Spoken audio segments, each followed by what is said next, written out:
Anybody else get any DMs from didn't know she was 14?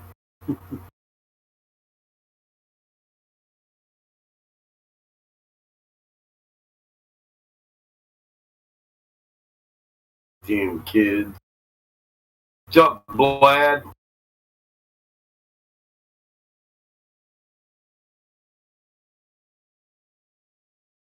Anybody here muted? Who wants to speak?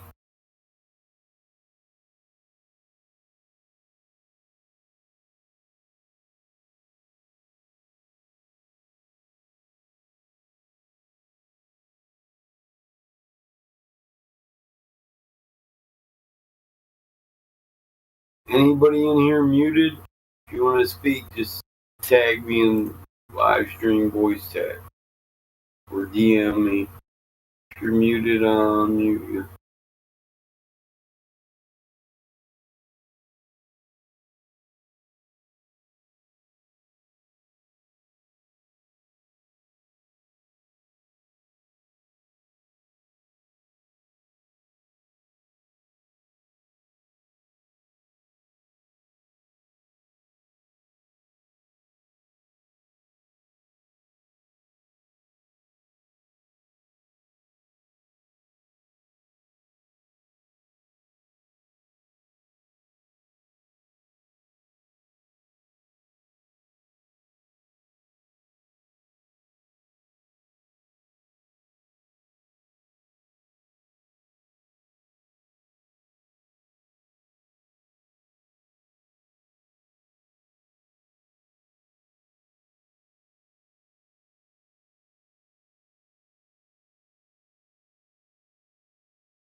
Okay, guys, talk to you later.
What's up, Bambi? Yeah, show me your tits now on up. What'd you say, Branch? I said you're gonna show me your tits on up. No. It's funny that you only choose to What? come here when there's Hold on. What's It's it gonna funny take that you for me to only see your choose. tits? What's it gonna It's funny take? that you only choose to come in here. I don't care what the and fuck only- you find funny. Yeah, that's funny. Do you know what is funny? The fact that you only choose to come in here when there's 16 people. Why don't you come back when everyone is active? And the same thing that was happening on Gems, where your little buddies suck your cock, will happen here, where everyone's going to jump on you, like what Gem does, like that little cult place. So why don't you come back when there's 50 people in here who are going to be down your throat and see if you can talk big then? Yeah, let's see if you're the only one that can chat shit. Because it's not going to happen, is it? Because when I tried to get you to come in here yesterday to talk big and say all the shit you were saying, your little tail was between your legs and your little pussy bitch ass was running back to Gems crying. So why don't you come back when there's more people in here? I'll ping you later and you can chat shit then, okay, Branch? See if you've got a pair of balls. No, I mean, honest. No, okay, that's fine. No, that's okay. I mean, you can be a little bitch boy if you want. Bambi, one thing you gotta know about me, bro. Like, I'm totally comfortable with the people in this room. Honestly, I've probably known the people in this room longer than I have Jam's room. Right? Yeah. So why don't you come back and you say it all in front of them, and we'll see what happens then. Okay? Bambi, come on. Yeah, you're gonna get. Am I calling you out for being a little bitch? Because the only time you're confident is when there's only 16 people in here and none of them are active.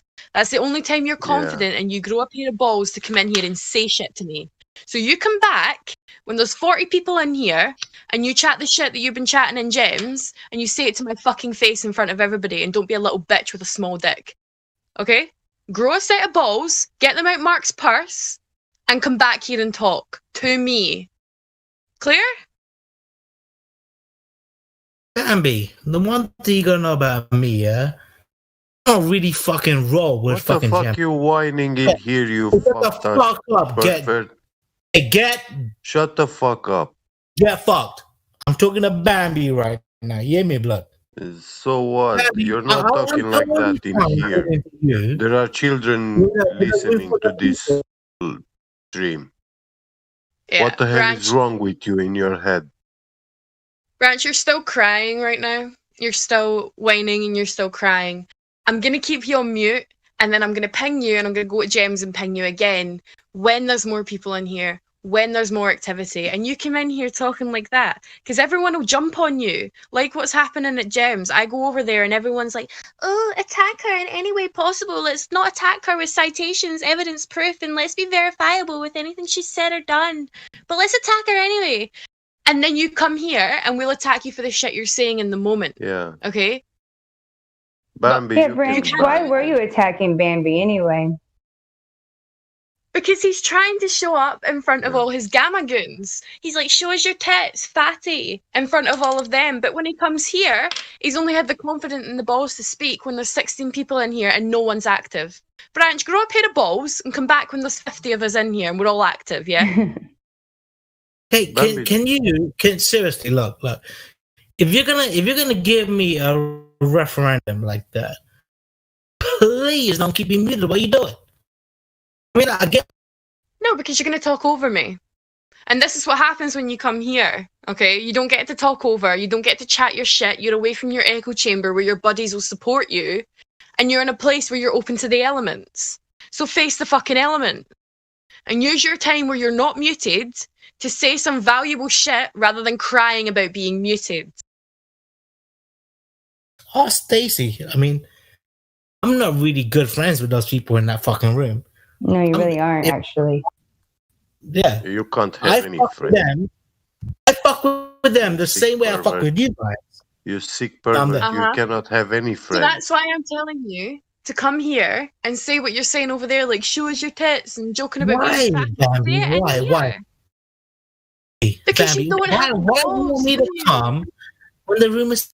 You see, this is what I'm saying. I was trying to explain it to you and you kept talking, so I muted you again. See how I shut up when you speak? Try Keep him doing on that. mute. Keep him on mute, Bambi. Honestly, it's pathetic. Like, what? And my It's advice, ban him from the no. server. I want him. I want him to come back and speak to me the way he's speaking in front of everybody, because he's only confident to do Yeah, that when there's other people in there we who are should also saying we the same should shit. we should mock him a little bit before, you know, he deserves.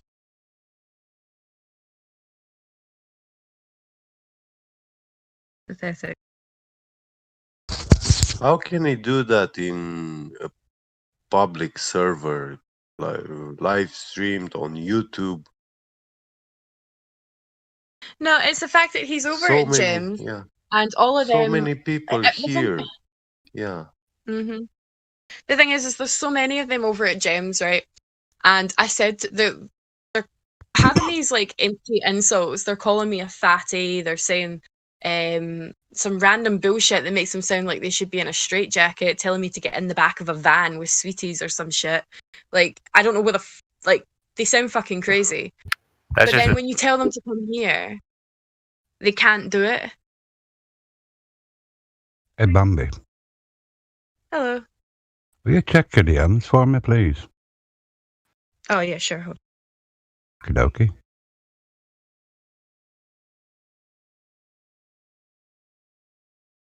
I don't know. These people are miserable, dirty mind.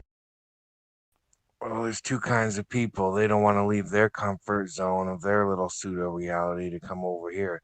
If I was a glober, I would spend more time in here. But since I'm a flat earther, I kind of spend more time in there. Yeah. But that's the thing is, I literally said that in there. I told them to come away from their echo chamber and say the kind of things that they're saying. Because right now, they're saying all these fatty things and they're all jumping on each other's backs and hyping each other up like a little friends group. But if they were to come here, they wouldn't do that. Because they couldn't. Yeah, Bambi, of course not, honey, but they do this all the time over there. I've been doing it for 3.5, almost 4 months. I've been called every name under the sun, and I mean dirty, dirty, dirty, dirty things.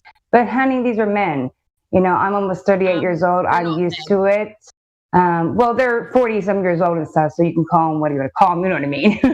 They're age. They're really aged, put it that way. I wouldn't say men because how some of them act. You're right.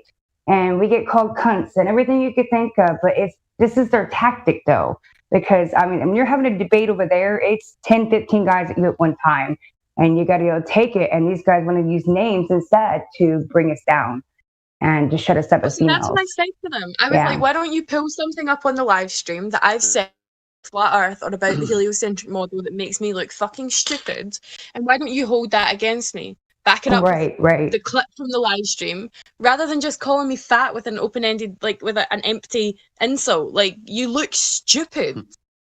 Like, you literally, and the thing is I say that to them, and then they're like, ha ha, fatty. And they literally prove the point. Like, throw something at me that I've said or done that makes me either fat or stupid. Like, come on. Is the heliocentric model got no proof or evidence? Bambi. Let them have those silicone tits porn stars then, you know. That's their beauty standard of a woman. Porn movies and that dirty. Trust me, if Red Canor could speak in here, and he can't really say, but if Red Canor could speak, he'd tell you, oh, Stacy's gotten every name called to her under the sun. Every single thing spoken bad about her. But honestly, they do it to themselves too, I started realizing. I'm like, you guys make fun of each other just as bad. Like, what the hell? Now, I would say just as bad. I won't go that far, actually, because they really will attack a woman. I don't understand that. I think it's because it's like they think that a woman's going to come in, they're smarter than them, and they're like, how dare this woman do this? So, yeah, it's kind of that too, because they don't feel like they have it, the intelligence. Don't put any of those words to your heart. It's not worth it. You need to walk see, that's the thing is, I'm not, and it's they think that I am. So it's funny when they keep saying it because it's embarrassing for them. I think. Believe me, you are out of their league. Oh, the thing is I know. Oh, it's embarrassing for him, Bambi. You're right. It's embarrassing for him. No. Yeah. The thing is I know what I look like. I know how I look in the mirror, and them calling me fat, I just look in the mirror and I'm like, are you calling me fat? Like, if you think this is fat, like that's the funny thing. One of the things fat about me is my ass and tits, not anything else. No. But no, those boys have probably never seen anything like that. On LCDs. Yeah, and when they get sexual or anything like that, or they say bad names, I just go, okay, sweetheart, next, let's talk about what we're talking about, the shape of the earth. I just go right back. Nope, don't care. I'm going to call it a cunt. I don't know how many damn times over there. It's unbelievable. And I just go, okay, thank you. You're so sweet. And there's times I've had it, though, and I threatened even the police on them. It is no joke because of what they were saying about me and trying to kill others and stuff like that. I was like, what? It's mental. Everything they say, ignore, honey. It's getting to the point that they're attacking us non-stop now. You should get Jazza to shit about Branch right now. Jazza, oh Lord. The White Knight. Go ahead.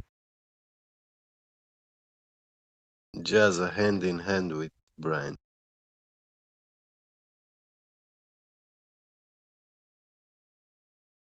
There's times of the day where gems can be okay, and other times where it's just it's just I know. You have to, when certain moderators are on, they seem to keep the conversation going. Like early this morning, I actually had a pleasant conversation with Brant and Jem about military spending, and all three of us had different opinions, and we all shared the ideas. Like I agree with Brenda on some things, and I agree with Jem on some things. Jem agreed with me on some points. But as soon as Jem logged off, it turned into like hell. Yeah, like it can happen. It reminds me of the book The Lord of the Flies. Like when they had the kids got stranded on the island, and when they were left to their own devices, they turned into some sort of weird tribalistic cult worshiping rocks and animals and stuff, and they ended up killing the kid. I mean, not the spoiler alert, right? So then, but when maybe you'll get to see what kid gets killed. Okay.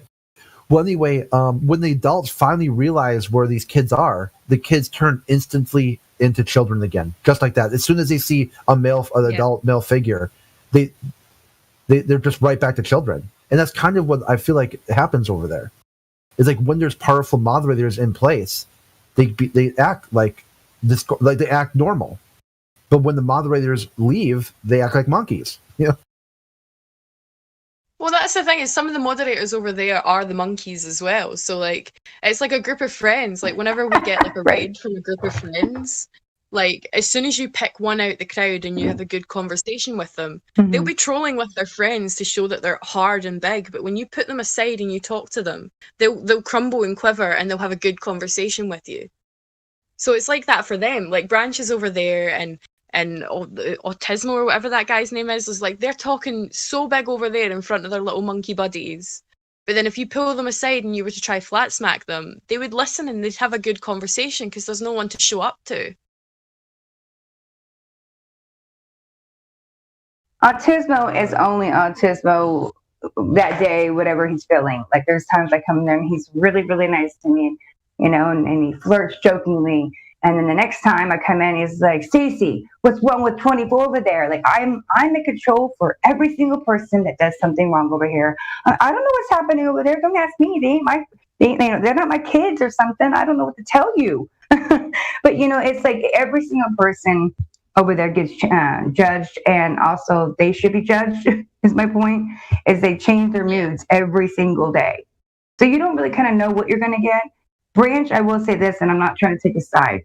I've been over there for a little while being talked bad about, oh my God, bad every single day. And Branch has had my back many, many, many times, believe it or not, especially with, Flat Earth even. Now, he jokes around Flat Earth and Globe. He goes back and forth because he's there to have fun, muck around. To be honest, it's more for him entertainment and hanging out with his buddies. It's not really about the shape of the earth. And most of those people, I don't really think it is either. Yeah, no, they're Branch. I have been going over to Jem's. I've been doing it for about a year, just going back and forth all the time. I know what they're like. But the thing is with Branch is he's drunk right now. Like he's full blown out drunk. Right. But no, I mean it's the same shit. Even though he's not close buddies with them, like I know that. But it's the fact that he'll go over there and he'll get hyped up by them and think he's such a big man and then crumble. What's got him kind of worked up today is I'm not sure when it happened, but apparently they're talking about people are going to make some sort of sock account and go over there and be like a 13, 14-year-old. Yeah, what's up with that, Crit? Man, I go over there and it's like, I am being questioned. Look at your friends at 24/7, Stacey. Do you agree with this? Aren't they toxic? And I'm going, exactly. All I heard was him say that we ask about their name at 24 and their age, and we move on because we hear that they're above 13. What you guys are hanging out of this is totally something different because you guys are looking for that because that's where their head's at. They're like asking for address and everything else. Now, do I know that actually happens? No. Because I've been over there for almost 4 months and I've not heard one time them ask anything to a 13 or 14-year-old. So I don't agree with the whole clip, to be honest, because that doesn't happen at gyms either. I've not seen that, at least when I'm there. Basically, I know from being at gyms that they it's 18 plus. Anyone who's younger than 18, I'm not sure what they do, but as far as I know, they don't even let anyone who's not 18. And even I think at some point it's like, they want the person to be like out of school too, not just 18, but like actually like in the world, and not just like a 18-year-old child at at their mom and dad's house. Mm-hmm. Well, see, that's the thing. I mean, we had it was a little while ago. I don't know. It was a flat earther, like just a random flat earther, was in our lobby calling Jim Panda a pedo, and me and Lou were in there, and we were like, don't do that shit unless you can back it up, or that's not a kind of insult you throw around to people. And he couldn't back it up, and we shut it down. But that's like them saying that to us is, and saying that we all have a part in it. Like they sent that clip from Crypto and Kai talking about making a sock account and pretending to be 13, and they took it out of context and they assumed that everyone in 24/7 knew about it and agreed with it. Like, honest, it's pathetic. Yeah, they have this idea. I kind of busted the bubble earlier today too, because they were talking about it's a hive mind over here. It's like a cult. And I broke down all the reasons why it's not a cult.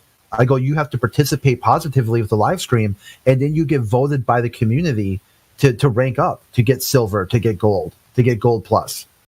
And then they ask, well, what about moderators? I'm like, well, moderators are assigned based off how they represent the community. There's people that say, hey, this person's from Australia, this person over here is from the Middle East. You pick people as a cross sectionality, so there's always somebody to go to that a user might feel comfortable with. That's kind of like the direct opposite of what you guys do.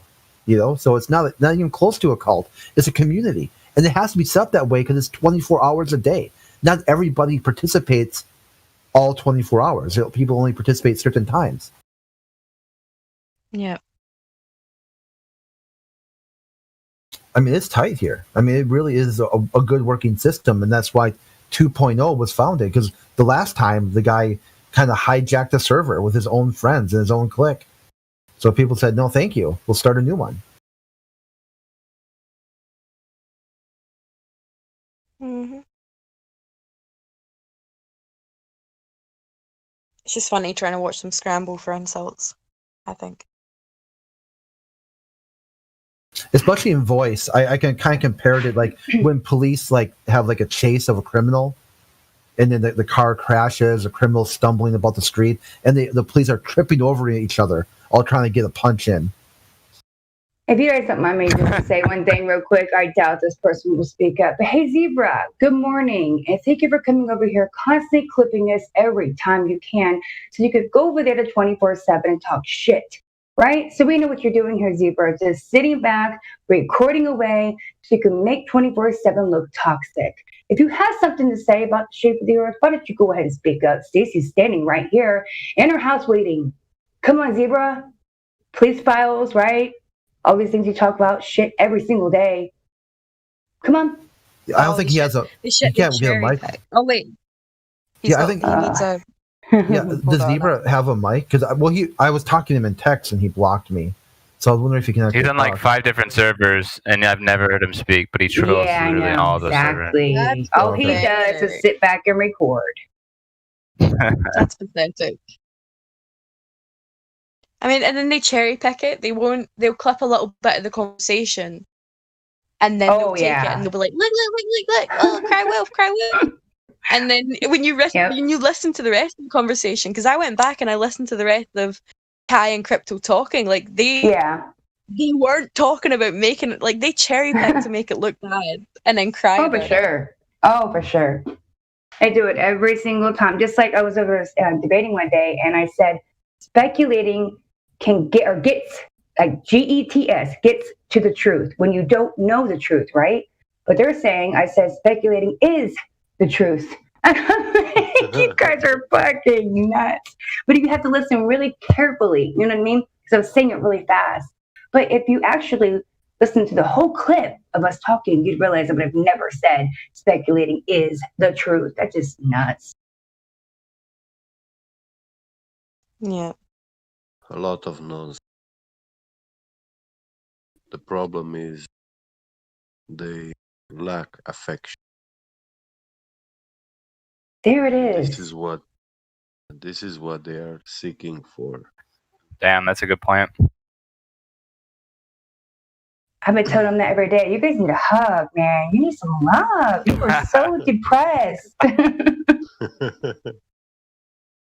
I'm gonna unmute Branch so he can embarrass himself in the globe model. We can clip it, cherry pick it, and hold it against the gem gun. Can I say hi to you first, Bambi, if that's all right? Hey, Bambi. How you doing, Jazza? Bambi, why would you assume I'm gonna make a fucking fool of not just myself, but Gem's room? Because it's you. Now, why would you also think that I give a fuck about Gem's room? I didn't say you care about it, did I? No. No, you did. So don't put those words in my mouth. Where did I say that you actually care? Ago was, I'm gonna unmute him so he can talk shit and make Gem's room look like shit. That's what you literally just said. Yeah, do what they do to us. They cherry pick, they clip, and they hold it against other flat earthers. So if you say, you see how I stop talking when you talk? I'm gonna mute you, Branch, because you don't know how to have a conversation. I stop talking when you are speaking, and you start speaking when I'm in the middle of talking. Have a conversation, and you won't get muted. Well, I would just say this: you don't really know me that well, right? Like. And I don't want to. Oh, Branch, we know you so now. Please. Well, again, you just shown yourself today. Okay, we know you. Okay. But Bambi, you asked me to come in this room to ask you a very simple question. You asked me to come here several times. I asked you to show me your titty. That's not very appropriate. You're a filthy hormone. It's not, but that's why she called me here. Yeah, no, I called you here because all you do is you sit in Gems from what I've seen in the past few days. You sit in Gems and you've been saying loads of shit. You're like, well, I don't really know her, but she seems like a bitch anyway, and she's this and she's that. But you won't come here. Actually, that's an opposite. I'm you, this is what I'm saying. I can't interrupt you. Did I interrupt you once? Did I interrupt you once? No, you didn't. Go ahead. I did not. So shut up. Why do you think you keep getting muted? I apologize. Go ahead. What? You are over there saying all this stuff, and you're not going to come here and say it, which is what I challenge you to do. Come here when there's a room full of people, and all of them are hyped up and active, and say this. All of them will jump on you. All of them will say shit. All of them will make shit up, just like they do over at Gems. I jump in the text chat, and everybody is on my back saying shit, not proving any of it, saying more shit. So come here and let's do that to you. Come back when there's 60 people in here and everyone's talking and you can't get a word in sideways. Hey, Branch, I got perfect. Can I, Branch, listen. On my side, right? Hey, Branch, listen. I do try to come with Branch, listen, please. Okay? Yeah. I want to tell you, like, today we were talking about the military-industrial complex. And I raised the question about. Listen, Branch, this is important, okay? I raised the question about Madeleine Albright and how she said to use the military for a police force. And some of the things I said there, taken out of context, had made it sound like I was attacking her because she's a woman. Do you see the level of intellectually dishonesty that would be to do something like that? No, I get that, and I also understand that. You know, the reason why mine and Bambi's conversation started up was because in Jem's room, I said, "Hey, Bambi, why don't you show us your tits?" And that's what instigated this. Why do you say that here in? Yeah, you're not 13.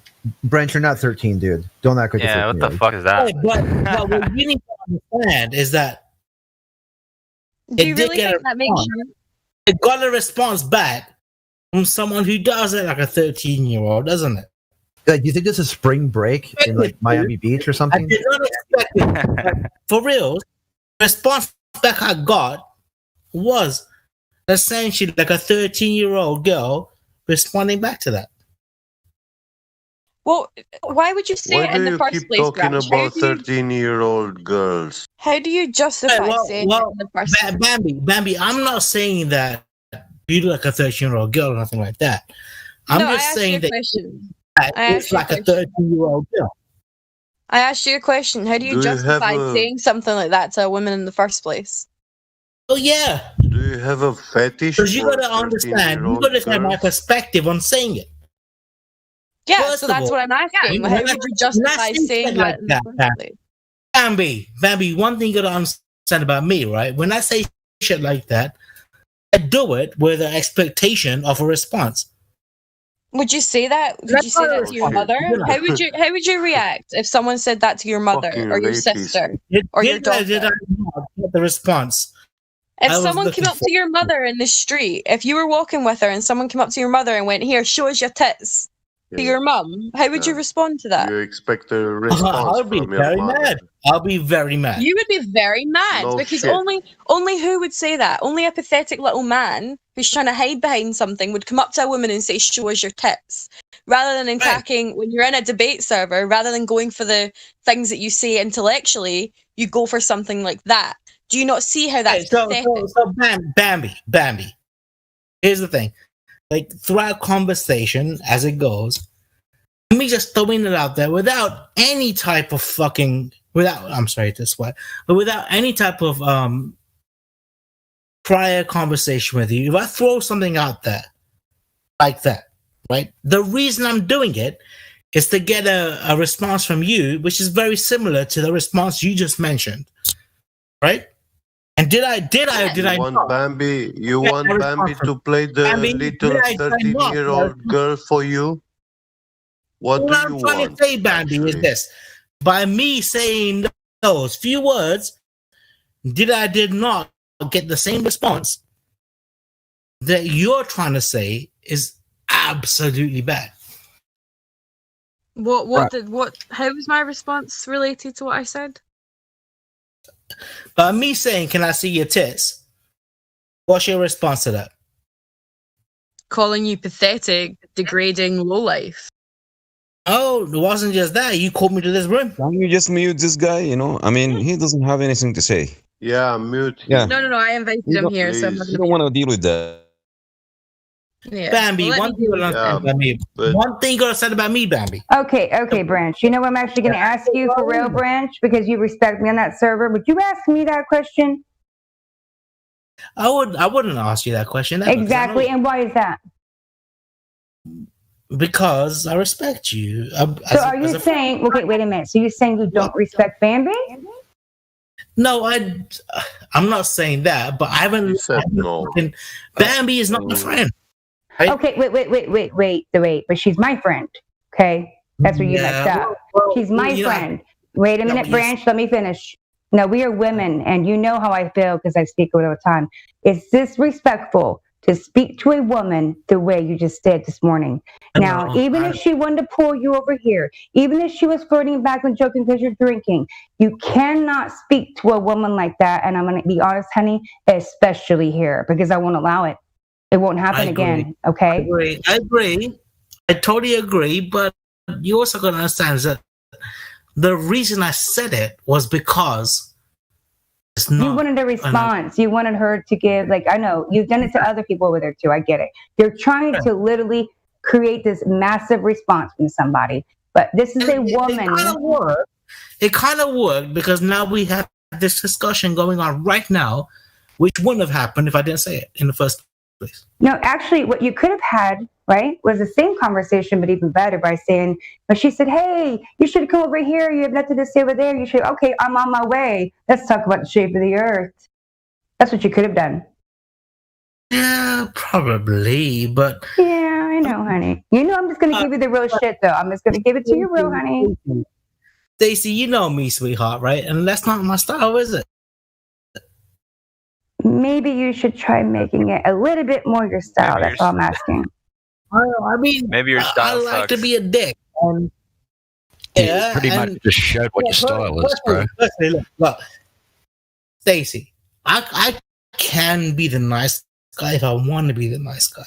I know you literally defended me multiple times, not letting men speak to me like shit over there. This is why I can't let you speak like shit to my girl. Can't happen, honey. I know, and honestly, like when I say that to Bambi, I don't mean it in an extremely derogatory way. I really just to get a rise up. Branch, are you a construction worker, a stereotypical construction worker? Do you say that to women as they pass your scaffolding on the street? Because it's fucking shit, man. Nah, bro. I wish I was a fucking construction worker. I think that's a really good job. It is a good job. You don't have to be a cunt about it, though. I just mean, like, I kind of wish I had a job where it was just fucking physical labor.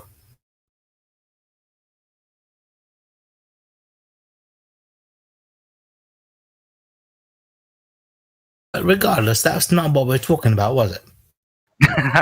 No, I thought we were talking about the shape of the earth, but... Yeah.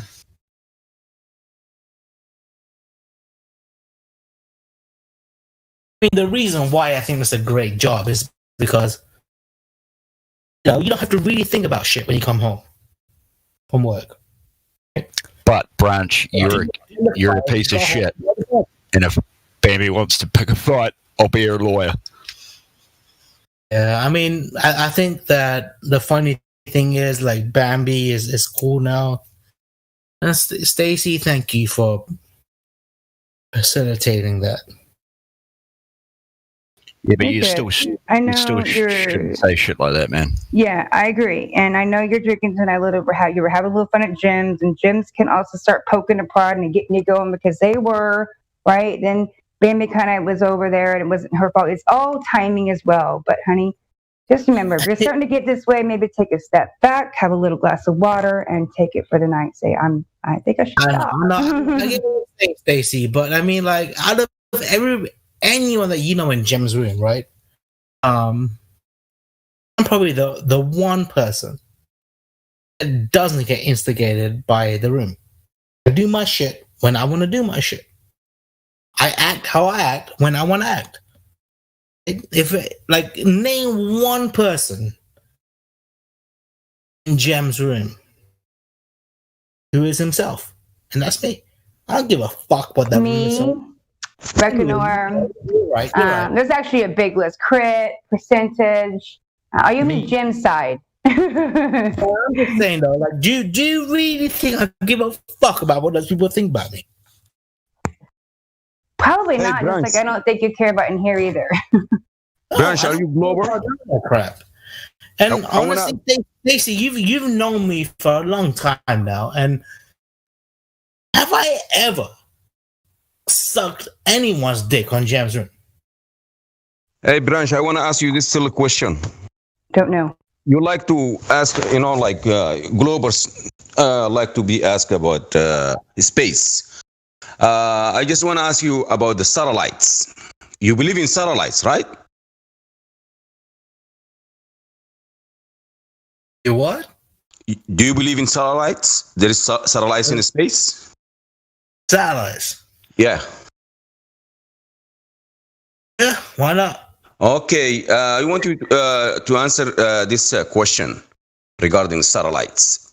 In wintertime, over the... Dude, well, before you continue, right? Before you continue, Branch, let him ask the question. I want to ask you a question. Just wait, okay? In the wintertime, you have no sun on the poles, right? Both poles, the southern poles and the northern poles. So how these satellites over the poles operates? What kind of energy source they get during the winter season? You have no sun. Can I interject just there quickly, my detective? Did you just say there was no sun over both poles? Did I get that correct? Yeah, that's what you said. That's your claim. I think you just made a great point, bro. Like, I would expect those satellites for a star, that's completely false. Over the post. There's no sunlight. There's no sunlight, so they should just drop down. I mean, who the fuck would have ever thought about putting some type of battery backup power in that bullshit? Yeah, nobody's ever thought about that. Fuck it. If they go where there's no sunlight, they should drop down. I'm not talking about dropping or anything about gravity. You know, I'm just talking about the energy source during the winter. I am ashamed of being a fucking glober because I think you're right. Well said. You should be. Thank you. Thank you, my brother. Any glober here? Thank you, my brother, for pointing that out.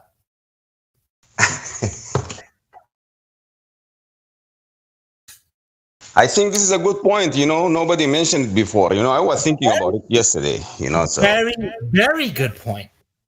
So I would love to see the proof you have, lie detector, that there's no sun over over Antarctica, because it just got light to the south. I'm at 45 degrees south, and its evening civil twilight just ended about an hour ago, and then darkness lasts for about 3 hours. I'm at 45 degrees south, so it would indicate that there's about 24 hours there during the 3 months of winter, I would guess.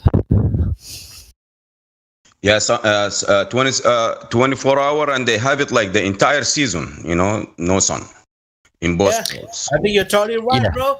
In the northern summer and southern winter. Yeah, and another thing also regarding the Earth tilt. Also, I have this idea of do we see like Jupiter in the winter time? Do we see it leaning? Oh, yeah. Can you let me finish, please? Do we see it tilt 23 degrees in the winter time, and then in the summertime it tilts the other way? Like the Jupiter, it has a ring, right? So that ring has to be like leaning this way. You know, when we lean that way, you know, we see it like leaning the other way, and then when we go behind the sun, Saturn has the ring pointing the other way around. You're right, bro. You're right. You're totally right. We don't see that. Yep. Yeah, you are right. You are right, and that must mean the Earth is flat. Yep, that means the Earth is flat. There is no other option. I wish, you know what? I wish that scientists today that actually get paid major moolah to fucking analyze that crap that goes on in Jupiter and its rings. I wish they were as smart as you, bro. Saturn has the ring, not Jupiter. You got it all figured out. It's not about smart or anything, about what we see, you know, what we observe. Based on what you saying, it's about observation. It's not. The Earth must be flat. It has nothing to do with the level of education or a degree or something like that. It's something that you observe. No, not at all. I'm just trying to say that, like, you know, it's very rare that we actually find people as smart as you. Yeah. And I appreciate you are such a troll, man. You don't have an argument and you're a troll. Damn. I thought you're smarter. You could answer simple questions. But you can't. You can't answer simple questions. So no, I mean, I have no answer for it other than very smart guy, bro. You got to figure it out. So it must be flat. That's quite telling about your intelligence, So I think you're right. I think you're right, bro. The Earth must be flat.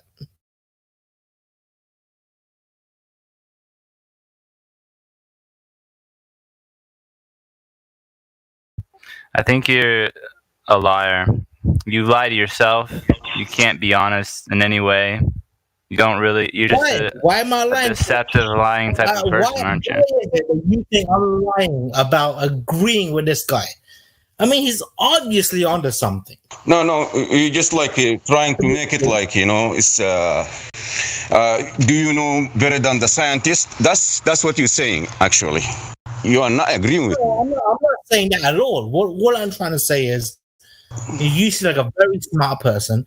And fuck the scientists. They don't know what they're talking about. That's what you're saying, He really knows what he's talking about. So go ask your authorities, which is scientists, and tell them this question and come back with the answer. I have no problem. I could wait, tomorrow, next month, whatever it takes.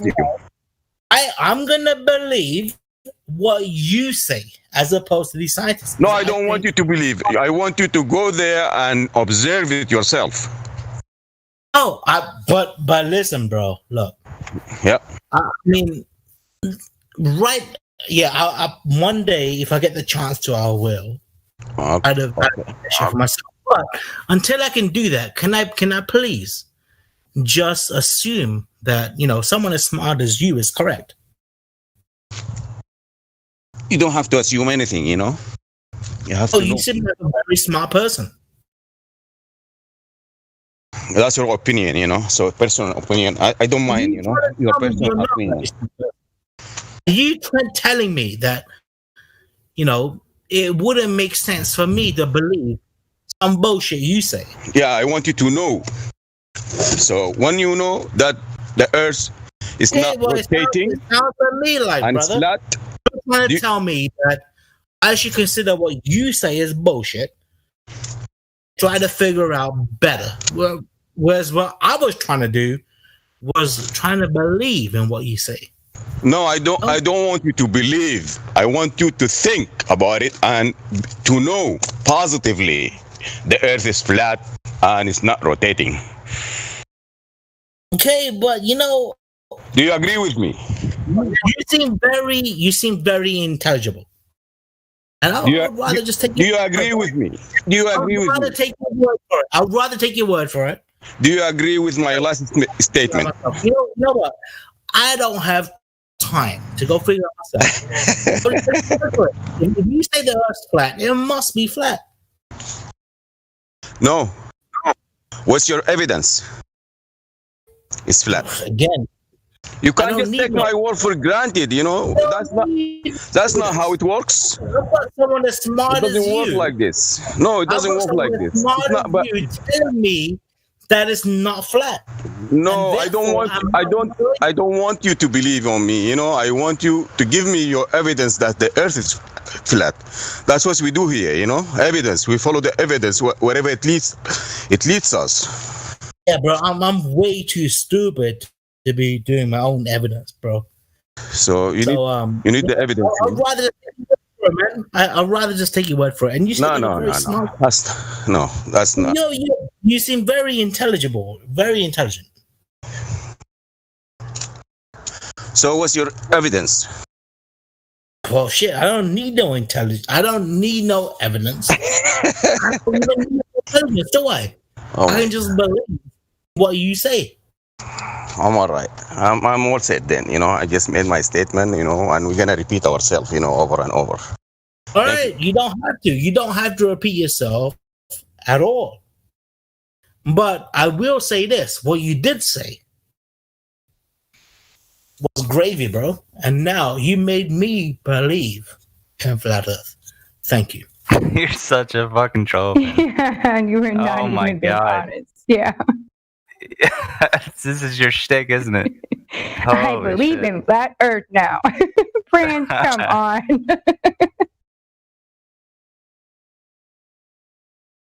What's wrong with that? I mean, he seems like a very intelligent There's nothing wrong with that if you actually believed it and you were legit right this second. You're like, you know what? You trying to tell me you just showed me the Earth is flat.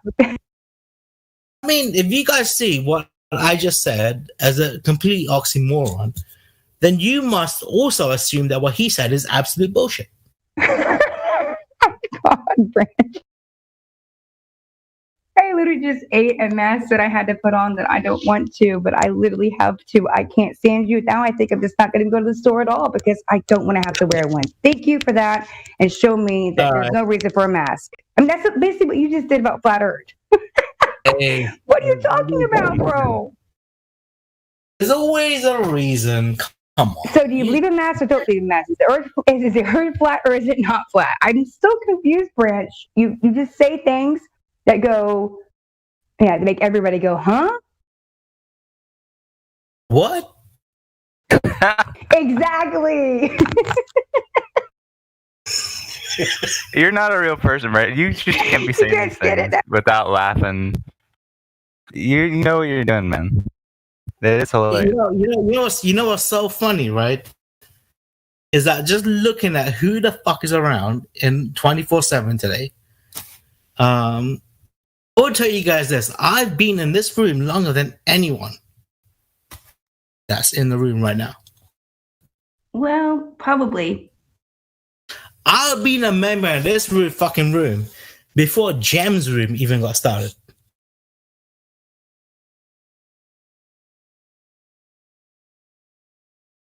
I highly doubt that.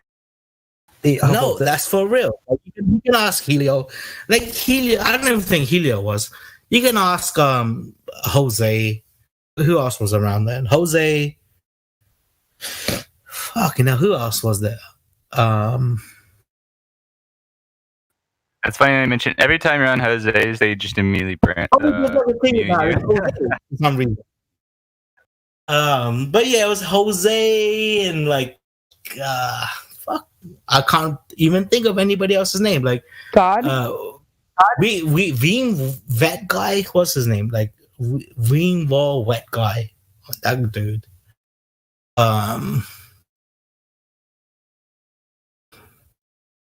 Just looking up at the fucking mod list, there's no one else I can even say. They all left. Is Jose still a member of this room?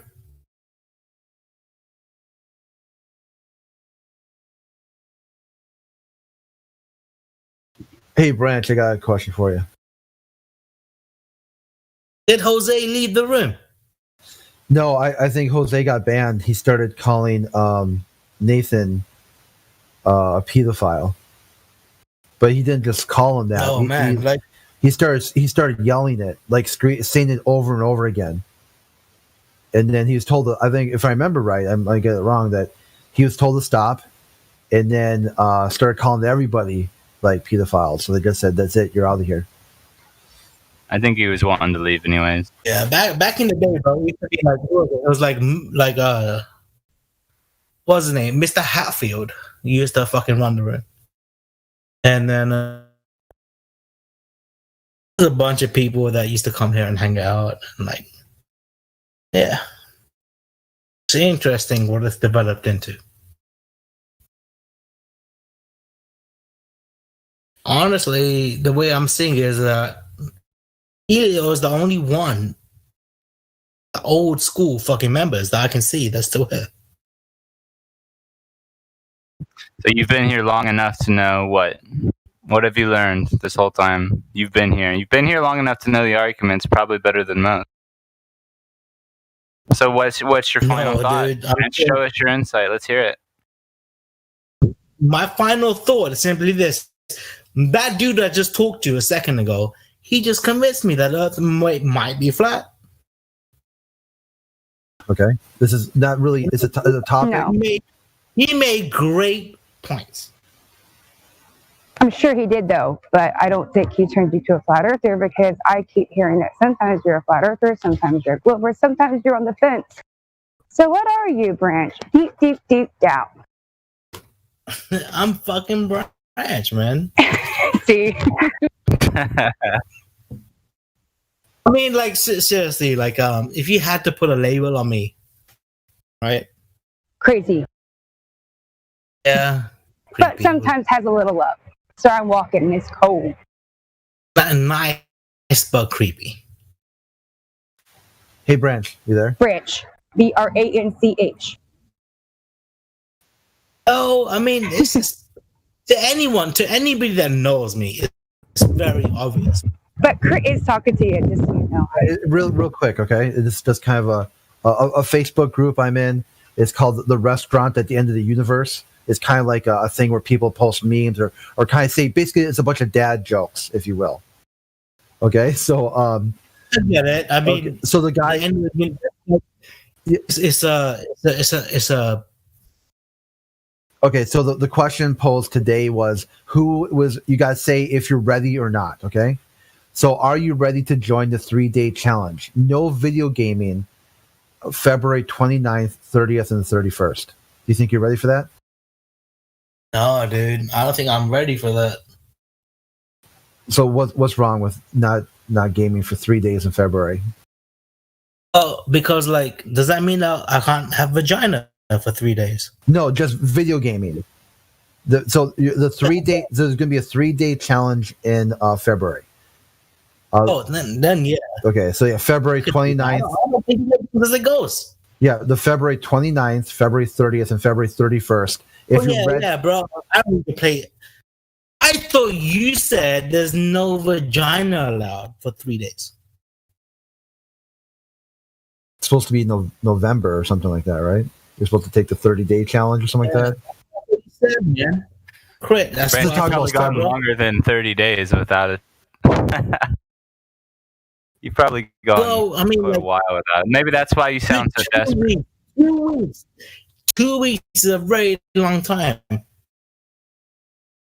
Making sure. So you would accept the 3-day challenge of no video gaming for February, right? 3 days. I can do it 3 days.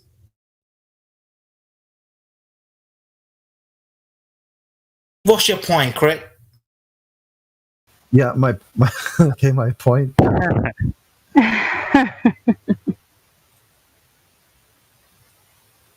Okay, you were there, Branch? Yeah, my point is the February 29th. Again, I'm waiting for you to come to the point, bro. Okay, so the point is that February 29th, 30th, and 31st, they're not actual days in February. He's ready, though. Come on, he's Branch.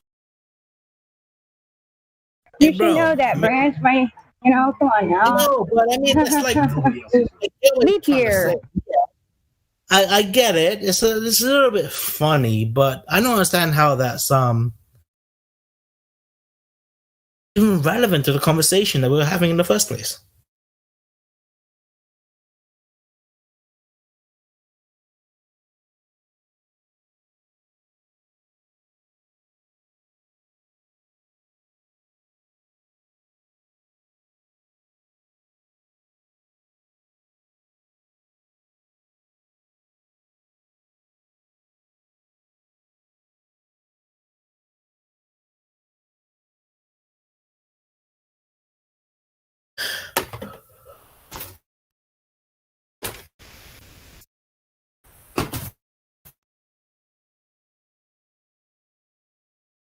Correct.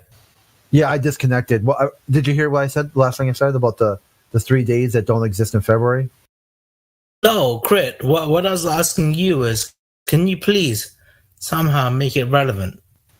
Yeah, the relevant part is that it would have been funny if you would have said, "Yeah, those days don't exist" or something like that. But you didn't really hear the whole question because you're not really paying attention to what anyone's saying. Either that, or I just heard what you're saying, and I follow your bullshit way of saying it. Okay, it's another fucking. Hey, Branch. You know what really makes me smile? Vagina? No, face muscles. Kurt, what are these jokes, mate? This is. I just woke up. What is this? Branch and now Kurt's jokes. Jesus. Do you get it? Do you get the? I'm just. Face. Crit. You know what? You know what makes me smile, Crit? I mean, do you get what I'm saying though? The face muscles really make me smile. Oh no, I get what you're saying, but Crit, you know what makes me smile? Face muscles, right? Vagina. Yeah, but how can you smile?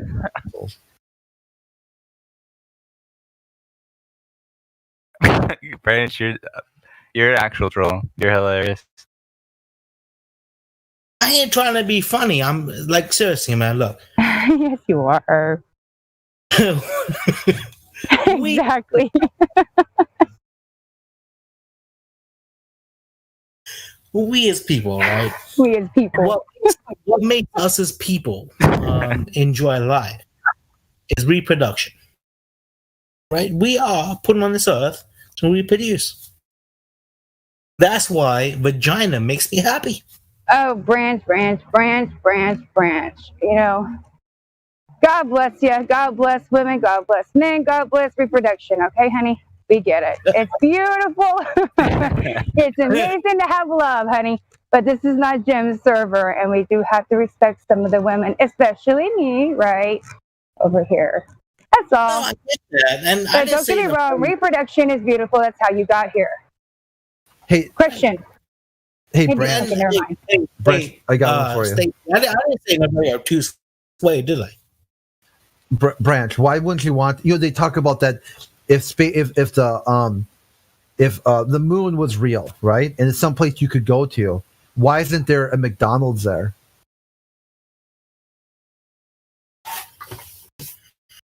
I'm not sure how you want me to answer that question, bro.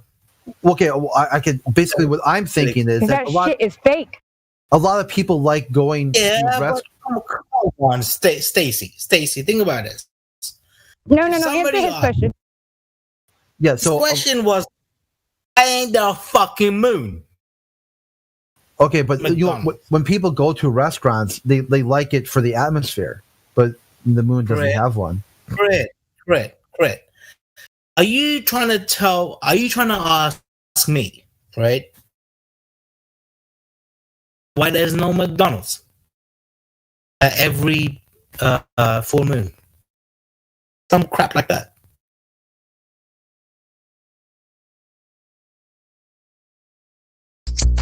How about the 3 points, Branch? I will say this, man. You're not really making a good point, are you? A little bit harder, bro. Welcome to Branch's server. It's Branch's live stream. Okay. The past 25 minutes. Branch's live stream. I disconnected. Talk to me, Crit. Yeah. So Crit. you know when it's okay.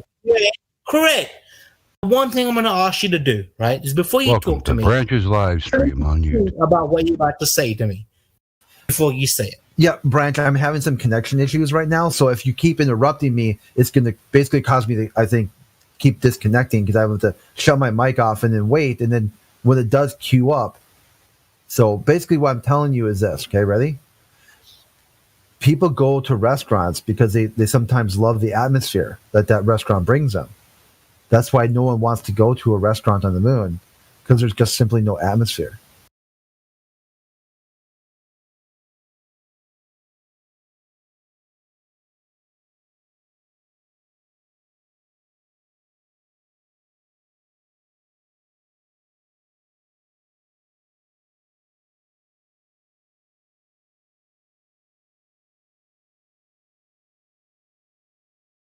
Yeah, you know Branch, right? Sorry, I just got in from walking and it's absolutely cold. Can't really feel my fingers. But hey, Branch, you get it, right? But remember about atmosphere? I totally got what he said, Stacy, but it wasn't funny enough to instigate a response. But what is funny is now they actually say that it's in our atmosphere, so it's kind of got a little bit of atmosphere, but it's kind of the atmosphere that you're creating right now. It's kind of like, it's not really there, but it is. Stacy, can you tell me what was funny? Mine was kind of funny. I was kind of going off the his. So it was kind of funny, actually. Yeah. Okay, was it funny? I got one for you, Branch. Ready? So I went to get a job at NASA, but they told me there's no space.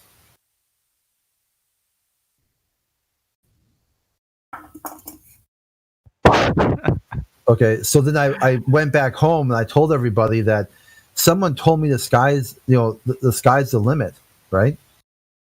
And I told them, well, you can't get a job at NASA, so that is a limit, isn't it? Why do I think Branch is actually trying to break this down? He's really struggling with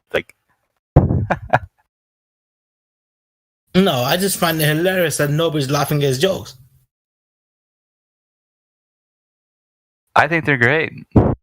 Branch, it's even funnier asking you because you're the one that believes in the punchline, right? You're the one that believes in the punchline of his joke. Why is nobody responding to them? Because it's more sad because you actually believe in NASA and space. That's why we're not going to laugh at you. We're laughing at the fact that you probably believe this stuff. You guys should laugh at his jokes then. At least make me feel a little bit better after he says the joke. No, because it's sad to be a Glober, I imagine. It's probably really sad to actually believe in the punchline of his joke. It's not cool at all. When one of your brothers says a joke and nobody in the room fucking laughs, it's not cool. At least one person in the room should laugh. He wasn't asking us. He was asking you, which makes it sad because, you're kind of the punchline of it. It's up to you other cunts to help him out on the next one, right? You can't keep doing it. She did it for the first one. Great, he's not going to like these jokes. He's not going to like these jokes. Yeah, I'm just saying, guys, look, you guys need to back him up and laugh at his jokes. All right, Branch. Hey, Branch. All right, for sure. I'm trying. Such a clown, man. Branch, how about this one? Do you know how they make holy water? Did I come in there? Hey, Branch, how do they make? You came in. Yeah, Branch, how do they make holy water?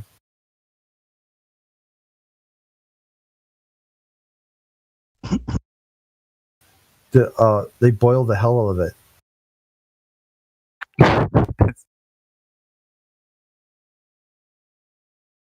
Great, you're coming in with the dad jokes really strong today. Great, I'm so sorry.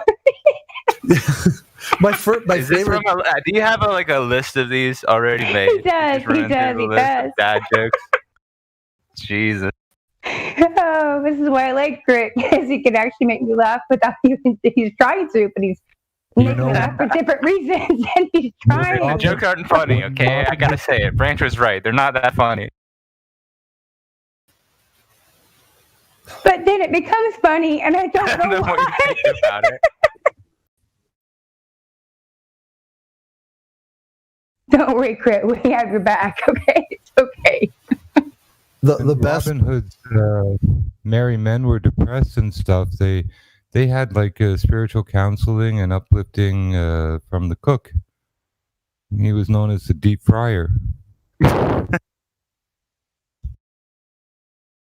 I think the fact that these aren't funny, and then you try to think of them as funny, then it becomes more hilarious. Didn't you just take joke out of Chris' book? They got the same script, man. That sounds like bullshit. That was absolute bullshit.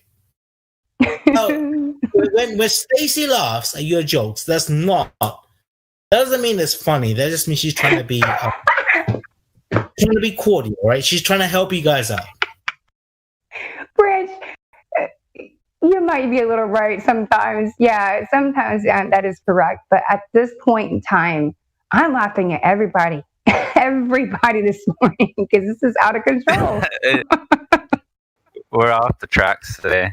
We've heard Branch, now we're off into.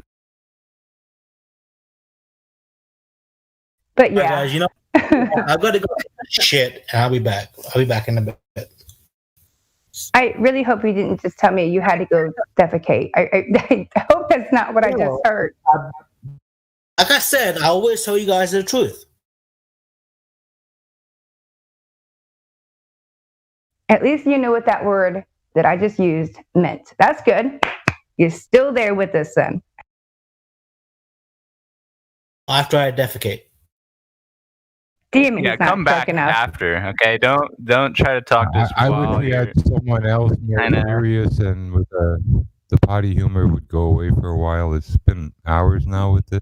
Yeah, I bet this needs to turn into something better. Yeah. Someone, decent and do something serious a bit. We're wasting everybody's time, including mine. I probably have less than most people to go here, so. Oh, that's kind of his point, I think, Jimbo. Like, they're just trying to waste time because they're not serious people. They don't actually have, I don't know, not an original thought, but they're not skeptical. It's just a joke. It's deceptive, and they're liars. I'll take a moment to place an ad for the Through Night TN42 flashlight, $160 at their site, and just a treasure for flat earthers. One of those things that, well, I believe will help turn this around. It's a tool that wasn't around in the day of Samuel Rowbotham, because he could have taken this little handheld flashlight and shined it 6 miles, and oh boy, he could have shined it 10 miles. Same thing. It's a little nicer than the little tiny laser in some respects there, but it's phenomenal. You said they're cheap? Brighter than the sun. Anywhere. Under $69 now. When I originally bought mine, it was well over $300, close to $400. I have another model from another company that's a little more powerful. It was about $400 today with Corona and all. It's marked at $800. So, do you think if you bought like two of them, if you bought like two of those high-powered lights, and like you shined them and connected them with like a mirror, you could magnify the ray? I can light up a building from my apartment here, and it's exactly 1 mile away down at the Hogsback, and it bothers people so much. Come out on their back. I'm not joking. And this is a handheld flashlight. A child could use this light, bring it to the beach, and play with it. This is a powerful tool and very cheap. I think it's more important as a tool than, I have a great camera, great lenses. I think this is more valuable.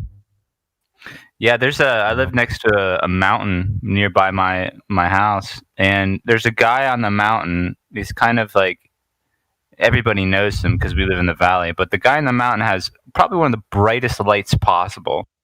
So sometimes at night he'll shine. It's like a lighthouse off the top of the mountain, off in a direction like for miles and miles. Lives in Vanier. It's 4 miles from me, and I go to the back of my building and shine the light like a searchlight over Vanier and the towards the east. He laughs and he sees the thing just like, wow. And he's 4 miles away, and he can see my beam. I can light up bellies of airplanes with it. You won't believe the warm, fuzzy feeling you get when you got it. And you'll come back here and boast about it, I would guarantee you. And you'd encourage other people to get one. And now they're super cheap, really. They're guaranteed for 25 years for that little LED not to burn out on you. So it's a lifelong investment. You're going to have it forever. The only thing you need to change are the batteries. And you can put this thing right at water level. It's good to 2 meters. It'll go underwater and not be damaged. It's waterproofed. So it's a hell of an investment. It's incredibly well made, well manufactured, and it does the job. This thing, if it was around when Rowbotham was around, it wouldn't be a question today anymore. That's why I love seeing all the flat Earth observations. The guys that actually go and do out what you're talking about, whether it's with mirrors, lights and mirrors, lasers, all that stuff is like, that's kind of like the coolest aspect of flat Earth for me, is that there's like a group of, I wouldn't call it science, but they're going out and actually looking for themselves and trying to figure it all out. It's such a good hobby. Is incredible. It's probably a better location than Rowbotham 6 miles at the Bedford Canal. Now, I've said where it is before 100 times. It's a stretch of beach or water, a very narrow bay that runs from Britannia Beach or Britannia Bay in Ottawa out to Canada Boat Club. That distance, you get exactly 6 miles with no obstructions. Real nice, usually, weather conditions, no waves. It's all fresh water. But basically, from Britannia, laying on my belly at water level with my extreme zoom 2600 lens, I can shoot the boats right to the beach, right to the shoreline.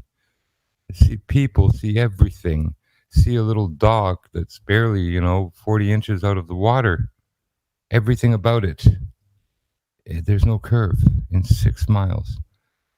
I can take a picture of the beach, everything on it, and the dock from 6 miles. Clear as a bell. Is it is it colder where you're at?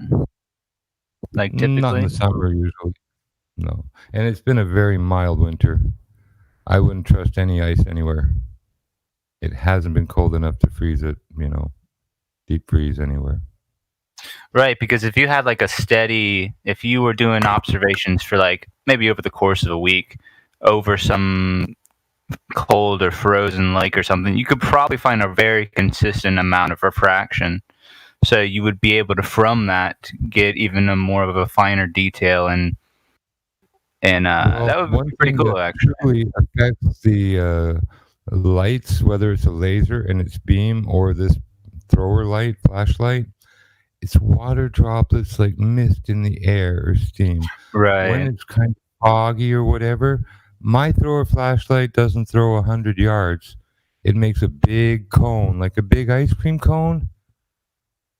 It's not designed for that, but when there's that water in the air and those droplet forms or whatever, my light is useless as a thrower. It's beautiful. That cone is lovely. Everything is just a different part of the experience, I guess. Less frequent one. But it does the same thing to the laser. I've been down in fields with these real, heavy-duty steamy nights. And goddamn, if that laser over 300-400 yards isn't just a big cone, it cones out after a length. Yeah. So that can happen at the end of a lake across where you're beaming it. There can be some extra humidity from evaporation, whatever, and that can really broaden at the very end of its trajectory. Your freaking beam. Well, that says a lot right there, because even if you think of the sun at the sunset, just like a laser, if you were doing an observation, it'll cone out, or if you just have any type of high power, it's going to cone out. There's a certain scattering effect of the atmosphere. It's like an opacity at a certain, but it also magnifies. Is light? Yes, indeed. Is light energy or? Yes, I really hope to hear that someone got one and to hear their joy come through these microphones and these speakers for everyone else to hear. I'll fall down that day. But please, someone out there, scrounge up a bit, make a lifetime investment, and a sort of now investment for what's going on. Mm-hmm. Lifetime investment is a good way of putting it. I don't think anybody would ever get tired of actually cutting the thing on and checking it out, just seeing what happens. Tool. Whenever I go out and I'm going camping or doing whatever, even fishing, I bring it just in case. It's not big. It's not awkward. You can bring a spare set of batteries if you want. The thing at full power, and it's amazing power, will stay on and shine a beam for an hour and a half. If you're running low power, just like at a camp or whatever, this damn light will give you basically enough light for your camp 24/7 for 2 months on one charge. It's a great. Yeah, we gotta go ahead, man. Yeah, I just want to ask Jimbo about this little 290 N42. You put it on one of its setting, whatever, moon. You can leave it run hours, days, couple of months on one charge. You don't have to be burning candles and without light forever, It's a good. Hey Jimbo, just want to ask you this question. Is light and energy are the same thing? But it's also a good flat earth proofing tool and convincer, like seatbelt. Can you hear me? I don't know if he's. And you'll draw crowds. If there are places people go to the beach for festivals, drinking, a little partying, You show up and you're fucking shining on beaches across the way. Call people over on the other side. Yeah, you see my light? Yeah, and shoot the shit with them. They'll see your fucking light. Jimbo, could you hear lie detector? I don't know if he was coming in. Sorry, no, I got these audio shit again. I got to refresh my page. It does it all the time to me. Sorry. It makes me seem like I'm talking over everyone and ignoring. It's all right. Yeah, refresh it. Yeah, I was just asking about how the sun, like light, the heat comes here, because if the light is energy, then it cannot travel through vacuum, like there is no medium to transfer this energy. For energy to transfer, you need a medium so it could go through it, like a wire, something like that, any kind of medium, even gas or anything. But they don't have like something like medium, in there. There is no like ether or anything in space. They have a vacuum, and so the temperature is minus 270 degrees. So how this sun... When you think of it, light comes from a source, say a candle. We don't actually see the light, and we see the flickering and the light from the candle. In the space around it, we see nothing, and then we see the objects that it impacts on. The light hits the surface, as we have in theory, and then part of it's reflected back to our eye. Right. So there's no light in the air until it hits some type of matter to excite it and allow it to create, light at that position or that place in space and time. Yeah. Yeah.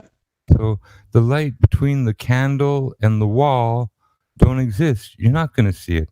Just like between so-called the sun and the ground and objects and scenes we see, there is no light to see. The light is created when that energy hits matter, scatters, absorbs below, and some of it's rejected. What we're seeing as scenes is rejected light.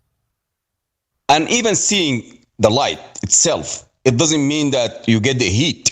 Because I could see a fire, away from me like 2 kilometers or something like that. And I don't feel the heat, I just see the light. Light normally is light. Fire and radiant heat is just that. They're both different. You see, but the radiant energy waveforms, but visual light isn't necessarily hot or heating, but UV rays and other, ultraviolet, different long rays, they're not light, they're heat rays. So, but the radiant is going to be like, let's say, microwave. If my microwave is below 270, I don't know. My little light, the TN, if I put it on a stand and shine it on a snowbank, it'll melt snow 5 and 6 feet away. It'll melt it to the ground. No microwave, no special tower, just a little LED producing whatever it produces. It can. Because when I asked someone, I asked one of the Globers, he said, just like microwave. I told him the microwave is not going to work because the microwave is not my microwave at home. The microwave oven is not like below 270 degrees. Microwave does affect water and stuff, and it increases. Well, at room temperature, water has an angle, in theory, between the two hydrogen of 108 degrees. When exposed to microwaves, that angle opens up or increases, heading towards 180 degrees. These things start to go diametrically opposed to each other. Right. And push away from each other. They're excited and they generate heat. They want to get back to a relaxed state. But the microwave has to be contained. If I want to heat up my food, I'm not just going to leave the microwave open and heating. If you hold the neon light outside your microwave and turn it on, it'll probably glow. I mean, it's a transmitter. Yeah. So stay away from your microwave when you're cooking. Let your food de-nuke for 5 minutes at least after you take it out. Oh, yeah? Yeah. It continues cooking even after, at those high frequencies, even after you pull it out. I just water's resonant immediately. I don't even wait for it.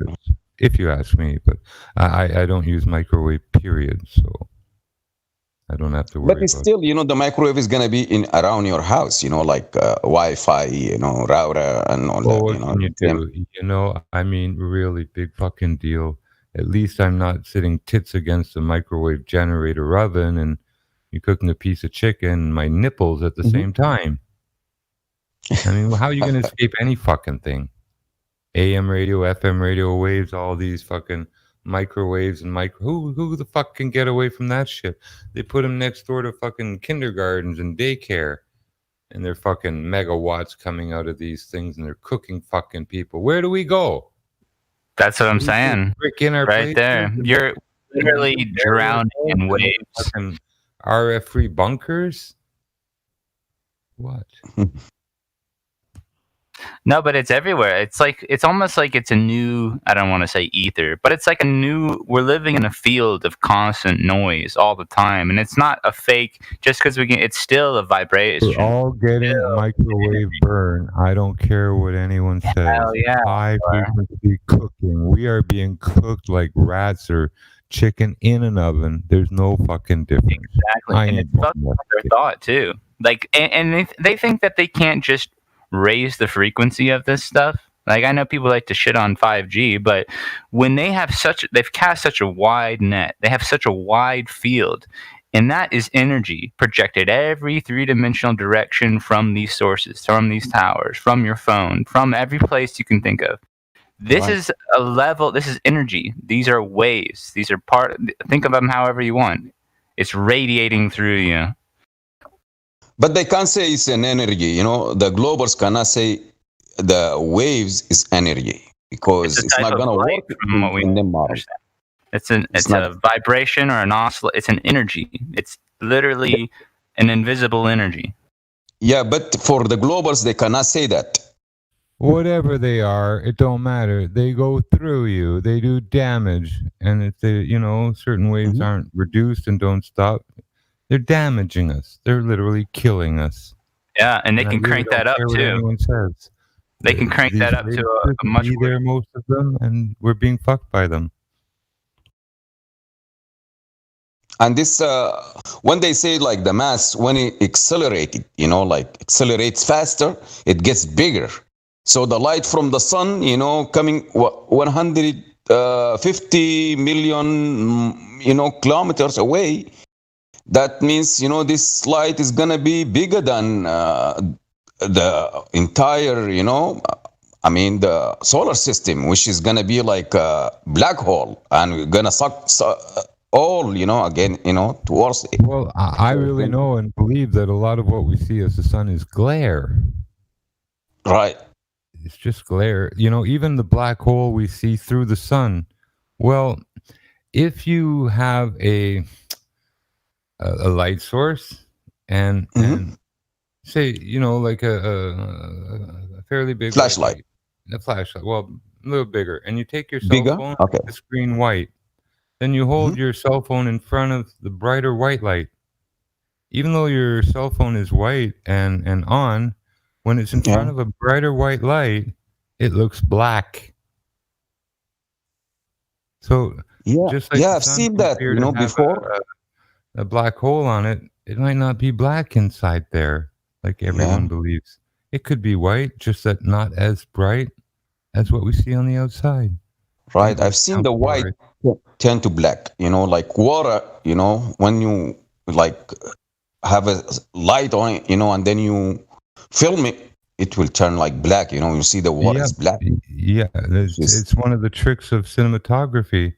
Normally, you can't film black, but the black you see on film when you look at the screen is actually white. It's light. It's very confusing, but I think white is like the main color. Like there is no other color. That's well, here's the thing.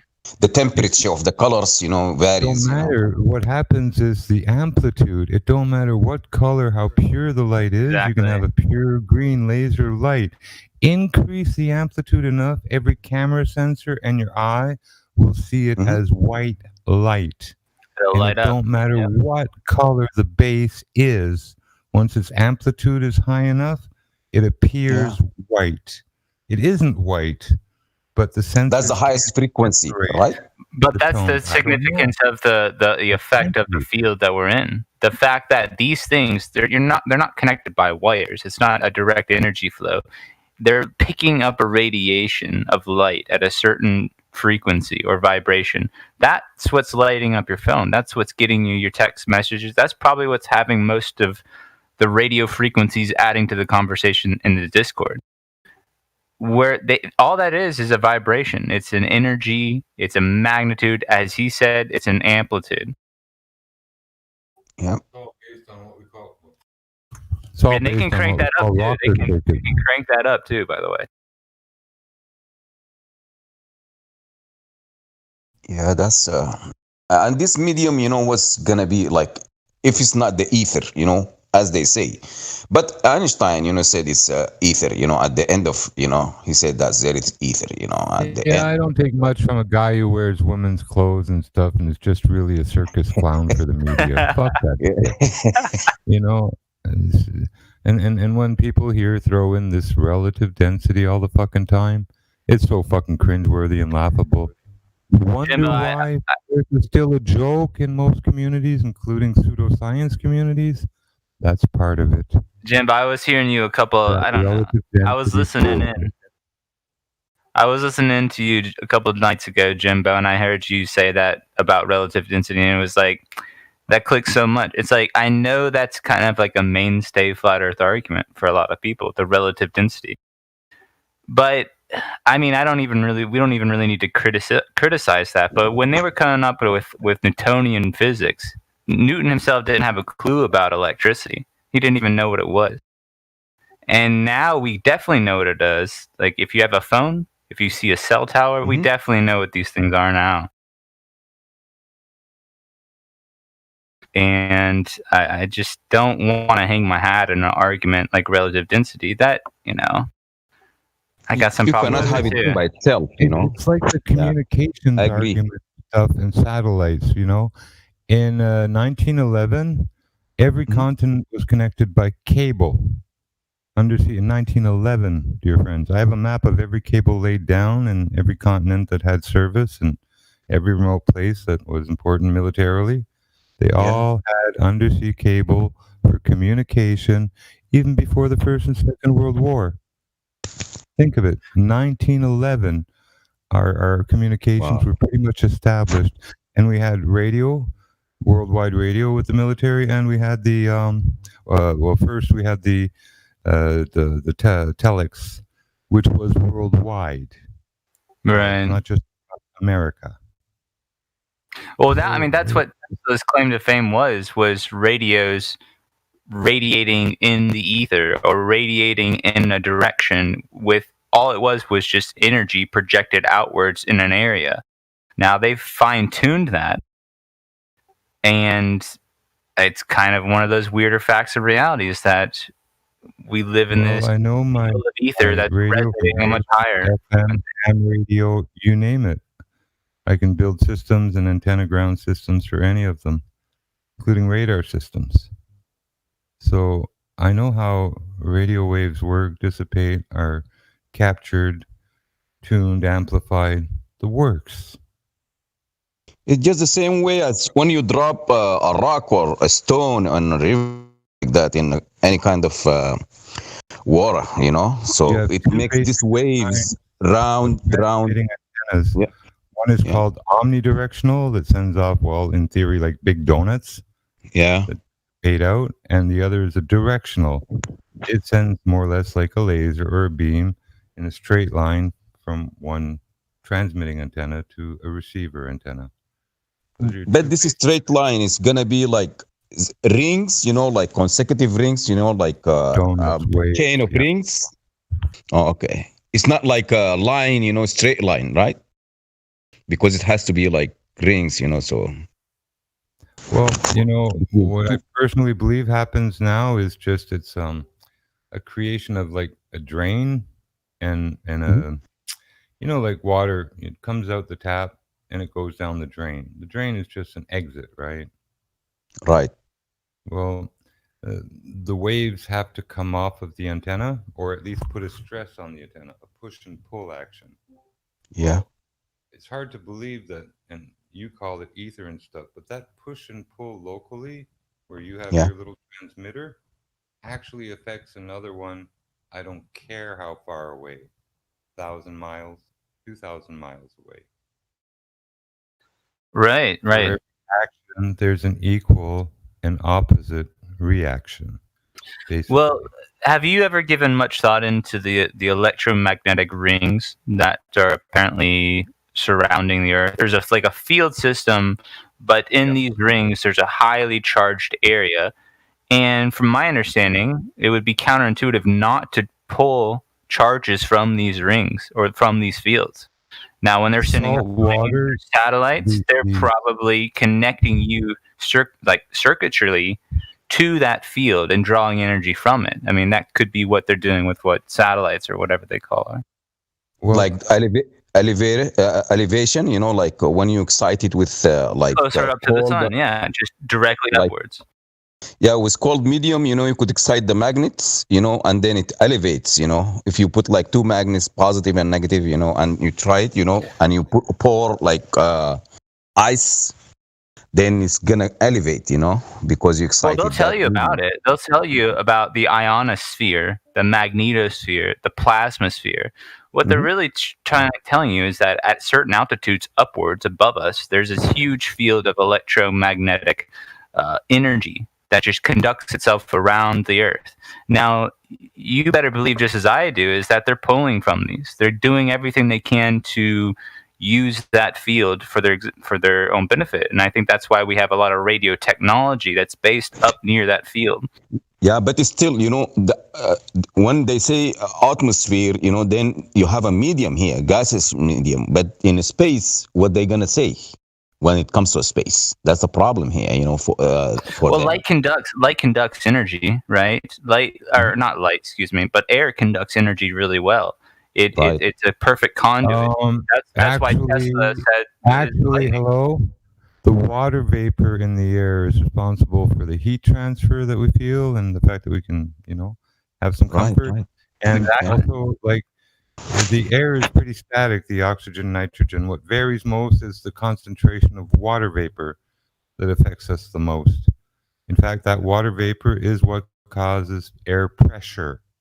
But hold on, Jimbo, isn't that the thing? The air has a quality about it that absorbs water and creates those clouds. The gas cycle has this ability to absorb, I don't know how or what the mechanics behind it, but it absorbs the water and gives it that conductive quality and lightning and everything else. Yeah. Well, without the water, it's the water is the key. There are square miles of water vapor in the air. We have storms, electrical phenomena, all that due to the water, and the air pressure itself due to the water. And the vapor pressure is relative to the temperature of the air. Warmer the air, the more water it can hold. And the air, like solutions, can have a state of supersaturation, where they actually have way more water in than average, because for whatever reason, it's not precipitating out. And, like I say, the real thing for all this so-called ether and phenomena in the air, much of it has to do with water and its properties.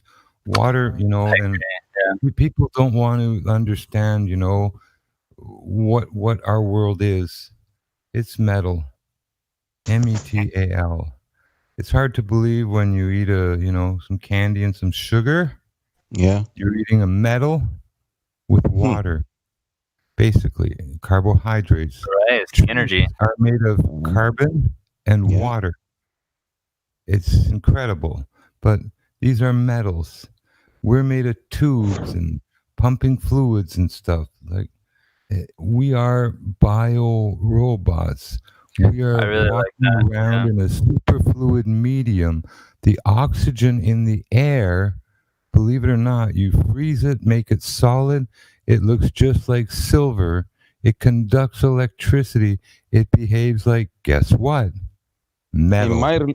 in my religion, everything is created from water. So everything, in every matter, is created water is from water. a compound. It's a mixture of two different things. The black stone. So not everything is made from it. Mind you, water is involved in a lot, not just liquids. Look, rocks and crystals have water or hydrate of crystallization. They become hard when they could come in contact with water. So water is not about necessarily fluid. In fact, a lot of the water is stored in stones and rocks and as hydrates and minerals. Yeah, it's like a stored, compacted potential of some sort. And you can decahydrate 10 molecules of water on one little crystal of, copper sulfate. Yeah, that's energy stored in, and they probably even do that with what they call like uranium or plutonium. They're very well compacted. Water is a solvent and a chemical. In relation to the lab, it's one of the most important chemicals that exists. And technically speaking, it's what you call an anhydride, a very dear thing to chemists. These different anhydrides are treasured. In the lab, guess what? You do most of your work in organic chemistry by taking an acid and a base that want to go together and providing them, the reason too. You drive off water. You drive off H from one and OH from the other. They have no choice but to go together. That's what makes synthesis so easy. Yep. So easy. Everything's about water, removing a molecule of water. Yeah. Even in Christianity, it says that God's throne is over the water, right? So that's for, there is a wisdom behind it, when it says water. It doesn't say anything else but water, it could say. Yeah, it's an understatement, that's a lot of points about flat Earth. Is flat Earth will say, listen, we're going to come back to water because there's not only some certain peculiar intelligence about it, not only finding its level, but in pretty much every other aspect of how things work. Buddy. I hate to see people personifying fucking water, gravity, any other fucking thing. Water is fucking water. It dissolves, it evaporates, it rains out on us, it keeps a continuous type of cycle going. It's not a fucking individual, a personality, no more than gravity. And every time someone fucking gives an inanimate thing, a concept, a fucking personality, like it's a character, like a person, I shit my pants.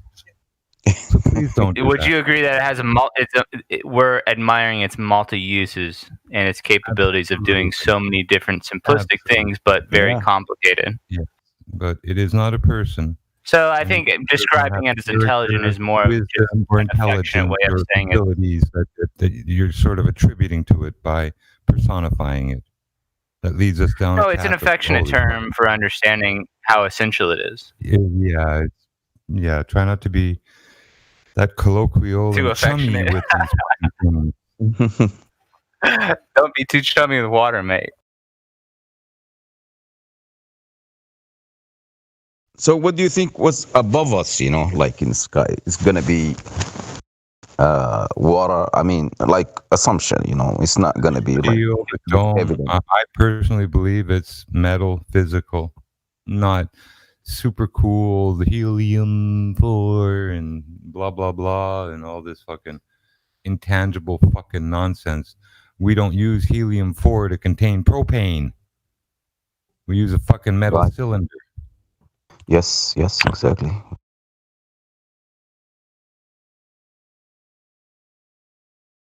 In that cylinder, without it. So do you think it's like some sort of clear metal? Maybe brass, some type of mirrored black surface would be my guess. I don't know. Because they have like clear aluminum, like a purified metal of some sort. Yeah, that's going to be something like... Down here we have cut sheets of metal that are 250 miles wide by 1,450 miles long by I don't know how thick, distributed all over the plane. So these guys, if Jimbo, if this guy went, like, let's say, to Jupiter and and Jupiter, they have it with no water. It's not like Mars. So if they bring any materials from there, let's say they bring a rock, yeah, and if we examine that rock, what we gonna find? Do we have any like water? Absolute bullshit. They never have, never will bring a rock from a so-called another planet or moon or anywhere. So why speculate on it? Yeah, I mean, how, because they cannot bring it and show it to the public because it's not going to be something you don't find in Earth here. So how come, you have something from different planet and we don't have anything like with the Earth component on it, like. Well, the thing is, like with space, it's like you can look at Jupiter and I could say, oh, that looks like a spirit world. It looks like some whirling water ball of chemicals and colors. But it doesn't mean that's a place that we can interact with. It's not something you can go to physically. It's a world cut off from you altogether. Right. Like with all this astronomy and stuff that they call science, it's just like abstractions. They draw one conclusion, which is based on all fallacy, and then they abstract more relationships to this and that and this and that. It's all abstraction.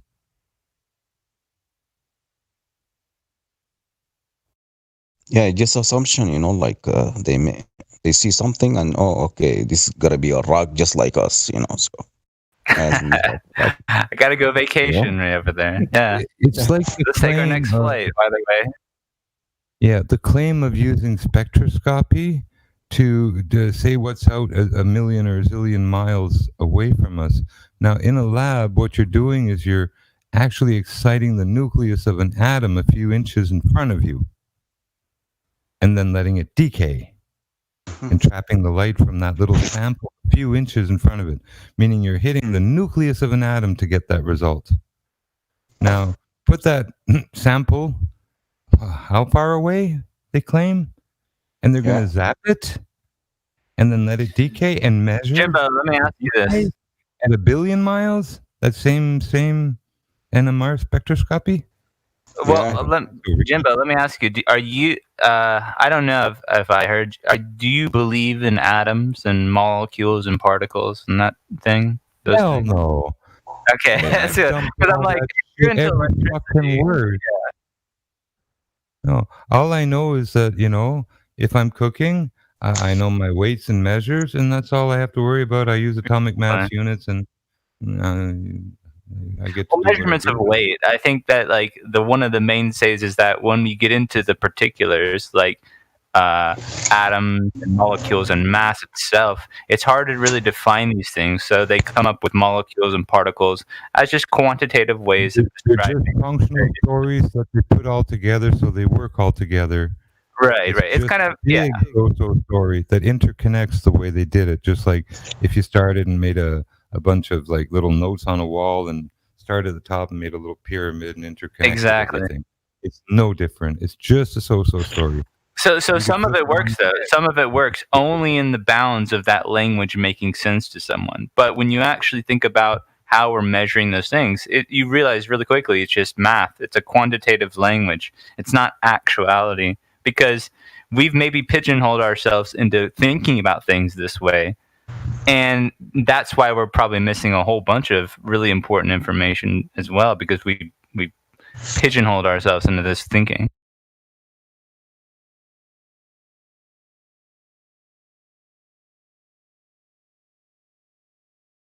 But I think that there's a lot of problems with, doctrines of believing in ideas like atoms and particles and light. And you can kind of cut yourself off from a lot of reimagination. You can reimagine these things completely, and it worked just the same. You waste a lot of time reimagining them and adding new words like relative density and just pushing things back in your art instead of pulling them out.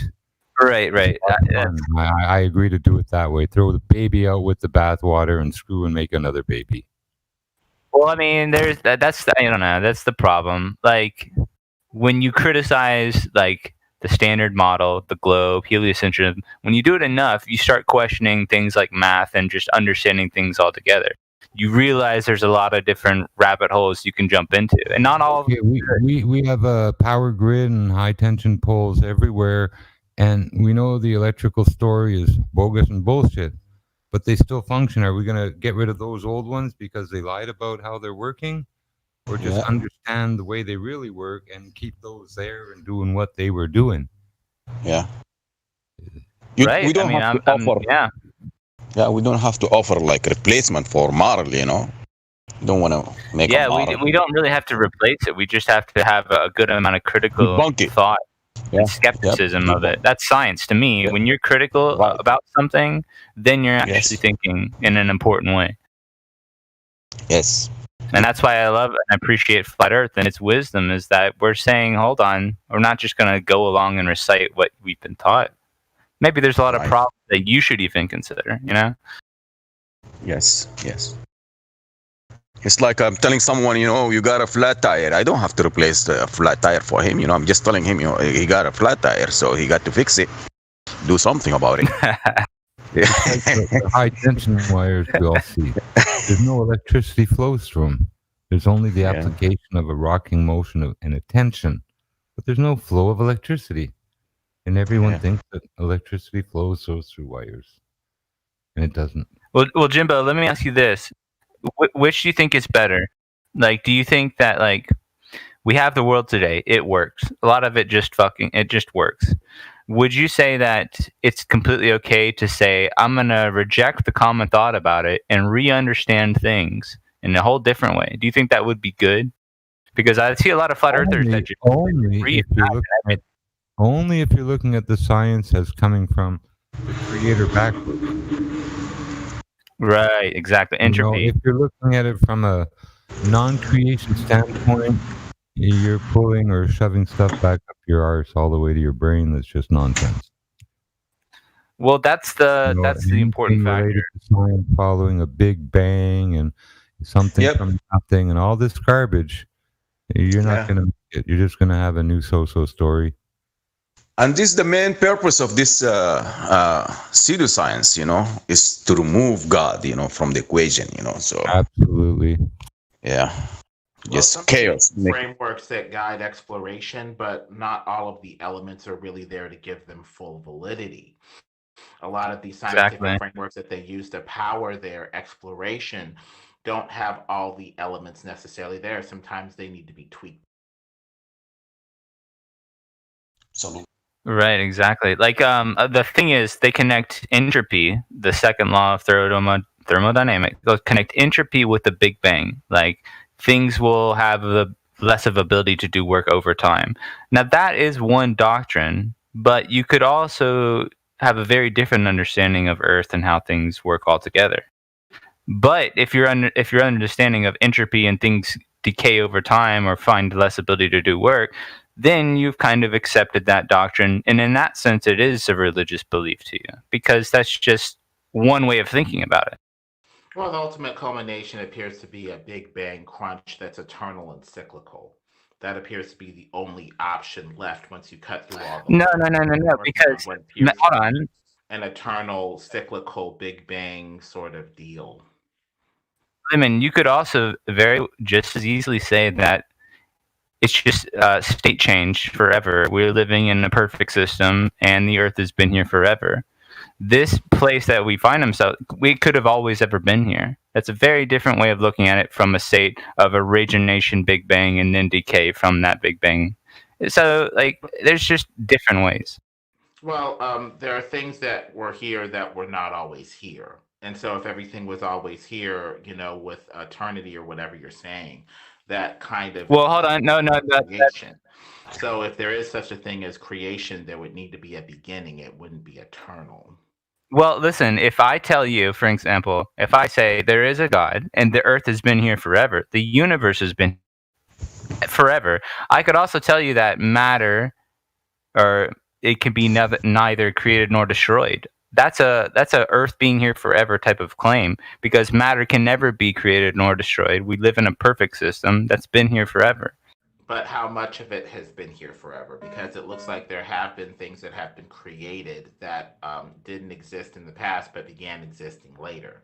So you're thinking that is your eternal, model grapple with things that appear to have had a beginning and been created? That's what I'm wondering. No, appearing is just going along with a way of thinking about something. That's a doctrine. If I say it appears that things can start from a place, you have a beginning. have to also go along with the fact that things are never created nor destroyed. It's all an You had a beginning. Your parents had a beginning 60 years ago. They didn't exist. No. It's all the same material.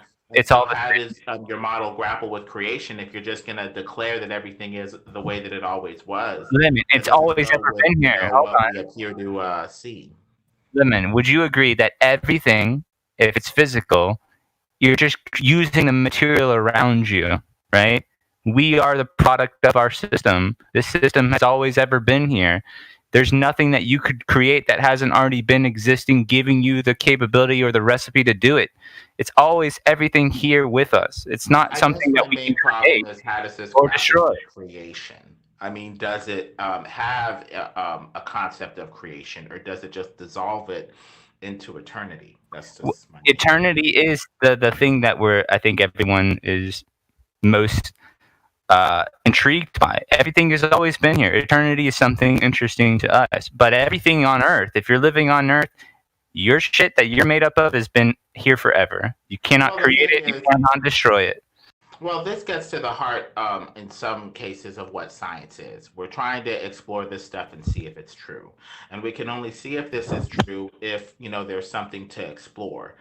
Simply declaring that everything has always been here kind of powers down exploration, because we can't really explore that, but we can explore, things that have like a beginning. No.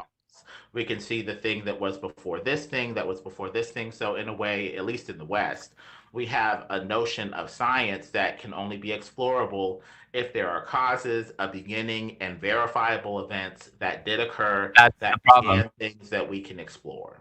That's the problem. Your understanding of thinking that things are created in our world. When you understand the fact that everything is just there's no other better worship than realizing we're not creating or destroying anything. It's us recognizing ourselves, us recognizing the creation that we are. We are this creation and we live in it, and it's always ever been here. I'm just That's a very different look of God. Very different look at God. Because it kind of feels like, eventually it just dissolves even the desire to verify events, verify processes, the stepwise, creation-wise steps that power science and engineering kind of, go off of a different paradigm with events that we at least say are verifiable. You don't have to appreciate it, though. That's another fact. You don't have to. When you're doing science, you're kind of recognizing the whole system that you're in. You're experiencing this whole system, so you can appreciate it, but you're not required to appreciate any of it. But the only way that we can verify that things are true is if they happen in a chain of causation that is discoverable. If you're saying everything just always was, that kind of dissolves the chain of causation and may potentially power down scientific exploration. No, it gives you an energy.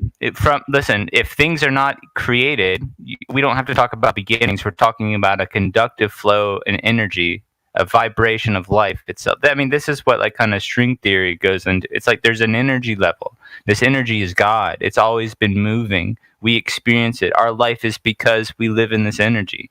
And that's like a whole different way of thinking that, there's creation events everywhere. Science is, no, it's like it's always ever been everything. We've been here the whole time. We discover about this energy. We kind of, power our science with just so stories possibly, but they're just so stories that try to provide a way to explore with a chain of causation. If we find out later that the just so story is not quite true, fine. But I just don't know of a way that we can power exploration without it in some cases. But that's my point. If you are looking for answers, if you are trying to figure out what's happening, you are worshiping. You're trying to appreciate the mind of God. You don't have to do that. Absolutely don't. But if you're a scientific-minded person, this is what they say. An actual scientist is, even Einstein said, it's really the appreciation of what God is doing. Now, what is God? I don't know, but that's what science is. It's a worship. If God has a mind like the one that we're used to, most minds work with a pretty, fairly knowable chain of causation. I'm hungry, therefore I Mm-hmm. will look for food to, satiate my hunger like that. With a chain of events that lead up to that, the hunger or whatever, followed Right. by the search for the food, followed by the eating of the food. That's God luring you into it, Think of the right? mind working. And so if we're going to try to understand the mind of God, and he has a mind that we're used to seeing or whatever, we would, power science in that regard with a chain of causation that would ultimately go Right. back to the beginning. Well, it doesn't. It doesn't What have is to a be. mind? It could Can I just be ask a that law. question? What is a mind? We're talking about physical earth, mind, humans' Spirit. minds, right? Mind or spirit? Spirit The and same. minds are two different things, right? No. Spirit is mind, I think, and we have physical bodies, yeah, but Okay. spirit is mind. It's Information, knowledge, all those things, right? Right. yeah, Where it it's lies your in. Okay. soul. Okay. Well, I guess if we were going to define mind, at least the way that we know it, it's the thing that powers, action Yeah. in an Mhm. ordered, logical way with, some sort of structure, some sort It's of your A soul. to B to C sort of thing. If we're talking about our minds, some sort of order, Yeah, but this information needs energy, right? Energy supply to supply you with the information. The information is not going to come Yeah. from nothing. Usually, yes. If it's information like information that normally powers cell structure formation, a regular structured order of something being transmitted that tells one other cell to do something else, that another cell wasn't doing before, we would tend to call that Right. information, or whatever. So you gotta have a something that causes everything. You would think, but I think there's even a couple metaphysical schools that are trying to deny causation, because that would require an order and maybe a mind, and trying to kind of dissolve everything into it just is. We don't need causation; it's just a cyclical wheel of eternity. Yes. To compare Yes. schools. Alan Lemon, why don't you something- appreciate the wisdom and having an Earth that's been here forever? It's Because always it ever been destroys- here. Because it may destroy wisdom. The No, only it way- doesn't. No, it doesn't. Because science, listen, here's how it changes. Mm-hmm. Ask anybody who's curious, anybody who's actually thought about the world that they're in. Their experience themselves is an act of worship. If you want to figure out what's happening here, you are literally figuring God out. You're trying to say this is an act of worship. It's an appreciation of God. But But the it's thing is, the way that we discover that things are true or false is we establish a logical structure, normally with a chain of causation. That's the only method that I know of that Yeah. we have to discover if something's true or false, with order, with before, after, present, Mhm. past. This was in place before this other place. That's the only way that I know of that we can, discover truth outside of just revelation and just trusting what was told to us. Let me ask you this. Lemon, do you think Depends on there's only something else. truth? Is Like- intelligence truth? Truth matches reality. Do you think being smart or intelligent is truth? Intelligence is the ability to make It's limited. It's something limited, It could be a lot of the things. ability to make connections. It could be a lot of things. But intelligence is I think it's a confusion. It's trying to understand what the fuck's happening. It's like a defense mechanism. If you want to be intelligent or smart, maybe you have a curiosity, but your curiosity should be described that you want to learn more because you don't know.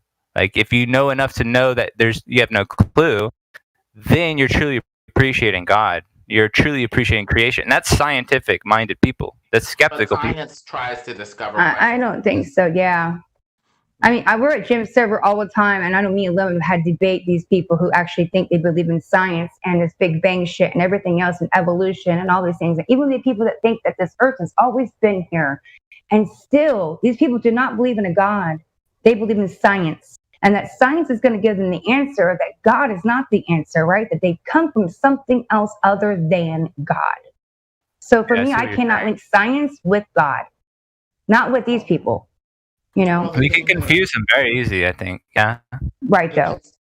It gets mystical though, but like if you say you went to the store, yesterday, you could use some sort of systematic. I'm gonna use the loose term scientific approach to determine if you went to the store, not cause and effect, but a systematic study of whether it's possible that you went to the store based off of a receipt being present, record of your financial transaction, people seeing you go to the store, groceries that were in the house before or after, and there's going to need to be a chain of before and after, a chain that says if you go to the store, you need a receipt. A receipt isn't just going to pop into place and always exist, regardless of whether you went to the store, to help establish whether this is in place, or if you went somewhere else and there's a receipt showing a time and place that's different from when you went to the store with the systematic study.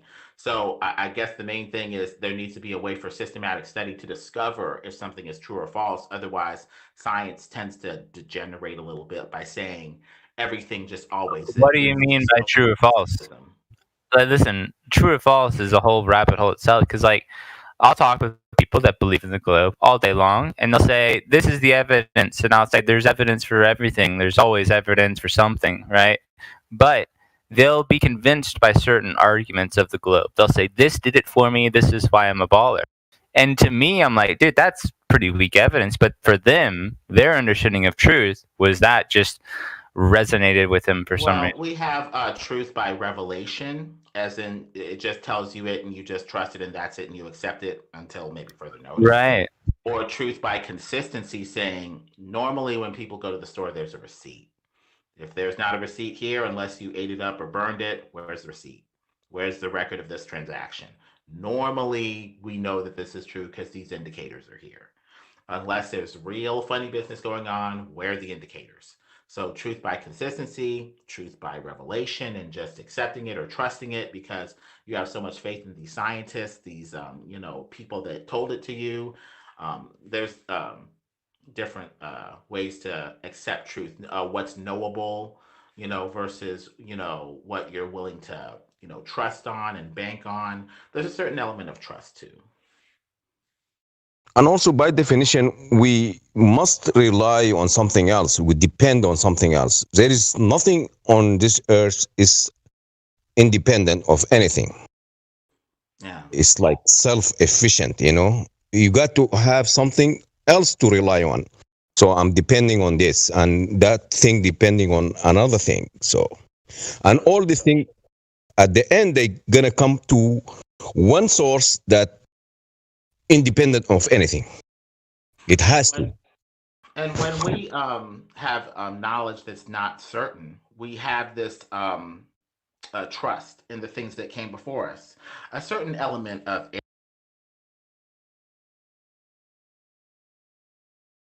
You break up, or that's me? Yeah, he cut out. I thought it was me too. It was probably me. This push to talk is just giving me a headache. Sorry, my thumb keeps on slipping. But keep going.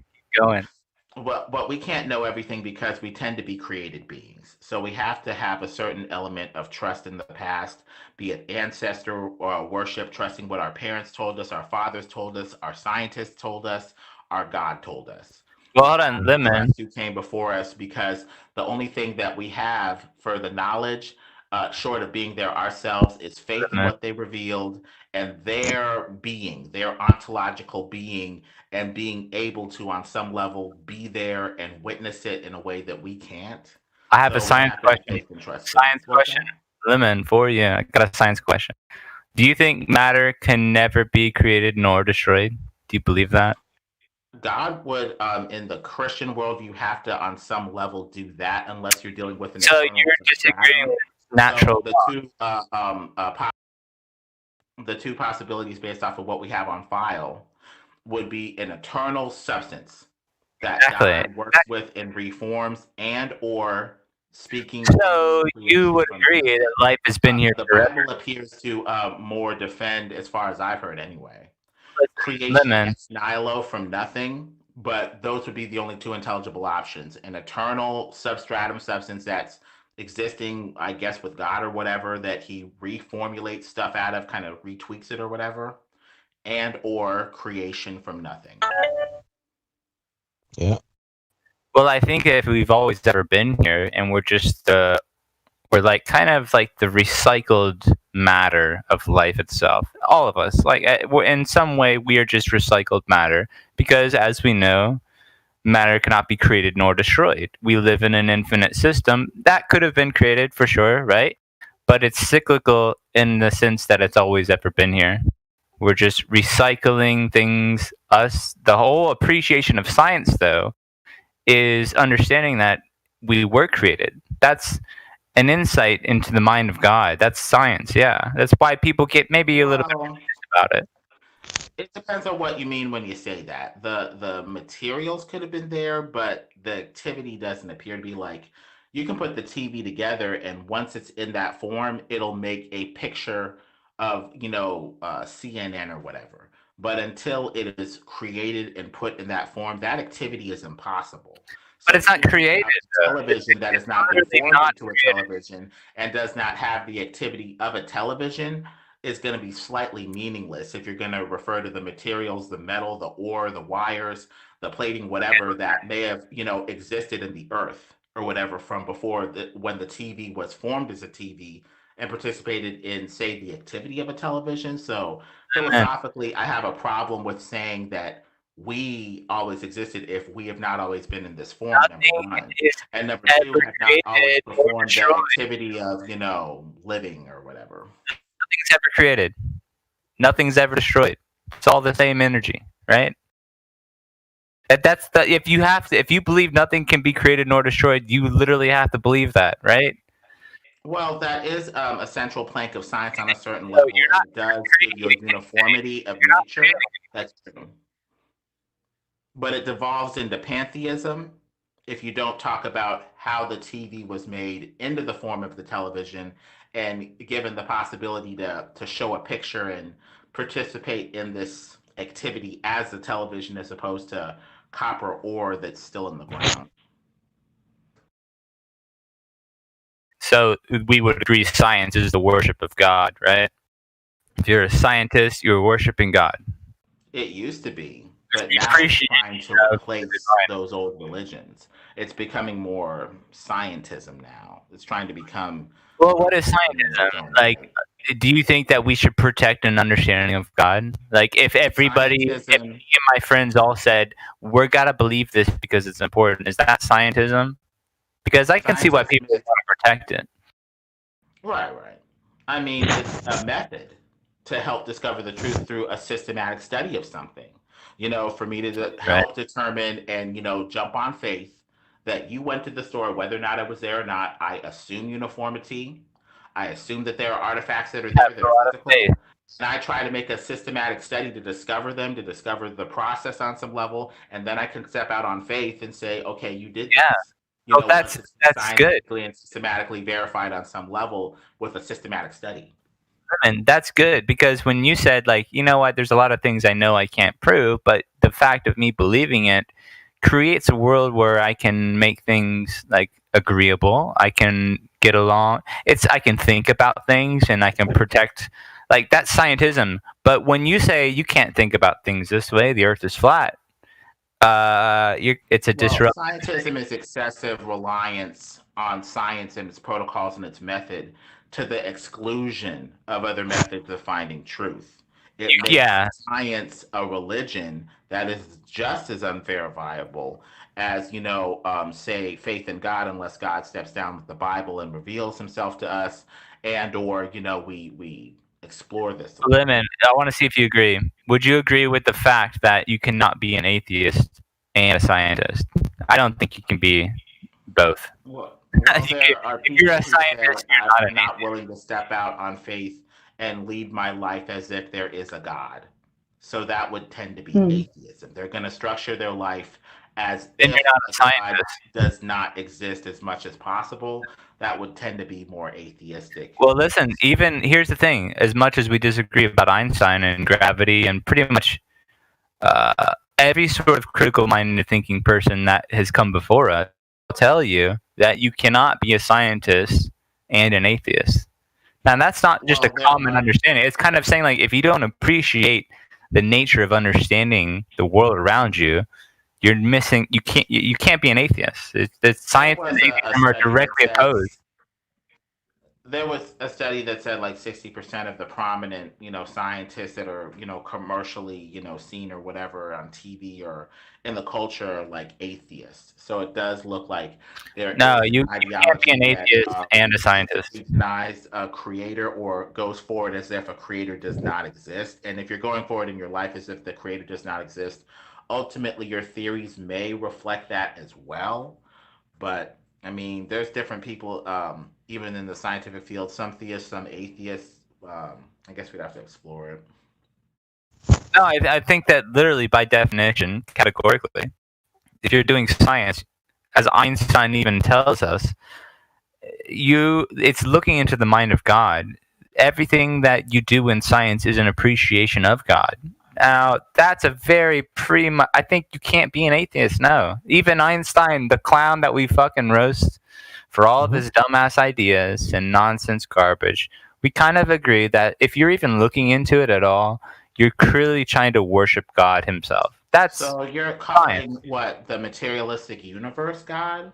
Because if you're calling the materialistic universe God, science, at least the way that it's presented to us, does try to explore that. Oh, well, yeah, it's physics. Exploring the creation, and trying to explore the creator through the creation. It just depends on whether or not you think the creation is a creation and or one and synonymous with God itself, which would be more. Listen, we've been worshiping the sky for a long time now, and from what I understand is true is that every time we look out into the world, we're trying to understand it, and trying to understand it as an appreciation of God, because it's an acknowledgement that we just found ourselves here in this situation. Yeah, but you can't be an atheist and a scientist, or even somebody that thinks. So you're calling the universe God then? Yeah, I'm calling it all a creation. It's all a proof that you found yourself in this situation. Yes. So the creation created itself, kind of like pantheism, and a kind of cyclical pantheism. The fact that hold on. No, we don't even creation. Creation might be a creation might be a trigger. It seems like they're working on a cyclical sort of creation destruction kind of. No. Stop saying creation. Shiva and Brahma or whatever. Stop saying creation. Listen. All we have to do is empirically prove to ourselves that we found ourselves in this experience. The fact that we can experience this physical realm is what we call physics, but physics is the appreciation that we found ourselves in this situation to begin with. The fact that we can even experience anything, I didn't decide. It's out of my hands. I just found myself in the situation. That is an act of science. That is an act of worshiping and affectionate understanding of the world around you. You cannot be an atheist and a scientist or even a thinking person. Do scientists and atheists just believe in materialistic objects? The fact that you experience any reality at all is a proof of God. Yeah. Because they cannot prove like space-time. Let's say space-time. What is space-time? It's not immaterial, so they believe on it, and they believe in space.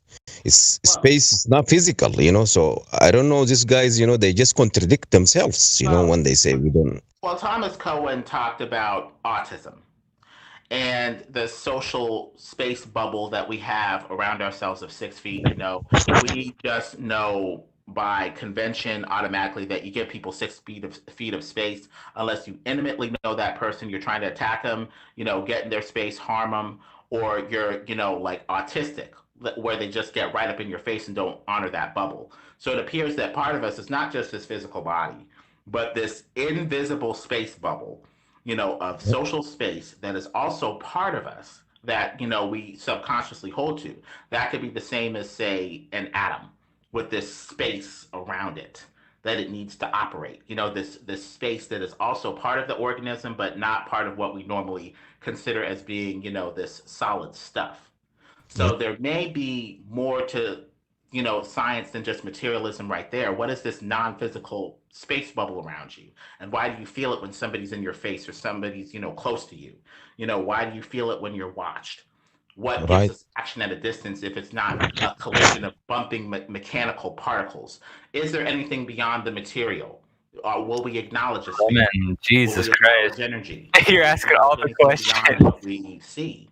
You're asking literally every question. You're right. Listen, We know there's questions. The fact is that we know that there's a reason why we're asking questions. That's literally us trying to figure out the mind of God. That's science, right?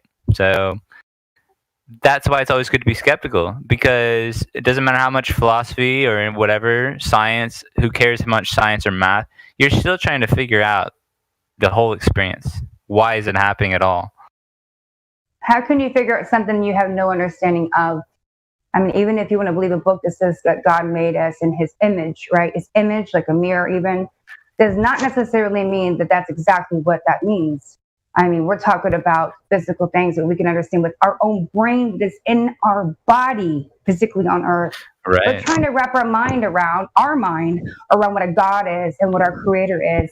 And I bet we're so far off, it's unbelievable. Now, are we close to understanding the love and the empathy that comes from our creator? Maybe, because it's within us, if we allow it to be there. But I don't think we have any clue what our actual creator, this is my opinion only, really is, and how that creator thinks.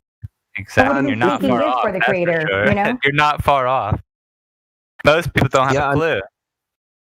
And if we always, being here, I mean, that's not going to work, because we are so limited. Why we are so limited? We're supposed to be like all powerful, all knowing, everybody, but there is none of that. I think that, listen, think about it this way. If we found ourselves, everybody here, if they found themselves, they're confused what's happening, right? We're living in reality. That's strange. I didn't decide this. I just found myself in the situation.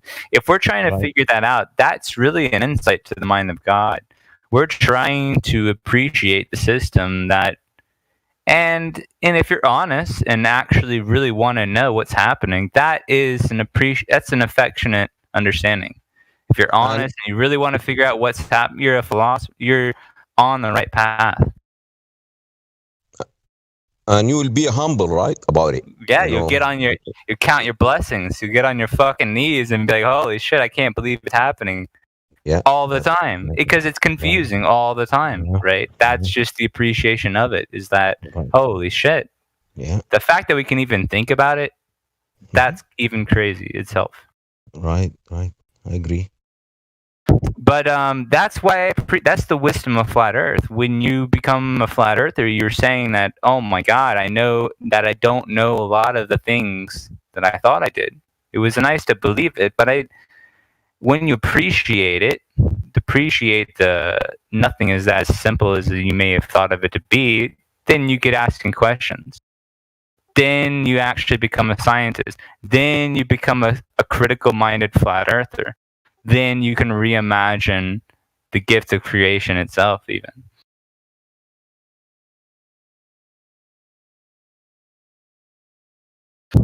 But that's just speculation.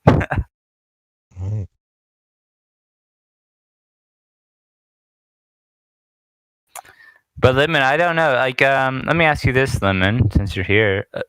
Do you feel like when you talk to people that are like hard-lined Glober baller types, these guys are unmoving? They're relentless. They'll never change. It's kind of like they're stubborn. They know enough to know that they're never going to try to even think what flat earthers are really talking about. The problem is they worship scientism, They worship the scientists now, but they're even angry about it. I've never talked to a Glober, one of the diehard like trench level Globers that really believe baller. They will never tell you. Mm-hmm. They're never happy. They're always angry. They're frustrated people. Right. Like the guy before, what's his name? Branch? Yeah, he was deceptive. He was a liar. They typically usually are liars and deceptive and angry, frustrated people. Yeah. But I know Lemon knows that, because I've heard Lemon multiple different times talk to people that are just angry, frustrated.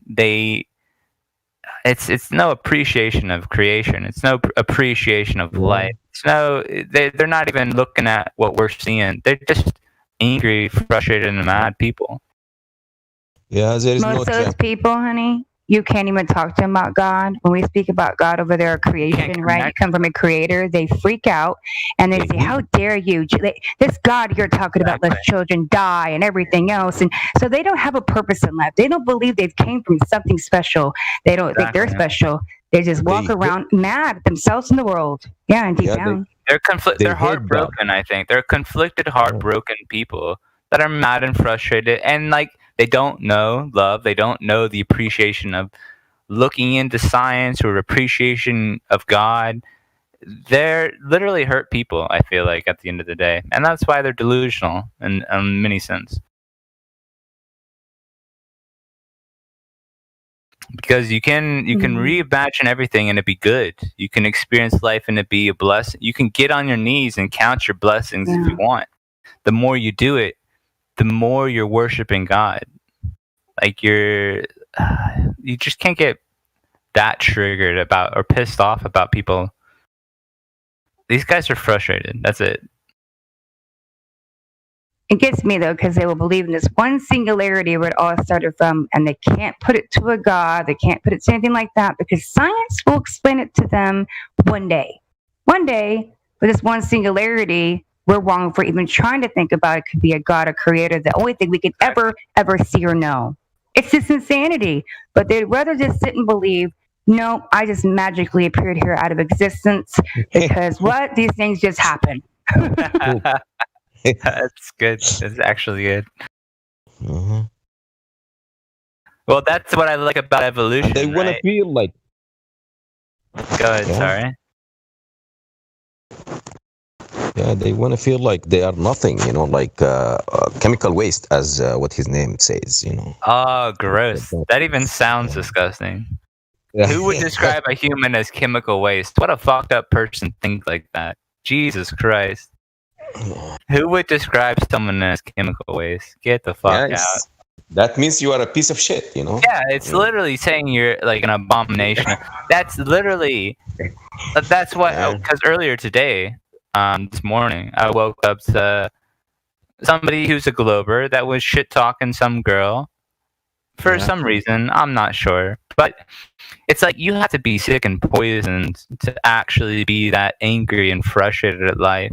You have to have a lot of problems, a lot of denial. This is kind of a Glober condition, though. Right. A lot of Globers act that way. It's not strange. Yeah, you will never feel what they do. Yeah, you will never have that feeling of being unique, and special. There's no life there. It's just dead. Yeah. It's like somebody doesn't have any love in his heart. Yeah. He has no love in his heart for himself or for anyone else. That's because that's the thing about flat Earth is that like I've known so many different type of flat earthers, every walk of life, every part of the world, literally everyone. And they'll all tell me the same thing. Like once you really get into the curiosity of God and the world around you, you're not mad. You're not frustrated. You're not a global type of pissed off. It's like a relief. It's like a burden off your back when you try to understand God. You try to understand the world around you. It's a blessing. You will never be that pissed off. And Globers, if you go to Gym Pandas, you're going to have a lot of pissed off adult type people that just hate themselves and the world around them. Pathetic. And the thing is, you cannot be like both, atheist and flat earther. When you you can't become flat earther, then you recognize God, the existence of God, because you will appreciate, this world and this creator who makes you very unique and special, and he made for you this earth to live in. He offered everything, for you, this beautiful earth. Well, I would challenge anybody here. I mean, because we all have our shit that we're interested in, right? Everybody's looking into something. But I would ask you, like, if you really want to get into it, try to find an atheist type of person that is a scientist. Because the study of science itself, the study of physics, is an appreciation of order. It's appreciation of design. It's appreciation of, holy shit, we found ourselves in an equation. Yeah. It's a never-ending math equation of constant us appreciating The fact that we're even here. That's the whole fucking worship. It's the worship of God. But you cannot be an atheist and do this shit. You're just an idiot. They're delusional if you think that. Yeah. And when you say you cause cannot and effect, say everything is here, but for no reason. That's a clown show. Get out of here. when you say like science is a cause and effect, testing. So you looking for the cause, and that's the cause is God. The end. Well, that's okay. Let me ask you look this. for the cause. Lie detector, because I'll tell you. I like to tell Globers to everybody. I don't really do science. I don't do math. Fuck that. I hated math. Gave me a headache. In science, I thought it was kind of like just boring or whatever. But let me ask you this. Yes, sir. Let me ask you this. Do you think science proves things? Like, what do you think about science? Like, is it important? What are you doing when you're doing science? Because I don't do science, I'll tell you that. Everybody does science, like no. every day. No. I go out of my way not to do science. I'm one of those kind of people that will just go with the flow, go with what's happening and saying, okay, cool, it's happening, it's real. Like, I don't do science. I don't have to, like, prove. I'm not that delusional. I think science is kind of delusional in a sense. But I don't know what you're doing when you do science. Like, if you do science by the, like the scientific method, I think that's the best way, to reach the truth, Well, let me give you this one. I've talked to a lot of people that believe in the globe. Some of the most diehard people that are, like, they believe in a globe. They're globalist type people, as Crit would say. They think that science doesn't prove anything. And when you talk to them, you're like, okay, so if science doesn't prove anything, you can't really know anything. They're arguing that we can't really know shit, but it's a ball. It's just a weird thing. Yeah, because you gotta have science to prove things. That's what science is for. Otherwise, listen. Here's the funny part. Go on YouTube. Whenever some popular YouTuber, I'm talking somebody who's got like 10 million subscribers, whenever they talk about flat Earth, they're going to talk about how science doesn't prove things. And if you hang out here, you're going to hear absolutely that science absolutely does prove things without a shadow of a doubt. It's a way of you can know things. But you're hearing from the glober spherical guys that, like, you can't know shit. What the hell are you talking about? I can't know shit. Get the fuck out. I can figure things out. That's what science is there for. These guys are pseudoscientists. They're liars, actors, and fakes. Yeah. That's so fake. I mean, this is unbelievable, Science cannot prove anything. So, dude, I can't. You can't be a thinking person. Yeah. You have to be. There's only flat Earth. If you're not a flat earther in 2021, you're gone, man. It's over. You're clueless. You just don't get it at all. You're so gone. If you're a glober in 2021, you're just Jesus Christ. Save you. We have science because we're trying to power intelligible actions in a reliable way. If I'm participating in this unknown process and I'm like, I make this tasty, sugary, concoction when I add flour and baking soda, stir it up a little bit with some eggs and put it in the oven. Maybe I can systematically study, what is the right temperature, the right conditions that cause, the type of, fluffy, moist cake that I like to eat. So it's to power action in a reliable, intelligible way and, give other people a convincing, chain of causation to help guide their actions too, in some cases for science. So, with science, we try to have an accurate understanding to help power intelligible, reliable action. And that's the worship of God, Lemon. That's the worship of everything Flat Earth is trying to get people into. How about you do some science? How about you go out and do observations of the fucking Earth itself? How about you think about God? How about you just stop believing shit you saw on YouTube? Get real for a change. There are materialists who will say that there is no God. So they're not trying to, worship God, at least with their words anyway, with their science. And to worship the universe or the materialism or their own mind even. So it just depends on where you're coming from, I guess. There are liars. That's why whenever I talk to a glober, and you can get into trouble for this, saying it to them, but if you talk to a person that's a glober or a baller, you have to remind them that they're liars. You actually have to tell these people and confront them for being absolute liars. Because when you ask them simple questions, which I appreciate this channel and this server for, show us curvature. Show us a fucking measurement of curvature. They can't do half the shit. It's not a ball. You just want to believe it. A framework that powers a certain type of exploration. It's basically telling them whatever you discover, reapply it to the ball and have this as your baseline. So it's not like the basis of their framework has been fully proven, but their framework is that it has to be a ball, it has to be materialistic, it has to form itself by this gravity force, and this gravity force has to power self-creation of matter. So they're working from a framework and exploring with science within that framework. In some cases.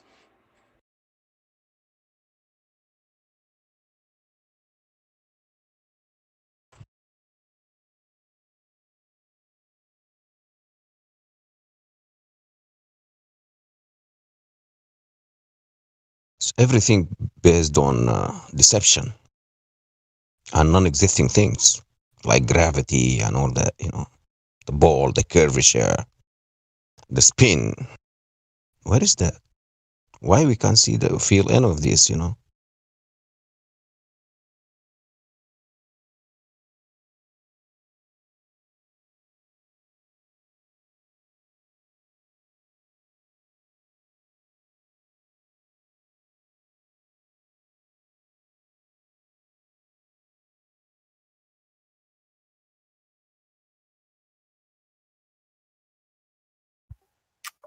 Check. Lemon, you there? Lemon, I guess he got disconnected or something. Damn, yeah, I got disconnected for a second. Yeah, it's acting up, the Discord, like so fucking Discord inconsistent. Yeah, it just fucking bugs out. I'll be listening to something and then I'll sit later and be like, I haven't heard shit for like an hour. I'll have to reconnect or something. To perform what the fuck? Scientific study of what conditions tend to lead to Discord bugging out, unless it's sort of human causal agent. Hold on. You can correlate this too. You said that more intelligent than anybody could have ever said it. Actually, we just said it's bugging out for sure.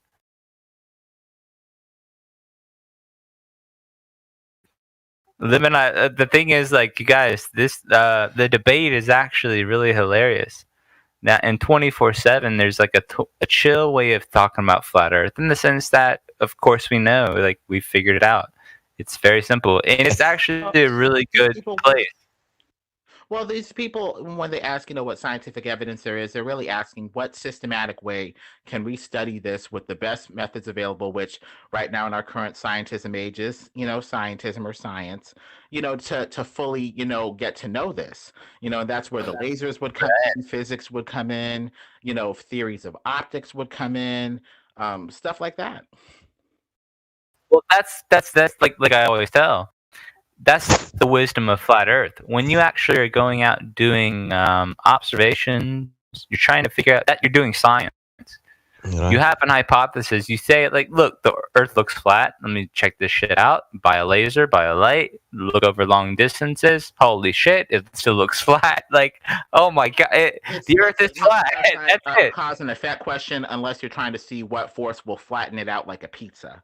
Maybe then you could say cause and effect, but it would be systematic study, sort of something. Listen, here's the thing that it's very simple to be a flat earther, especially now in 2021. It's the easiest thing to just accept the fact that, holy shit, it's flat, and you can't measure it otherwise. It looks how it presents itself. The Earth is fucking flat. Who would have thought? It's so easy to be a flat earther in 2021. That's the easiest shit you could ever do if you've ever gone anywhere on vacation ever. Look at the fucking horizon, man. Horizontal, flat, geometrically. Dude, it's over. We live on a flat Earth. There's no measurements of curve. These guys are atheist, denialist, delusional kind of fucking people. That's it. Well, the people that have access to the equipment that would allow the most systematic, study of this, like the billion-dollar lasers or whatever, or telescopes that are pointed up instead of out and over the flat plane, they appear to be given a totally different worldview. Basically saying, if you want to operate in the sphere with our equipment, you better believe this or else. And so that's where kind of the clash comes in, the brick wall, the worldview that you have to be given gatekeeper access to this equipment, to this institution, to these tools. I would love to get those telescopes, and assuming that they're not made purposefully to point to the sky and not point to the ground, I want to direct them, over the flat plane and see what, if anything, is visible. Well, hold on. Here's one thing, Lemon. You have to also realize that a flat earther in 2021 will tell you there's no measurement of curvature. You're never going to find that. That's why it's a meme that we even ask these guys. They don't have measurements of curvature. They'll tell you the dumbest shit you've probably ever heard. Like, as an adult, this shit is absolutely nonsensical. But here's the thing. When they talk about the stars, they love to go back to the stars. They'll talk to you about light and locations and distances and speeds, all this sort of doctrine bullshit. Now, when you ask them, okay, how do you know half the shit that you're talking about? They themselves will tell you they don't have a clue. When you learn more about colors, when you learn more about frequencies and light and speed and vibration, oscillation, frequency, sound, all that shit, you're going to realize it's all electromagnetic. We live in an electromagnetic plane of energy, and I connect that with the Bible, saying that the earth has been here forever. God is the energy, life itself, water will conduct everything. We live in this is like the perfect unification. But the fact that I've realized is that you cannot be an atheist and a scientist. That's impossible.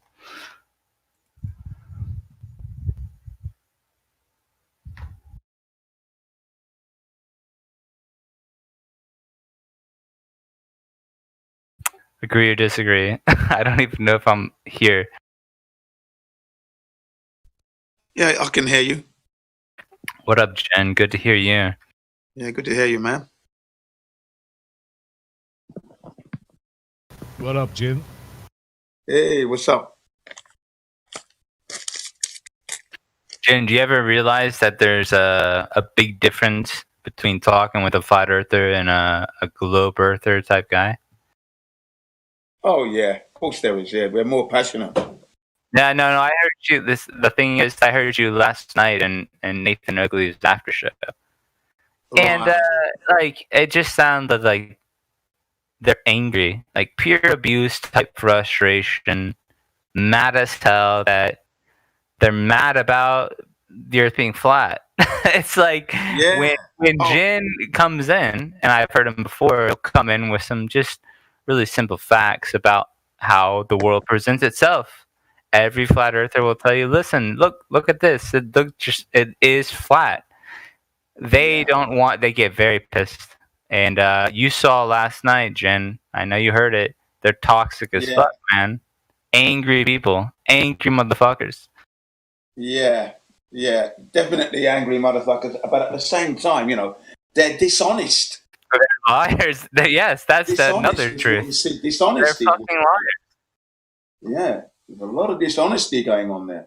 But that's the thing, Jin. I gotta be honest, mate. I came back to this the server 24/7. Yeah. Not that I gained. But Jin, listening to you, man, you gotta fucking you hype it up enough to actually have an importance behind it. Like, you hype Flat Earth up so much that when you talk to these guys, they're low energy, liars, deceptive motherfuckers, not even thinking. Like, they're just, it's angry fucking people. There's a guy called Flat Earth Dude. He's sometimes come on the server recently, and he will tell you that I am the most positive flat earther you'll ever meet. No, well, I don't know what you mean by positive. Okay, I listened to you. Listen, hold on. In the way that Jin, I know it's for sure. I know it's for sure. Jin, I heard you. Listen, I heard you like 2 nights ago, absolutely shitting on this Glober dude. You were like, this guy doesn't know shit. This guy's a fucking liar. He doesn't know shit. He's never done this. I was laughing the whole fucking time. I was like, cheers. That's truth. That's fucking truth. Absolutely. Good shit. And I'm like, that's power. That's flat earth energy. That's it. That's exactly what I'm saying. The energy is there because we know. And that's some confidence. Yeah, dude. I love that shit. Yeah. Remember, I'm running on. I've been ripped up for like 53 we've been years for a while here. Yeah, we were ripped up for some time, so now I want some payback. And I expect people to stand up when the information is presented to them clearly in layman terms. A child of 6 can understand it. Come on now, Jen. Can I tell you one thing? I gotta tell you one thing, brother. Listen, when I hear you, whenever I hear you say what you do, I think like this guy's bringing pride into this shit. This guy's bringing in a little bit of pride. Like, he fucking knows. Yeah, I know. Of course. You can't just be a fucking liar. You have integrity. These guys are cowards. No. They're fucking idiots. Right. I'm bringing in experience from my childhood. I've got a good memory because childhood memories are coming in. Then, logic, common sense. Come on, man. All honest. I love it. I love that shit. Yeah. That's good. Most of us do this. Most of us are honest when I listen to the other flat earthers like yourself and others. You're delivering even the technicalities of it. The technicalities of their absurd stories coming out. And when you do that, I mean, even I'm amazed at how you articulate that. You got to get through to them. You have to try to get through them. Well, you articulate it in such a way that there is no room for error, and there is no but this. Because when you do that, then you're just being dishonest. You know what I mean? You have to be honest. That's why, listen, Jen, I can't speak for you. I would call myself some sort of warped ass version of Christian. When you realize the only thing you ever have to answer for is yourself, you're only going to be judged for what you thought. You're thinking about this shit, high level type of fucking equations, right? It looks flat. We gotta go back to honesty. We gotta be honest to each other. Can't lie to each other. If you know it, then tell us. But if you can't, then don't lie about it. The earth is flat. That's just what's happening. Okay? Yeah. I'm not convincing you of shit. I'm just saying I've seen it too, So I'm saying that if you want to appreciate God and science and physics, you have to appreciate that. You have to want to figure shit out, right? Right. That's exactly why I asked. What is the reason for your existence? Because you're just you're living a fantasy which is not real, and that is a contradiction to what the Creator gave you as life. If the Creator is watching, we found ourselves here, right? Yeah, we just found ourselves here. That's it. Problem. Very disappointed. Very disappointed. That you're lying. Yeah. Yeah. The Creator would be very disappointed in that you're lying about His creation or its creation, the Creator's creation. You're lying about it, that you can travel to the moon and go to Mars. Yeah? Set satellites up in space. Lying about viruses and what they can and cannot do. Just lying.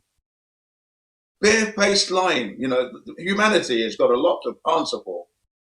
Guilty because they're not looking into the creation that is life and understanding it and just listening to men and women on the media pouring out lies upon lies on an hourly basis. Listen, Jen, let me tell you. Hold on. I don't know if anybody wants to come in too, but Jen, you're absolutely right. The mask itself and all of its mystery, people are kind of okay with hiding themselves now. They want to hide behind, I don't know, science. They want to hide behind being a sheep. It's much easier to just go along type shit, right? With a lie. Flat Earth is offering you something very different. We're offering you The wisdom of flat Earth is that we say, "How do you know that shit? Can you show that to us? Can we just get real for a while? Can we look at the horizon?" They showed it yesterday to. Can we be honest even more? Yeah. Yesterday they were honest with Jin. They show him a picture from 1931 or something like that from the from airplane. They say it's a picture of Earth. When I checked that picture, I found out the newspaper is the curve. It's yesterday, Jin. Remember? Right. Yeah. That's right. It was the newspaper that was curved. It's not the picture. Gosh, that's a ball. Man, deception is, ball, funny. If you looked at the article, okay, there was a normal text, but where they inserted the first man to see the curvature of the Earth, that was in bold black letters. Man, just look at that. Yeah, and they don't show you the normal thin text, black text. They don't show you the picture itself. They show you the newspaper. The picture in the newspaper. So they curve the newspaper. Hold on, listen. The newspapers prove they've been debating the fucking moon landings forever. Like, there's so many problems with that shit altogether. Listen, they'll tell you every different fucking story, and it all contradicts. That's why we got ourselves in the position that we're even questioning. Did they even fucking go to the moon? No, they didn't go to the fucking moon. How about you look at the stories? They're saying weird shit, man. It doesn't add up. No, it doesn't. It's fake. They're lying to you, absolutely, because they can. And you want to believe that shit is the problem. That's pathetic. That's right, Sinclair. Lie detector just picked up on that point. Yeah, they're not honest people. They're liars. They're 100% absolute trash humans. They're liars. Yeah, and they should be known as liars. I'm glad you said that. Trash humans, trash. That's why demeanor. That they will my demeanor against them. Yeah, my demeanor against them is like a double-edged samurai sword. It's got to be. You gotta shut down your lies. Yeah, you gotta cut. Yeah, I'm not wasting a stroke. Not one stroke is wasted when I'm dealing with them. Not one stroke do I waste. Jin is probably the utmost example of someone that's cutting through some people's talking shit.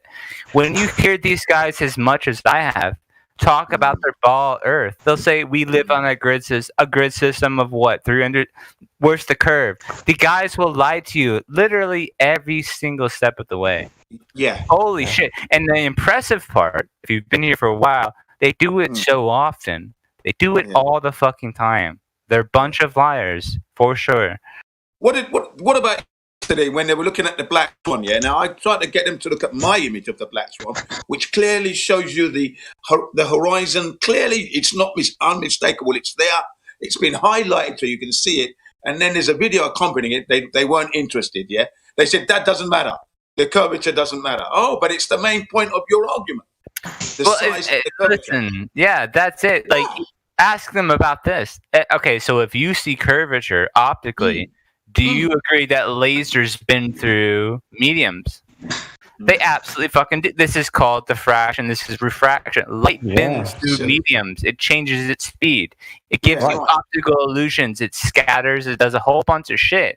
But if you're looking at the fucking moon, hold on. Let me say one thing, Jen. If you're looking at the moon at moonset, or when the sun goes down and the moon comes up, if you see the fucking moon at the horizon, you're seeing through a coloration of that distance of the moon coming up, still above you, by the way, still fucking above you. Guess what? The problem is the angles are deflected by color. The colors actually show you distance. And when we look at the faces of the moon, it's flat. It's a flat fucking Earth. We're looking at the moon from below. Yep. But there's so many different issues because we have to hear them talk about all these different other rabbit holes they'll drag you down into. That's right. That's right. Go on, lie detector. Go ahead. And at the end, they tell you science cannot prove anything. Yeah. Oh my god, dude. Let me tell you something. Yesterday, I heard that. let me tell you something. Lie detector, funny. Brenda, right? Brenda's kind of like one of those people. If you talk to her, you feel dumber. She'll tell you that we can't know anything. She'll say science doesn't prove anything. Like, but listen, here's the sad fact. Like, I've heard a lot of very popular anti-Nathan Oakley type people. They'll shit talk Nathan Oakley for saying that you really don't know the distance of the sun, right? And when you watch them, they'll tell you in a long 20-minute video that, yeah, they don't know shit. They'll tell you they don't know. So when we say the Earth is flat, and guess what? The sun and the moon look above us at angles, and the angles prove that we can understand light in the surface of the Earth much differently than a globe model. Refraction itself, every single fucking thing you can think about debunks the globe. This is what Bob, you like to say 15 degrees per hour, Bob, but it's there's a preponderance of evidence that it's flat. That's his quote. There's a whole bunch of evidence we know it's fucking flat. Yeah. So get the fuck out of here. And light usually travels straight. When it's refracting, it's a kink, isn't it? It's a kink. It's not actually a redirection. It's a deflection of energy. Right. Yeah. I do wish they stopped saying it curves, because it doesn't bend. It actually kinks at an angle. There's an angle going on there. Well, Jin, can I show you one image here? Yeah, please. Go ahead. I love this shit because it's kind of Black Swan, but it's lasers. Hold on one sec. I'll be interested to see this. Yeah, please. Nothing pisses me off more than, inaccurate statements like, it bends. No, check this out. Check this out, Jin. Hold on with me real quick. Do you see the image I posted or the GIF I posted? Yeah, the laser beam. Yeah. Now this is perfect. Now I went on Jose JG's clown show. They got Blue Marble and every sort of other liar there. Right. I presented this image or this GIF, which proves that light bends through a medium. Yeah. This is absolute fact. There's no fact, but this. Guess what? If you look on the left side, it's a laser that is shooting straight, horizontal. The only thing that's bending light is the fucking medium itself. Hold on. So if we think of ourselves on the right-hand side of this, we're receiving light from the source. Yeah. This is refraction. I got one more picture here. That's a good one. I got one more. I got one more image. 1 second. Right here. Go ahead. Right here. You see this atmospheric refraction of light bending through the medium, the sun bending through the air, right? Yes. Yeah, I can see that bending through the air. We are seeing distances that completely debunk the globe model mathematics here. This is completely, it destroys it. The Black Swan is trying to tell you that, but this is another proof here, right here. It's a great gift. But they will tell you there is two horizons here. They're gonna tell you there is one horizon in here and there is another horizon. That's what they say. That's exactly what they say. Yeah, there's math attached to that though. That's where they get fucked up. They can't use the math to defend their bullshit because listen, if you stayed like 2 weeks or 3 weeks and you looked at this observation, you would see refraction. There's no fucking measurement of distance in that shit. Al Bruni's a clown. Yeah. Get real for a change. Right. Well, quite interesting is that I'm actually seeing light actually bend, not kinking, actually bending.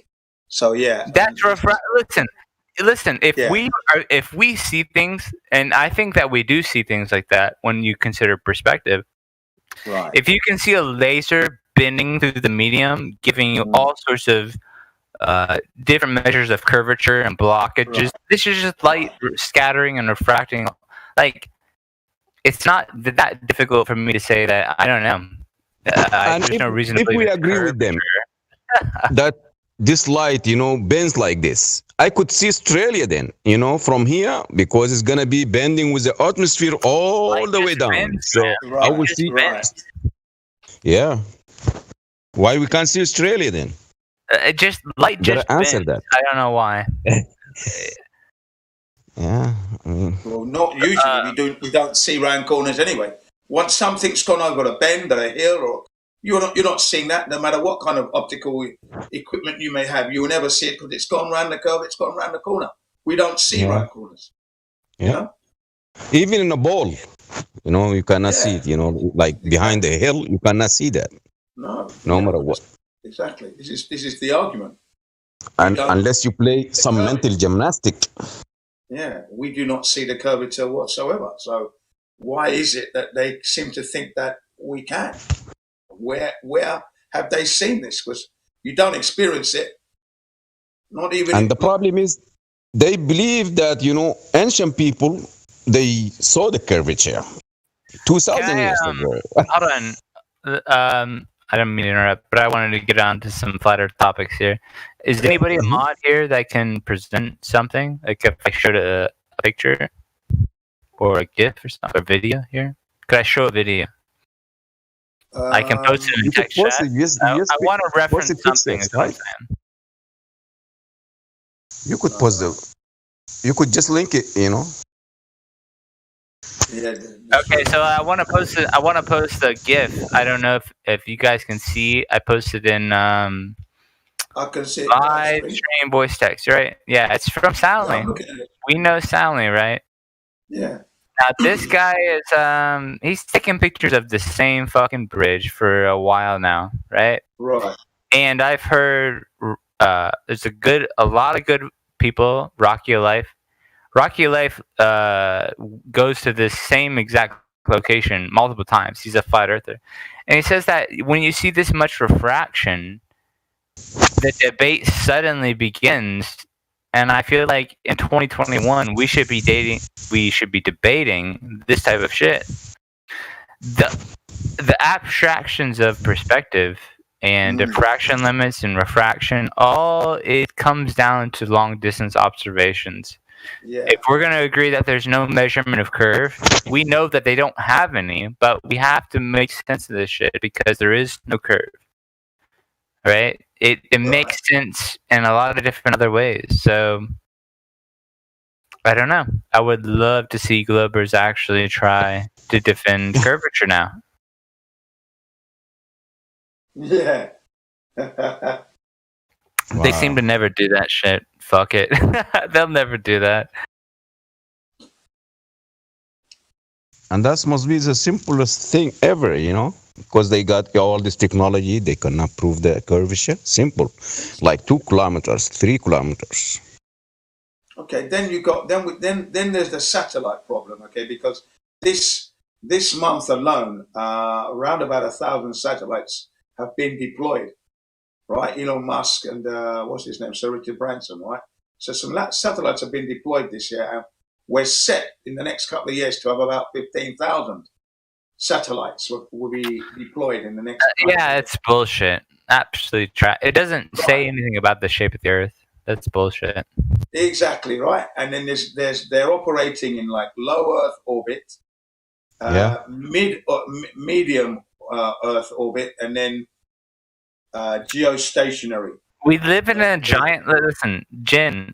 Think about it's better to think flat Earth, right? So we live in a giant pond. We live in a giant pond underneath a very bright, intense light, right above us. Whenever we do the measurements of light above us, it shows you a circumference of light over our flat Earth. You can't see anything farther than that. If you're thinking it's curvature, you're not understanding the circumference of light radiating from above you 360 degrees. The sun could very well be a fucking ball. Same with the moon. But all we're talking about is the circumference of light over our flat Earth, over a plane. This is exactly what we should expect. Yeah. What is it? Synchronous. Yeah, geosynchronous Earth orbit. Okay, so geostationary, right. 3. Now, the low Earth orbit is anywhere from 96 miles, let's say 100 miles, to 1,200 miles. Wow. The medium Earth orbit is 1,200 miles to about 12,000 miles. And then geostationary orbit or geosynchronous orbit is about maximum altitude would be 21,000 600 miles. So let's round up to 22,000 miles. Okay, that's the whole range, right? And apparently, most of the communication is happening in low Earth orbit, up to about 90%. And then I read another site. It said about 60%, then about 30%, and then you've got like 10% in the middle.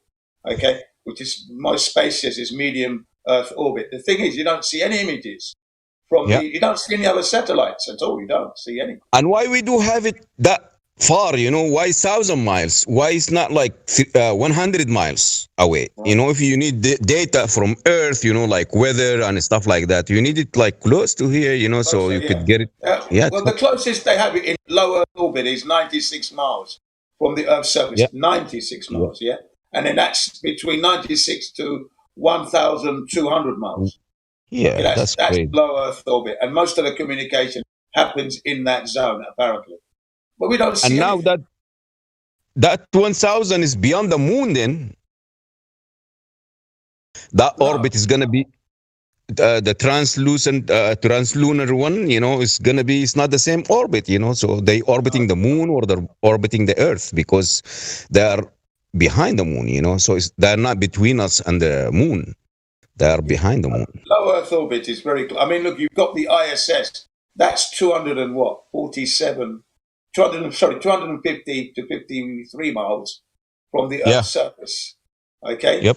Traveling at 17,500 miles an hour. So really, it's well within the zone to encounter satellites because apparently 96 miles from the Earth's surface, there's supposed to be satellites there.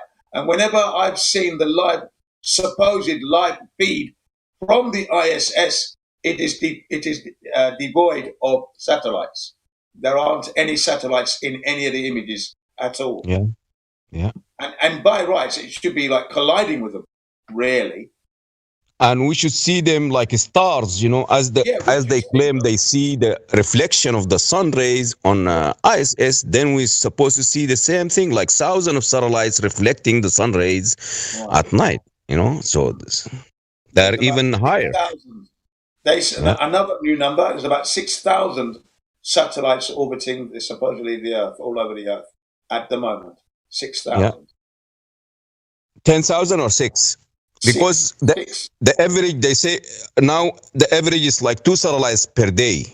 You know, like last time, you know, the Falcon, you know, they have like 64 launch of satellites, and they have the space link, what they call it, something link, Starlink or something like that. Starlink, that's right. Yeah, Starlink, Starship.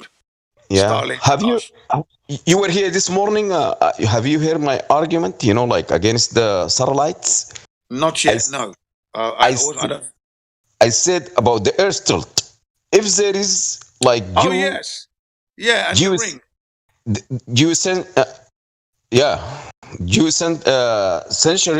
Stationary satellites above the poles. Then when the Earth tilt in the winter time, these satellites, they will have no source of power.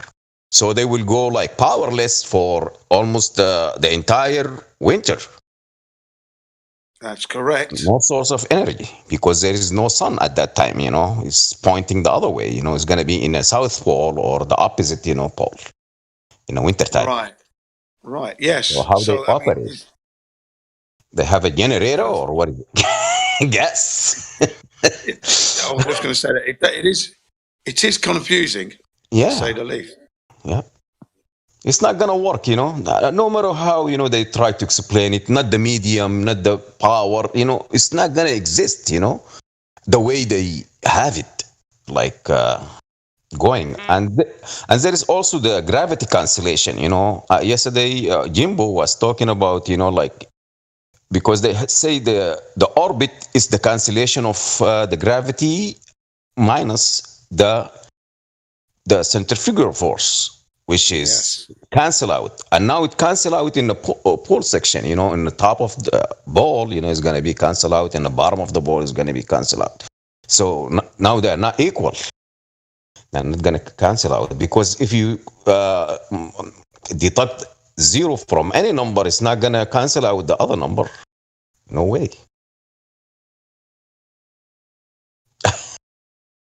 You have to multiply it by the other number, which is That's the 9 correct. point. Yeah, again. It's not gonna work either way, no matter what they try to do, and then they have the medium itself, that's in 1,000 miles away. That's even further from the moon. You see, you get one number, there's 6,000, and here it says, out of the 2,666 operational satellites, so these are the operational ones. Okay, so the others are non-operational, then perhaps. Circulating the globe in April 2020. They're there. We don't care if it's operating or not operating. We need how many up there. If it's disabled, operating, non-operating, how many is in there? Why are you telling us those are operating and you are not telling us about the non-operating ones? Yeah. Yeah, we're supposed to see these guys. You see, could you? Yeah, sorry to interject. May I interject? Yes, please. So, and the funny thing is, and here comes the globe doublespeak again. They will tell you, yeah, they're too small to see, right? There are tens of thousands of these things flying around in so-called space, right? And then we ask, well, where are they? Why aren't we seeing them? And then they say, oh, it's too small to see. And yet, when it comes to the ISS, they will tell you, look, there is the ISS That's the at ISS. 250 miles high. It's real. It's well, so in the dumb latest and news, funny. they're going to be deploying nano satellites. So tiny, nano satellites are coming. They said nano satellites. Yeah. Sir Richard Branson deployed satellites the size of a chocolate box or books to that kind of dimensions. And how they gonna have a solar what they call it, the solar wind the solar power panel. Yeah. How is that gonna be mounted? It's gonna be like the one that we use for small things in here. Yeah, I mean, just come on, man. And the other thing I was thinking, right? So everybody here has a smartphone. Yeah.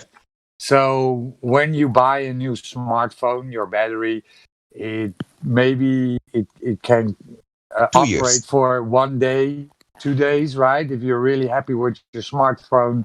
Oh, okay, on standby, it will operate for a day, maybe 2. I don't know. Yeah. So without one charge, you mean? Now we have the Curiosity, and after 2 years, somebody said 2 years, your battery will basically be dead, right? It doesn't work for a day. It chops out.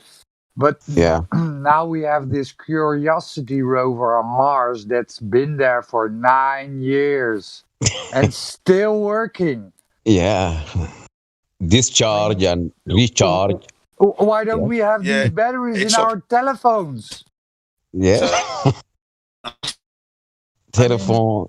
Yeah, the Globers will tell you, NASA is the technology NASA brings will enlighten humanity, and they make our life better with their new technology. So where's the bloody battery in my why is my battery in my telephone can run for 9 years, right? Yeah, why we have to keep charging it every, like 2 hours or 3 hours, Well, what is the temperature on Mars? Does anybody know what the temperature is supposed to be on Mars? How can Say it again? function? The temperature. Oh, that's gonna be like way above, like 200. I mean. Doesn't that kill the batteries when they freeze overnight? And they're hot every day and freeze overnight. That would gonna melt everything. So yeah. Yeah, it's gonna melt everything. It's minus. All right, so it's minus 60 degrees Celsius. That's at night. Extreme difference. All right, so a summer day on Mars will be 70 degrees Fahrenheit, 20 degrees near the equator, but the night temperature can plummet to about minus 100 degrees Fahrenheit, minus 73 Celsius. Wow. Holy shit. That's extreme. Temperature killed batteries. I thought that freezing ruined the battery. Yeah, it goes. It's a difference between 100 degrees, right? So it can. It's ridiculous. Yeah. Every day it goes up and down. Maybe they have batteries that charges, they like a heater operated, and it charges with battery also, to heat that battery so it doesn't freeze. So something else is really funny, right? Because I was pondering about how can these rovers still function, and how do they do this with these solar panels, right? Because I mean, when we have a desert wind, the dust flies all over, and I need to wash my car, right? And all my windows are covered with dust. Mm-hmm. Apparently, there is something they call the cleaning event. Yeah. So sometimes there is a cleaning event. It's unclear how this happens. It's even in the Wikipedia. It's unclear how this happens, but apparently the wind of Mars blows the dust off the solar panels. It's called the cleaning event. I'm not making this up. And this how is filtered? The air is gonna be filtered, or what is it? They won't tell you what happens or how it happens because they don't know. It has to be a filter with they that don't wind. know, but it's called the cleaning event. No, I mean, I live in the desert area. I know how wind works. And how the heat works. We have here like the heavy equipment. They operate one day, and the next day we rest them, like to cool them off the engine, because of the heat. We have only like 35, degrees. So when you say 70, which is twice the number, it's not gonna operate anything. It's not gonna dig anything like a backhoe or any kind of bulldozer. It's not gonna work at that temperature, no matter what. We have it here. We experience that in Earth here. Forget about in space. You have to cool it down. Yeah.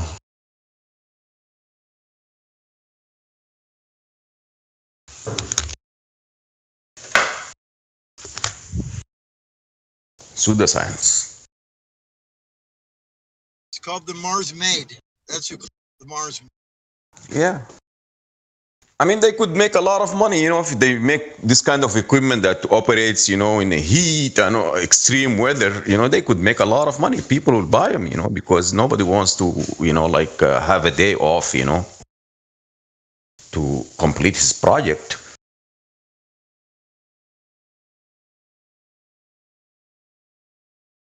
And also we need that kind of wind.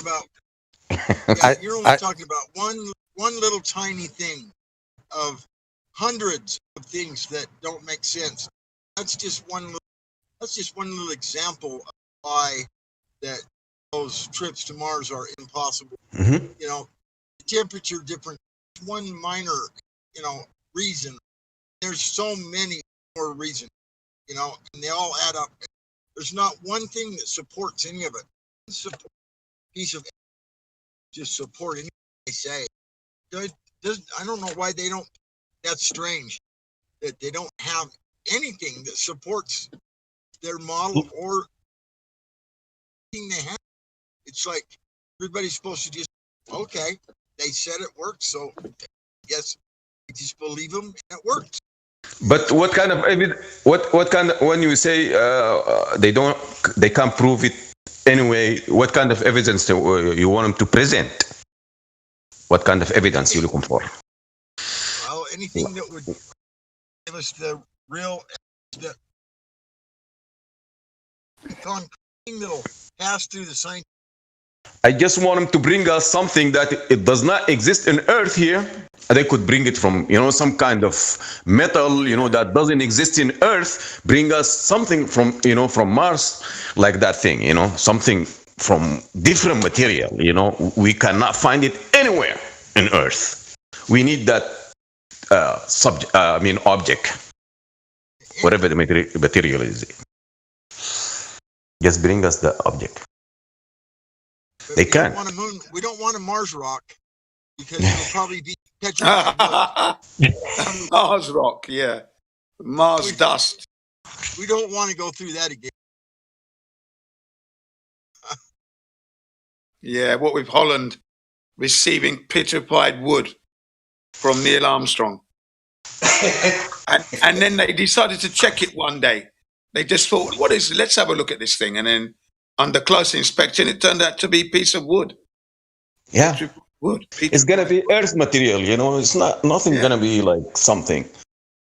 Well, Bill Casing, right, asked a colleague of his who was an expert in geology, right? And he asked him, look, can you help me with this project I'm working on? Is it really true that these rocks are really moon rocks? And then the guy just laughed his head off. He says, no, they're not. He said, you know what they've gone and done? They've taken the rocks from Earth, put it in some kind of machine that can irradiate the rock to make it seem like they've come from the moon. That's all. So there's got some radiation signal on it, you know? So when you put it in a Geiger counter, it will go off. That's all they did. They radiated the rocks somehow. I never heard that. I never heard of them. It sounds just like some. And there's a guy called Bill Wood who works for NASA, who used to work for NASA. Mm-hmm. I don't think he's alive now. He said it. So after they radiate it, they sell it to this guy. They sold it to this guy. No. What are you saying? Bill Wood is actually working for NASA, and he was interviewed on the moon rocks thing, and he said this is how they could have done it, and he offered that they would have taken the rocks, had them irradiated, and that's how they could pass them off as moon rocks, because they would have been giving off some kind of radiation signal, which would make you think that they had to have come from space because it's giving off a radiated signal. Different. Yeah. And that was Bill Woods. I can. It's in the video what happened on the moon, and really it's in part one. It's in part one, and recently part one's been taken down. I looked for it on YouTube, can't find it anywhere. So, and I went to UFO site where the video comes from. It's been removed off of their site as well. So there could be some kind of copy. Go on. They're damn lucky that the radiation didn't cause the wood to grow. That's all I. Yeah. Yeah. And also, you know, we have the rocks here in Earth. They form because of the weatherization, you know, like, you know, water, you know, if there is a stream, air, something like that will cause it to form certain ways. So tell us why in the moon is, you know, like taking that shape. Yeah. But it's very Earth-like.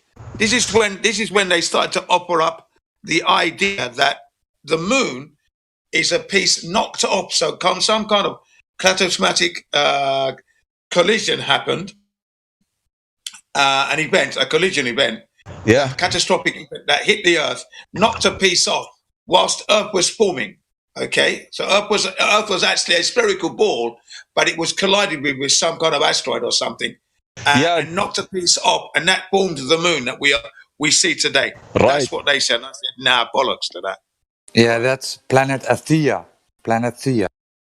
Right. Yeah, Planet Thea. That the one that went inside the Earth core, the Earth core, which is right. There you go. That makes like our core is bigger than expected. They say because some planet went all the way inside there and make that core of the Earth. And it lodged itself in there. Yeah, man. That's science fiction, man. That's crazy. Yeah, I mean the moon. Why the moon is not like one solid piece, you know?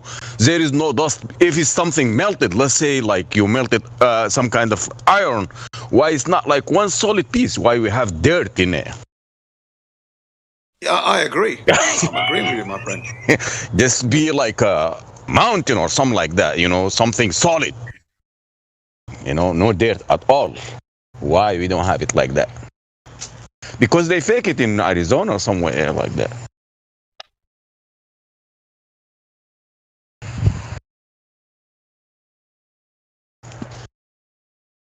They gotta have that what they call it, the golf cart, you know, to go and here's the moon. We're driving there. They jump, you know, They play, they wave, they make a phone call.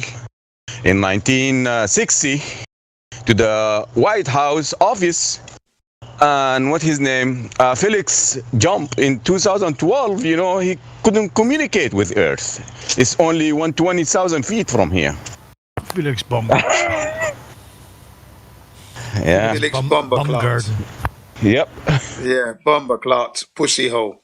Yeah, they had communication problem. You know, they tried to communicate with him 120 feet or 28 feet from 1,000 feet from Earth. You know, they couldn't. But Mr. President Nixon was able to call the moon, you know, with that phone, the rotary phone, you know, like the old one, you know. Hello, yes. Yeah. Louis, how you doing? Louis Armstrong, you know. What's up, buddy? And they were talking like, and there is no time dilation or anything. And no any interruption. And we have interruption right now with the Discord. Here on Earth. Right. Yeah, we didn't leave Earth, you know. We have problem with the Discord since this morning, you know. Cut off, you know, breaking. Every day. Mhm. Every day there's communication issues. Every day, man. Yeah. Every single day. So, you know, it's a big, what they're telling us is to believe is way too much. It's way too much of a big ask. Stories.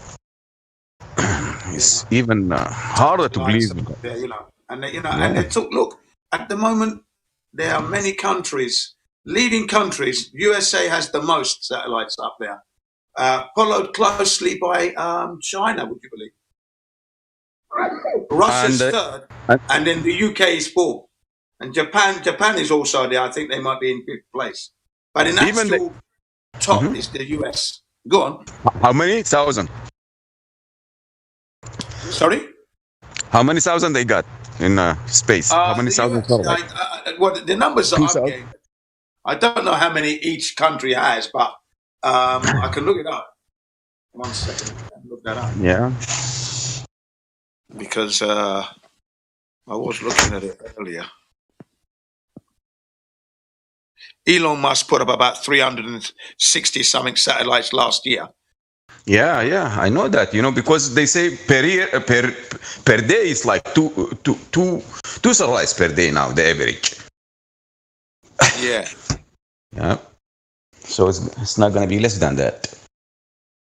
Because one time, you know, one shot like 64 of them. That's in 2019, I believe. Right. Yeah. Altogether, by 2020, it put about 360 something odd.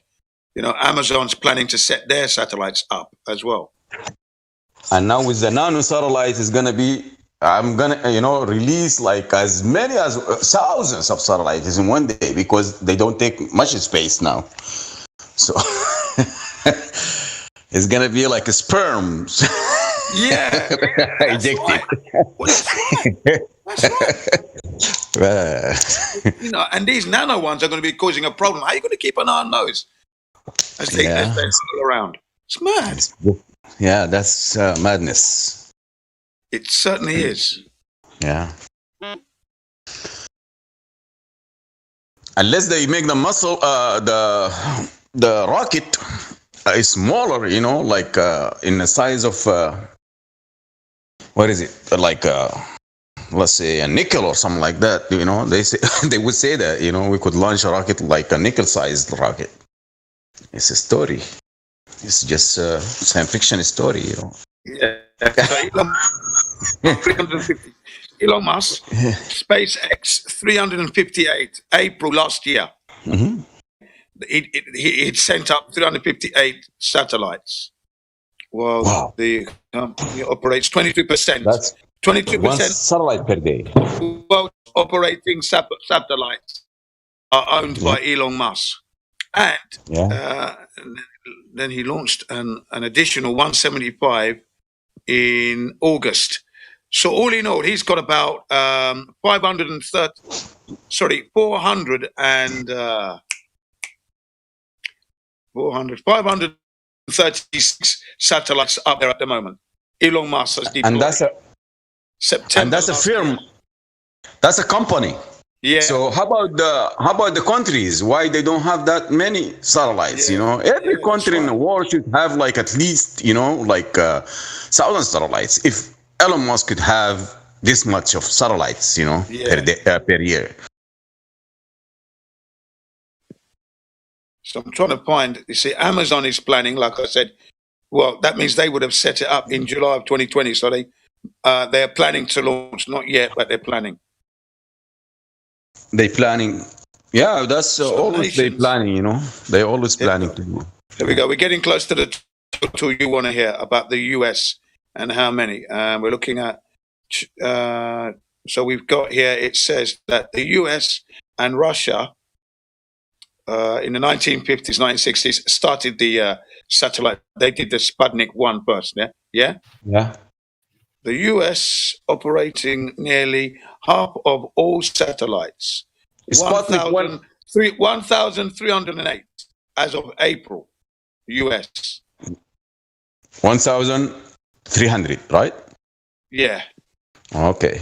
Yeah, I thought it's gonna be like 2,000 at least, you know, but 1,000 is close number, you know, 1,300. Nation. The US operating nearly half of all satellites. So yeah, the US is operating 1,308 satellites. You know, I have a problem with this operating word, you know. Operating, that means, you know, they're just looking now for the operating one. But I just want to see what's the non-operating one, you know, that's... Yeah, well, I think in total, there are 6,000 satellites up there. This is what they said. The grand total that I've seen two numbers. Yeah. I've seen 6,000 and I've seen 8,000. And then years back, I saw 17,000. And I've seen 30. I've seen 30 and I've seen 10,000, you know. So, and I was thinking it's 10,000 now, you know, because that's the last number I read. Yep. You see? So there is the numbers are just, you know, totally incoherent. They can't figure it out. Constant. I don't know why. They can't, you know, they can't figure out how many satellites they launch in space. They forgot about it. So China trails the US in second place with 356 satellites. Now remember, Elon Musk on his own, he's put up there last year 536 satellites. Wow. So he's put up more satellites than China. Okay. Yeah, that's then Russia is third. Russia is third with 167 satellites operational. Okay, and the UK is fourth with 130 satellites. Yep. Japan, I think, has 72, something like that. And if we consider that, you know, the UK, they have this technology since, you know, they've been in this business for like the past 6 years, and they have less than Elon Musk, that doesn't make any sense. I mean, the British government, you know. It doesn't, does it? And collectively, the four countries collectively, let's include Japan there, 5 countries collectively, roughly 76% of the world's satellites are owned by those countries. That'd be top US, followed by China, followed by Russia, Japan. And guess what? They are all the Antarctic Treaty. You know, the one that signed the Antarctic Treaty, you know, so it's Russia, China, Japan, you know, and all UK. All the signatories of the Antarctic Treaty, yes, correct. Yeah. So y'all talking about stuff that's in a place that can't exist. Hello, Dave Hinkle. Hey. Y'all are discussing things that are in a place that can't exist. Second law of thermodynamics violation. Just want to point that out. Absolutely correct. I mean, we're just talking hypothetically here. I mean, they've got it written down as a fact. If you Google it or you Wikipedia it or you put one of these companies, they're telling you it's fact. But we know that they're lying. We know they're lying. As David Hinkle said, total violation of nature's law, the second law of thermodynamics, which states that high pressure always goes to low pressure in regards to Earth's atmosphere in the vacuum of space. The vacuum of space, 10 to the minus 17 torr. That there is amazing how the Earth can be spinning naked, no barrier. And the other day I was looking, they're launching satellites, rockets from airplanes, Boeing 747, I think, by Elon Musk. Yeah, that's crazy. That would be, what's his name? Sir Richard Branson. He got hit by the 747, and then the rocket deployed, and then supposedly 1,000 odd were scattered, deployed into the Earth, into the atmosphere of space. And deployed like horizontally. It's supposed to be deployed like upward, so it leaves the Earth's atmosphere as soon as possible, because you don't want to waste gas, so you defeat the purpose, of launching it from the ground. Straight up. Yeah. You're supposed to launch it vertically, so it leaves the Earth's atmosphere and it will have less resistance, from the air. So they launch it vertically. And there is airplane that maneuver upwards, so there is a lot of military airplane. They maneuver upwards, so they could have used that one, to launch it vertically.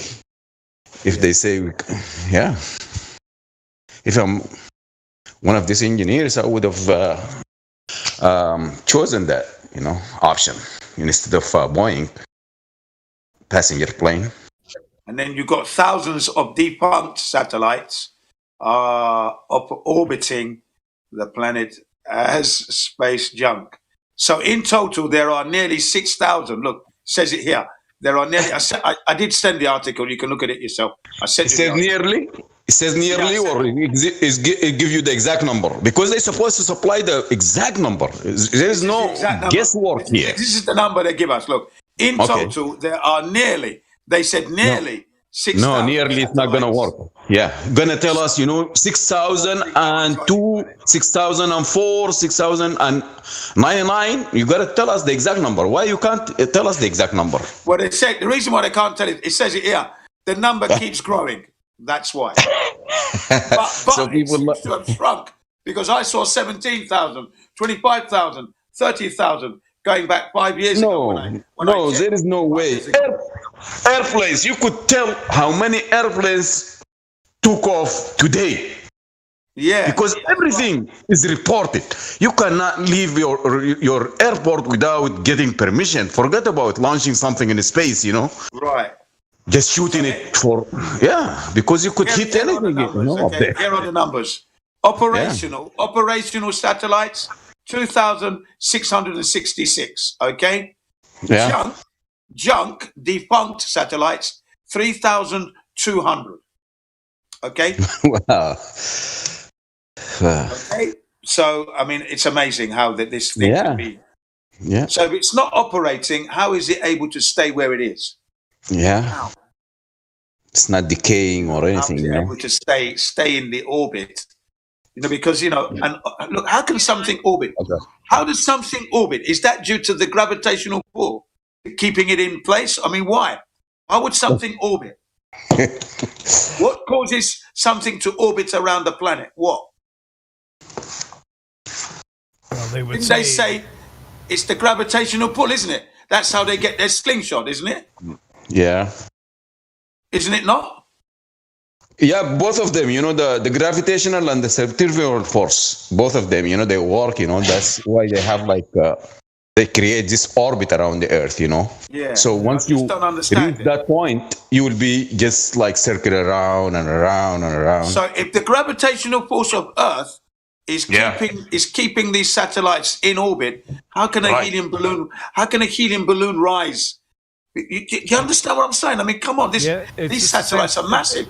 It's the same thing as why a 100,000-pound tanker was sailing upside down in Australia, but seagulls can fly around it. So there's a force so great it's holding that massive ship to the bendy water ocean, but the seagulls don't seem to be affected by it. It's the same argument. It's the same argument, isn't it, PMAC? Yeah, thanks. That's right. So yeah, it's just it just doesn't make any sense at all. Yeah. The gravitational pull of a planet gives you that slingshot. So it can sling you around. Like the Apollo 13, that was the abandoned mission. They had to return because they couldn't land. I think an oxygen tank or something exploded. So now they were precariously going to be going out into space, but they kind of managed to slingshot themselves around the moon. So the moon's gravitational force has something to do with it then. Hey, Jim, if I can interrupt real quick, have y'all tried to talk to the end of mankind yet? It's the end of mankind. The end of mankind. Sorry, please, let's talk to the end of mankind. What a name. The end of mankind has no roles. Is there a mod here? The end of mankind, eh? We're doomed. He's the only new one I see. Okay, let's see if he's in there. Is he in there? There's The end somebody of at the mankind. bottom under Luca, and I can't pronounce their name. Starts with a P. Pama. Said the end of mankind. We got Pama down at the bottom, and the end of mankind. Yes, Yeah, end of mankind. Are you there? Can you hear us? You can unmute your mic. the end of mankind. Welcome to the server. Welcome to the server, end of mankind. Can you hear us? I'm not gonna question you. Do you have any question for us? Now he has VC Row. He should be able to speak now. Hey, end of mankind. Hello, end of mankind. How you doing? Please at least say hi, just because to know that you're not a troll, and I won't have to take away your VC verified away. Otherwise, I will have to revoke. Let us know you're a real person. Real Yeah. Can you acknowledge the hellos and welcomes? Can you at least acknowledge that whilst you're here? There was somebody else at the bottom. I didn't hear anything. He's not talking. AMR or whatever. It's the end of mankind as we know it. Yeah, end of mankind. Can you acknowledge us, please? Hey, what's up, Pama? Pama, I can hear you. You gonna push the talk? Sounds like he's in space. What was that? No clue. Okay. Y'all go back to satellites in Narnia or wherever you are. Ganja Rambo. He smokes a lot of weed. Ganja Rambo. Yeah. He's a flat earther, so he's cool. They drew first toke. What? Did someone say my name? How you doing, man? I'm good, man. How are you? Yeah. To hear your voice. How long have you been in this server? 1.5 years, I think. Wow. Okay. I just recently started to be active in here. All these people in there, flat earthers, we never hear their voices. Why is that, I wonder? Yeah. Good question. Yeah, they don't debate with us or debate the heliocentrists when they come in.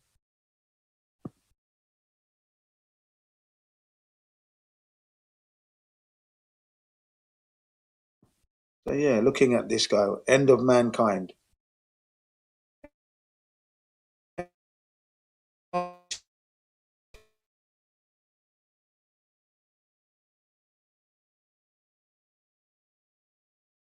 He's online. Yeah, it's very weird, you know. I mean, somebody, you know, the only globals here, and his mic is not working, or he can't answer, you know. Everybody, his mic is working, except him. Yeah. End of mankind. Are you awake? You're still trying to talk to the end of mankind. You're hilarious, Gene. Yeah, just trying to see if he's there. You know, he might be stoned. He might be stoned and he hears the voice. Yeah, that's me. That's my name. I already removed his VC verify access. Yeah, his boat's already sailed with anybody else. He's not acknowledging the welcomes and that, and that's another thing. They plot up, don't they?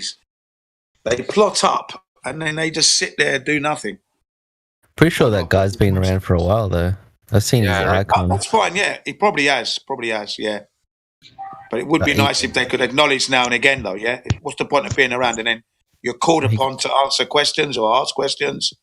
You know, what's the point of being there? I mean, look, the whole point of you being in this server is to gather information and then question the information you're getting, compare it to the reality that's outside.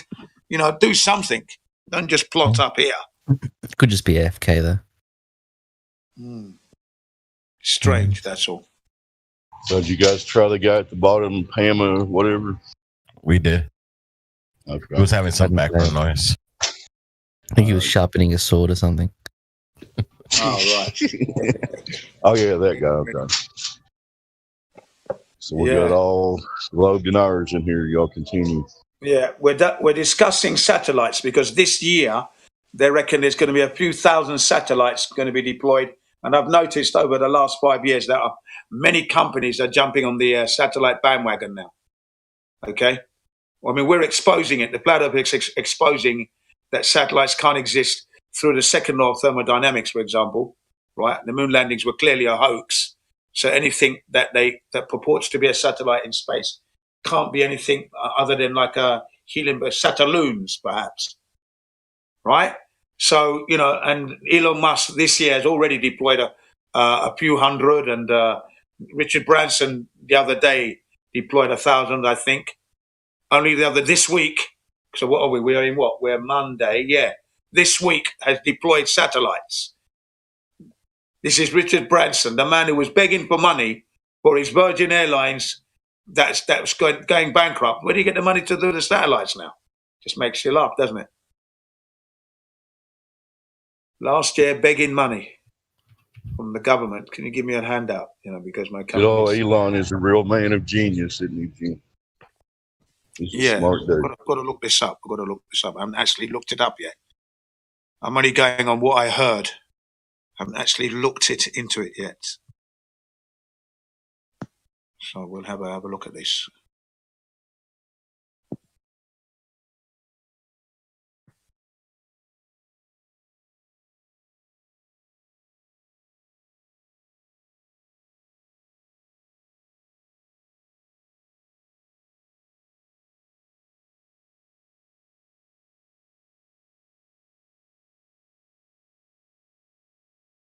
That's it. There we go.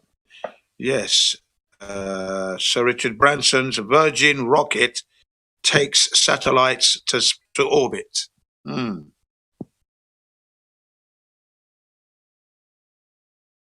post this information right now so you can all have a look at it real time.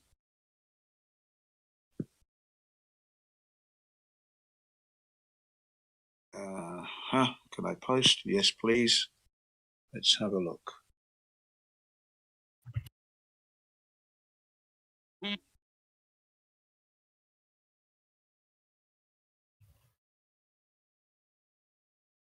Okay, guys, I sent you the relative Elon, Sir Richard Branson.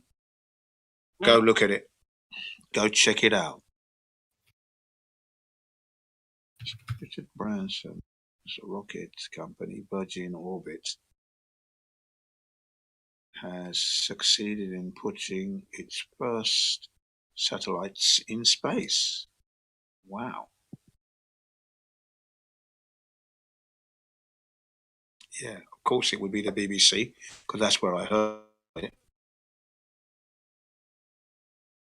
17th of January 2021. So that was last week, sorry.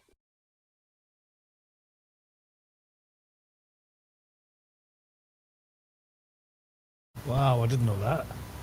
So they're launching them from the underside of Boeing 747 wings now. Wow. That's right. That's what Richard Branson had to do, yeah.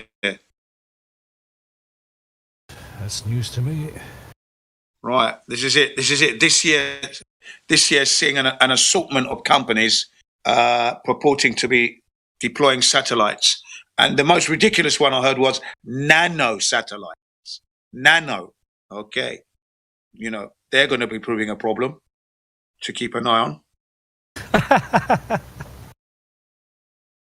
That's a good joke, Jim. Yeah.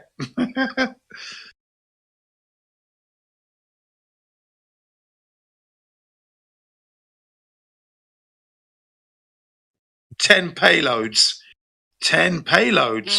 in total were lofted on the same rocket, which was launched from under the wing of one of the entrepreneur's old 747 Jumbo. So Richard Branson's got his own 747, obviously Virgin Airlines. So it was one of his planes, by the way. Okay. Obviously not taking passengers across the world. Well, why don't we go into the satellite business whilst I'm waiting? Huh?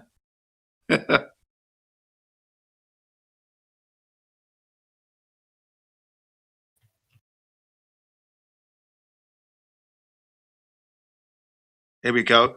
Sir Richard Branson is hoping to tap into what is a growing market for small, low-cost satellites.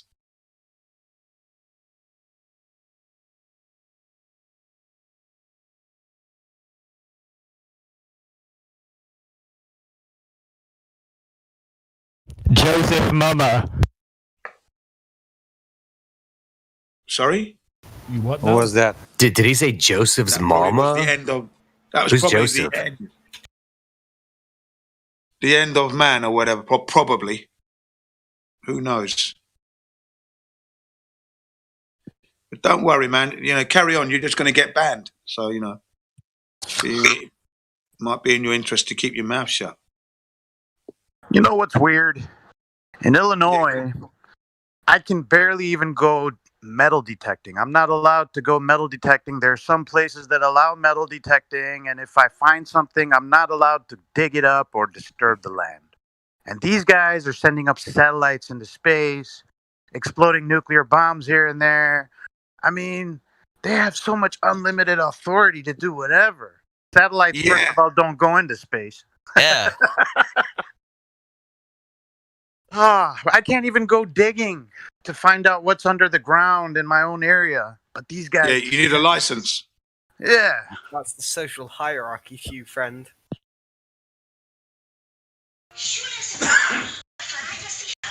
Just use a shovel.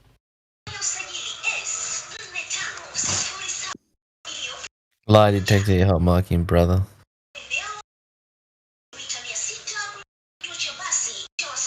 Yo, lie detector. Lie detector, you're hot micing, my friend.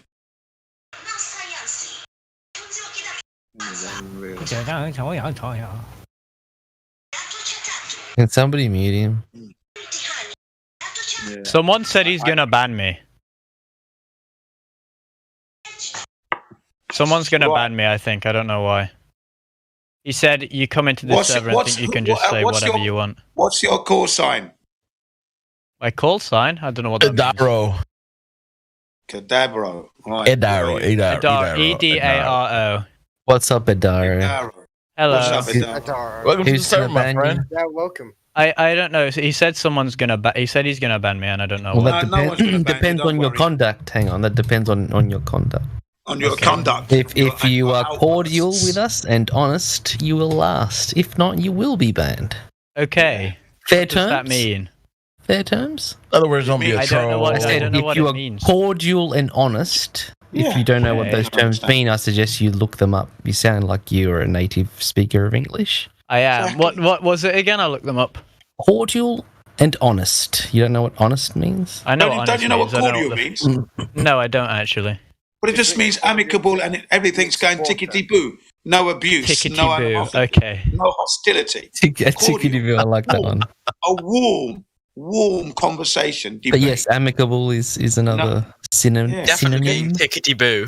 Excuse me. Exactly. Dude, if you didn't understand cordial, you think you were going to understand? If you don't understand what tickety-boo means. Anyway, yeah, so why are you here? Yeah. I don't know. My friends just told me to come in because they thought it was. I don't know. Am I meant to be like a avid? I just want you guys to prove, show to me that it is actually a flat Earth. I don't really have a side, which is why I joined in the first place. I don't know. I'd seen some things online. I remember seeing a thing about pylons where the pylons were next to each other, and instead of curving, they stayed in a flat line. or something like that. And I was like, oh, actually, that's kind of interesting. Why don't we and then I give asked you one the of my 3 friends about it. questions and then go from there? Well, okay, I might not answer Then them you can correctly, be though, the I'm not sure. participant of the 3 questions that we have for everyone that comes into this server. What does that mean? That you participated in the 3 questions. Oh, yeah, I know, but this server, did you join this server by clicking a link that said I joined it 24/7 through Flat Earth Discord? Did you Instagram. join this server? Yeah, Instagram. Awesome. That's the second person that says to us Instagram. in here? Can you listen to us in here for just a moment? Yes. Awesome. Then when you come in here, we have a 3-question participant kind of like you might role cut that we out, you give might cut out. everyone so that we can understand where your beliefs are. Yeah. Right. There is no right or wrong There's answer. no wrong or right answer. We're just That here seems to understand you and where you are right now Yeah. in Yeah. your beliefs, Yeah. in your belief system. So, does someone want to ask him the Beneficial 3 to you. questions? It's actually Jen, going to be wanna take beneficial over? to your situation. Yeah. Anybody want to go through that, or do you want me to do it, guys? Go ahead, All Jen. yours, Jen. All yours, Jen. Okay, thanks very much. Okay, so basically, we're going to ask you 3 questions regarding the heliocentric model. Okay, the Earth. The first question will be about the curvature and how that was discovered. The second question will be about the axial rotation, because Earth is said to be spinning at 1,036 miles per hour on its axis. Okay, and then the third question will be Earth in the vacuum of space, without a barrier. Now, Earth has air pressure, which obviously needs to be contained. How can the Earth, as we see it, naked in the vacuum of space, be there without a barrier? Because the vacuum there is 10 to the minus 17 torque. But we'll get to that in a minute. So the first question is for you. Remember, this is not I got you and I got your situation, or we're a one-man up ship, or to make you look silly, right? Or to undermine you. So no, it's to get you to understand what you know about your model, and so we can understand what you know. Okay. Yeah. So the first question is this, basically. The Earth is supposed to have a curvature, right? The circumference of 24,901 miles. Now, do you know, either now or in the past, how they actually came to understand that the Earth was a spherical ball, curvature? How did they actually come to find that out? I'm not sure. I thought it was like, didn't NASA go up and get a recording or something like that? And they were like, and then I don't know, they just showed. I'm not entirely sure. I haven't looked much into it, honestly. That's why I'm here. Well, that's a great answer. That would be one good way of saying that they could have got curvature, the Apollo missions, but they've been proven to be a hoax, and that will come apparent later on. Okay, so that's not really a good answer, because obviously that's a belief, isn't it? You're believing that NASA did that. Okay. Sure. The other one would be Aristophanes. Have you heard of him, the Greek? Yes, I have, actually. Right, about 2000 BC or whatever. He was supposedly put a rock two sticks in the ground and measured the shadows from a place in Alexandria, 500 miles from his location, and the angles there, doing some clever trigonometry. He calculated the Earth's curvature. The only problem with that is that he assumed that the Earth was already a globe. Okay, and in actual fact, he would have to have known the distance to the sun.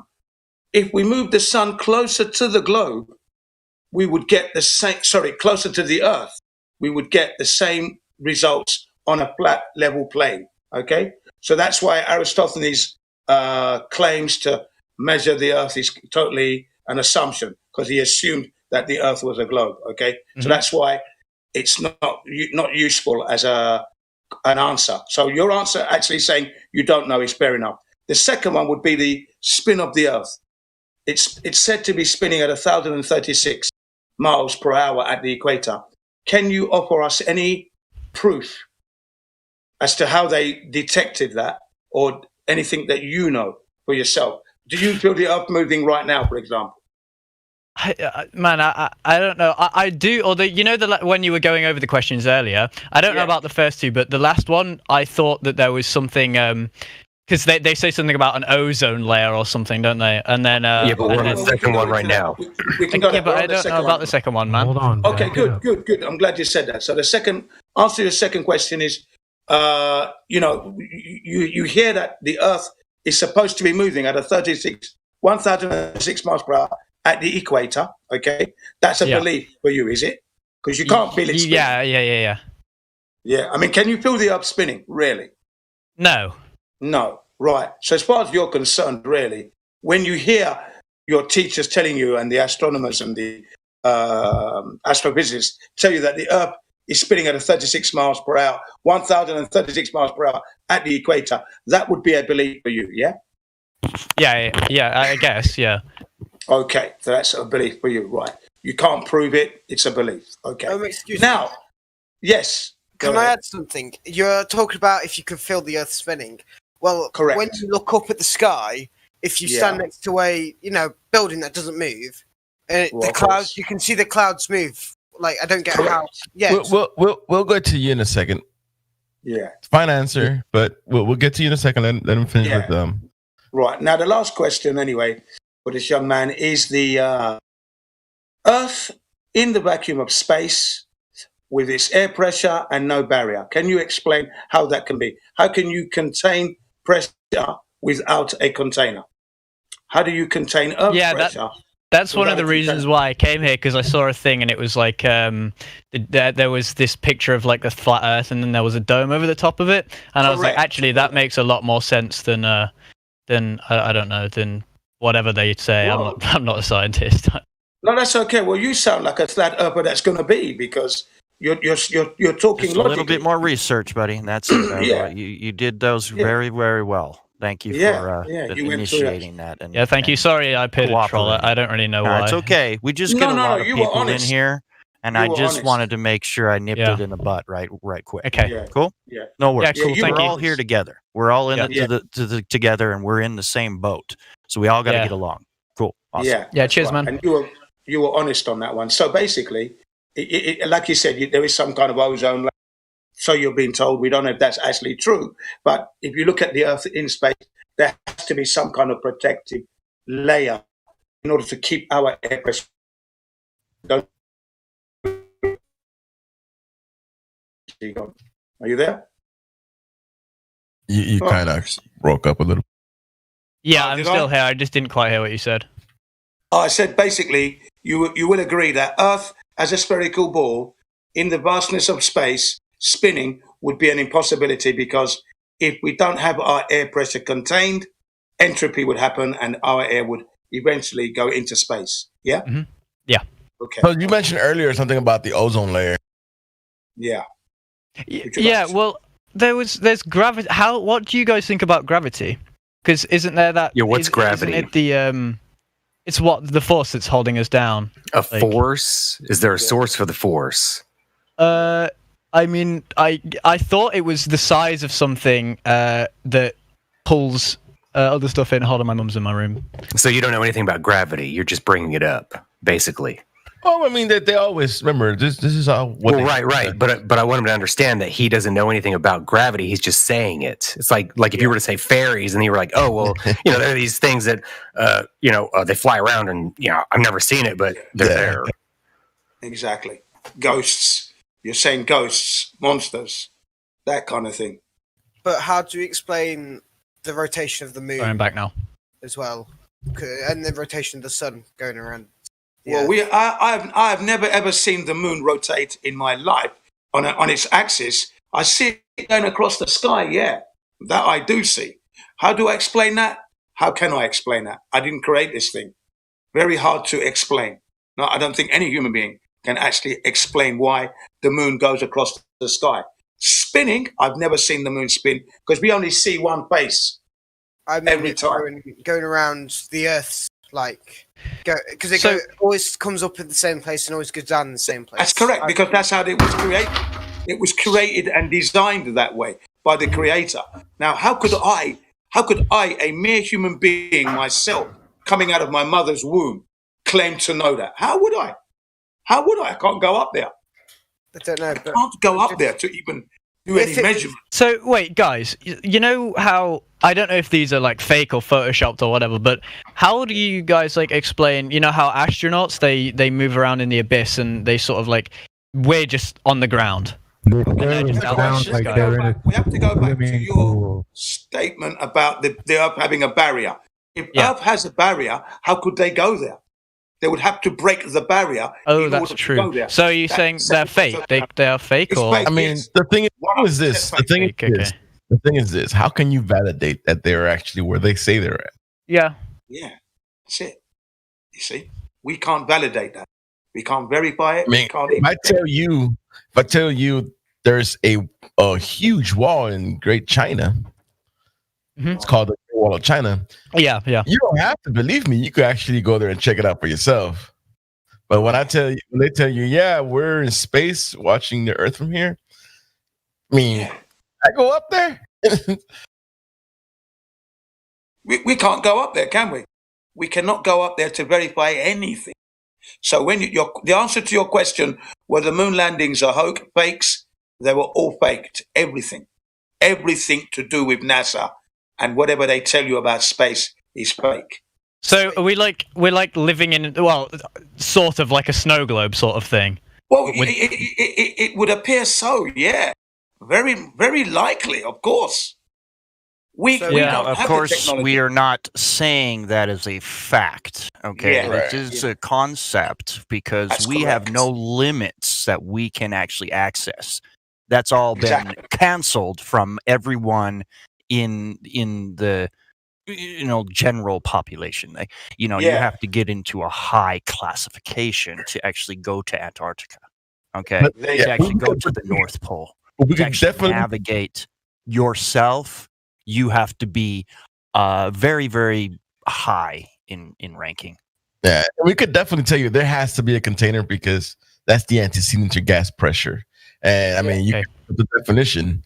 In order for it to be gas pressure, there has to be something that the gas exerts, has to collides against, right? So without that, the air just expands to wherever medium is available to it. So wait, if you don't believe that we have the technology to, do space travel and go different planets, do you think all the Anya, tests on the floor? Do you understand why space can't exist though? Before you go into your little rant, do you understand why the medium of space where these spacecraft are said to travel? Do you understand exactly why it cannot exist? Were you listening just before or not? Yeah, I've been listening the whole time about. Okay, so gas pressure cannot exist without the necessary antecedent of a container, you see? So we breathe gas pressure. And it's said that space is adjacent to this gas pressure, so right next to it. What do you think would happen to the gas that we breathe, that pressurized gas, if it was right next to a vacuum? It'd all be sucked away. Low up. Exactly right. It would equalize. Yeah. So But the what little if- story but surely- about the space, the little story about space being a vacuum is just that. It's just a story. It cannot exist. It would violate natural law. And that's how we know. That's how we can just dismiss anything about space. Absolutely anything that's to do with space travel can be dismissed because it's the very medium is a lie. Yeah. So as soon as you understand that, then you can just all those speculations about but there's astronauts and these videos and it's all rubbish because of that very thing. What about? So as soon as you come to that realization, then the sooner you can discard it all. Yeah. It's all Hollywood. What you guys believe about global warming? About how different parts of the Earth are getting hotter or colder? You say global warming, like globe? Well, no, it's just as in the whole place. Well, the whole now it's no longer global warming. Now it's called climate change. Climate change. Climate change. Yeah. And what does climate do? The climate's just it changes. Climate changes at all times. I mean, it gets cold, it gets hot. Yeah. But do you believe? But do you believe that it was that we are speeding it up by? No. I believe it's posing a problem. The problem is man, human beings on Earth creating wars and destroying animals' lives. That's the problem. Nature itself, regarding the weather, no, we're not really. It's not a problem.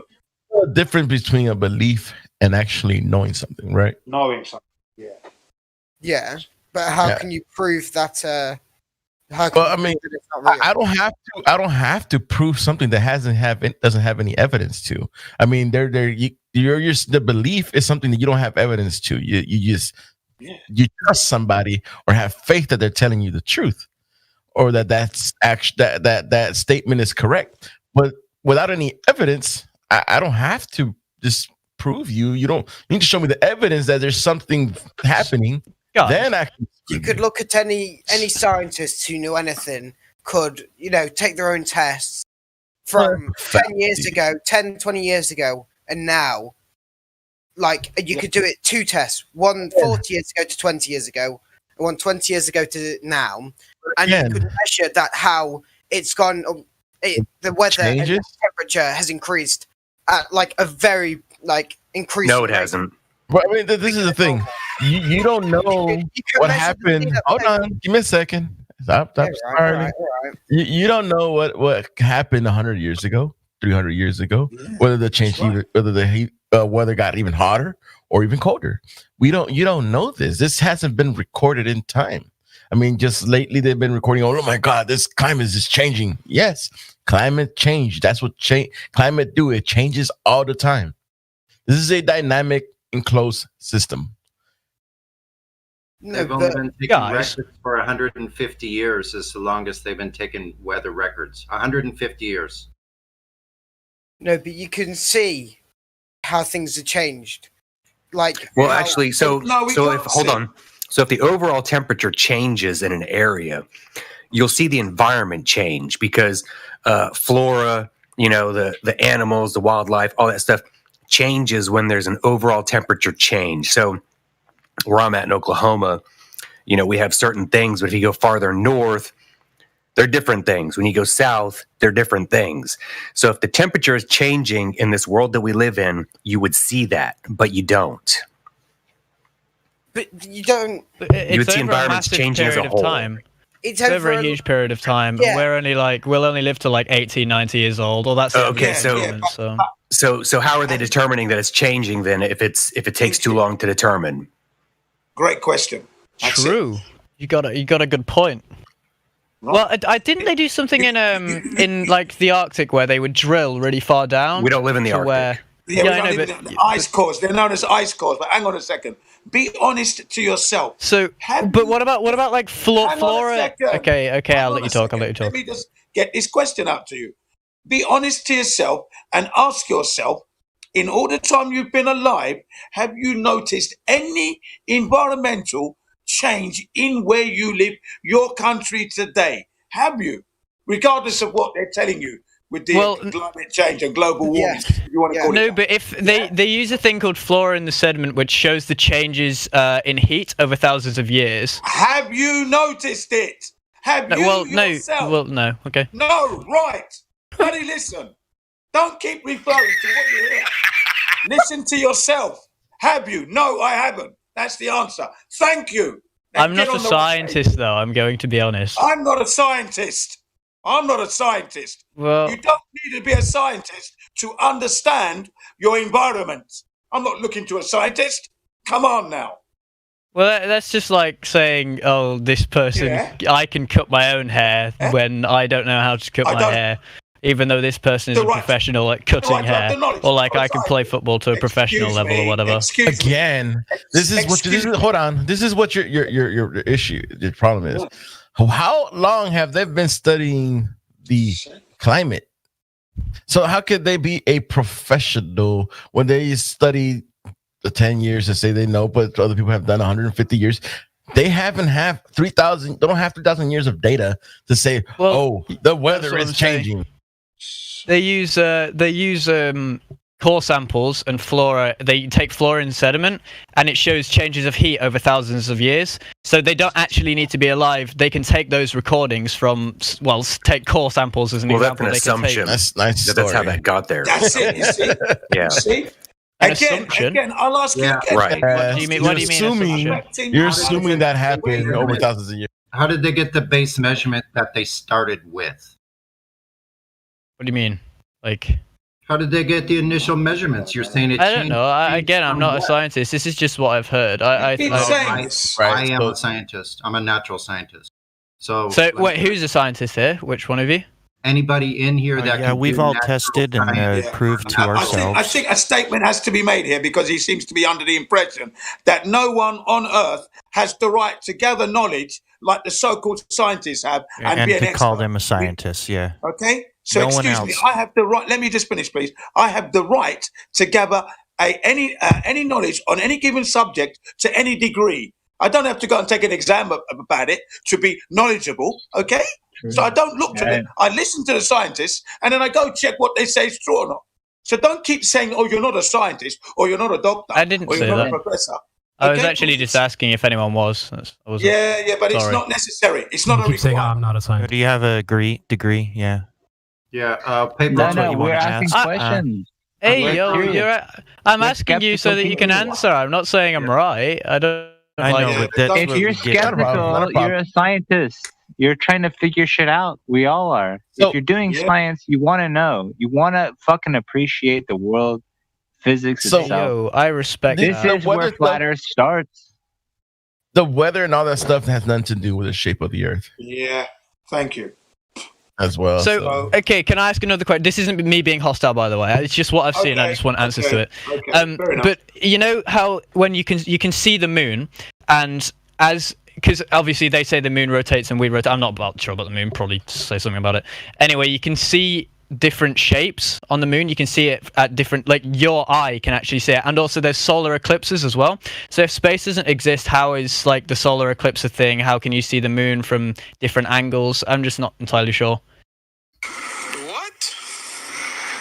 Yeah, the question Those are just lights in the sky that you're observing above you. What? Right? So they put like with the they put like lights in the sky above us? No, I'm saying those are lights in the Can sky you verify above you. them?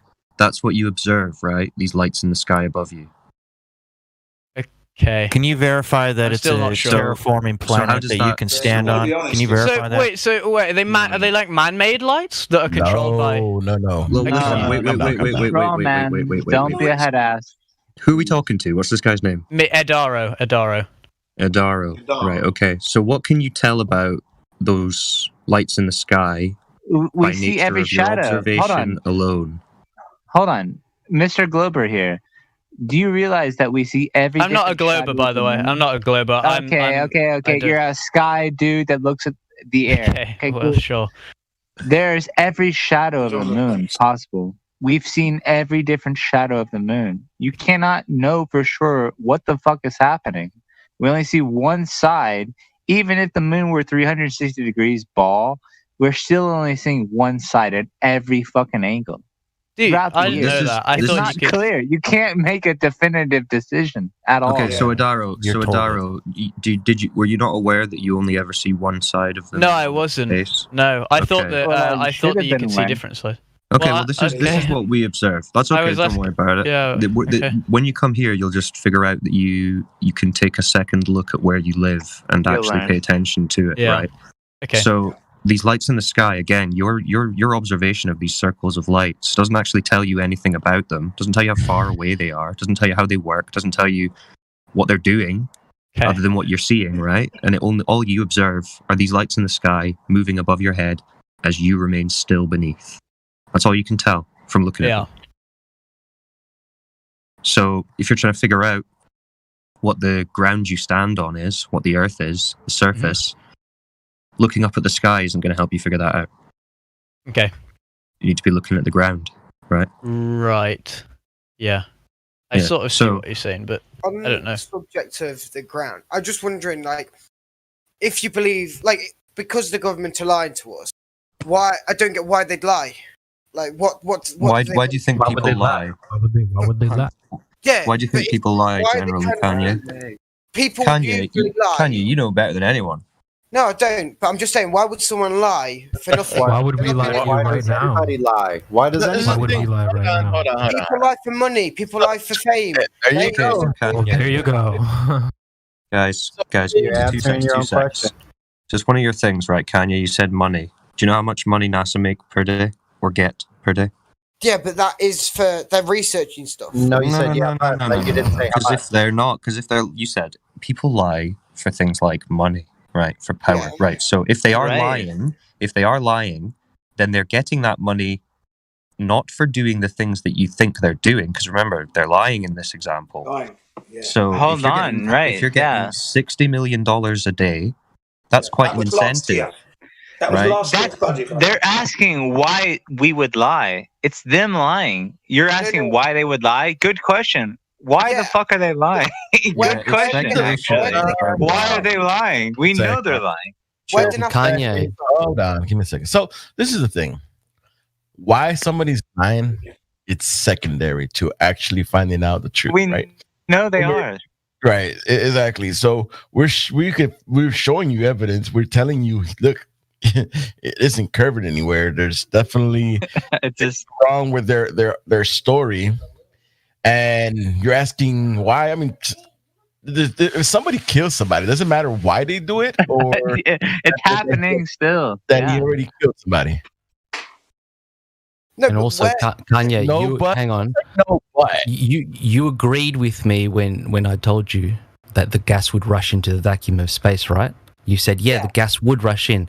So did I not just show you with that very argument that NASA was lying to you about the vacuum of space and where they always travel to? There's more than just a vacuum and gas. What do you mean there's there more? might be a vacuum there, but there is a pole on each side. It doesn't matter which side. How can there be a vacuum, though, when there's no physical container to contain the gas that we breathe? And there's like you said, you agreed it would rush in without a container. There's no pole if it's not a globe. It's not measured to be a globe, so you got to stop using pole. There's no poles. It's not a globe. Have you ever seen a photo taken from the top of Mars? So throw in magnetics and, you know. Hold on. We're going off into the weeds, Kanye. We're not going to go off into the weeds, right? If we want to answer this question, it's very simple.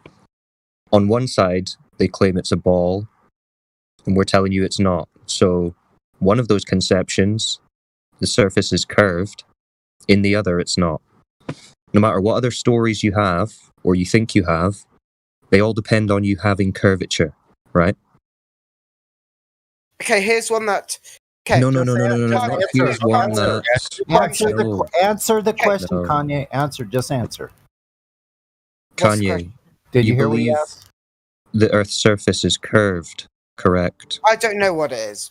No, but if it's not curved, then none of the other stories that you're talking about have any base, right? You need to show that it's curved before you can then say, and this is how we know that satellites are flying around it. This is how we know that gravity is a thing. Stop talking, Kanye. Just listen for a second, then answer. Wait till somebody's done talking. But you're assuming that I need to be either believe fully in the flat Earth or believe fully in the I'm not telling you. I'm not telling you what you believe. No, Kanye, chill out. Kanye, well, listen to Wolfgang's. Listen to the question Wolfgang asks, and just please answer that one, okay? Listen, don't be defensive, Kanye. You don't need to. No one's attacking you. It doesn't matter what you believe. It doesn't matter. If the Earth is a globe, as they tell us, then it has curvature. Yes? Mm-hmm. Yeah. Okay. So if it doesn't have curvature, it can't be the globe that they tell us. Right? Yeah. So are you interested in finding out whether or not Earth has curvature to then be the globe that you think it is, or might think it is? Sure, why not? Okay, so this is it. This is what you have to get into. Where's the proof then? Right, so you start with what we observe. We're looking at Earth. We're trying to figure out if it's curved or flat. What do we observe? We observe a horizon that's flat. Okay, but it might be too big, like they say. So we have to see what size they say it actually is. So do you know what size they say the globe is? Not a clue. Okay, so they say the radius is just under 4,000 miles, 3,959 miles. Mm-hmm. So we have a definitive size of this ball. So using spherical trigonometry, you can work out how much curvature is on this ball, right? Mathematically. Yeah. Okay. So the formula works out to about 8 inches per mile squared. And, well, we can get into that. But for the moment, what do you think the horizon is? The horizon's as far as you can see, to the point where you get, like, as far as you could see before, it cuts off And why does it cut off? because of the curve. Right. Because you're on a curve. You're at one point, and as it goes round, you get to the point where you can't see anything else. As Right. it's slowly curving round. Exactly. You can see the start of the curve. Yes. So according to the globe model, that horizon we see is the point of the ball that we can no longer see beyond because it's curving down and away from us. Okay? So you understand that this would be a physical position on a ball. Right? So if you were standing on top of the ball, you could draw a line from your eyeball to the bit of that ball that you can no longer see beyond, and that's the horizon, right? Yeah, Okay, are you on Google? I can be. Could you go onto Google and just type in distance to horizon calculator?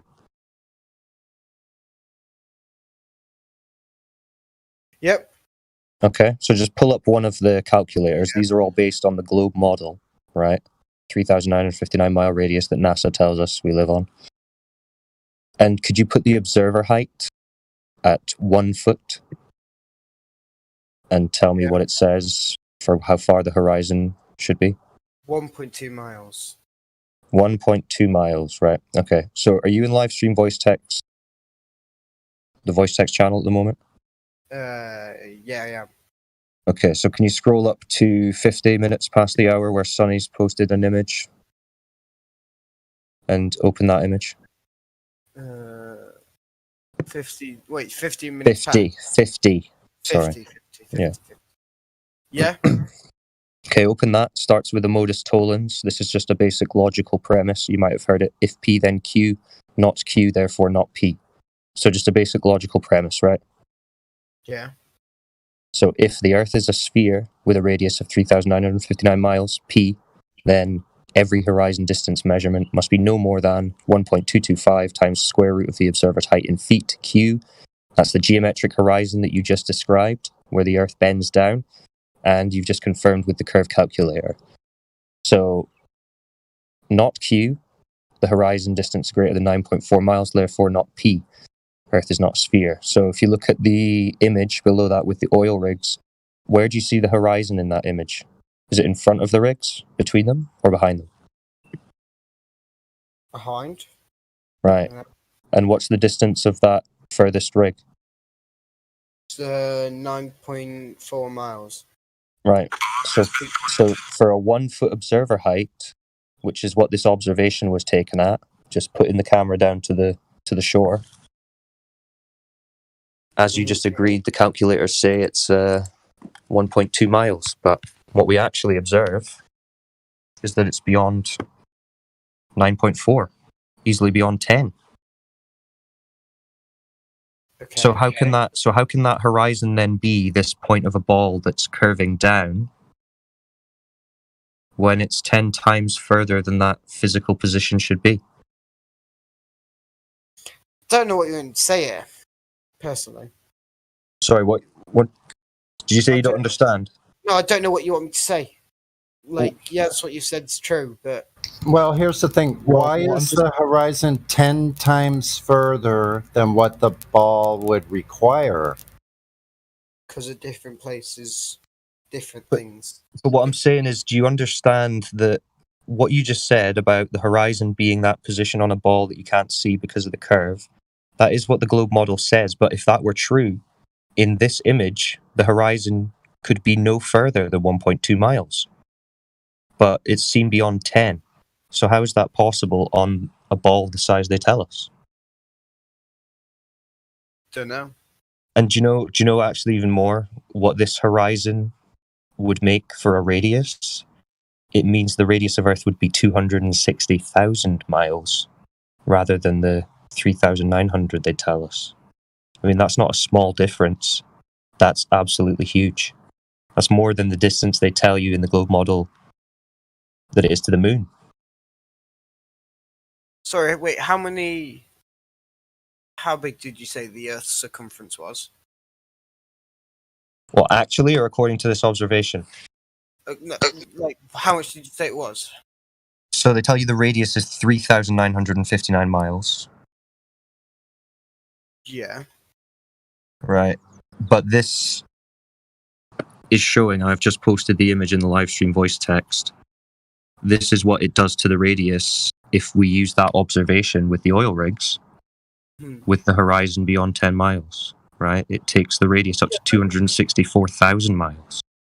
This is kind of going off topic a bit, but if I don't get how, if the Earth was flat, how do different time zones exist? Wait, don't change the topic now. We'll come back to it, but basically the sun moves, right? You know, you see the sun in the sky move through the course of the day, and then it moves away from you. Area, right? It gets dark because it's no longer in your area. It heats up a local area, it lights a local area, it moves along, it lights up another area, the other area behind it is getting darker. But surely, then how can you see it go down in the sky? Surely you'd see it. Because you have perspective. Here, are you familiar with perspective at all? We're moving off point, though. Okay, let's not get off point. Let's not get to. I can quickly tell you how that works, right? Because you're right. Because you started with the premise that boats are disappearing over a curved horizon. But what if we show you that you can have the same effect on objects disappearing bottom up on a flat surface? Did you know that? Sorry, what was that? I just got distracted. So, what if I told you that objects can appear to disappear bottom up over a flat surface? Did you know that? Bottom up? What do you mean bottom up? Well, you're talking about objects sinking. I mean, this is technically more like the boats. You know, you see the boat. You're talking about the horizon, and then the boats go over the horizon that they say is a curve, so they disappear bottom up. But we can demonstrate this same effect on a flat surface, right? So if you pull a coin away from you with your eye down to the table, you'll see the bottom of the coin just start disappearing up. And it's similar for the sun, right? Because of perspective, when objects get further away from us, they appear to sink into the vanishing point. There's like a compression point. So, you know, if you're in a long corridor and you see everything appear to converge into a point at a distance, like the floor is not really ramping up and the ceiling isn't really coming down, but it looks like it because this is just how the human eye works. We see it in almost like a reverse pyramid type of thing. Okay, so this is why objects appear to sink towards the horizon when they get far away. Same as if you're standing in the middle of a field and a plane is coming towards you. It appears low, and then when it gets over your head, it's at its highest point apparently. And then as it gets away from you, it appears to descend again. Not because it's landing, it's staying the same height, but it appears to sink towards the horizon because that's just the way our eyes work. So everything is explained over a flat surface. But you need to be able to understand what this oil rigs observation is telling us. What it's literally telling us is that what you just said the horizon is, what we all thought the horizon was, this point where the Earth is curving away so we can't see beyond it, that's not what it is. It's just an apparent location, right? It's the limit of our vision that day, and it changes from day to day based on atmospheric conditions, your observer height, but it's not dictated by a radius of 3,959 miles. And that might not seem like much to you right now, but that is the whole model. Without that geometric physical radius and that physical horizon, there is no globe. All the stories about gravity, all the stories about the sun and the moon, the distances, the speeds, the orbits, all relies on that radius value. And observation of Earth alone debunks that radius claim. So it kills the whole model.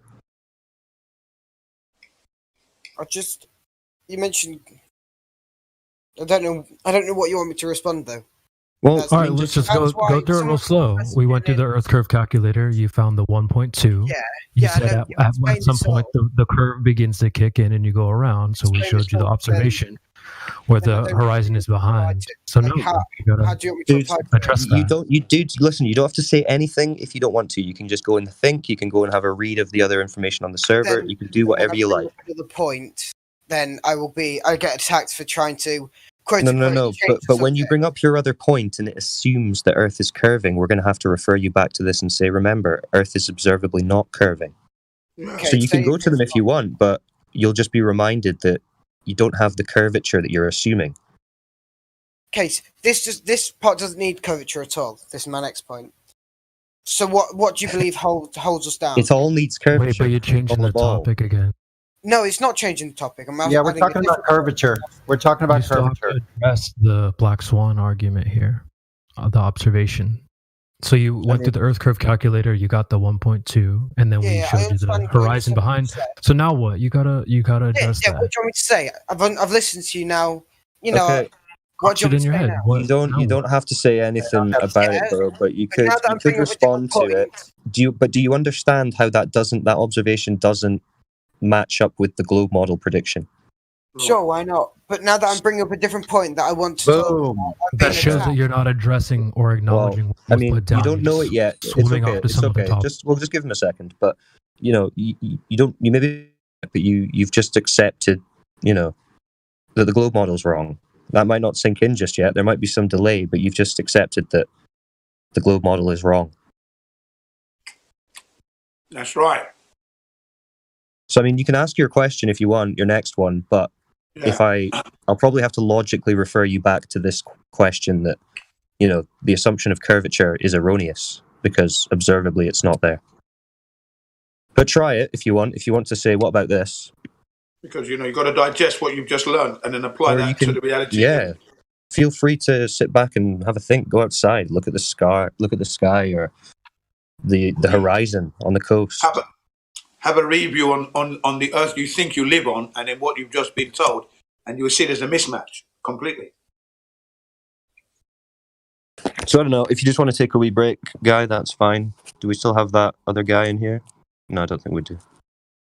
Well, if there's any other new people who want to ask a question or whatever, feel free. I've got a question. Go on. You guys say that with the sun and all, it's perspective, right? Right.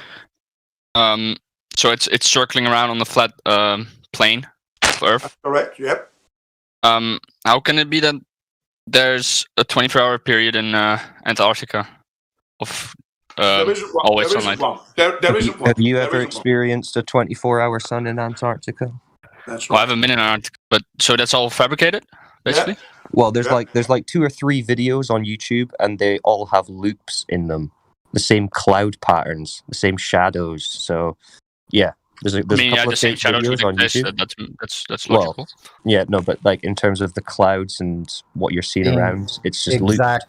Yeah, so if there really was a 24-hour sun in Antarctica, why is there only 2 or 3 videos, and why are they faked? Yeah, I don't think that they're faked, but that's your assumption. No, they are. That's not an assumption. Who's got the video? Who's got the video? We can put it in the live stream voice text. So someone got it. That's a good point. There really is only like 2 to 3 videos. I mean, that's all there is. There's like 2 to 3 videos showing you that the same kind of looping shit. Yeah. How about the point while we're 60 years? I was just about to say that, Jin. They've been looping it for a while now. Isn't it kind of strange that at no time in human history the curvature was never measured, though? What about that? Right. What about that absolute fact that they can still not answer to? Well, Frederick, were you here when I was explaining the oil rigs observation to Kanye? It got told to me before, but I kind of looked at that myself, and it seems total. It makes sense with the curve because the horizon is way before. Sorry, I'm eating. You could clearly see that the last oil rig is dipping way further than the first one, which means that the oil rig horizon. You're missing the point. You've lost to do with the horizon. Actually, it's not dipping at all. It's just gotten smaller because it's in a distance. If you look at it more than what you think that you're looking at, the distance of the horizon is actually at eye level the whole time. It never much further. But it doesn't matter. You're blind if you think any other way. Sorry. Sorry, Frederick. You understand that the Black Swan, the oil rigs observation, it's not actually about the oil rigs. It's about the horizon that we see. Yeah. Of course. Mm-hmm. So how is it that the horizon's behind the oil rigs when, according to the globe model, it should be well in front of them? Well, it is in front of them, but because the oil rig is higher, it's behind them. See them. Then how can you see the buoy that's in between them if it's... That doesn't make any sense at all, bro. No. Yeah, Wait, the horizon Frederick, is objectively behind. We see the horizon behind. Image. Are you in the live stream voice text channel, Frederick? I am right now. Wait, I'm going. Yeah, this one. Yeah. Mm-hmm. Yeah. So you see the horizon behind the rigs, right? Yeah. Yeah. So that's what I'm saying. The globe model says it should be in front of them. Okay. That's where it starts dipping. Where it's not dipping. Then how can you see where the no, it's not dipping at all. No. The Frederick, it's the horizon. You know what the horizon is, yeah? Yeah, your maximum view distance, whatever the fuck. Well, the apparent line between the sea and the sky, right? That's what we're talking about. So the globe model says that can be no more than 1.2 miles, which is well in front of those rigs, but we see it behind it. What height is this done? Observe height. It's one How do we know that's 1 foot? Because we have the original video and it's been posted already in the voice text. I'll post you the GIF again. Look, it's just a screen grab from this video. Do you see this GIF that's playing? Yeah. So in the video you see the guy just put the camera down on the beach and then just start zooming in, and it's been repeated at night time. He's half amused. He doesn't really care if it's flat Earth. You're not really serious. No, but it doesn't matter. If you were serious, you would consider there's a preponderance of evidence that proves it's flat. You want to see it. This is fine. Okay, calm down. I'm not making any... Listen, it's very simple. You're not it's even very simple. Shut up, Sin. Calm down. Could we just listen? It doesn't matter what they say. It doesn't matter. As long as they're actually discussing this horizon, it doesn't matter. Because what can you say? Right? But everyone else who's listening, everyone else who's watching it or knows of this. Okay, let's say let's say the horizon is behind those two oil rigs. What's making me doubt, is that the second oil rig is way further down than the first one, and they have around. You're talking about the top. You're talking about the top of the. Do you know how perspective works? I've seen a video. Bro, it doesn't matter. It doesn't matter. The horizon that's behind that rig should be way in front of it, bro. We're only talking about the horizon. That's it. Hey guys, what do you think about globes? You know the things you buy in shops that are a circle. No. What do you think of globes?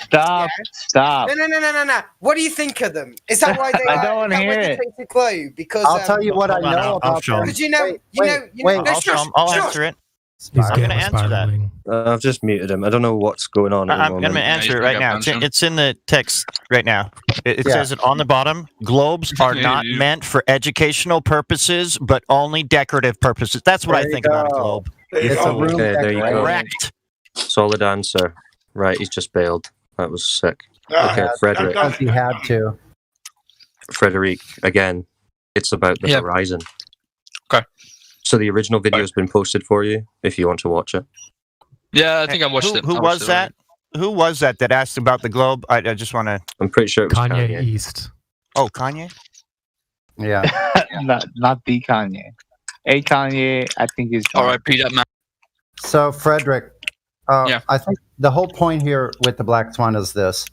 What we're showing you is that the geometric curvature that is supposed to be an actual physical place, we've shown you that it's not a geometric horizon, that it's apparent and that it changes from day to day. From day to day. Right. How does that work? Hour to hour even, because of the effects of whatever we're looking through. The air, the molecules of water vapor, humidity, temperature inversion.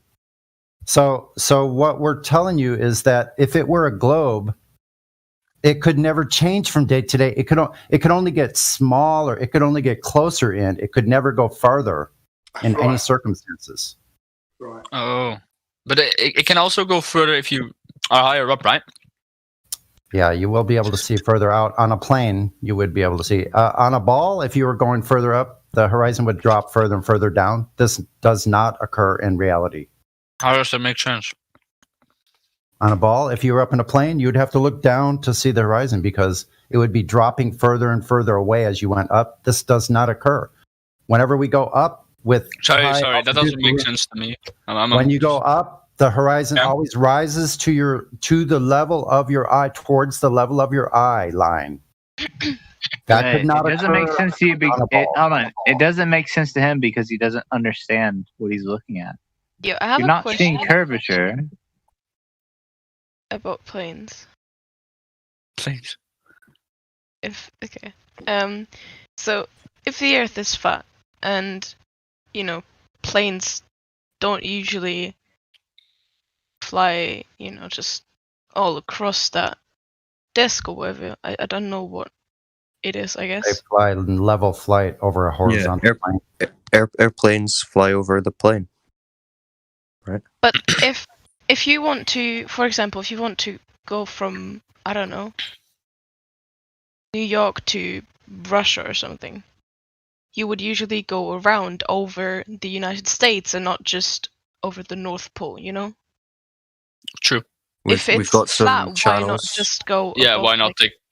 True, that's a very good point. Like, if there's winds and all that, like the what's it called, the jet stream, which would be caused by, I guess, the curvature. Do you know that all pilots are taught to treat the Earth as flat and stationary? I don't. Do you know? So they ain't on the conspiracy. No. They're taught to treat the Earth flat and stationary. I can show you. Show me. Do you understand? Do you understand what I mean by that? I'm confused. Wait, what? So when pilots are trained to fly, yeah, they're not taught to treat the Earth as a spinning ball, right? Yeah, I mean, because when you're in a plane, and even if it's 10 kilometers above our horizon, pretty much, it still looks flat. Because if the globe theory would be true, then even being 10 kilometers above the horizon, you would still not see any curve. Right. Yeah, so they treat the Earth as flat and stationary. So they travel over an observably flat and stationary Earth. And they go from port to port. They go from port to port, right? So they don't take into account any motion of the surface, and they don't take into account any curvature. So these craft flying over a flat and stationary Earth do nothing to prove a ball. They just show that they're flying over a flat and stationary Earth. So I put a video in the voice text at 13 minutes after. Do you see that, Tifu? So it's Flat Smackers playlist. So many channels here. It's at the bottom. It's at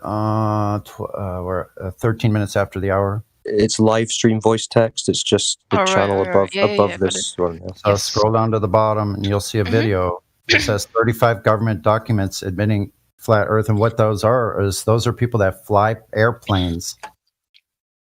Okay. They're telling you, they're government agencies telling you they fly over a flat, stationary Earth.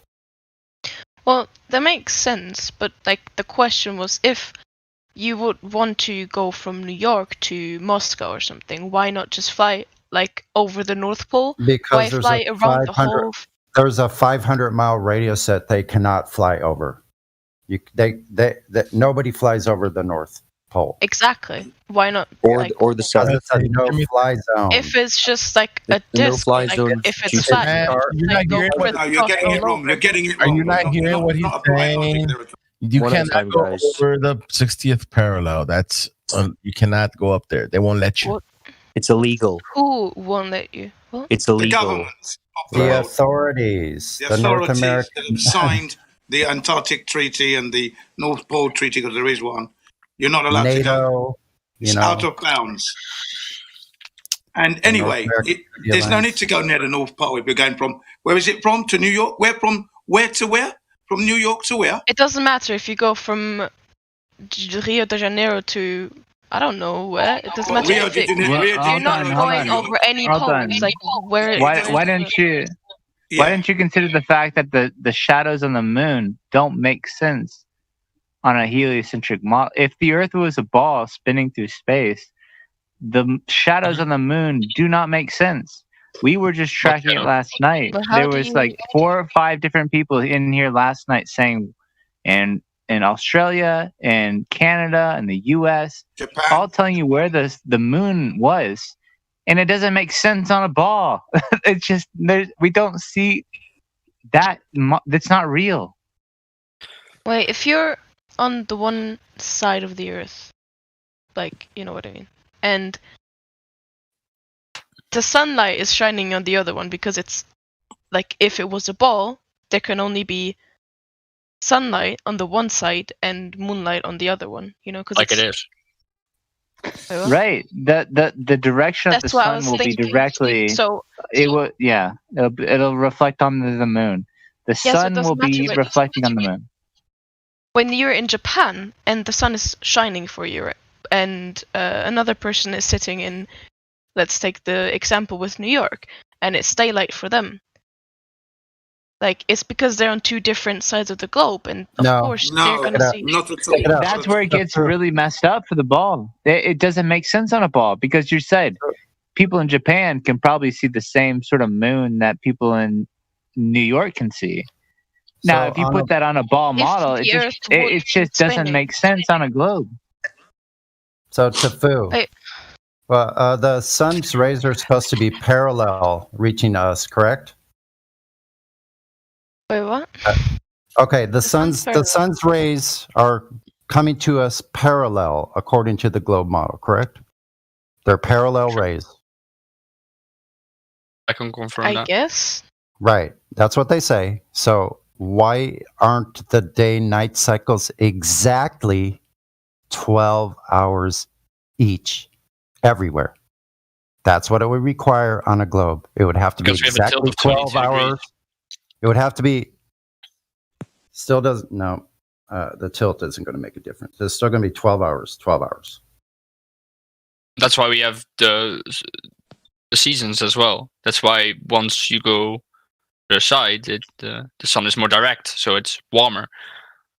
And that's why the days are longer and the days are shorter in the winter. And your cool story. Your model doesn't make any sense. You understand the weather. Water is always level, horizontal on the top. So you don't have a globe, 1. 2, you don't have rotation. Why do we not have rotation? Okay, so where is the sun? Where is the moon? How does the sun affect day and night time? I'm going to do that right now. Where does the sun go when there is no globe? Like, does it just vanish underneath? I'm about to give you the video, then you will understand. It goes to another country. You can just explain it to me without sending me 20-minute videos, because I'm not going to watch them. It's going to be 13 minutes. How do you think we all learn? Okay? So if you really want to know YouTube videos is not necessarily... It's going to be explanatory for you. So you hear us speak, but you actually have visuals as well. It helps to confirm what we're telling you. So I'm going to send you the video. 13 minutes long. If you want to look at it, you can watch it. You can watch it at your own time. So practically, when your own time over the north, calm down, Jen. Calm down. I mean, YouTube videos aren't very educational. If you compare, very educational. True. Don't say that because you don't need your input. Stop. You can post anything you want. Stop. Don't say this. Telling someone to stop is not like God. It's just. I'm trying to get a word in. Holy shit. Stop. I am trying to say a word in. You cannot say it's not educational because you get tutorials and all kinds of shit that you can do online. Shut up. Who was that? Oh, that was Bean something. Hey, so Tfue, I put a little GIF here, and it shows how perspective works. It shows how there's a sun's actual position as it's moving over us is above us, right? But what we actually see off into the distance is we see, because of perspective, how everything converges to a vanishing point, how that sun appears to be dropping down as it moves further away. Do you see that GIF? Yeah. Right. So this is what is actually happening. The sun is goes moving like overhead. under, like the horizon. We're seeing apparently it looks like it's dropping down. That's why we get sunsets, because it's moving down, just like in perspective and drawings. Yes, everything from the bottom ramps up. Yes, I get so that. there you go. So the sun's moving down according to our own perspective. Where's you only have a limited view. It keeps going straight. Yeah, it moves beyond. So it goes straight down, like just it goes 19 minutes after the hour. over the top. It goes straight over the top of us, but it appears to be moving down because of the laws of perspective. Okay, so the sun goes down and goes up. Hold on. The perspective part is huge. It was a different choice of words. I'm sorry, but the moon is above us. The sun is above us. This is just perspective at angles and distances. The moon is above us. So is the sun. Listen. It doesn't come down. Oh shit, Jen. Okay, holy shit. So you see where it says actual path of sun? Can I say one thing? Look at the image. You see where it says actual path of sun? Yeah. Okay, that means it's going now to your eyes because of the perspective. Man, I know what you mean. My question isn't that. I get what you're trying to say. I'm not saying I'm it's still wrong. not done. You waiting until I finish? No, but you're trying to say the same thing. We should hear her question. You asked the question I'm about to answer. It seems to go down. Holy fuck, Jen. Calm. I muted Jen. Go on. Just. It seems. Can I say one thing? Oh my god! I need one explanation, one simple explanation. I'm about to finish. Can you just ask your question? And I want to hear her, and I don't want an honest answer from everyone. So I have a south-facing window and a west-facing window, and the sun goes up. Yes, let me speak. One fucking sentence. Hear her out. Yeah. Yeah, but what she's saying isn't relevant. It doesn't matter if it's relevant or not. Refute it after you. So, in different seasons, sometimes the sun goes up in the west with my one window, and sometimes it goes up in a different whatever the fuck. And it always goes down in one place on the other side of my room, which is the east. Right. From what I believe. You know? I can't say I'm right. You don't know that is perspective. I'm just the saying. opposite direction. Yeah. My own. Perspective. And with your theory, it will go down and go up at the same spot. Though. Okay, you wait. Don't know. No, it doesn't. Hold on. So with your picture, you're making assumptions. actual path of the sun. You're making assumptions. You have some idea in your mind. I'm not making assumptions. I'm asking questions. With the actual path of the sun, where does the sun, like, does it circle around? I was trying to fucking answer that damn question, but you kept interrupting. Like, fucking hell, everybody kept completely interrupting. What in the fuck? Wait. El Boricua, there's about 45 members. Look, I'm going to mute everyone. I understand. don't care plus or anything. But El Boricua or Sunny, one of you reply. You heard her question. You want to go for it? Who wants to go? Go, Elba Rico. All right. So the thing is, right? So first you asked about the path of the sun, right? That's been answered. And you said when it goes away, it goes sets. It doesn't set. It keeps going straight, and it goes to the other, wherever you can't see it at. In other words, the light just finished and gone. Now, the seasons, right? With the seasons, it depends, right? So let's say if you're in the north, when you're in the north, the sun is closest to the north. When you're in, and it's summer in the north, winter in the south, and same thing for when it's winter, when it's summer in the south, the sun is closest towards the south, and of course there's the what they call that the tropics. Whenever the tropics whenever it goes to tropical cancers and tropical cancer, yada yada yada yada. So it's either in the south. That's why it looks like it comes up from a different direction, but it's because it's just lower towards the south when it's winter in the north and yada yada yada. Is there any way you can, like, do you have a picture or something of? Yeah, they tried to give you a video of this earlier. I'm looking at the videos, but there's no explanation of where, like, how the sun actually circulates around or above our So it's like a clock. Okay, so the sun is above us, moving around the Earth, and it's so close that when it moves far enough away, you can't see it anymore. Okay. Yeah, Jin posted that video, and you decided to not look at it.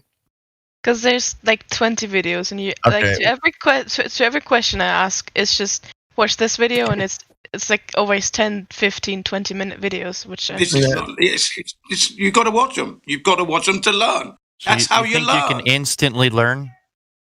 But I don't really believe. You think you can instantly learn? You don't believe in learning? No, I'm not. You can't instantly learn something. You have to do the research. Guys, we're being too hot. We're being too hot. Easy. No, we're not. No, we're not. You haven't been here listening. No, we're not. Unfortunately, the woman is not listening to what we're telling her.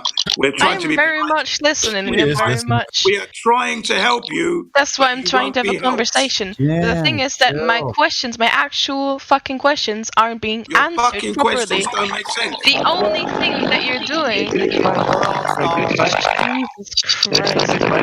Oh my God, who the hell is that?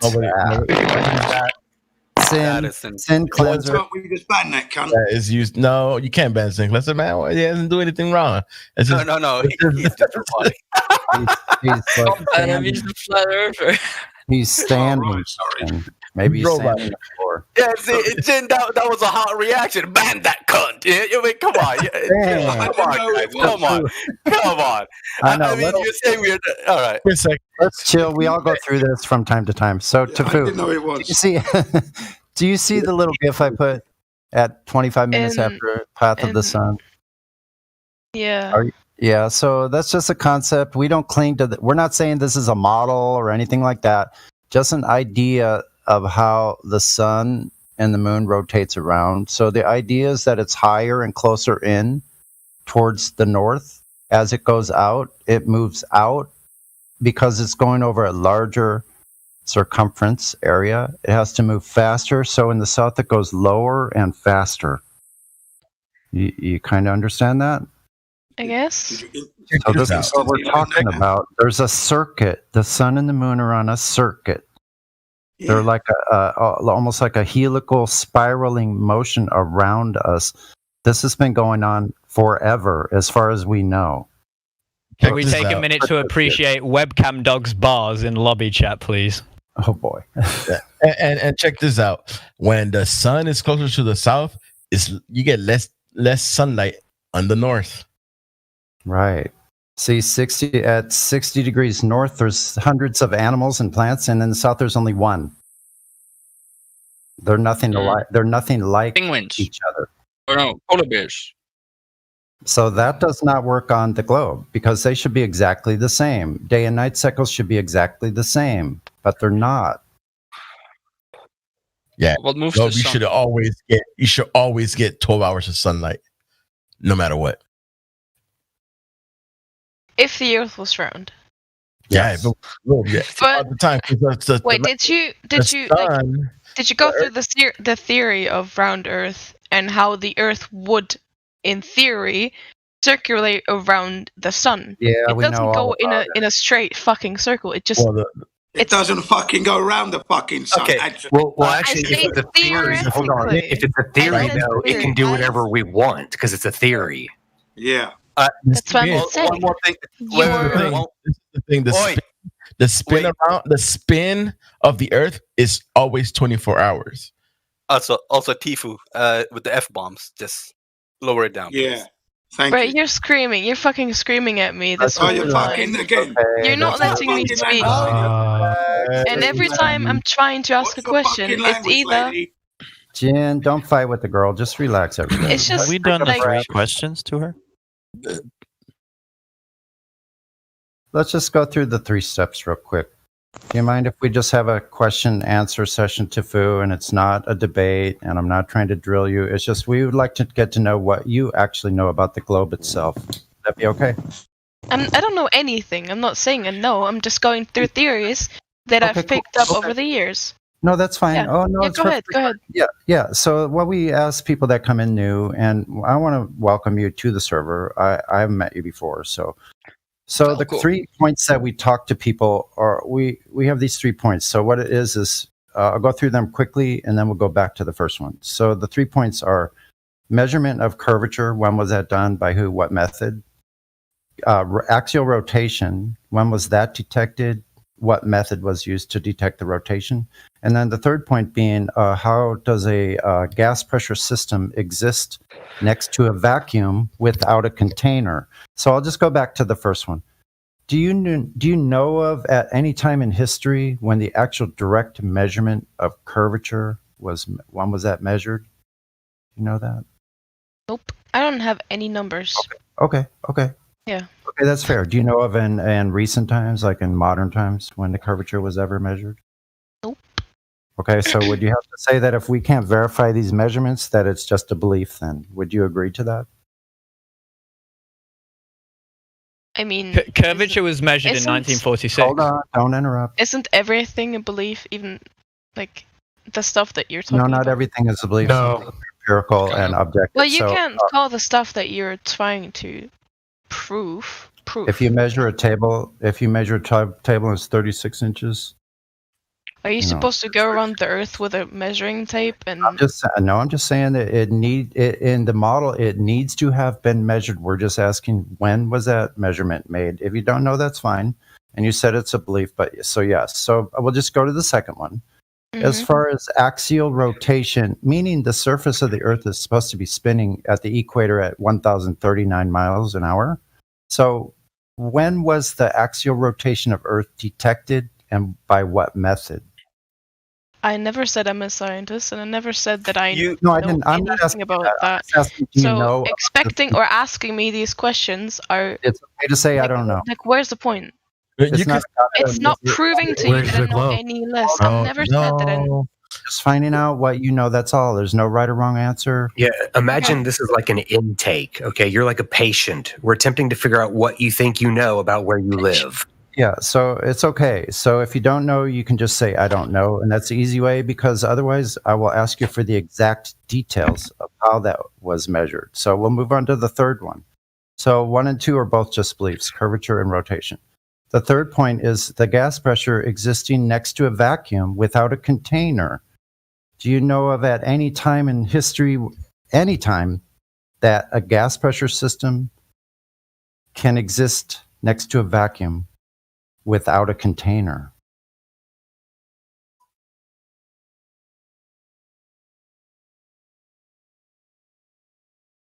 It's okay to say I don't know if you don't know.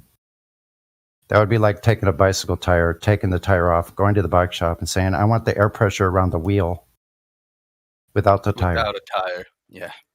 Thank you. So if you can't show this, no one, and it's okay, because none of us in here have been able to answer any of the questions I'm asking you. None of us, nobody's answered those questions. Not even out on Earth. No one has come in here and gave us the answer to any of these 3 questions. So we have to... Your second question, right? It was demonstration or proof detection of axial rotation. Detection for actual rotation. Any time in history, not just recently, would be February 3rd, 1851. And what did they do exactly? Demonstrate that Earth rotates. What was the method? That was one Google. What was the method? I method? didn't read through it, but I can just send you the link to it. Well, we'll give you the Google Earther role if you want, but that's not the exact method. Well, I haven't heard the method. What method was used? You didn't ask me for the actual method. You asked me. Yes, he did. You asked me if I remember or if I know any point in history where they did that, and I just gave you one. So who is it? That was the answer to your question. Who is it that did it? I can't pronounce his name, but I guess Leon. So in other words, you're just looking it up. You didn't know, or otherwise you wouldn't have to. No, because I can't speak French. That's because I don't know. Hey, you're going to help her out? Okay, so by the mid-19th century, most educated people know the Earth spins on an axis. Hold on, you're not going to interrupt this. Right. No worries, got to mute it. So, Tafu, it's okay. If you don't know, it's okay to just say you don't know. Otherwise, we will ask you for the exact method. We want the exact method how they detected the rotation. You can Google it just as you send me the YouTube videos with actual people that know what they're talking about, not YouTubers that have no idea and never went to fucking high school. If you don't I'm not flaming, I'm just saying that there was a point in history where they did. And I'm not going to read through 10 Don't pages. spiral. Don't spiral. You're asking me what you know, not what you just looked up. Yes, and it just told you what I know. So you don't know that? The date and the name of the guy that did it. What's the name? Can I take over? It's Leon Foucault. I don't fucking know. Oh, you talk about the See, you just said you don't know. You don't know. Thank you. I don't know how to pronounce his name. That's what I don't know. Can I take over? No. Wait till I'm done. Hold on just a second. Okay. Tafu, it's only going to take a couple of minutes. No big deal. Then you can ask any question to the panel, and it could be free reign. So as far as the third point, gas pressure next to a vacuum without a container, can you practically demonstrate this? The gas what? A gas pressure system next to a vacuum without a container. Excuse me? Can you demonstrate a gas pressure system next to a vacuum without a container? No, I can't. How am I supposed to do that? So if someone said they could do that, then you would have to say it's just a belief. We had to rely on what they told us. They said there's a medium out there in space that violates the second law of thermodynamics. So we'd have to say if they're telling us that, we can't demonstrate that that is just a belief as well, correct? Okay. Okay. Yeah. And now we can move on. You can ask any question to the panel, and that's it. Thanks for participating. Can I ask a question? Guys, hello? Yeah. About that vacuum stuff. So the atmosphere and the vacuum of space. Well, the pressure difference is because of one thing. I think only you guys hate that word. It's called gravity. I know you guys hate that word. Gravity? So gravity, bro. It's the force that's pulling us to I don't Earth. hate words. We don't hate words. I don't hate. Did you say words. force? They're just words. Ask the question, Sonny. What was gravity? Sorry, what gravity are you talking about? The force that is pulling us to Earth. Why am I sitting down right now? Bada boom. You're only 106 years late. Yeah. Okay, what happens when you fall on the ground? Tell me what force is that You thing? fell on the ground. That's it. Part of your What body happens if you hits fall on the the ground. No, that is not an explanation. There is hit a your face force. and There has to be a force That is pulling you down. Exactly. Yeah, it has to be a force. Why is the force? Ask something related to that. No, Okay, so sorry, what is check the the chat. force 20, of the 38 minutes force? after the hour. Anybody? Can you? Source of the force. Let's read this. Strictly speaking, gravity is not a force. According to this theory, gravity is not a force. By phys.org. Yeah, laugh it up.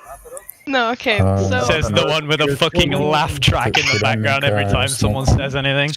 Well, first and foremost, ma'am, you asked why do we fall to the ground. I believe the original question was how could we have gas pressure without container, right?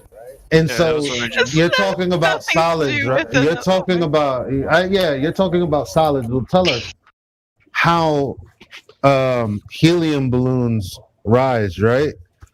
Mm-hmm. In the face of gravity. Gas in the. It's gas, and gas is that's what.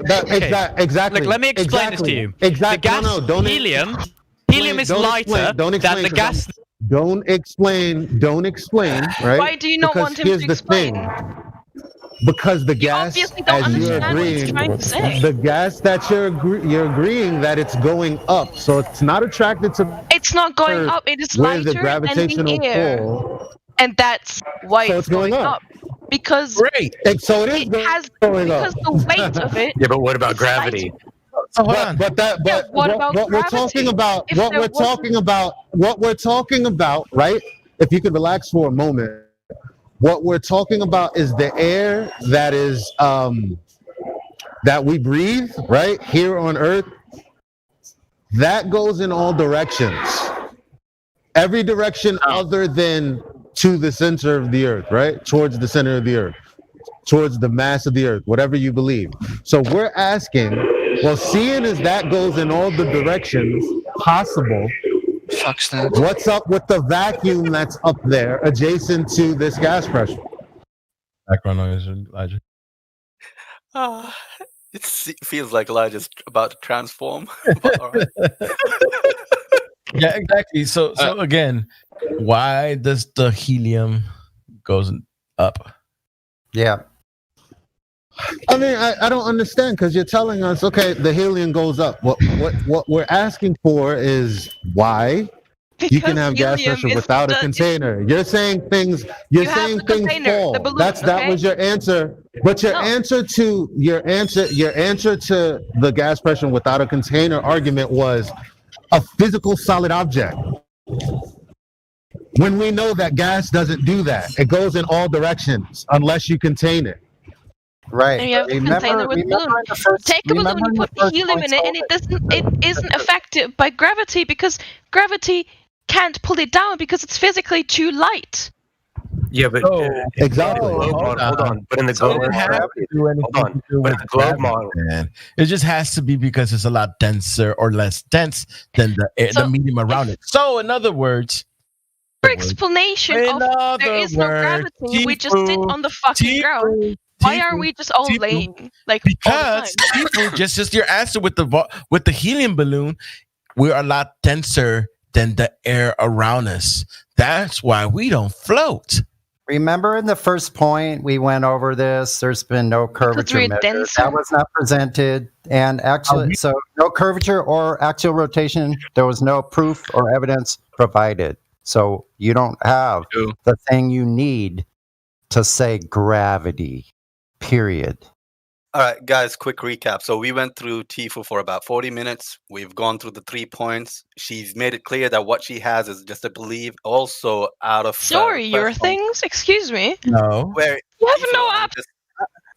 Tifu, I'm just. Yikes. It's okay. You can your ideas are beliefs as well. I'm not saying true. No, you have absolutely no proof for a single You haven't listened. theory.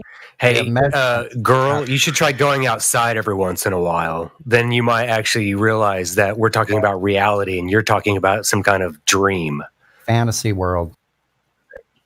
Tifu, just quick thing with you. God. The 3 point, Tifu, listen. The 3 points, out of the 3 points, you knew nothing. Correct or not? Yes or no?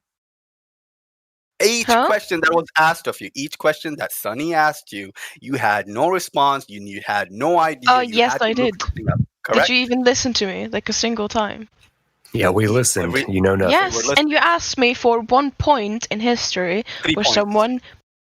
But you couldn't provide the method. No, and you had to the look it second up, question was if there was a guy or if there was anyone in history proving or having a theory for actual rotation. And there was, you ignored. No, you ignored my answer for your question because you're ignorant. You had to look it up in Google. So who's the one being you're ignorant? telling me to look things up. You're telling me to watch your videos, but you're refusing to watch the shit that I've seen. What you know yourself that you can verify.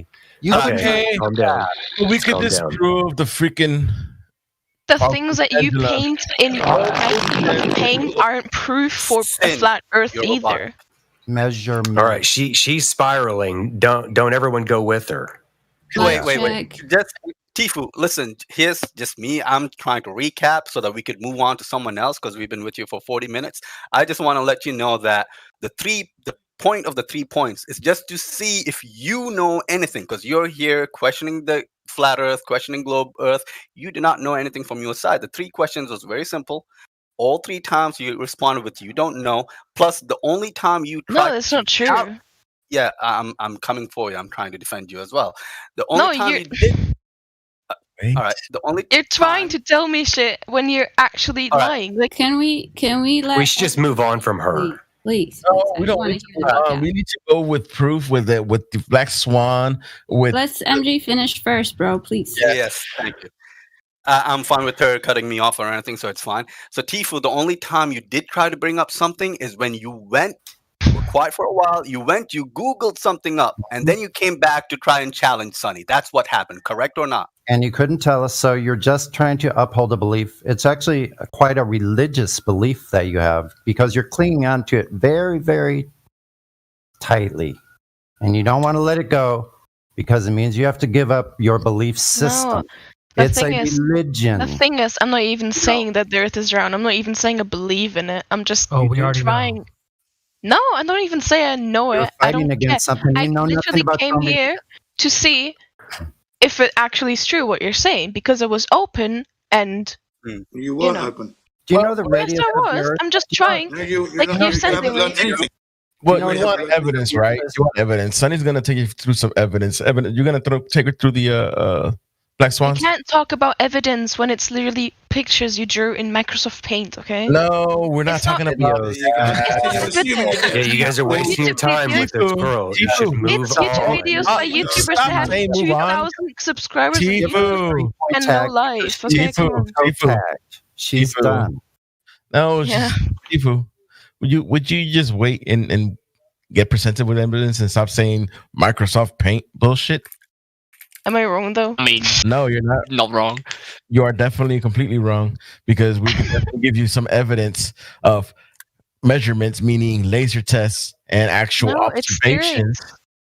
It's theories. It's not. No, that is not theories. It's a laser test. A theory? Did you test the globe? Is the laser? Do you have a laser and tested the globe? Did you have a laser and tested the disc? Yes. Did you yourself? Yeah. Prove me that you did. See, Prove me. We have done this is a problem with people coming here not understanding science, number one. But now we're out of the realm of science and talking about You say I don't geometry. understand So, science. hold on. Right, but now you're basically questioning whether or not we can use geometry to figure out where the curve is. Seeing is that it's a ball and the horizon is supposedly the edge of this ball. Yes, you can use geometry to determine the distance to the horizon. Yes, we can debunk it. Jesus Christ. The hell? The noise, dude. Elijah, the noise is like a freaking elephant going by. No, a herd of elephants. All right, but you heard most of everything I said. Yeah, I think you felt the rotation of the Earth. Yeah, we heard you. Can you stop transforming, will you? Freaks me out a little. Okay, hey guys, can I just do a shout? Plug in T-Way, whatever. Yes, can please. you? Sorry, I don't know if anybody told her, but we have Ladies' Night on Fridays, 5 p.m. Eastern. When you get a chance, or if you get a chance, come on by. She's already got the tag. What's the difference between ladies and this? No men allowed. No. Only the lady flat earthers will be responding, and you can ask all the questions. All the glowers could ask. It'll be a lot more calm, let's say it that way. Sorry? It will be a lot more calm. Yeah, we're more gentler. Well, a bit more, maybe. Yeah. Frederick can't handle a few. A tad bit. All right. Back to Elijah. Are you okay? Yeah, you can use geometry and the metrics of the globe with the radius of 3,959 miles to determine where the horizon is. So it's not that hard. You can actually Google. Other people say Google's bad. No, it's really not. If you don't know how to do the math, if you don't know the formula, then you can Google it. If you know it, that's good. It's really up to what you know. And there's hundreds of observations. If someone can find that observation from the drop the wiki in the voice text. There's hundreds of these laser observations done. Lasers are hitting their targets over frozen lakes 16 miles further even. But there's also, technically, if you bring up this one laser or geometric or whatever the fuck theory, there's probably 200 theories that would technically prove Earth is round if you Yeah, but talking out your fucking ass. I can't even finish a sentence without any of you guys. Because you're you're strong, Because I said fuck. What a theory. So shut the fuck up, lady. You're talking out your ass. Well, yo, Jen, chill out. The F-bomb is not that serious, especially when she's speaking calmly. I mean, let her try to get her thoughts out, because now it just sounds like she just, I don't want to, I don't want to trigger her, but she doesn't know. Like, and we're not doing a good job at educating, Not really. So, yeah. So, it's because she's not willing to learn. Yes, I am. I'm just trying. I'm asking questions, and all I get is you're not. For saying fuck. You're asking questions, and then you're not I'm trying listening. to say one single sentence. See, like earlier, earlier you were asking about his son. Hold on, like you're acting like a 10-year-old, not even letting me speak a single sentence. No, you okay, so no concerns. So basically, you were asking earlier how the sun works, and someone was trying to provide you a video, and you were like, "Fuck you, I'm not watching it." So you're not here to learn. I'm not gonna watch this is very clear. No. This is very clear. But I'm waiting for actual explanations because you expect them from me. But what I get are YouTube videos by people that have 100 subscribers on YouTube. Serious? You've had plenty of explanations. Okay, guys, let me respond. Plenty of explanations that are absolutely not supported by anything. No links, no. I don't know, studies or whatever. You were given links and you said they're YouTube videos by people that have no idea what's going on. Okay, fair enough. We understand you're going to come here skeptical of what we say, which is why we try to provide the method and the tools required to come to your own determination of the facts or of the information. So you asked us to prove that it's not a globe. We can do that. You said you didn't want to see any, power. You didn't want to see any Microsoft Paints or whatever. Fine, that's not what we have. If you are open to the information that we have, you can do with it what you want. You can throw it out, never think about it. I don't care, but you're not receiving it at the end of the day, at this moment, right? You haven't even got it. And I'm afraid that you would leave this room never having even understood what it was we were trying to say in the first place. That's not a win for me or for anyone.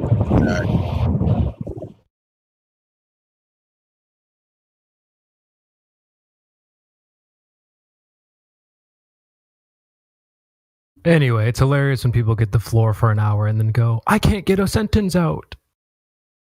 I mean, yeah, that's okay. To be honest, it's quite annoying when you're trying to have a normal conversation and people. Yeah, okay, great. Hey, look at this. Yeah, because you're talking about conversations. Let's get back to the shape of the earth. Can't have a normal so you want proof, you want evidence of where we live. So let's go there, okay? Did you guys go over the curve calculation for her? Please take over, Leluka, if you don't mind. Yeah, please give her some room.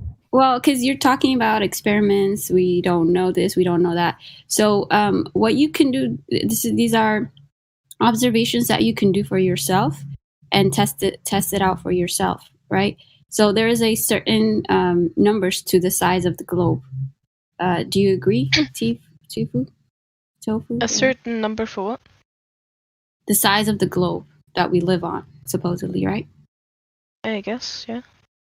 Yeah, so based on the numbers that they give us, we go out there and we compare and test if it matches reality.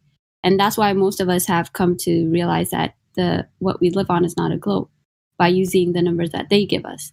So if somebody could post the link for the numbers from a trustable site, right? So somebody will post it for you, and you can go out there if you live near a large body of water, especially. You can test to see how far you can see, and based on that, you can come to the conclusion whether it's flat or a globe. Would you be willing to do that? Not right now, obviously, but when you get the chance. Yeah. Okay, perfect. Because it seems like they're giving you a lot of, what we would consider evidence, and you're not accepting it. So it's best to go out there, do this the observation yourself, and then come back and let us know, hey, I found this and that. And also depending on the atmospheric condition, make sure that you go out there and test it out on different types of weathers so that you can see what kind of results you get. All right. Yeah. Sunny posted it at 55 minutes after the hour. So this is not our calculation. This is based off of Hold on. Let me put another one. That's from Smokescreen Design. That's more for someone to watch and look on their own for homework. But let me drop the other one. Okay. All right. Thanks, Sunny. So yeah, go out there, test it yourself, and then you'll see we are not talking BS. All right. Okay. All right. Well, that's awesome because after this, all of the other questions, whether there is gas pressure, there's container, all of that is secondary because if there is no curvature, then there's no globe. And you can just end it there.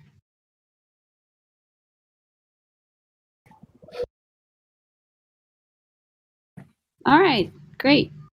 Great response. Thank you. Unlucky.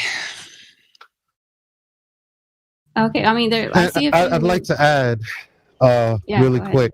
Yeah, we don't have. Okay, just take what I'm saying on faith right now.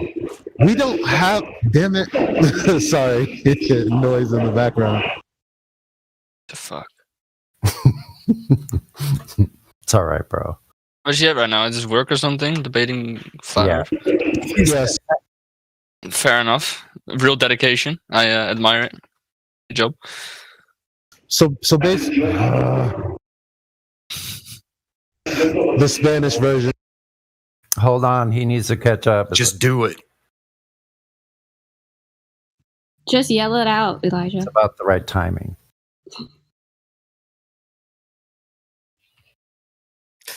Sin Cleanser, you've been muted a few times. If you're still robotic, give us a shout out. Yeah, you're robotic. Still robotic. That's like so basically all I was saying was this. This is what we have is not a theory. Just take that on faith for a second. All we're trying to do is figure out if it's the globe that they claim. It's not. Where does that put oneself? Right? That's the only question. That's how I got here, because I was trying to prove that it was a globe. It's not a globe. Whatever it is, it's not what they claim. And they need the geometry of the globe to put forth the rest of their theories, because the mathematical model is based on the radius of the Earth, the circumference of the Earth. So that's why it's so important.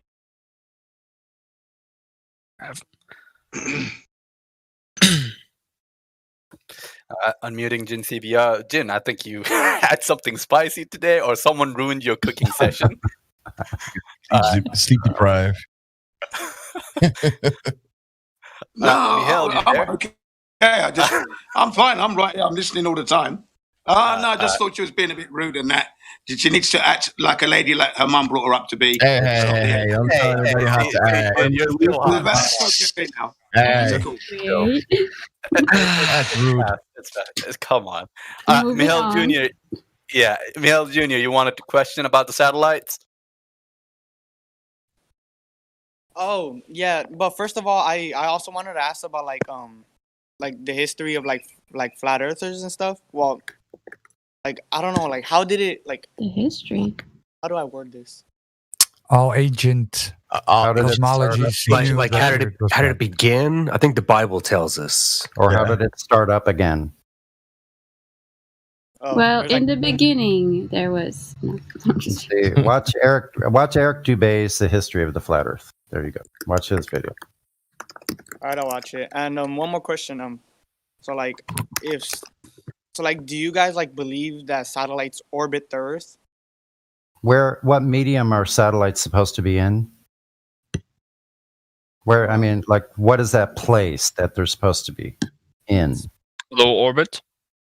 Well, they're saying it's a specific characteristic of this place, a vacuum of space, right? Yes. Yeah. Yes. Right. Right. So, how do you have gas pressure without a container? You don't. Right. Right. So they can't be in the place that cannot exist in reality. That's a problem. I can show you satellites on balloons.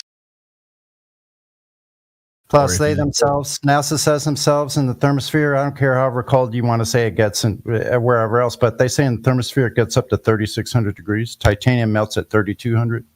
Everything underneath the melting point of titanium is a melted glob of junk. Mm-hmm. So how does a human being put up with that kind of heat changes? Well, especially a human being doesn't. With no barriers, because their spaceships are like tin cans. Yeah. So, yeah, they can't go there. They never did. Then how come people have sent rockets into space and stuff like that? They didn't. Rockets out into the ocean. They're parabolic. They're flying. They sent your mind into space. That's the only thing they sent there. They convinced you that they're going to a place that doesn't exist. If you look at a rocket launch, always goes up and it curves towards the ocean. So, all right. So don't feel bad that because no one else has been able to provide any instance ever that anything could violate the second law of thermodynamics. The gas laws trump everything. They're over everything. It doesn't matter. You could say gravity all day long, 4 different types of gravity. I don't care. Gravitational waves. You could have all the gravity you want, Yeah. But it will never violate laws of entropy. Right. Right. All right. Well, Yeah, that was and my can only I question. add? I was gonna ask something else, but I Sorry. forgot at the moment. Oh no, my bad. Go ahead.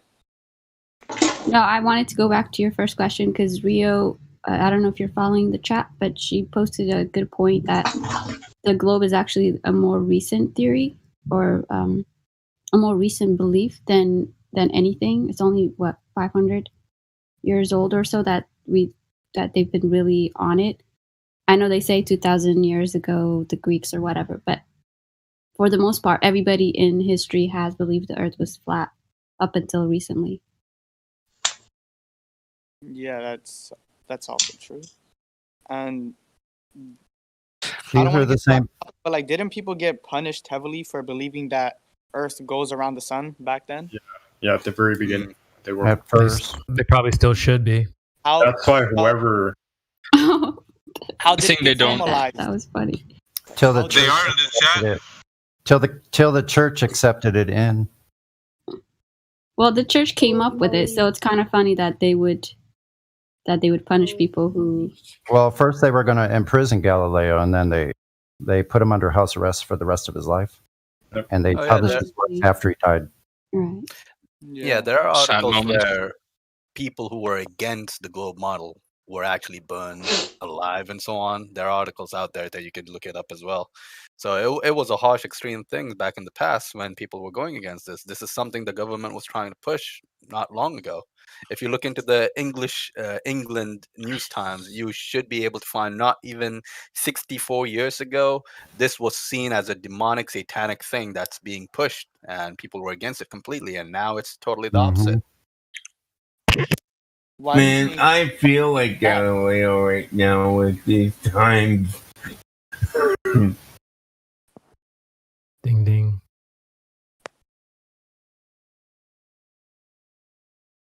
Do you have any more questions, Mihail? Oh no! Thank you so much. Oh yeah, Mihail is the one that was going through the rabbit hole, and he was enjoying whatever he found out a week ago when he started looking into flat Earth. Oh yeah, it was really interesting. So I just had a few questions. I had more, but I forgot at the moment. My bad. You should stick around with the chat later. Yeah, I'll stick around. Yeah, the gas pressure is a stumper, all right. Yeah. Okay, well, I might as well let somebody else take their turn then. Stick around though. The other dude that was in line actually got banned because he started getting very sexual with his comments, and so yeah. Yeah. You brought the hammer down, MJ? Actually, someone else did it, I think, or maybe the bot got him. Yeah, I don't know. Yeah, I don't know why he was being so rude. I was like, damn, chill, but I guess he didn't. I mean, yeah, that happens. Yeah.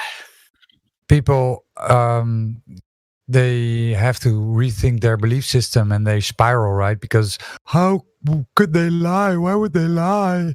I don't know why that's such a big sticking point with people. Like, isn't it obvious that they do?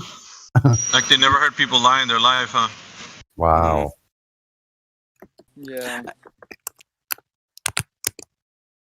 Yeah, basically the only thing the globe has is so-called alleged space pictures, and why would they lie? There's no measurable curvature.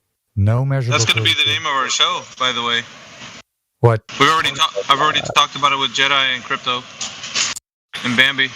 The name of our show is going to be Why Would They Lie? What? I mean, that's a Why would they lie? That's a good one because that's one of the main questions they always have, and that will be a good advertisement as well. Why would they lie? How about that radius? Ha! You know, to me, the question of why would they lie seems almost pointless because they're asking that question of like a group of people who are known liars. Yeah, exactly. So it's like, why are you so surprised that the government would lie to you? What? How? Huh? I don't get how there's a disconnect there. It makes no sense. That's how's that worldwide quarantine working for you, right? You got it. Yeah. Wait, hold up. The one that doesn't exist. Lunch break is over. See you guys later. Later, Miggy. Good to see you, man. Later. Bye. Wait, does NASA work? Does NASA work with the government, or does it not? Of course, yeah. NASA.gov is the government. That's the best answer. Exactly. It's go check the name of their website. It doesn't. Quick question. It does not. Go on. Oh yeah, go ahead. It's the national. By the way, MJ, you are coming in just a tad below, just so you know. Really? Hey, I'm always loud. I don't know if it's just me, but yeah. You probably, or maybe your thingy majiggy just automatically. I didn't mute you. No. You got me on low. Maybe check it out. No, I should be loud. I'm always a loud mouth. Yeah, I hear you fine. You are, but not as. Yeah, you're not as loud. As loud. Really? Me? Okay. All right. Really? Me? Yeah. I'm on full. All right, whatever. You're still hearable. Whoever wanted to ask a question, go ahead. Yeah, so not trolling or anything. And I know what your all's opinions on this is, because you all were saying in the chat that it's troll. But a serious question I wanted to ask, because I'm not really familiar with this community as much, or the point of views they have. Because I respect that opinion. But I was going to ask, what's your opinion on other celestial bodies then? Lights in the sky. Mm-hmm. So what if we were to just go through a couple of questions? Leluca, do you want to take McLaren through the 3 steps? 3 points? Oh, I am not good at those. So you go ahead, Sunny. Right. Yeah. So Captain McLaren, we like to ask people to find out what they actually know about the globe itself when they come in here. So we just generally just have these 3 points. We talk with people, and it's not a debate or anything. It's just to find out how much you yourself actually know about the globe. And there's no right or wrong answer. If you say that you know how a certain thing was done, we will hold your feet to the fire and ask you what the exact method was. So if you don't know, it's easier just to say that you don't know, and then we can move on. So these 3 points, the first one being the measurement of the curvature of Earth. I'll go through them quickly, and then we'll go back to 1. The second one, so the curvature of Earth, when was that measured? Anytime in history. The second point is axial rotation. When was the axial rotation detected and what method was used? And the third point is gas pressure existing next to a vacuum without a container. So we'll go back to the first one. Do you know of yourself when the actual measurement of Earth was done anytime in history? Measurement for what part of Earth? Measurement of curvature. No. Okay, that's fair. So you don't know, right? No. Okay. But I do know the rotation is like 23.5 degrees. Okay, so that's the second point. So as far as the axial rotation, when was axial rotation detected and what method was used? Not sure. Okay, so you just don't know, right? So you'd have to say those first two are just beliefs. If we can't verify it ourselves, right? If we can't go out there and verify this no for ourselves, then those first two are just beliefs, correct? Well, it says here February 3rd, 1851. So what are you trying to say? 1851 is a year. Okay. Next, what's the next part? Well, wait, what was the method? What's the method? That's what I'm asking for. Let's see. Sticks in What the was ground. the method that was used? No, he said 1851. Hold on. Just stay with him. This is the same thing that girl brought up. I know. The, so what was the method that was used? Pendulum demonstration, apparently. Okay, so you're saying a pendulum that is picking up the surface of a moving Earth? The pendulum is showing a spin? Yeah. Apparently that's what it says. So that would mean that everything else that leaves the surface of the Earth, there would be a detectable rotation under helicopters, drones, hummingbirds, leaves falling vertically straight down from a tree. All of that, like everything that left the surface, there would be a drift under everything, if you're telling us. So is that what you're trying to say? Well, our scale to Earth is... I'm talking about, you're talking about a rotational angular motion of the surface of a physical body. So if you're saying that that is being picked up by a pendulum, everything else would have a drift. Earth would be drifting away at a definite amount. So you could just lift up in a helicopter and Earth would rotate underneath you. Well, the Earth's rotation is pretty slow, so that's small. Okay, so why don't you feel any rotation? Because you're used to it. You're used to the Earth stopped rotating, you need to show me exactly how you're used to it in the semicircular canal. If the Earth stopped rotating, then you would feel the speed of it rotating. You're not feeling it. No. Period. You don't feel it because if it stops rotating. Rotation? I'm sorry. I think I said no. I didn't say I was feeling it. I said if it stops rotating, then you would feel it, and you'd be flying over 800 miles per hour. Assume it's rotating in the first place. Hold on. If you're moving in any direction, all you have to do is make a 90-degree turn to the left, and that's a 90-degree difference in vector. You would definitely feel it. Mate, just scratch your nose and you would notice. Come on now. Your ear detects every single motion in angular rotation. Rotational motions is what it does. You would have to show how the ear is being affected to not do what it does always. So if you can't show that, then you would say that's just a belief as far as rotation. You don't sense any. You don't. Why do we rotate around the sun then? We don't. That's the point. We don't rotate around the sun.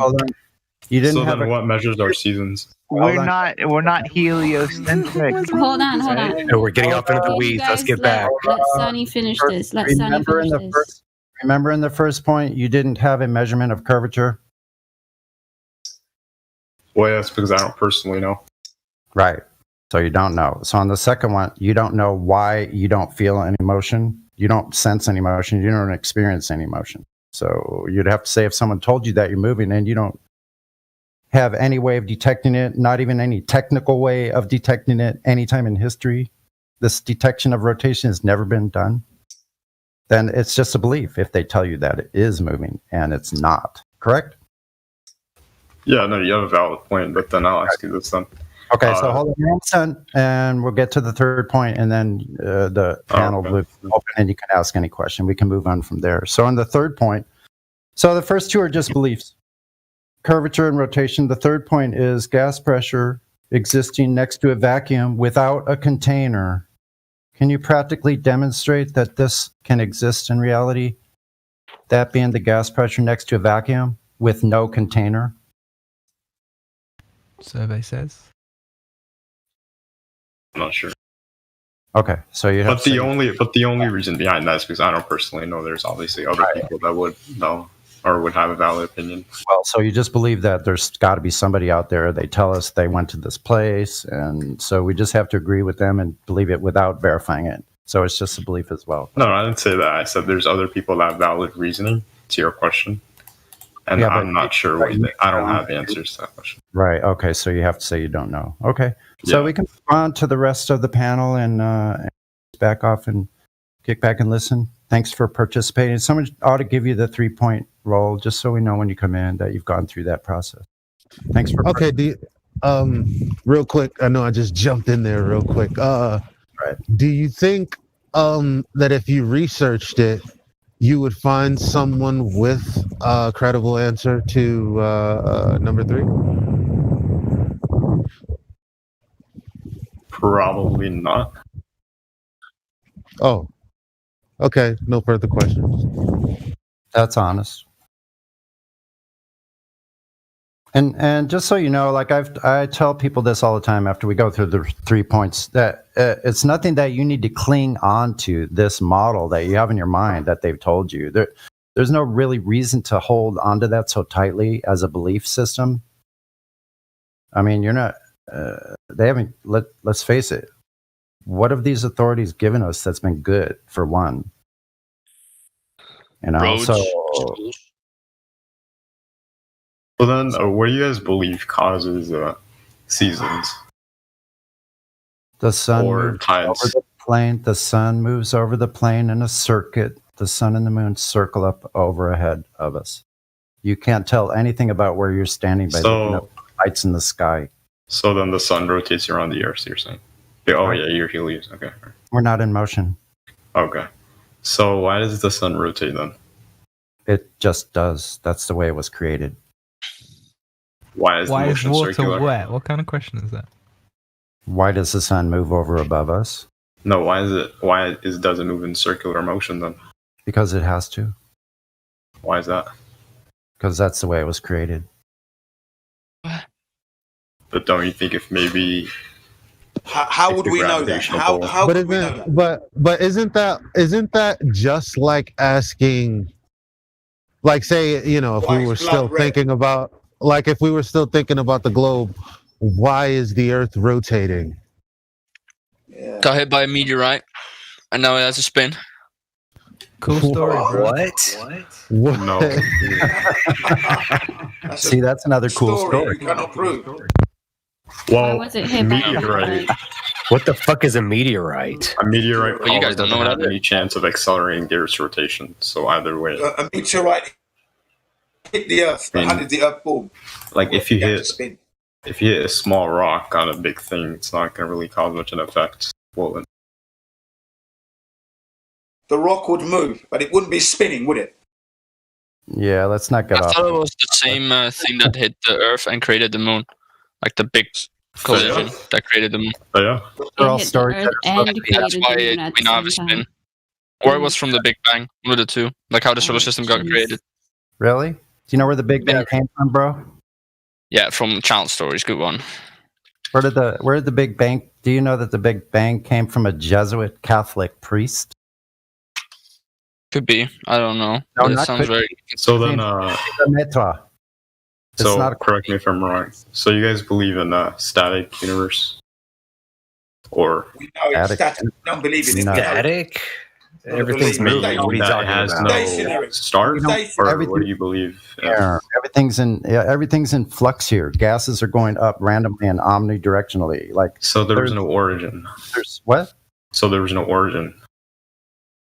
The creator is the origin. The creator. Yeah. There is an origin. Okay, the It was fact that we created. exist means that there's an origin. Yeah. So then, what do you guys believe the origin is of the creator. universe? Wait. You think the Big Bang is you think the Big Bang is the origin? Yeah. So nothing Okay. from nothing. Everything Yeah. gets created from nothing. How does something come out of nothing?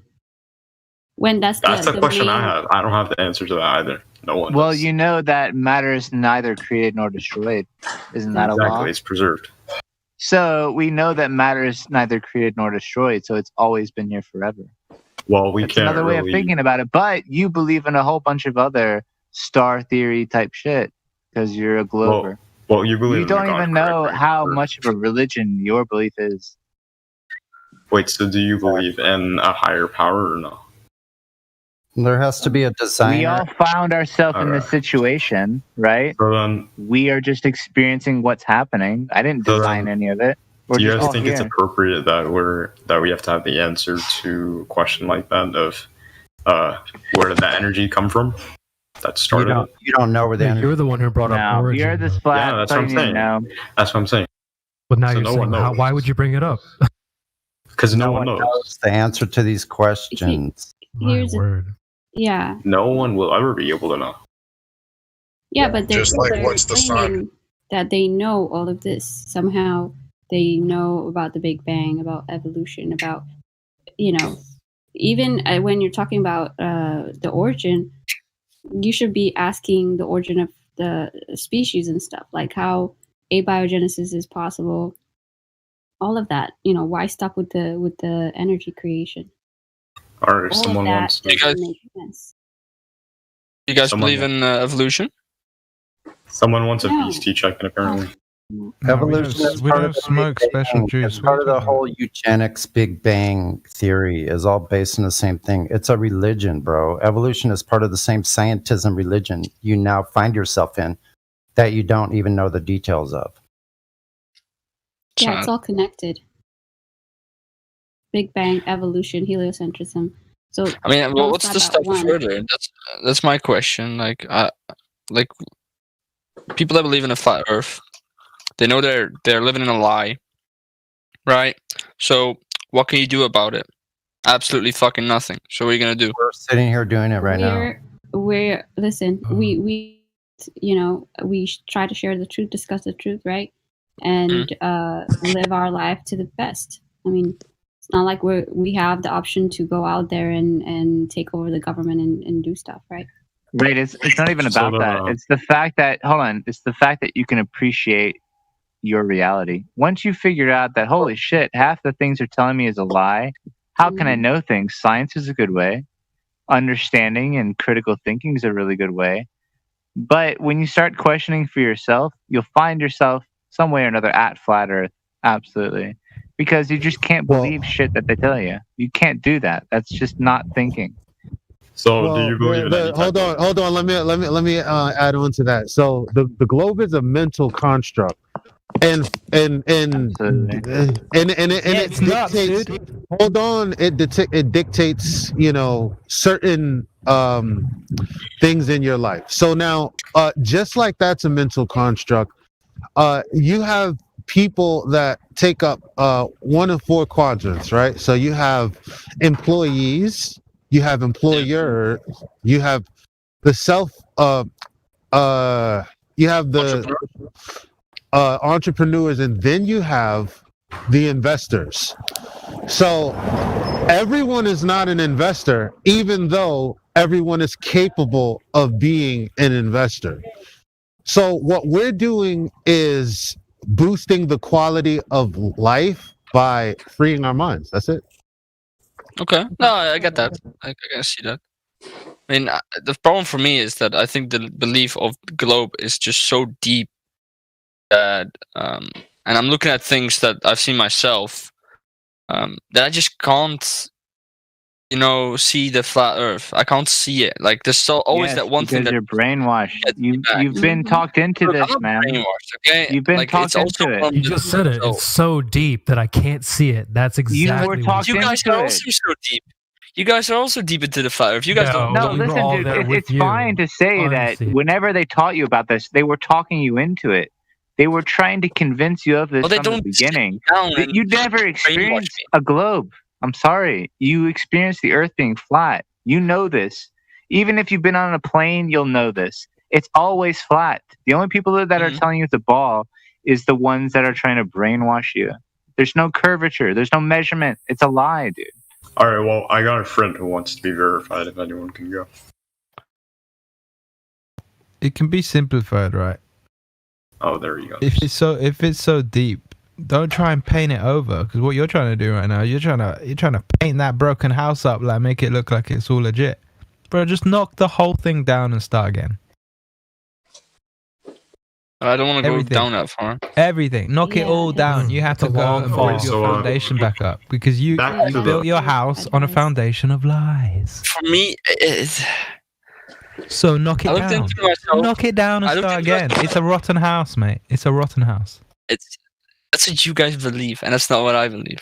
There's no beliefs here. No, it's the truth. It is the facts. It is the reality in which you live. So you guys believe the other celestial bodies are the Just lights in the stop sky, saying right? beliefs. There's no beliefs. You can't let that go. Okay, alright, fine.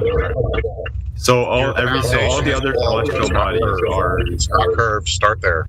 So all the other celestial bodies are lights in the sky, correct? Yep, celestial bodies.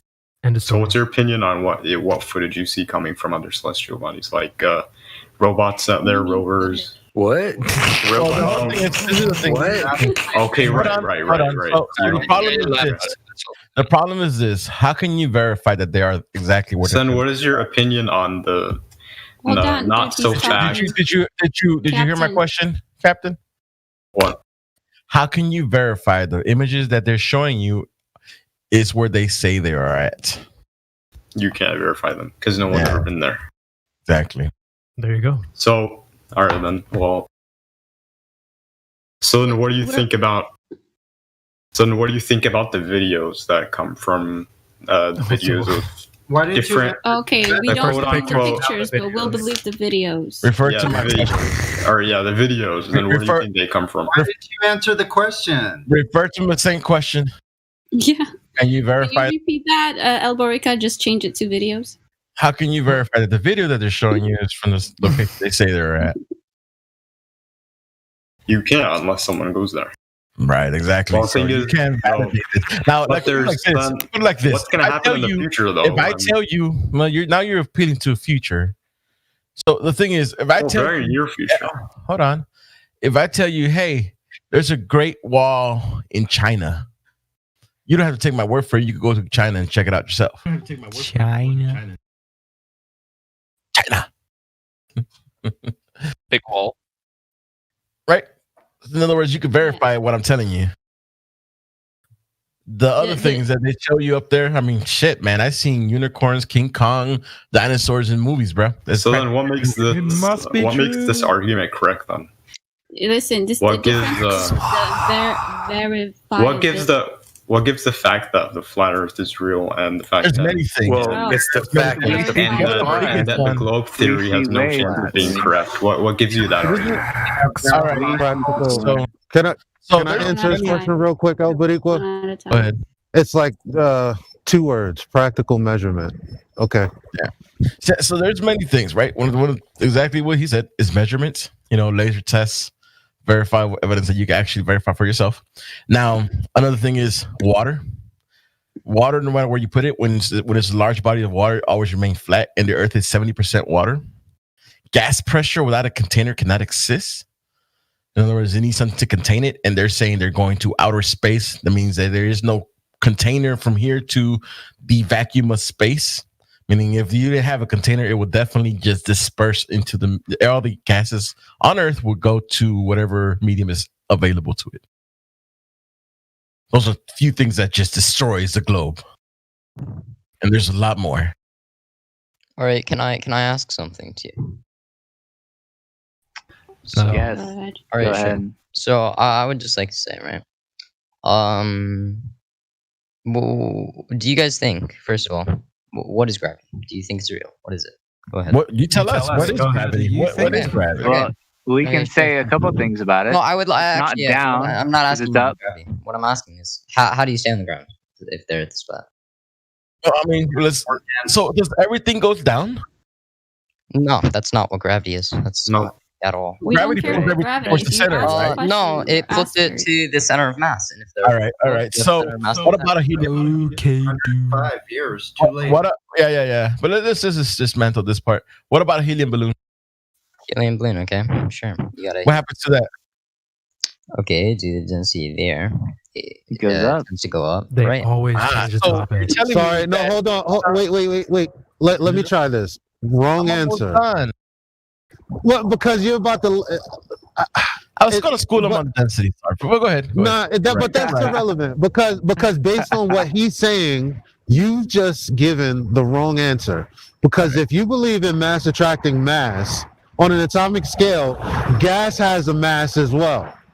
So that mass should be that mass, right? Whether it's helium, whether it's hydrogen, I don't care what it is. If you think that mass attracts mass, just like there's that mass of gas like Jupiter that you believe is in space, like you would have to demonstrate that, my mans. You can't say, well, relative density. You can't do that. Relative density is kind of a cop-out. So then what will... it's a little cop-out. It's not. What do you mean it's a cop-out? Because that doesn't explain the whole picture of why things go up or down. It gives you a force. There's lots of forces, but gravity is one of many different. Helium is more buoyant than helium is You have to be true. Gravity is non-existing because there is no scientific evidence for gravity. Helium is lighter than nitrogen and oxygen. Which is why right, so it is a lot less dense than the atmosphere, the medium that it's in, right? No. It's more buoyant. It's buoyant than the air particles. It is. Its density is a lot. There's the Earth.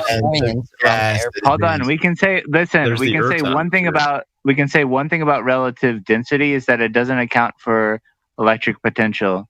It doesn't equate anything to our understanding of electromagnetism or lights or any really actual energy. They kind of left that whole part out. It's just an old understanding of. They didn't even. It's just out of date. Yeah, but it's the basics of it. There is no bias towards down. So what change do you think?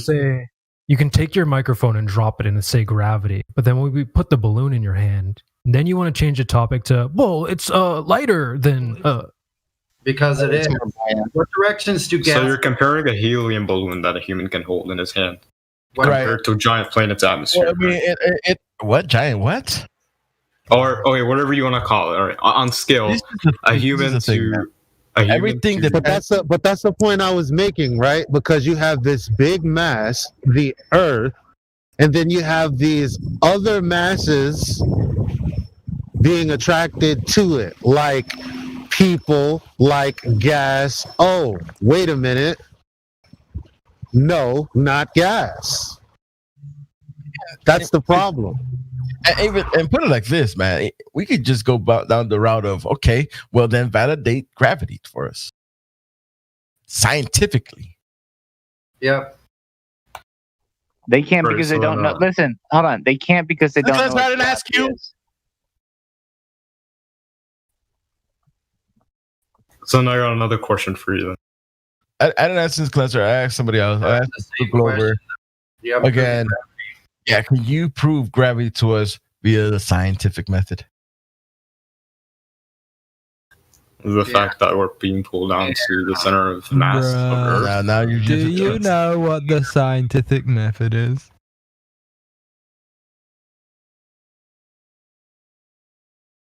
I have a question for you, Captain. Silence speaks for itself, does it not?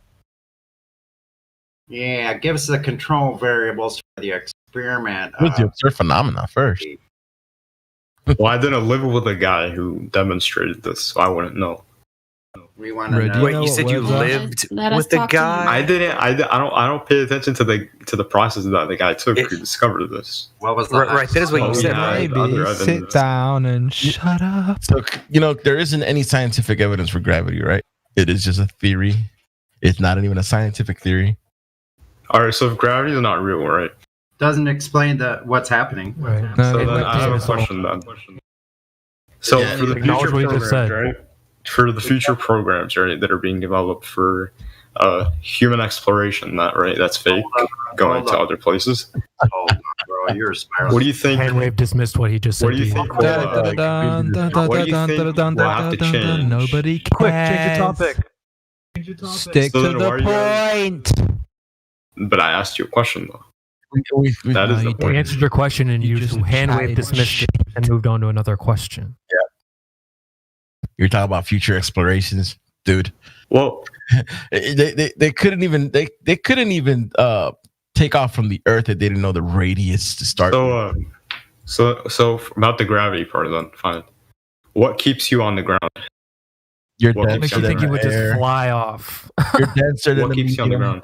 Why do we need to be kept fly? You just said you're denser than the medium, right? We're here. End of story. Go over it. Move on. You're denser than the medium. So then what happened to balloons? What happened to balloons? Welcome to Flat Earth. If they're denser than the medium, That's not a question. down. That's If a they brain fart. What are you talking about? If helium, right, is less dense than oxygen and nitrogen, right? And it goes up, and we're more dense. We're being pulled back down. No, we're not being pulled. Who says we're getting pulled? We're just down here, mate. You're being pulled down to the center mass of the Earth. What do you mean? No, you're not. How do you know you're being pulled? Then what makes you stay on the surface? Wait, why isn't it pulling on the gas? Then what makes you stay on the surface? This is where you collide with the floor. Hold on. In other words, this is the floor. You can't go past the floor. You are Where not. do you get your words from? Are you? I want to say Pulled, mate. gravity is a Since when is nothingness pulling you to the floor, bro? You're on the Gravity- floor Yeah, because no, you so that's what chose I'm to asking stand you. or sit on the floor. So Just that's what get I'm over asking yourself. you, Stop then. using stupid words. So if I live in, let's think say, the clearly. South Pole, right? If I live in the South Pole, I'm on the supposed bottom, right?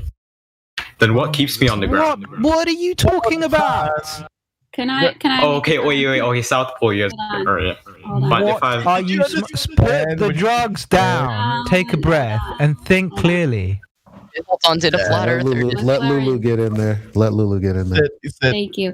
Let me ask you, McLaren. First of all, I want to make a comment that if there is a bowl, you would need gravity. That's why gravity was created. Because if not, then everything would float away.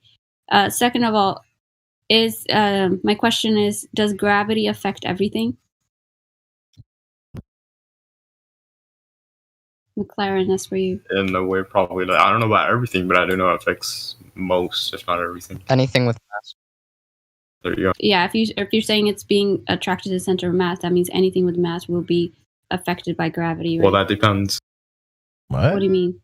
Well, we talked about helium balloons earlier, right? And Yeah, if they helium have- is less dense than nitrogen and oxygen, that's why it's being Okay, pulled so up. then where's gravity in this situation? Well, because like whoever being said we're more pulled up? dense. It's What floating direction? up. Let's pull it up. It's floating up, go pulled up, whatever you want to say. Wait, I can't hear the answer. What? She said it gets pulled up. Floats up. Okay, what is pulling it up? Floats up. Because it's helium. It's called buoyancy. Mate, have you That's got not invisible an answer, ninjas dude. just going around messing What around is with people? What's going If on? there is something Bro, it's so pulling it funny. You down- guys can just drop a to third microphone grade and say science. gravity, but then when If- someone drops a balloon, then you have no idea. Right. Yeah, Yeah, are because you a saying microphone there's doesn't an have helium upward inside force? of it. Are you If I- saying there's an You upward want to bring force? up density all of a sudden. Are you saying Like there's I an could upward stand, force? like McLaren? I could stand on a hot air balloon, right? I could weigh like 100 Like, pounds, but not really, yeah? and I'm going up, right? But if I send up a light McLaren, bulb, stick to the helium. but stick why to would the you go helium. up? What is making the helium go up? Stick to reality, dude. What is making the helium go up? oh, because I haven't studied that. Oh, wow. But Okay, so gravity does not affect gases, right? because I'm not like an astrophysicist or anything, but What are you? Nothing to do with astrophysics. Are you even a real person? Degrees, bro. This is about what we observe in reality, right? So don't get caught up in degrees and whatever. You don't need that pseudoscience, bro. Just Yeah.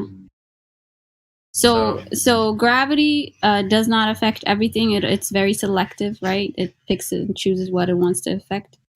And then I guess you guys can go on into the second law, since gases just go up. Where are That's they go all gonna? direction. Yep. Yeah, every direction. How are they gonna go to the vacuum? all right. So then Are what? you really gonna waste our time on second law with someone who doesn't know what the scientific method is? So then back. No, it's basically just a process you use. Well, It's basically Giving him just the you don't benefit know, of bro. It's you basically proving that something is right you don't know what Bruh. it is. from a question to doing We a all seem to think you hypothesis don't have and a then- clue. I don't know what it is.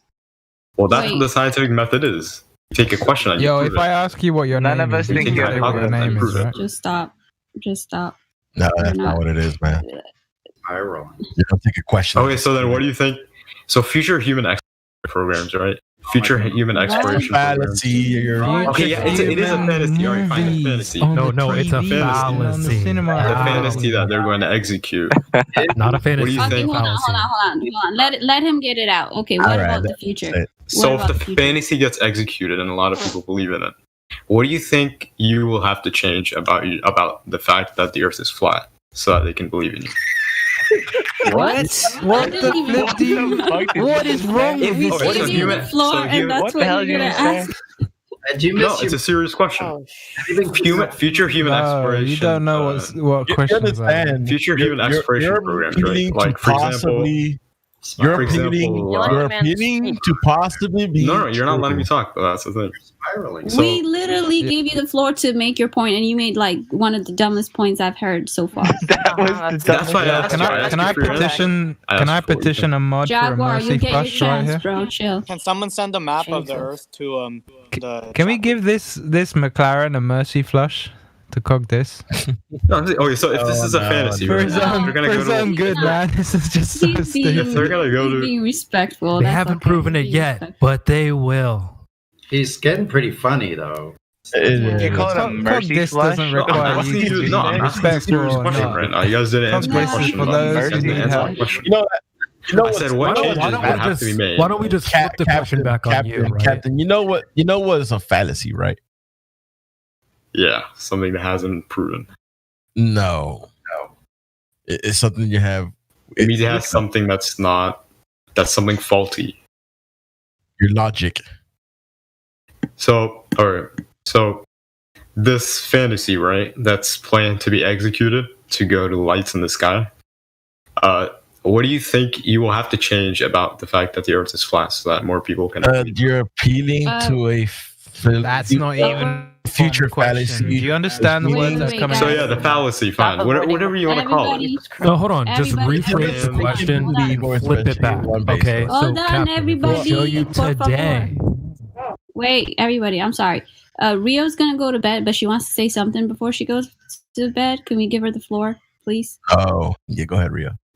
Okay, thank you. You guys, I'm gonna spank all of you. You're playing with the prey here, pussyfooting around him. You're torturing him. I pity him. You know what he's saying? He's asking for us. He's asking for a replacement for his fairy tale. That's what he's doing with all his questions. But the thing is, he hasn't proven it to himself yet. You know, it's like at this point he hasn't even tried to convince himself to see whether to test the curvature or what. That's so good. So, yeah, you guys are playing with him, spanking all around to all of you. Jesus. Okay. I told you to cog this him. Yeah. Maybe not. I don't think he's worthy of Yes, Mr. Captain McLaren, I'm Rio from the Philippines. And somebody has told you about the atmospheric temperatures, but they haven't clarified. This is the, for example, that most of the materials that we have here on Earth cannot simply go up there. The So then fact what that they clarifies said, your no, point? no, wait, I'm not done yet. I'm not done yet. Fine. I'm about to lose my shit here. Okay, alright, go. Okay. Now you have this question that if you could change something to go up there, have you even studied on the Van Allen radiation belts? I mean, that thing is just comical. It's like they sent these people to the moon, and then after a few years later, they suddenly rediscovered the Van Allen radiation belts. Have you any idea how these Van Allen radiation belts are? On your side, now I'm asking you to answer that. And don't Google it. Answer honestly. What are the radiation belts? What do you know about the Van Allen radiation belts? He doesn't have a clue. He doesn't He even know has what no they clue. are.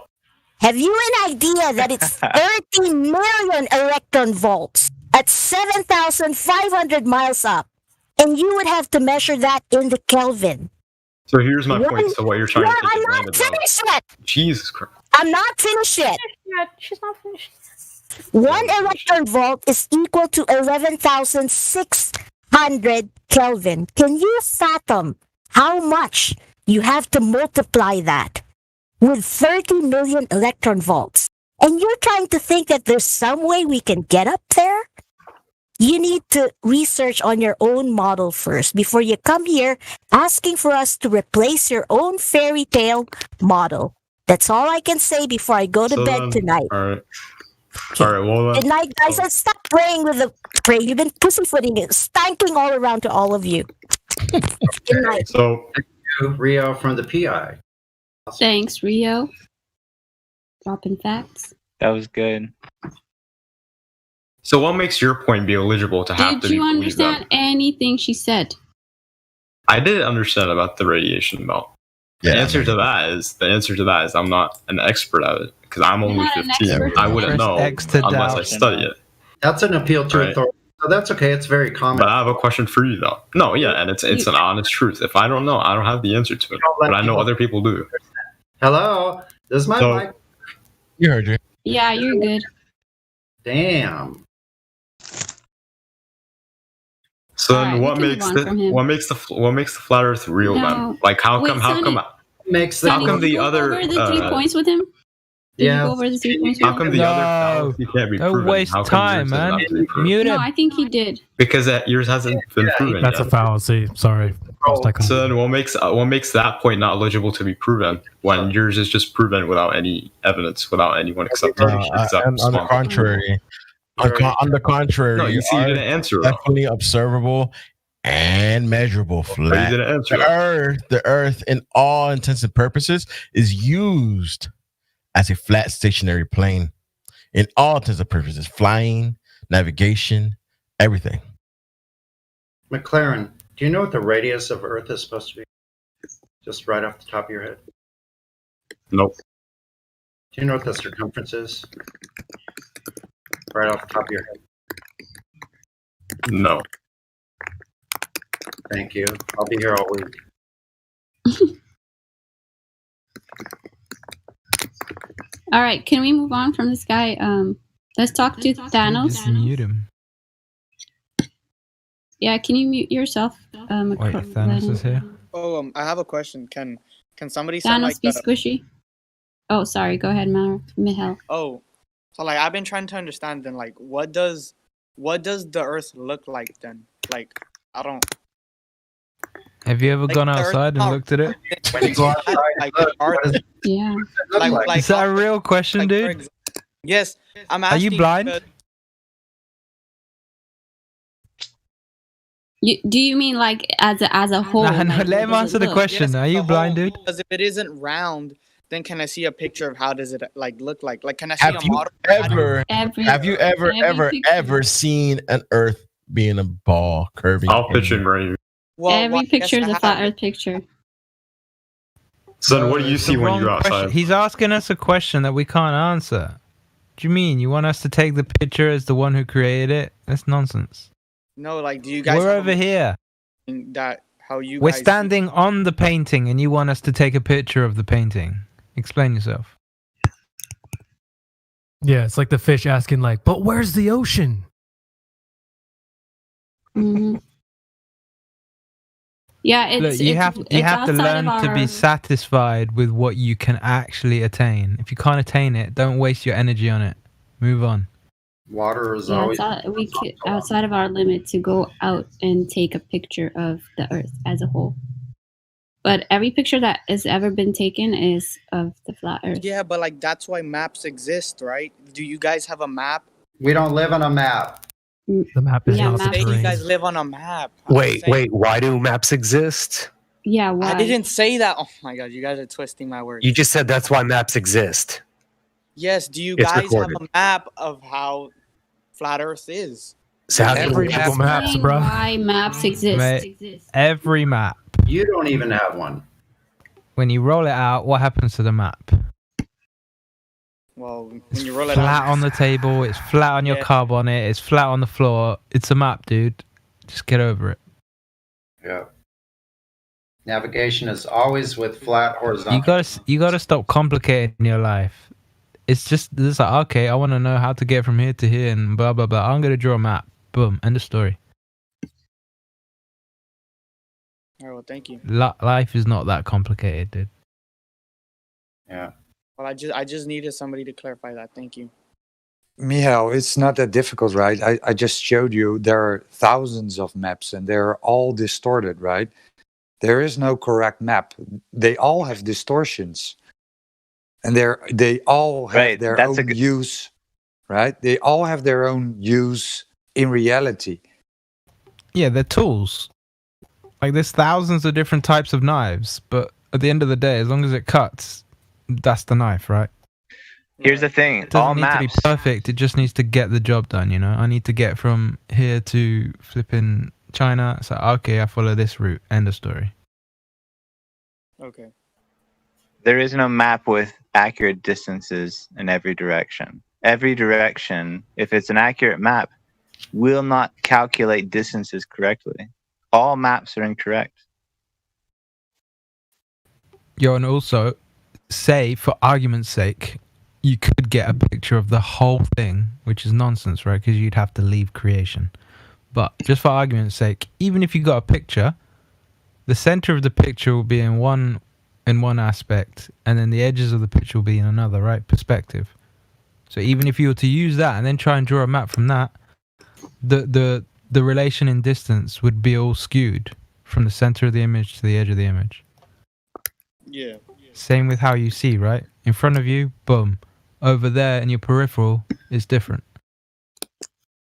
I mean, if you measure the entire. if you've played any games, if you've seen any flipping long roads with lamps or whatever, right?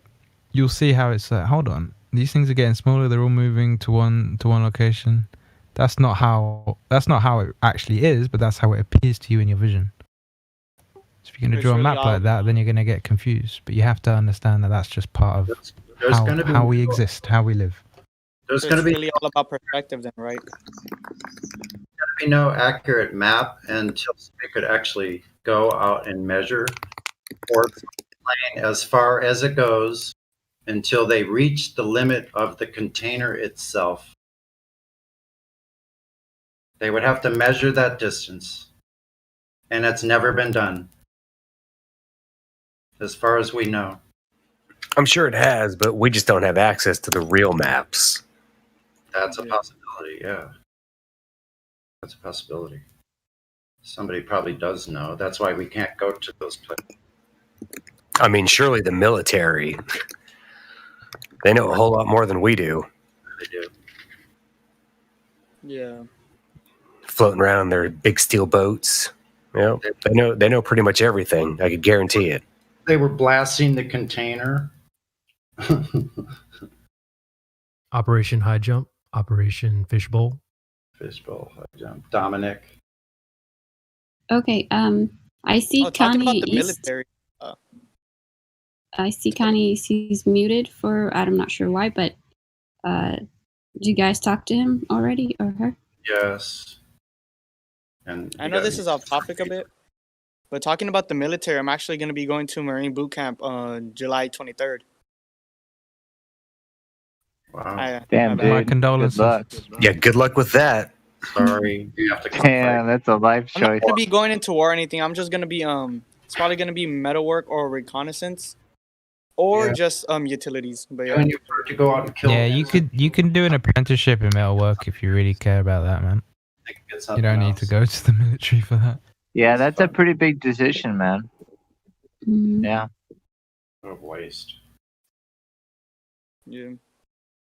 Wait, who said a waste? How is it a waste? I did. I'm a it really is a waste. The military's pointless. You have no idea what you're in there. You think you're in there for a reason, and you're in there for a completely different reason. You're not able to why you're in there. Because they're fucking secret shit about stealing resources and killing innocent indigenous people all over the entire earth. But wait, let's not overcomplicate it. Let's just simplify it. Why do you want to go there? Why do I want to go there? Well, Yeah, what do you want to get out of it? I don't know. I think it would be good to gain some experience, like just not being sitting around and doing nothing. Honestly. Yeah, that's not that hard. You would Just get never off your be doing nyash. nothing. Look, get off your nyash. Pick up a knife. Pick up a backpack, right, and go into the woods. You can learn a lot on your own. You don't need to pay for it. You don't need to sign up to anything. Look into flat And Earth. Do science. if you're really confused, into you can pick shit. up a book on your way. You can watch a video. It's all out there for free. You have the internet. You have freedom within reason to go and explore. So just do that. Yeah. Well, to the person that was in the military, why did you go into the military? Why did I go in? Probably, actually, I'll be honest with you. It's probably a lot of the same reasons that you may think you're for. Because I was in a very difficult part of my life, living in a very difficult place on Earth at that particular time. And it was, after a while, it was not going well for me. And I really didn't have much of a direction. I was kind of a rudderless ship. And That's what so they say it is. Take a step, you know, and this was way back in the 80s. So this is not just like this Cold War was still on. So, so I went in, I did my 4 years. I never to be a career move for me. I knew it wasn't going to be. So I just did very well at what I did as a person in machine tooling. So, that's wild. That's a whole career. That's a life.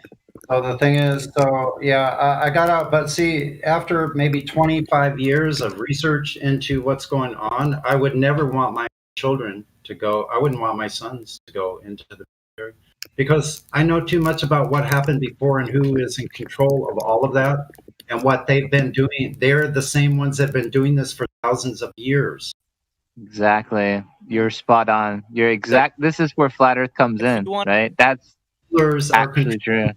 If you wanted, oh my bad. I was gonna ask if you wanted to do something different. Like, what would you have done if you could change the fact that you didn't go to the military? Like, what would you have done then? I would have developed as a musician more and more instead of kind of diverting myself from my true love of my own skills. Natural abilities are. I would have built. You know, I like building and fixing things and playing music and living a natural life. That's what I would. Oh, damn. And I got really sidetracked, and now we're talking 30 years, 35 years later. So I'm not just telling you like, oh, I'm telling you something, you know, from under my arm, telling you experience. Yeah, that's huge. That's like start looking into what this reality is, because that's going to be key. Once you start figuring out of what's really going on around you, I think you'll find that you are much more valuable than you're giving yourself credit for. You don't need to give yourself away that way. And you could do things in the military or experience things in the military that you have no way of erasing that. There could be, you know. So I wouldn't go. I wouldn't want you to go. I would really try to. I know it's a difficult time, but you know what? It was difficult my whole entire life. There was no such thing as not a difficult time. So you might as well just get on, be yourself, do the thing that you do best, stop believing lies, figure out that you're on this place that's much more fascinating and magical. We're on a stationary plane designed by something, a creator, an intelligent agent had to put this place here. We're not here for no reason. That's what the globe tells you. You're nothing. You're infinite speck of dust. You don't mean anything. And if you see the human slavery going around all around us right now to this day,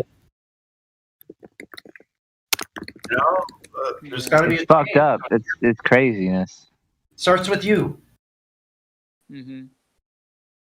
Thank you for telling me that. That was actually really useful. Think about it. Yeah, other than skills, what else are you trying to get out of it?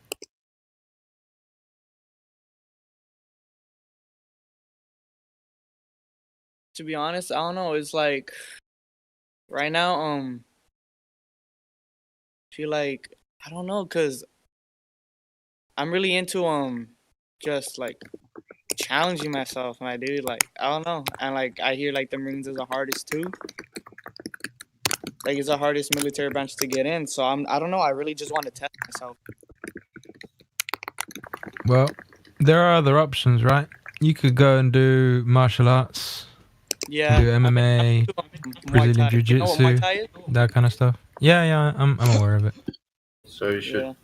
you could be a teacher. You know, you could do something Right? like that would be Well, helping. they will actually be your bros, right? You can go and learn something, stuff that will translate into other aspects of your life. Build a bit of discipline up.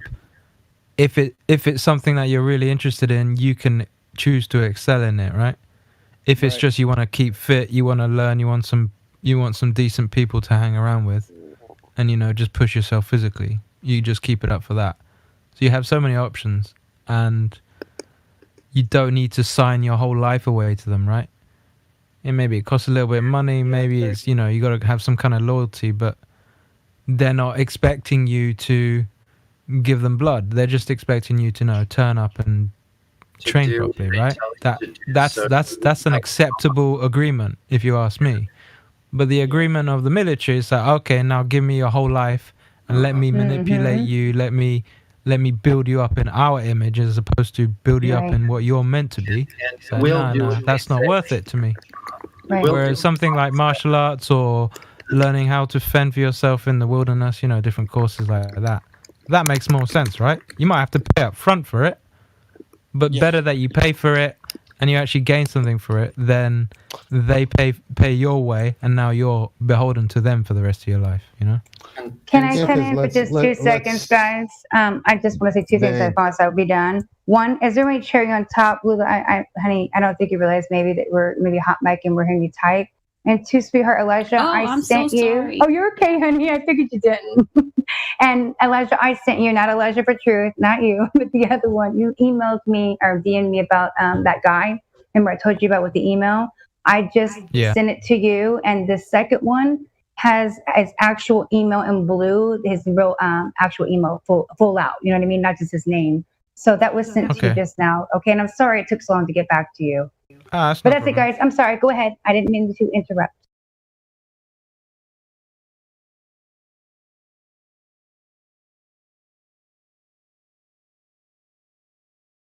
Well, shoot. Don't make me fail the conversation now. No, it's okay. It's just the globe, right? It's like, well, it's a little more sinister than that because it's like they'll tell you do as you're told because insubordinates be the difference between you or your brother living or dying. Never mind why you're put in that situation in the first place, right? Patriotism, right? Defending your country, right? Defending your family, your loved ones. That's why people really do it usually deep down. But honestly, they also do it for money. Let's be real. They get pulled at a very, very, very young age, like my family did and my brother did. And even when his eyesight was wrong, right, and had to end up leaving because his eyesight, he should have even been there. But they passed him anyways because they just want people in there doing whatever they're going to be told to do. And they find those people that they think need help, like, hey, you just had a baby and you don't know what you're going to do with 18 years old. So let's pull you because here's some money. Now your family will be taken care of while you're gone at war, defending your country. Patriotic. This is what they bank on. But in reality, they just get told, I'm seriously, lick my boot. You're nothing. Your family hates you. They've never loved you. I know the stories I've told from my brother and how they literally destroyed his mindset. And they come out totally different. Anger, too, deep down. It's not a good thing, people. My whole family's military and police. I understand how they're treated and the vaccinations that they get. How many? Why do you think they're so easily controlled? Do you even know what's in your body right now? People don't even question that shit.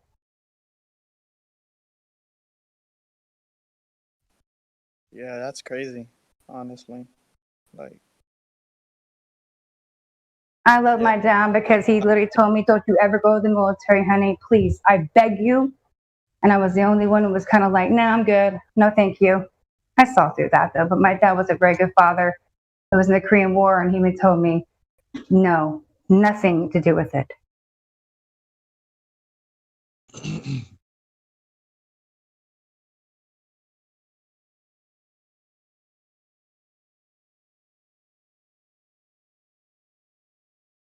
But I have friends that have been in the Iraq War. Okay, they've done things that they regret doing, but when they did them, they didn't have the understanding. They didn't know. It's totally different now. My stepdad was in the Iraq War. It was in 2003. He was in Operation Iraq Freedom, and he's told me that like he's done shit that like he doesn't even want to talk about like to this day. And like oh yeah, definitely. He showed me like footage sometimes, and like I'm like, holy fuck, like how'd you even get that? But yeah, it's a pretty nasty shit though. And that's why PTSD exists, and it's no joke.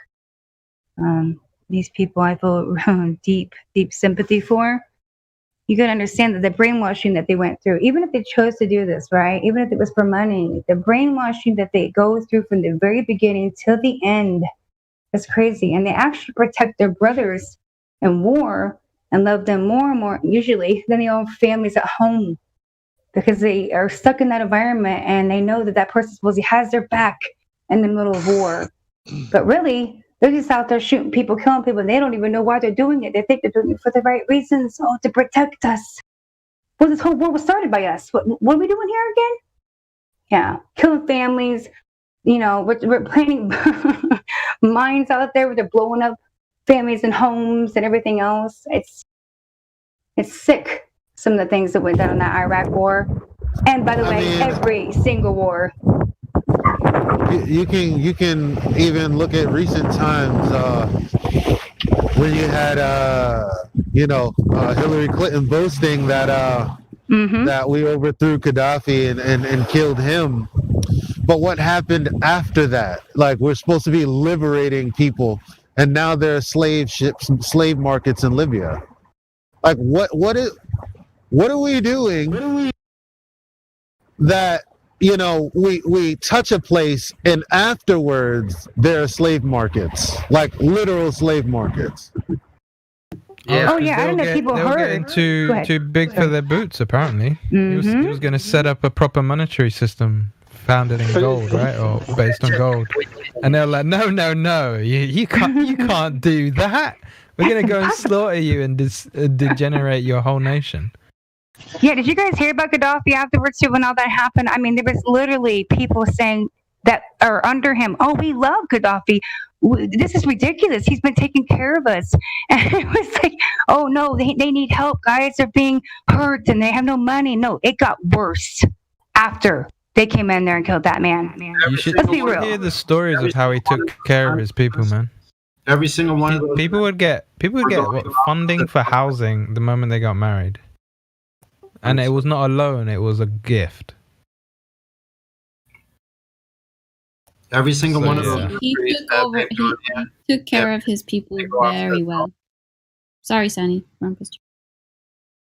I'm trying to say that every single one of those countries were going off of the U.S. dollar. That's why they're like, no, we're going to back our own currency with gold, and that can back out in this system. About Libyan, I can back it up. But in UAE, aren't you guys? In UAE, we get kind of a lot of people. We get people from all the Asian countries, Gulf countries, but the one rare country that we have people from is Libya. You could maybe find one or two individuals that's Libyan. Other than that, no, because they've been taken care of quite a lot. Seriously? Yeah, just before we go off into wherever direction we're going. Wait, Elisha, am I very quiet? Yeah, I had to put you 150. But for the young man, if not my end, he's so loud. Thank you. You might have him at 200. Yeah, you might have him at 200. I don't know. I'm on my cell phone. I don't know. Just one real quick thing for the young man. This is just a suggestion, so take it for what it is, right? Don't just run with it. Just consider it. If you are interested in maybe serving the country or whatever, I think there might be a few other things, but the one that jumps out to me is the best of all situations would be maybe doing fire service, right? Because there's very little room for grabbling or manipulation there. You're going in, you're going to get trained up, you're going to actually be helping people, saving lives, that kind of thing, right? So if that's something that's interesting to you, like with that desire to maybe serve is maybe why you want to go to the military, then I think fire service is a decent alternative. But Yeah, anyway, I just thought I'd throw that out there just before we completely move on to another subject, because we were speaking to this boy. So yeah. Yeah, without the military, how are we going to install centralized banking systems in every country in the world? Come on, think of the shareholders. What are you talking about, Fuzzy? He's been fuzzy, right? Why he's being fuzzy? A bit of irony and all that. Hey, for real though, that you just mentioned, like being, working for the fire department or something. I kind of really completely agree with something like that right there. If you're wanting to do something good and you're looking for something in that manner to serve your, your country or serve your state, whatever, to help people, there are other ways of making pretty decent money and doing stuff like that. Look into it, please, about wars. My whole family's military. If you ever wanted to send me an email, anything to talk about that, to understand that, I don't want you to walk into something that you're going to regret in your life for the rest of your life. You can't take back the things you're going to do. Okay? They're going to force you to do things that you don't want to do. See things you don't want to see. And are you prepared for that? At the end of the day, when you go home, this is all done and said. Are you going to feel comfortable at night? Sleeping? Looking in the mirror? Those things. Actually, the real struggle is right here at home. Absolutely. Yeah. Testing. 1, 2, 3. I'm trying not to talk normally. Am I good? What's up, MJ? Yeah, you sound so much better. I can. Yeah, if I talk normally now, your earbuds might blow up. Just saying. All right. Oh, you guys are silly. Well, thank you so much, and I'll definitely will consider it, and I'll let you. Yeah, please do. But yeah. I'm not trying to talk you out of something that you want or love, hon. I know a lot of people that wanted to be military. My brother did too in the Navy, served it, Army, all of that. Okay, I understand Marines. My whole family's everything. But every single person's come back and had really bad feelings about things. Even my uncle, who used to come back and literally was schizophrenic afterwards, was on medicine and everything else, and would sit there and wish he could just erase his past because of what he saw and what he went through. So please, please, please, in your heart and soul, question it deeply, because it's not worth the money, and your family's going to need you more. They want you there. They don't want you gone. And let me tell you, these women that you usually end up while you're gone all the time don't usually stay with that same man either, because of the military bases and what goes on there. It gets deeper and deeper as you look into this whole thing. It's not even about you being gone. What goes on when you're gone at these military bases? For the women, for the families. I'm serious in this shit. It never gets better. So I don't think there was any accident that you were here, Mihal, that you what you heard here today. I don't think there's any accidents about that. So I would just think about what's going on, maybe there's a way.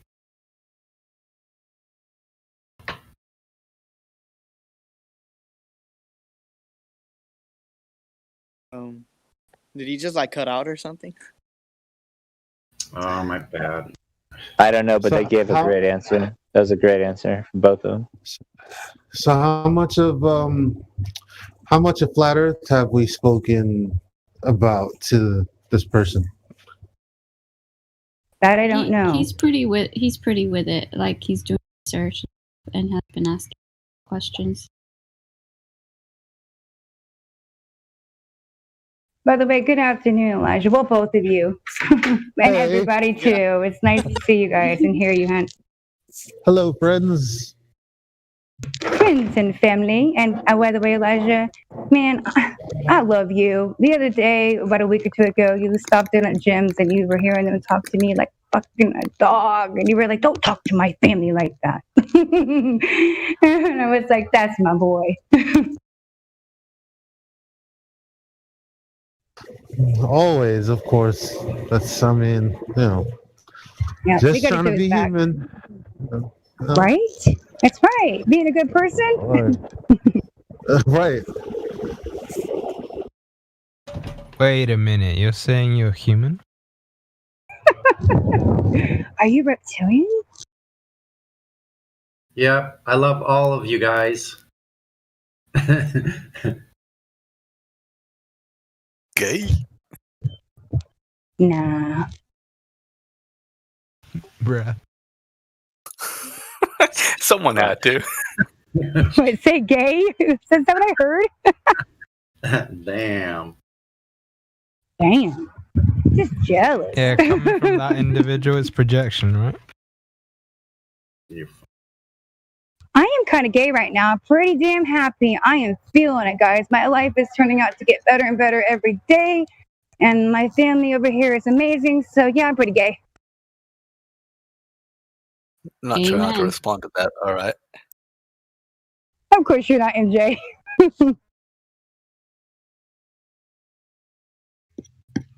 Yeah, because MJ was using it in the other way. Because he's Of course.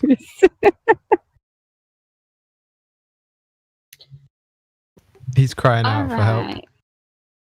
right. We can talk to Jim Jam. He's been sitting here for a bit. Jim Jam. What's up, Jim Jam? How you doing today? Yo, I'm all good. Just chilling.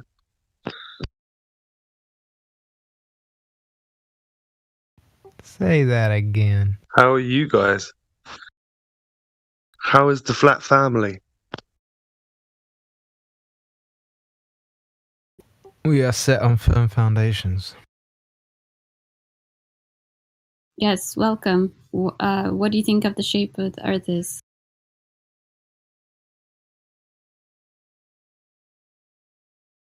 Oh, I know it's flat. My man. What up, Jim Jam? Good to hear you. Yes, Sin. How's it been? How you been? I like hearing good shit, and you already said it. So you finally come back in here then? I'll hear him out. I hear everybody out, you know? It's always some shit. Everybody's always on to something.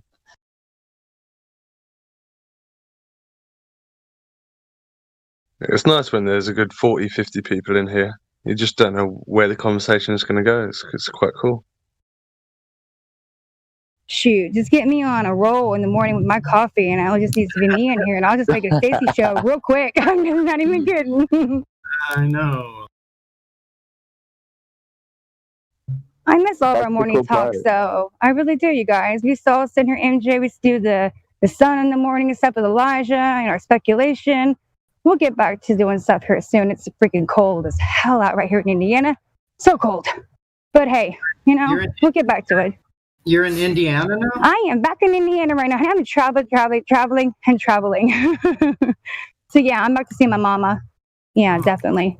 Can't wait to see her next week. Or actually, this Sunday, I get to see her. I can't wait. When do you come back to Tejas? I don't know. I'm thinking about not. I just can't help but to travel. I'm thinking about going, starting my UK tour again. I'm getting pretty fed up that nobody's doing shit, so I think I'm gonna get my feet on the ground. I heard UK flights are open, so I think I might just make a little visit. Why not? Tour needs to pick back up here again, guys. You know me, I can't handle just sitting online and talking about it. We need to get to the streets. So, where in the U.S. do you think the freest place to be is? In my mind, the only place. Oh, yeah, that's true. That's true. Damn, actually. Oh my Underground. God. Have you guys heard about Have you guys heard about the Space Force? That supposedly that I'm trying to join up. Yeah. What I force wanna would know that what you be, guys though? think about that. The downward force, the space force, gravity force. The space farce. The non-force gravity We force. finally figured out who's pulling everything down to the ground. It's the They've militarized gravity at this point. It's a military zone. Gravity is military now. Yeah, Gravity's the journal. Space Force, we hold you down so you don't have to. The general, sorry. Space Force Guardians, right? Ain't nothing but the man trying to hold a brother down. They call themselves Guardians now, right? Guardians. Yeah, let me look it up. It's ridiculous. Guardians of the They're Terrarium, right? Of the Guardians of the Galaxy. Guardians of what? Yeah. How many Oh, so obviously galaxies are fake news, but what's the etymology of the word? Does anyone know? Isn't it from a chocolate bar? Well, the truest part of the whole word, right? You know that because obviously you're from England, whereas a lot of the Americans might have not heard of Galaxy, the chocolate. We have found the answer. Is there a Galaxy bar here too? I actually think there might be in America. I can't remember. The wardrobe protectors. It took them a year. By the way, it took them a year. You have to be this tall to enter Narnia.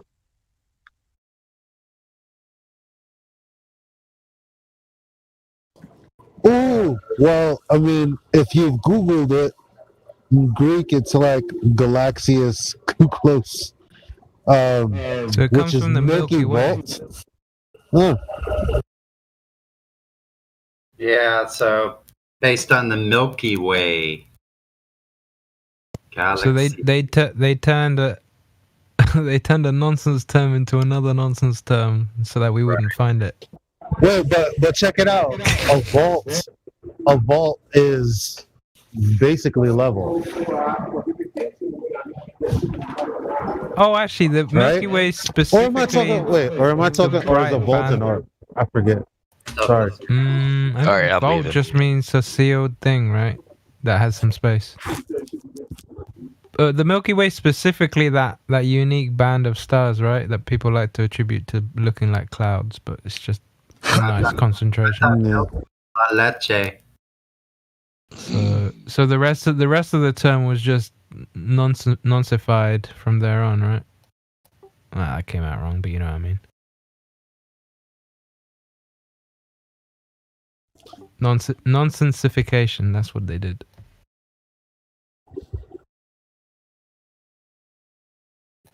Mate, that should be the only thing people go to school for is to learn how to know what the flip words mean. If that's all you ever did at school, none of this stuff would ever work. You'd be like, hold on a minute, you're saying all these words, but that's not what it means. No, it's funny that somebody actually asked about galaxy and what does that mean. I've actually had many people like, look, you go into words and they have many meanings, but if you break them down, what they're actually saying and meaning. And there's always a meaning to the shit that they use, even when it comes to our military. You know, when you look at the whole, what do they say, hoorah, and all this other shit, when you start going deeply into it, you start understanding what they're saying. But more people don't really do that.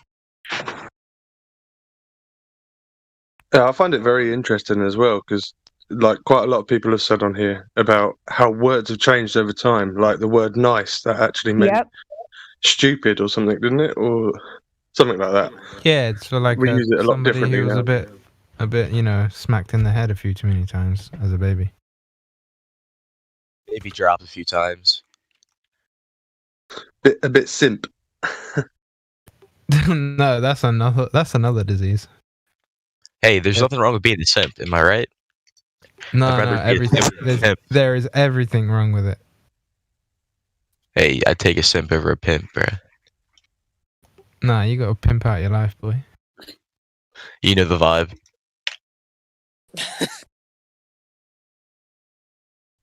All right. So, class. Sometimes you just gotta backhand a hoe. Whoa. You try to teach a hoe that you're their hoe. Okay, let's move on. We got Scrim's. For the most part, that might end up being themselves, right? We got Scrim's Scrim's friend here, who might be a possible troll, but we shall see. He actually, me and him have had some great discussions about the flat Earth. I think he might bring some good topics to the table. All right. Yeah, well, did he we shall bring? see. Yeah, did he bring some measurements of temperature? Yeah, you smell like nigger. Ah, yeah. Scrim, man. Yo. Is that your friend? You did not pass the test. Who's that? What? That's all You failed at life. You failed. I'm fucking removing that retard. I'm over here laughing I'm so sorry. my ass off. I'm so sorry. You knew that was gonna happen, Scrim. Don't lie. Not really. He was gonna talk. I have DMs. I can show you DMs. Sure. I have DMs. That's a classic line, right? I got DMs to prove this shit. Hey, I don't hold you accountable for other people. At the end of the day, I like to just don't ever apologize say personally. I got this person's back. As long as you don't say, hey, this person's cool for a fact, we're good. Just say, be careful. Yeah. You're on thin ice already, so just in case you didn't know. Yes, Very ma'am. thin. All right. I guess we can go back to whatever you guys were talking about. We can go back to whatever. Oh, hey, good afternoon, Jedi. I think we were backhanding hoes. What's up, Jedi? Indeed. Have What you up, been on Steve? holiday? What up, guys? Hi, Jedi. Yeah, we can call it that if you want. Yeah. Hey, I guess. Hiya, buddy. You alright? How you keeping? Or is that what they call the lockup these days, Jedi?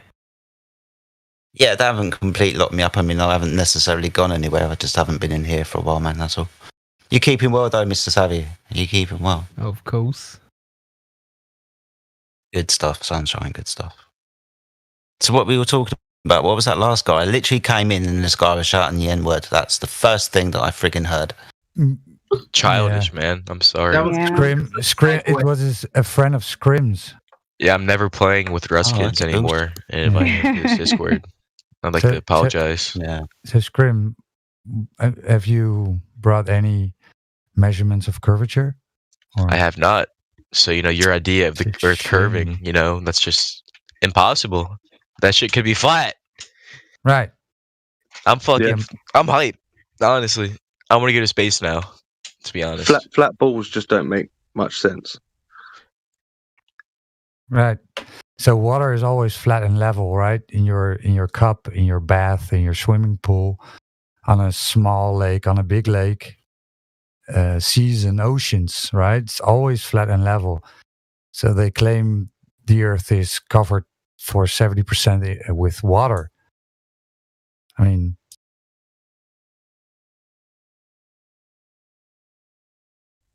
so what's your opinion on Antarctica? So is that where the Earth drops off? Like into space? No. Bruh. Can we try giving another person a chance? Because Scrim has been here for a bit. Yeah. Tobias, I muted you. Can you talk? Hello. Hey, Toby. Welcome. I'm just listening. Hello. Can you listen louder, please? Listen louder. Ignore these people. We can just be silly sometimes. All right, no problem. Yeah, you can listen, and if you have any questions, just you can ask anytime.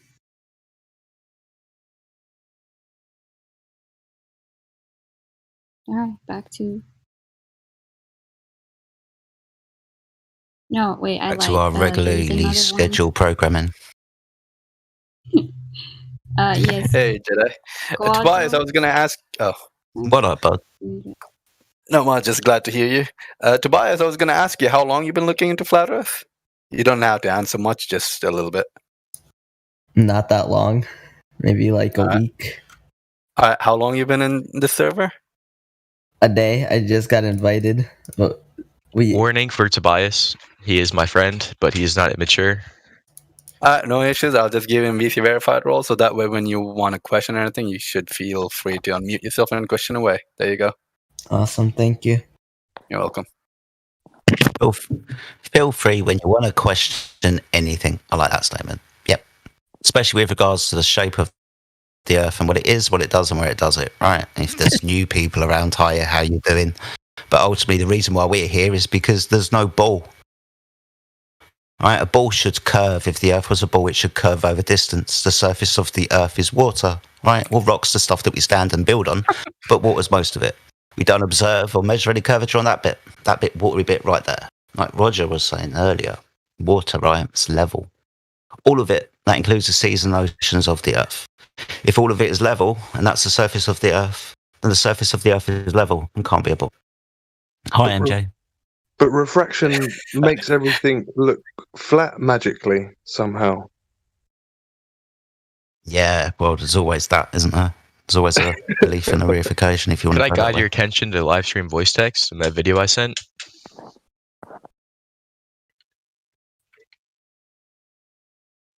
Oh, just like a flat earther's opinion.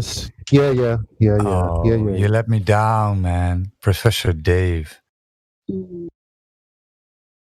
So, you know, he doesn't come here, right?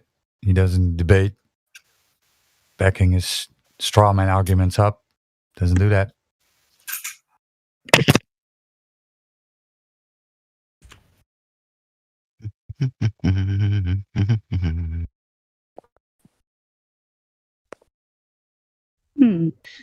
Yeah, that guy could debate. All right, Stacey there. Hold on. 2 seconds, guys. Stacey, you there? Mm-hmm. No, don't worry. All right, cool. I can't be bothered to type this to you. I've unbanned Reckoner. He was unbanned a while back. He's got roles and stuff. He's not muted or anything, so he should be able to talk. Perfect. If you can, Reckoner, if you are there, good buddy. It's really, really, really good to see you, my friend. Yes. I had to get you back here, Reckoner. I'm glad you're here with us, hon. He's probably away from his computer right now, hanging with the horses. What's up, horses? Yeah. I would have thought so. The horses actually listen to us more. Don't talk over me. Kidding. Plug in his Arnold voice changer right there. I'm just kidding. Sorry, let me get back on my chair. What did you say, mate? What did you say? I said Reckoner has to plug in his Arnold voice changer. I was just kidding. Yeah. Voice changer. Yeah.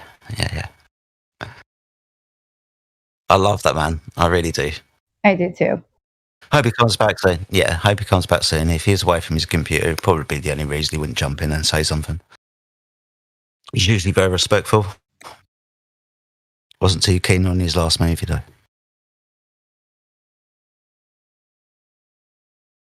Who? Reckoner. Sounds like, quote unquote, Arnold Schwarzenegger. It sounds like he's talking about. Hey, you can't say that word. It sounds like he's wrecked the R value. It's probably Googling and whatnot.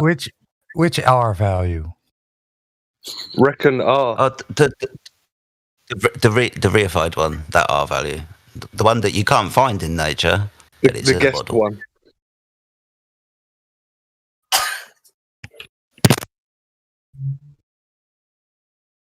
I know. I'm pretty sure the R value is right here. Anyone can find it with a stick and a bit of mud and some sunlight.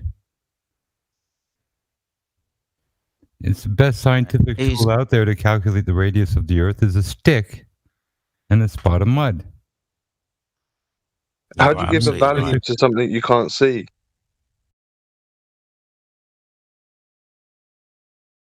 Well, if it's in a model, I guess you just have to reify it to see it.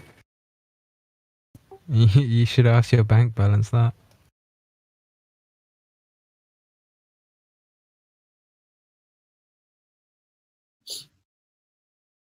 Somebody in the chat called Jim Jam. Yeah, that's me. Jim Jam, are you there? You've just got voice verified. Is that you, buddy? How are you doing, mate? I don't know if we've spoken before. Probably not. How long have you been in the server? I was here a while ago, probably about 8 months ago. But you know how easily people can get kicked out and stuff, you know, from swearing and stuff. Oh, yeah. Absolutely. Like I said, buddy, I was just looking through like scrolling down the list and looking at people's roles and stuff. You've been around for a while, but you just got voice verified. Can I ask you what you think the shape of the Earth is? Oh, I know it's flat. You know it's flat. How Yeah. do you know it's flat, my friend?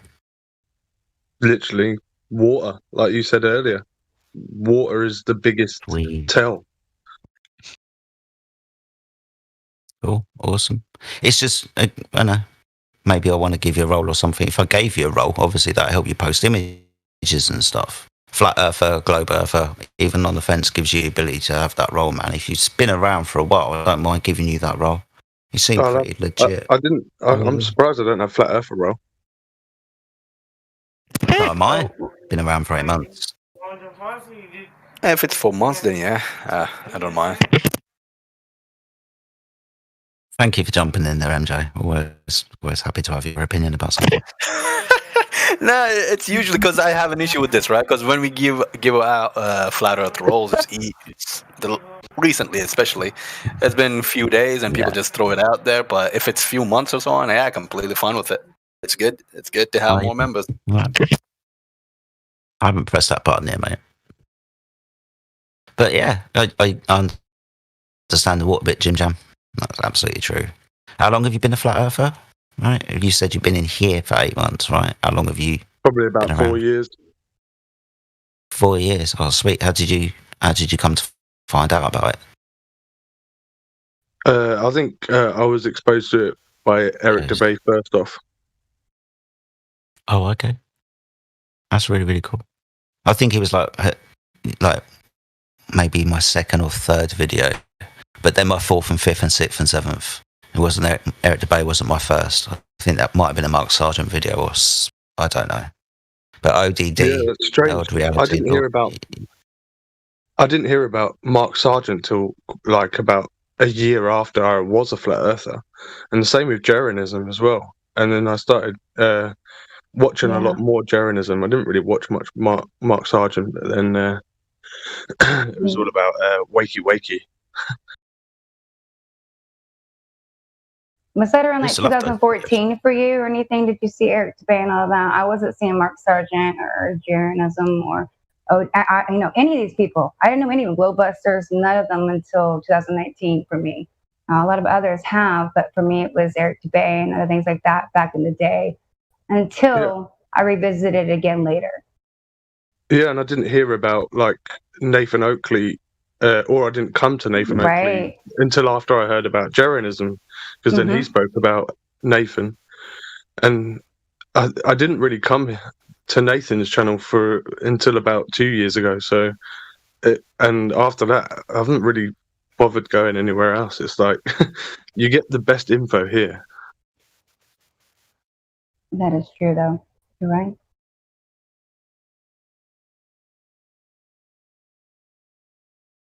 Kind of how my story a little bit, yeah, how I kind of came into it as well. Conspiracy is really good now as well.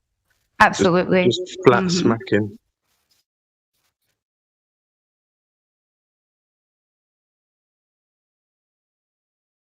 What was the thing that really grabbed you, mate? I know we always sit around. You probably had these conversations before about how we got into it. Yeah. Watch videos. Yeah. Watch videos. And now you said water. Water was the water the thing that grabbed you straight away? Ocean. Yeah. How can you think of the ocean bending for 500 miles or something like that? You know, it just goes completely against your senses and your experiences your whole life.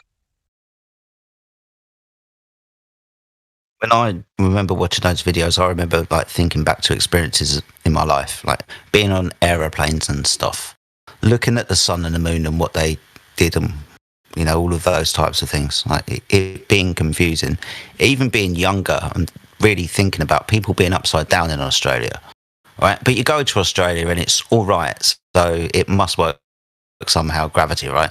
It's just when I think about the time when we came to the realization or started to question the flat earth by watching videos.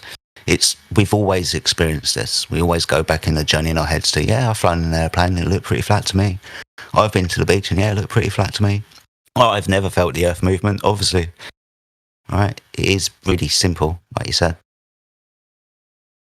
I was always interested in astrology as well, and how the ancients knew about the constellations and how it's like a clock, so if we're a spinning ball going through this weird path in space, like the stars would not be the same every year. They'd be different. You'd not have constellations that are fixed. It just doesn't make any sense on a globe. Yeah, that is another one as well. You're absolutely right, buddy. I've given you that flat earther role anyway, so if you do have images or anything that you do want to post in the text streams, you can do that. I feel like I should be officially welcoming you to the family, but you've been here for ages and stuff, so the flowers have kind of wilted, mate, and the cake has gone a bit hard. I'm sorry. Cheers, mate. Aww. Don't give me that cake at my birthday tomorrow. I'm just saying. Sugar. It's all sugar. We got somebody. We got somebody in the road. In the road. We got somebody in the room called MacGyver who's just got the valued role. That's awesome. Are you there, MacGyver? You can unmute. Can you actually unmute yourself? Let's figure that out first. No, you can't. Oh, interesting. Right, so MacGyver, I've unmuted you. You're valued. Be valued, my friend. How are you? Good. Can you hear me now? Yeah, your microphone's a bit off. You sound a bit distant. But if you could sort that, we will be able to hear you. That's better. How are you? Closer to my mouth here. I'm doing great. And yourself? Yeah, really well, thank you, my friend. I wasn't calling you out for it, just picking on you. You just got the valued role, mate, which doesn't really tell me anything apart from people must really like you for some unknown reason that I'm trying to figure out. So how long have you been on the server, mate? Oh, it's nice to hear you. I've never spoken with you, Jedi. I always love the way you slay the globe wizards, so good job on that. Yeah, he's one of the best. Appreciate it, mate. Thank you. So I have a question. The reason I got on today, we just got done creating a Flat Earth song, and I was wondering where I might be able to submit that for Ladies' Night. That last Ladies' Night was awesome. Quite a bit of music going around at the moment, isn't there? Yeah, definitely. I think we've got a band going on now. Sunny. There was another guy that came in the other day that's music based. I can't remember who it was. Yeah, no, it's awesome, man. I'm really liking it. But yeah, I'm not sure why I had the valued role, but I couldn't. But I'm glad you unmuted me. Yeah. No problem, buddy. No worries. So let's get these roles and stuff sorted out. So you got valued. What do you think the shape of the Earth is, buddy? Let's roll through it. I think it's flat, right? Well, I know it's not a globe. I'm 95% sure that it's flat. Okay. If you're 95% sure, I can stick you on the fence. I can always come back and we can have a conversation where I can push you off of it. No problem. Or I can stick you as a flat earther. No, it's 100% not a globe. It's take out that lightsaber, Jedi. You can see, obviously way too far. So it's not the globe that they tell us. In fact, I just went up to Sandia Crest in Albuquerque, New Mexico the other day, and I got to go up there with a better camera. I'm at 10,000 feet over there. The ground level's 5,000 feet. We have a super steep rise there, and I can see to the west. And I took a picture of what I think is the Kaibab Plateau at Grand Canyon National Park. And that's 471 miles away from where I'm at. So I certainly am not on the fence by any means. Oh, wow. So I'm going to get some more information and post that later. Yeah, well, they're like 10,000 foot plateaus over there, and I'm at 10,000 feet, and there's nothing in between besides some shorter mountains. So I need to do some confirmation, but working on something fun. Cool, man. That's really cool, buddy. Yeah. I've dropped that flat earth roll on you. So obviously you should be able to post images and so on in the text rooms and that. I go away for 2 weeks, so I come back and I start doing some work, and it's just fucking mess everywhere. What have you guys been doing? MJ, have you not been doing anything, right? The place is a mess. Go away for 2 weeks, man. Anyway, let's scroll on. Sorry, I'm just bitching to myself. Get this place While you were away, did you find the elusive force? No. Did I find the elusive force, man? I've been using the force, bro. Trust me. I've been using it. The dark and the light side. Well, it's a bit of both, man. It's always about balance, my friend. Just look forward into space and down to the highest mountain. Forward's a good word. Forward's a good word, man. Yeah, just keep going forward. Yep. Is that like left and right at the same time? Hi. Let's not have that conversation. Depends on what. Is anything interesting been? I'm just going to keep scrolling through the list. Sorry, buddy, go on. Sidestep. No, I want to hear your question. Anything interesting? Yeah, I was just asking whilst I've been away, has anything really interesting happened? Something that stuck out that was quite an event, a conversation or something that, whatnot. Well, I just told all the Globers Somebody keeps over there messaging that me. I told all the Globers at gyms that everything's underneath their feet, and they got mad at me. Well, didn't I some told them PhD every airplane, get the McGee'd? highest mountain, and everything is under their feet. And when you actually walk forward on a globe, you're going up in elevation at the same time, but they don't want to acknowledge that. That you're just walking forward. Forward is elevation on a globe. It's the same distance. It's the same thing. That's right. I'm pretty sure Before some you jump on that, Mr. PhD Savi. got McGee'd. So, I've got lag, and I realised you heard that a little bit after I started speaking. It's just because this guy Godel has been at me asking me to unmute him for fucking ages, mate. So, You mean Godel, yeah. Right, okay, let's see what happens. So, Godel, I've unmuted you. Welcome to the server. What brings you here What's up? today? Well, I mean, I just joined today, and I mean, my friends invited me. And honestly, dude, like, I don't know, it's just been like you know, like a one-on-one moment with me. But I always thought myself, like, what is like the government hiding from us, you know?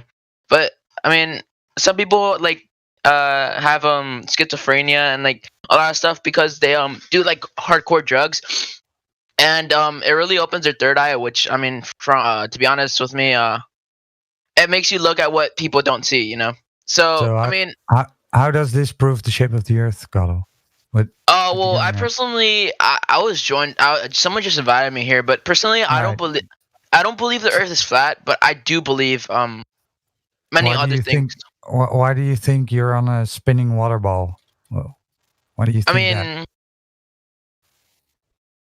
to be honest, why would the Earth be why would they lie to us about it? You know what I mean? Oh, so Why would they lie? You went that was straight fast. to why do they lie, right? Okay. So Why did the wouldn't crocodile bite me? Why wouldn't it be much more efficient to establish if they lied first, right? So Yeah, but by saying why would they, that assumes that you're Why did the dog bark? they have been lying. By asking why assumes that they have been lying, it's right? like he's already So you accepted agree? they're lying. Right. Yeah, so you you agree agree. that the government is lying about any number of different things, right? Sense. But like, I mean, to be honest, I don't like. I think the government hides a lot of stuff from us, but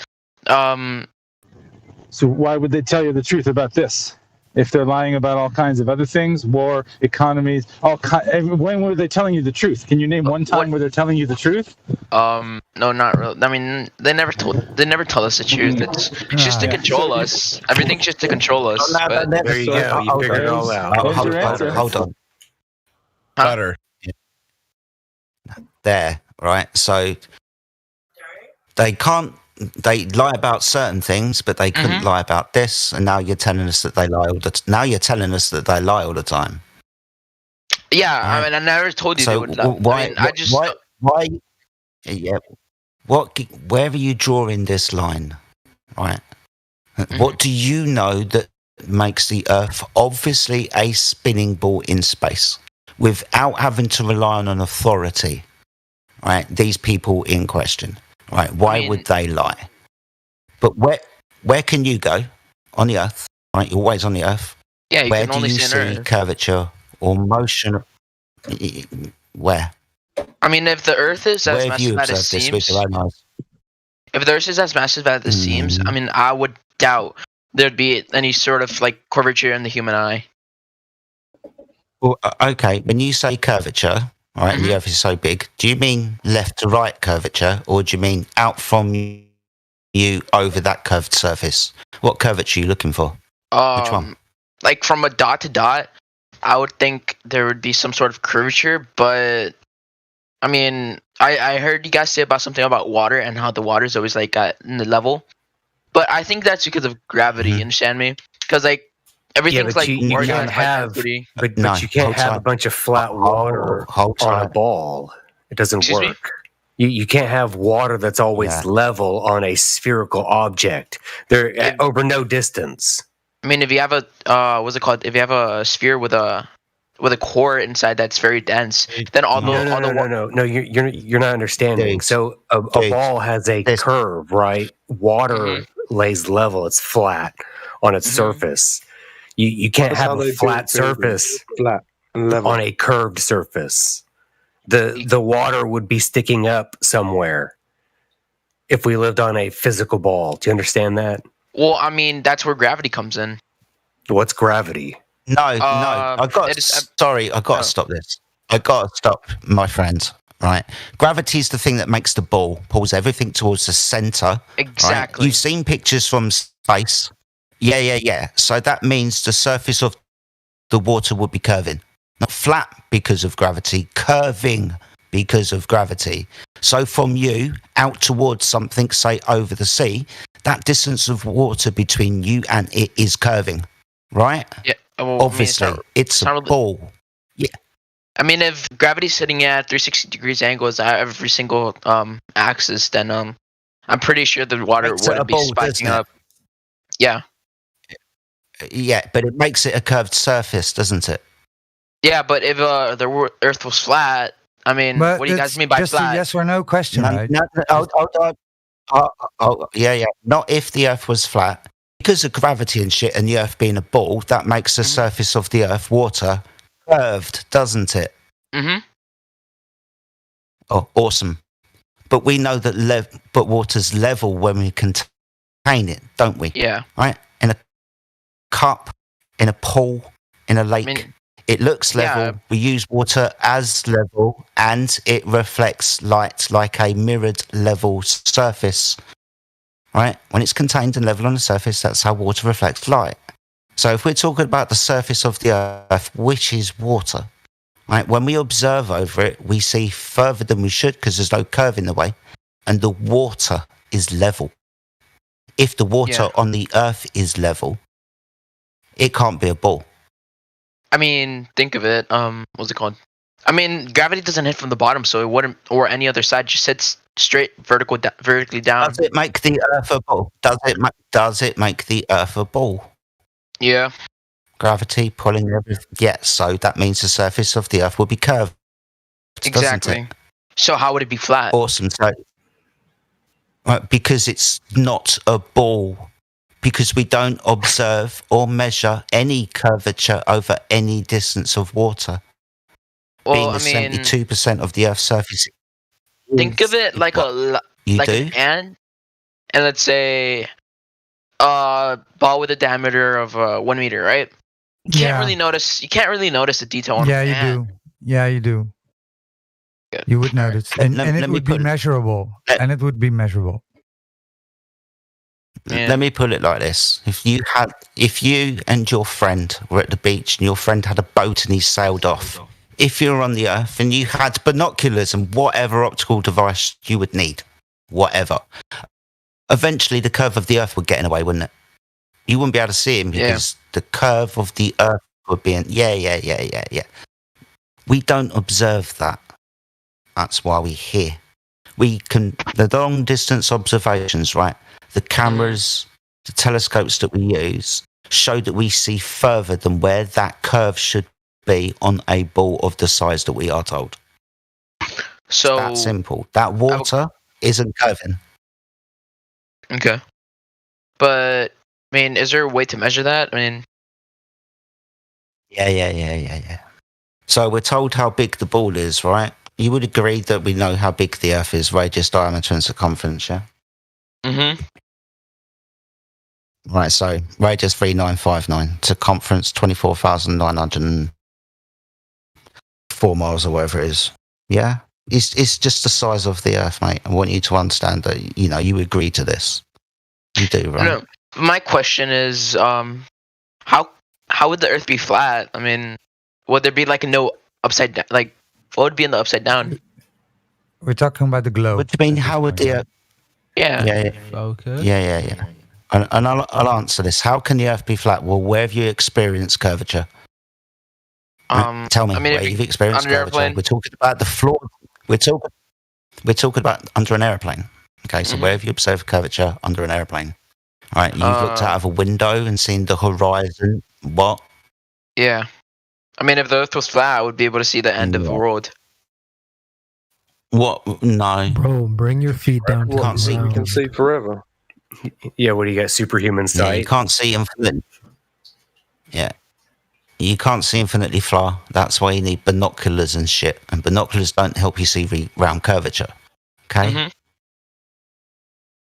We're talking about what we should see if the Earth was a ball, right? We understand that if it was a curved surface and I was at the beach and had binoculars, eventually a boat would go over the curve and the curve would get in the way of me seeing that boat, right? It's quite easy to understand, yeah? Awesome. Being as we know the size of the Earth, it's just a mathematical calculation to figure out the geometric horizon is. You know, maths and geometry and stuff. You understand it works, yeah? Mm-hmm. Cool. So for a 1 foot observer, the calculation to figure out where the geometric horizon is, the physical bit that's in the way of me seeing that boat, is 1.225 times the square root of the observer's height in feet. Square root of the observer's height in feet, right? 1 foot, square root 1 times 1.225 places the geometric horizon at 1.225 miles away. Are you in the live stream voice text? The text room. Do you see the live stream voice text?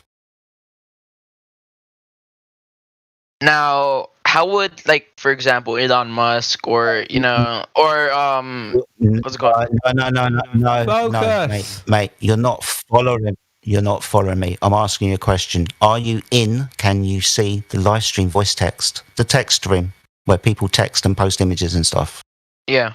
Can you access that room, or are you in it? Right, are you in it? Can you scroll up until you see the image of 2 oil rigs and it says "bye-bye ball"? Tell me when you get there. Yeah, I do. Tell me what you see. Cool. Wait. So you see 2 oil rigs, right? Oh, no, I don't see it, no. Okay, well, tell me when you do. I feel like I'm going to have to repeat this to you. Vision might not be You following. should be able to see it now. I deleted the GIFs, so it should be the last image. And what channel? Sorry. Thanks, Sandra. Live stream voice text. Live stream voice. Yeah.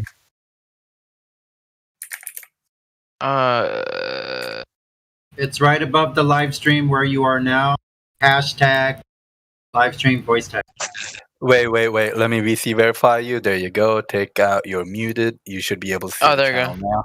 Yeah, I do. Posted by Roger. Yeah, I see it. You see it? All right. Cool. Right. So just to recap, so we all know where we are.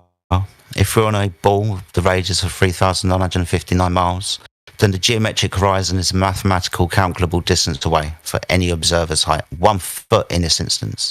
For a 1 foot observer, the geometric horizon must be 1.225 miles away. Awesome. So the oil rigs, can you tell me where in relation to the oil rigs where the horizon appears to be? Is the horizon, for instance, before the oil rigs, between the oil rigs, or past the 2 oil rigs? Past. Where's the horizon, mate? Awesome. You notice that the oil rigs have got distance markers underneath, yeah? One's at 9 miles, one's at 6. Mm-hmm. Awesome. So we can safely say an estimate that horizon appears to be at least 10 miles away, right? At least 10 miles.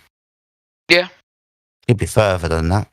It's not 8 miles, right? Awesome. So it's at least 10 miles away. This observation is taken from a 1-foot observer. If the Earth was the size that it was, the geometric horizon, the thing that needs to be there to hide the boats and stuff, can only be at 1.225 miles away. If it's to be physical, it cannot be further than that because physical locations don't move. It's there. For that observer at that height, that's where the curve is. You can go higher and the curve's going to move because your angle's changed. But for this 1-foot observer, the geometric horizon should be at 1.225 miles away. We can clearly see the horizon is at least 10 miles away. Could be 15, could be 20, but it's most definitely not at 1.225 miles away. This is one of the reasons why we're here. When we look for the ball, we don't see it. The model doesn't fit observed reality.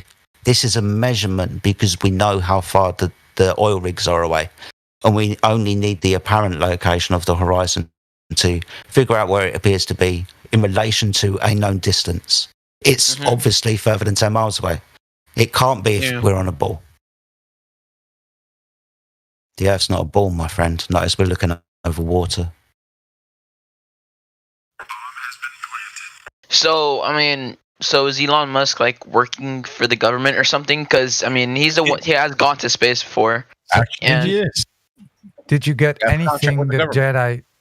Did you get anything? So, what is the argument here? That the Earth is not a it's not a sphere. Right, because of? Huh? Because according to what the oil rigs are shown here, the distance between the user and between the two of them, the ratio and the horizon line, basically it's saying that the horizon line should be at 1.22 miles away from that, which it's clearly not. So right, so therefore, this makes the globe impossible. Yeah, therefore right? no Impossible. ball. No ball. Right, and this is not the only one. Well, it would imply that the ball is something like has a radius of like 200,000. It doesn't imply anything. They're still wrong. It's still even if that implies that means that NASA's off by an order of magnitude. So either way, it still tells you that they're wrong. Even if that was right, though, and the radius was that, you'd be able to measure that, and you can't. So again, it's just optical. Yeah. Ball don't change size daily, right? Go back in a different day, and you're going to see the horizon in a different location. Point is, as we've always said, the horizon is an apparent location, and everything we observe is optic. But it's optic over a flat surface because we don't see any curvature anywhere. Just theoretically, if you were like, let's say you were a millionaire, and you wanted to create a space station or go into space, then they wouldn't let you. The second law of thermodynamics would not allow you.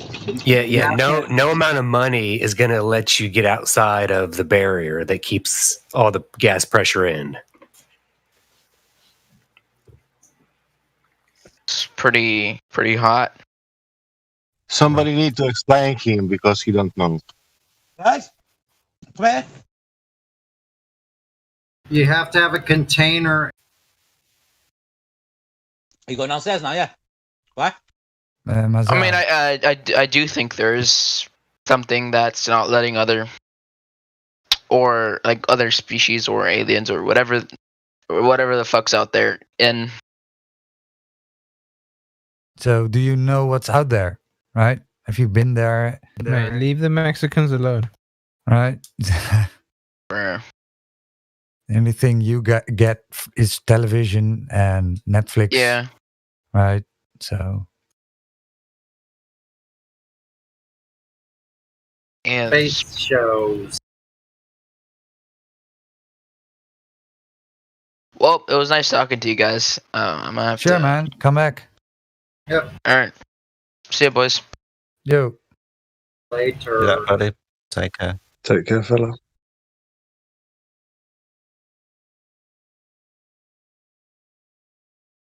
That's another one for the Black Swan.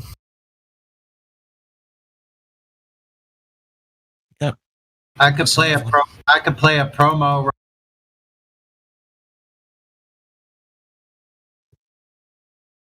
Okay, hold on.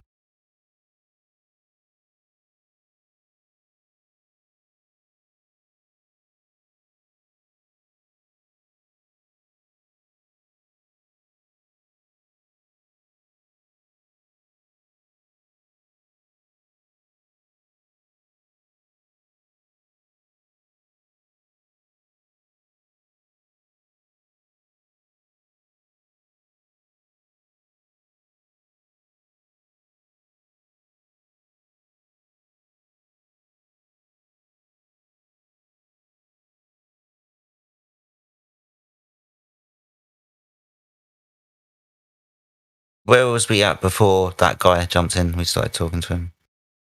What were we talking about?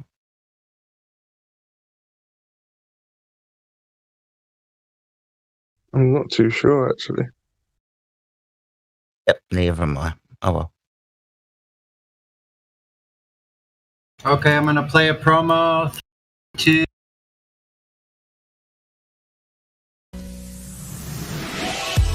You've been listening to 24/7 Flat Earth Discord 2.0. We hope you're having a fantastic day on this flat and stationary plane.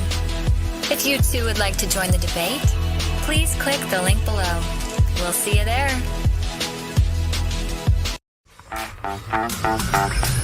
You're tuning into Mickey's 24/7 live stream, broadcasting you a play-by-play of the latest Flat Earth debate.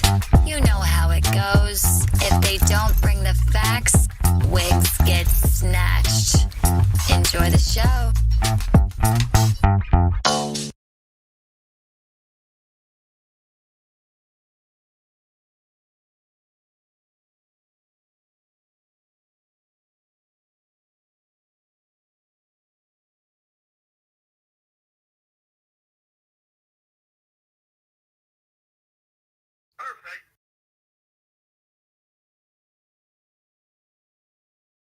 Somebody's low.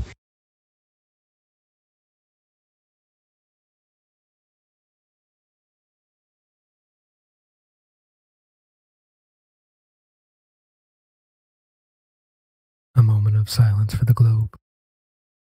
As the plane flies below my feet, and I look off into space when I stare forward.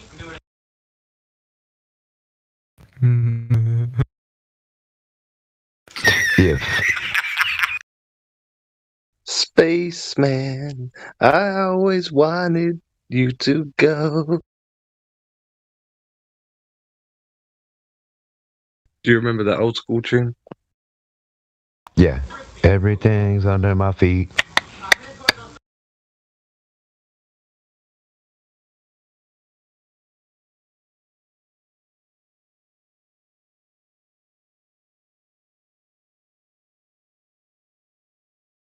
I dare somebody to say, why would they lie again?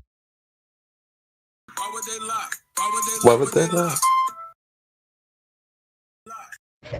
Why will they not lie? Why would we die? Why would we die? Why do we lie? What the? I can play that one too if you want me to. We should do one. We should do one saying, "Why are the Globies shy? Why are they shy? Why are they shy?" Why do they lie? They lie all the time. Where is the evidence? Why do they lie? I know you've been hating this, but how about... Can a liar speak truth? No. Not Only unless if he's they- lying. Only if they go to the light side. Unless they believe the lie. Walk away from the darkness. It's true to them. But a liar can say that the sky is blue. Is he lying? He's telling it true. What would I do? Oh, look at you, tying your shoe. Is the sky blue?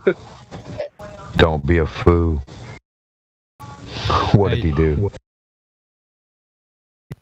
He took the glow of animal straight to the zoo.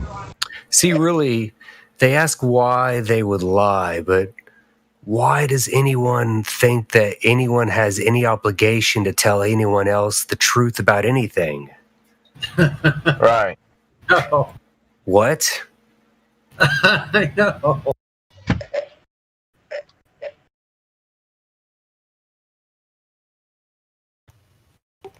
I mean, they could say, hey, we're lying because it's for your benefit. It's good for you. I mean, we protected the children. the craziness of that question. The chicken. This lies to protect the children and the innocent. No, they're not protecting anything. When they lie to you, they're doing the opposite of protecting you. What? Yeah, they're gonna have separation from church and state. And these are some of the same people who say, yeah, the government's definitely lying about some things. They already know But that. not about the globe. Right. They definitely. Why would they tell the truth? The Department of Defense's job, the CIA's job, the media's job, Hollywood's job is to lie. Yes. That's Part of their it. plan. It's what they do. It's How like could how could they accomplish their job without lying is what I would ask anyone. It's like a bad car insurance commercial. It's just what they do. Right, you think a drug enforcement agency tells the guy the truth? I'm about to bust you in 3 days. Keep selling me some fucking narcotics, bud. Do you understand? I am the DEA. I'm the cops. I'm the CIA. I'm going to bust you, your family, and everyone you know. You're all going to get put under the RICO Act and get 40 years to life. And we're all going to sit at the table and joke and laugh and giggle because the government doesn't lie. And take all your property away from you. They don't go undercover. By no means. They don't undercover do anything. They don't buy cigarettes from stores and undercover and have little kids go in there and underage or posing as underage or however they do it. The government wouldn't lie to you at all. No. Yeah, that's not very naive. ATF, DOD, CIA, FBI, IRS. No, they wouldn't lie. The alphabet PSYOP groups. Well, it goes even further than that, though, because if you go to the store and you buy something that says healthy on it, whose fault is it? Right. A little bit of everybody's with accountability, but at the end of the day, the person who put that fucking label on there lied. Why? Because they want to make money. Hello? Hey. Sorry.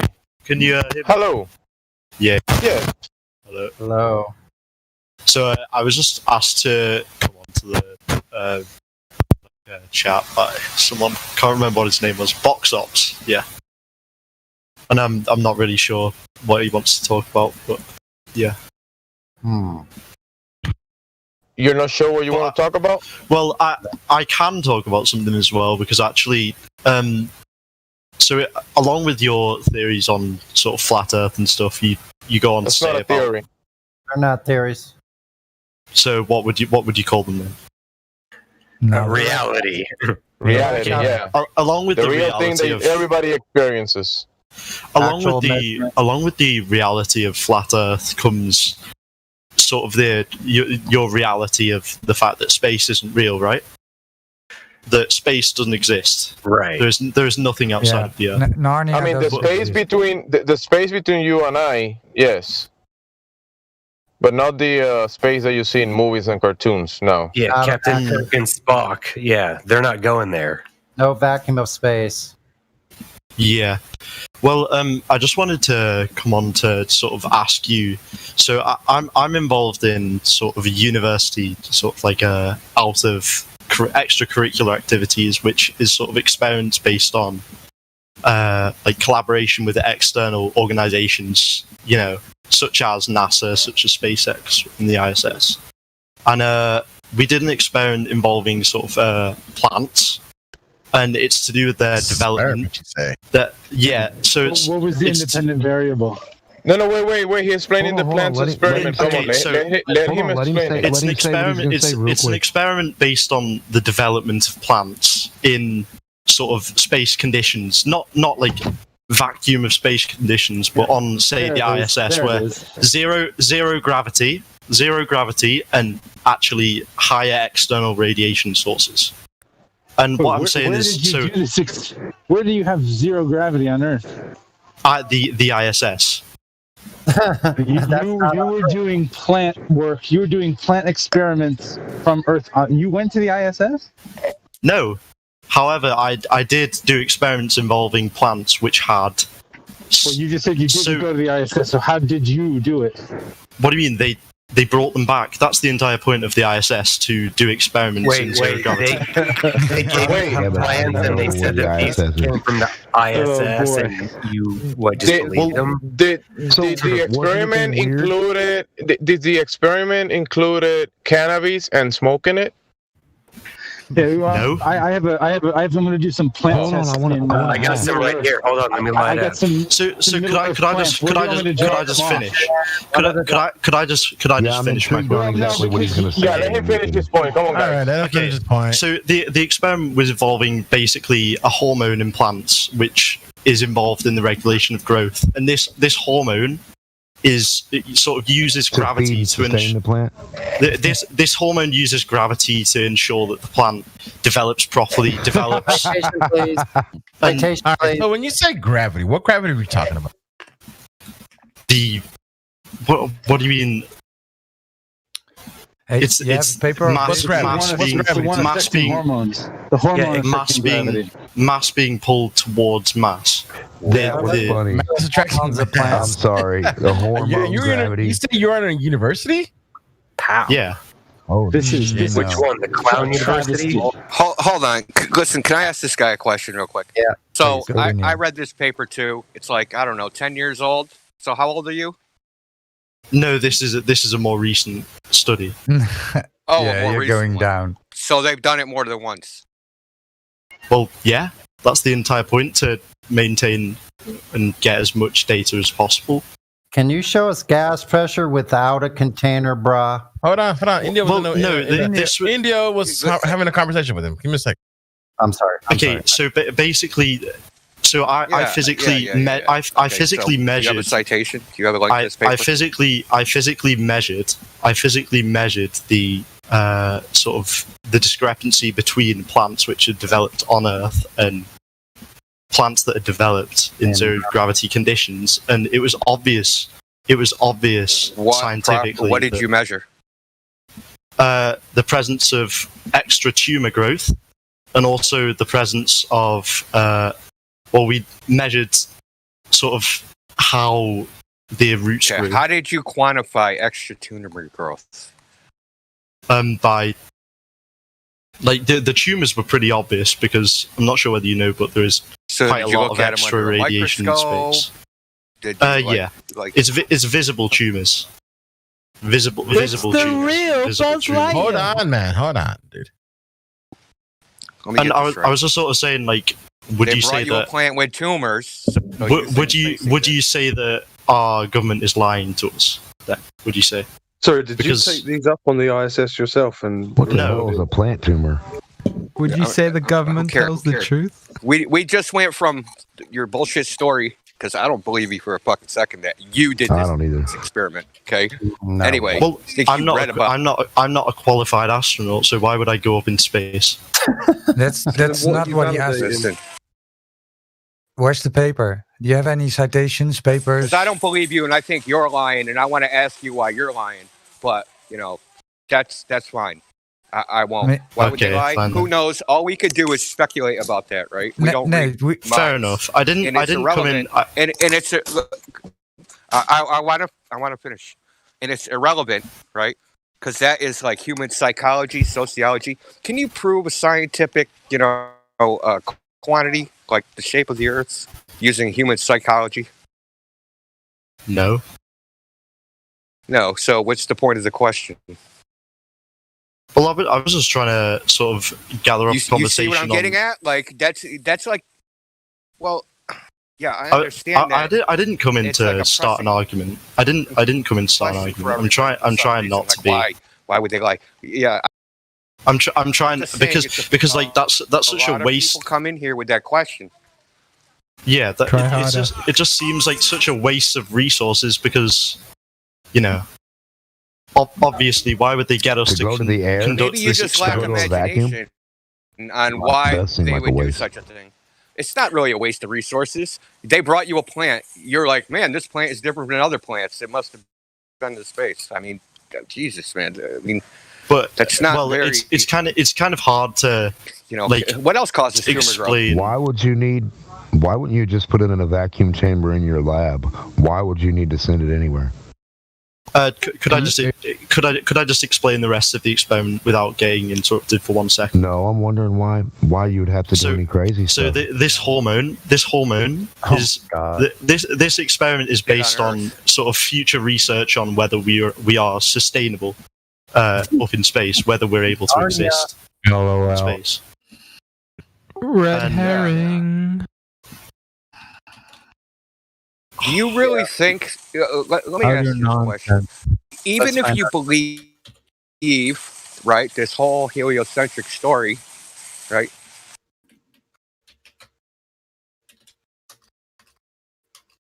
Oh, you cut out, bro. Yeah, we lost you, India. Think of Antarctica, right? How harsh is Antarctica?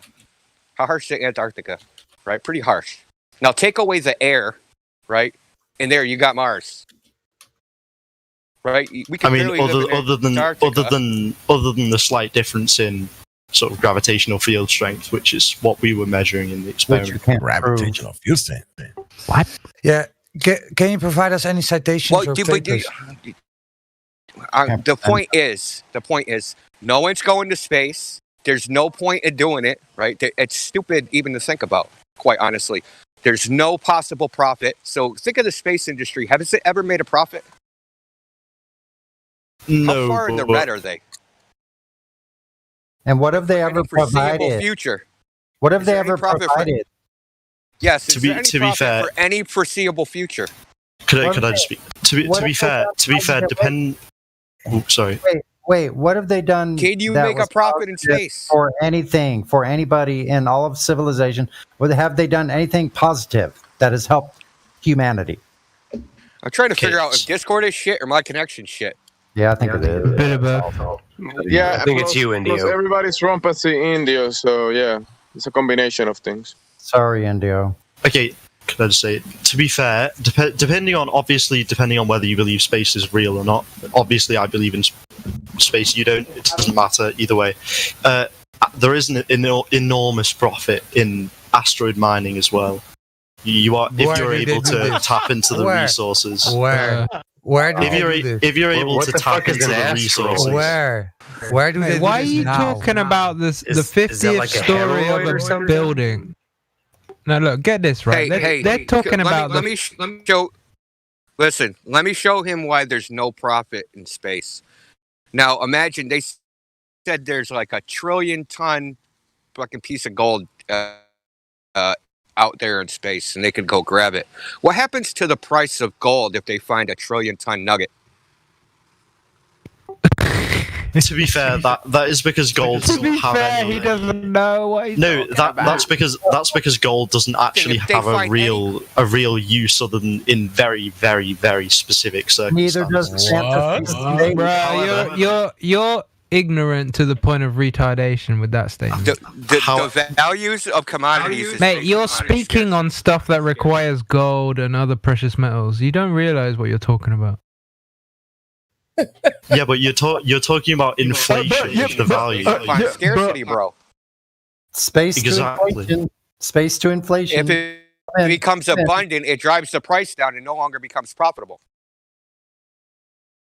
Yeah, they will never do that. They will never do that. So, Nath, when did you ever provided any measurements for curvature? Well, I didn't come in talking about that, but yeah. Oh, really? Okay. Oh, No, but this is what you did come in doing. You came in talking about the 50th story of a building. Meanwhile, the building that you're in is only 2 stories high. So, Nate, can you tell us what the radius of Earth is supposed to be, please? Thank you.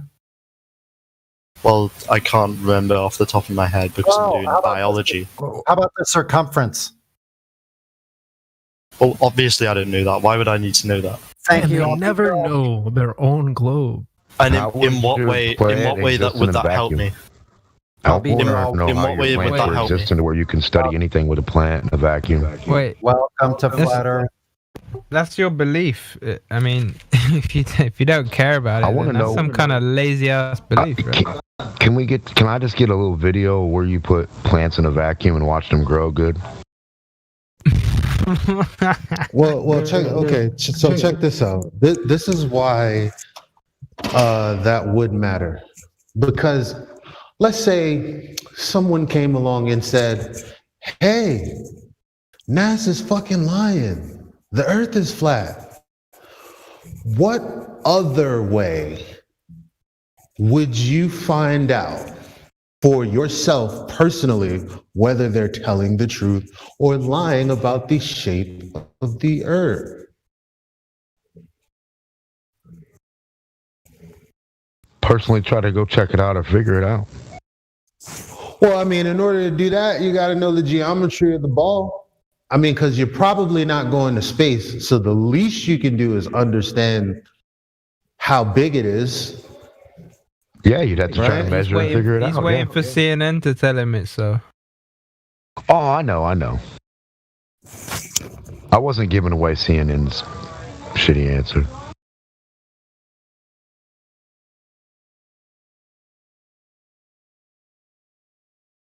Yep. Do you know how far we've drilled down on Earth, brah? I mean, the point is, I just can't believe nobody. You don't know that gravity works, not how it works. You don't know that gravity works if you don't know for sure the mass of the Earth is what they claim it is. I mean, but you don't know anything about things being put into the vacuum of space if, again, you don't know for sure that the mass is what they claim it is. So I don't even think he knows biology like he claims. And not only that, man, he said subtracting mass that can measure Earth, which is no longer the current rhetoric.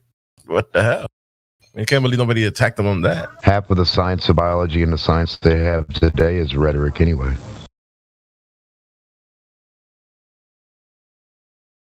From the way plants supposedly work underwater and above water in the darkness and in the light, compared to and animals and fish and the things that are actually going on a different level. I don't think biologists even know biology.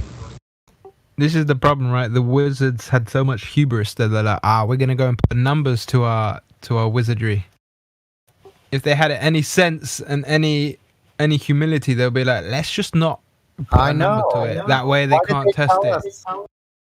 Why did they tell us that exactly? Because that way the people who believe it, right, they are guilty of believing it because they took the numbers and they're like, yes, it must be true. They didn't go and test it. So when it comes to okay, so why did you believe this? It's like, because they told me. It's like, bruh, they gave you the details. All you had to do is go and test it for yourself. So they're going to be held accountable for what they believe. There is no excuse. Along with all the other science that's been basically fed to you, like the globe science has been fed to you, that's wrong 100%. A lot of the biology that's been fed to you is wrong 100%. And the medicine and half the other sciences that aren't science. Right. They're just, what are they? You're just taking into account, looking at reality, and you try to put reality into words. So you describe what you see in reality. I mean, if you want to call that science, okay. You want to call mimicry of nature, science, and all that other stuff, okay. It's a social story developed through abstraction that they interconnected, basically. It's not actually what is, never has been. Geology, biology, electricity. People think in high tension wires that there's some type of little electron flowing and moving. 0 electrons flow in a high tension wire. Mm-hmm. All that's applied is a tension. There's no movement. There's no flow of electrons. So what people believe is what they've been told, but that's not the reality of what is. It's functional, but it's just a social story. Yeah, the only ones that have excuses are the severely damaged physically in the mind, right? Or the children below like 7 years old. Everyone else, they've got no excuse.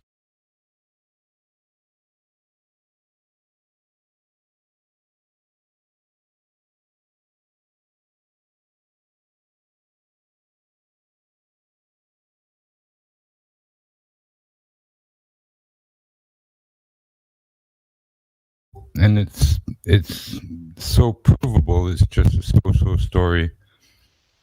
You know, DC wiring here in North America with components.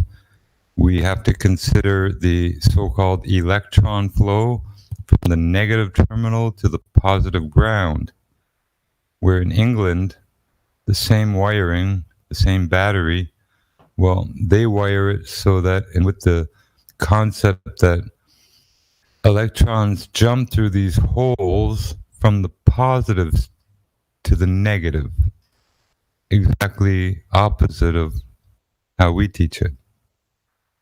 But you put the key in a car in England or you put the key in a car in North America, you turn it and it starts.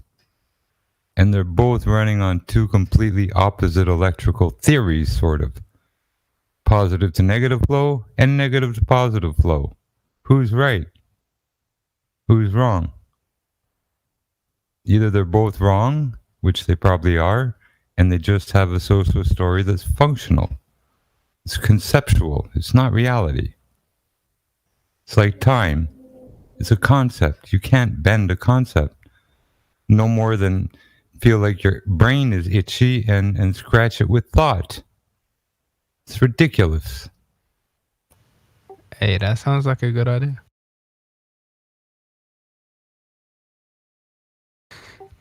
Imagine if your brain was itchy.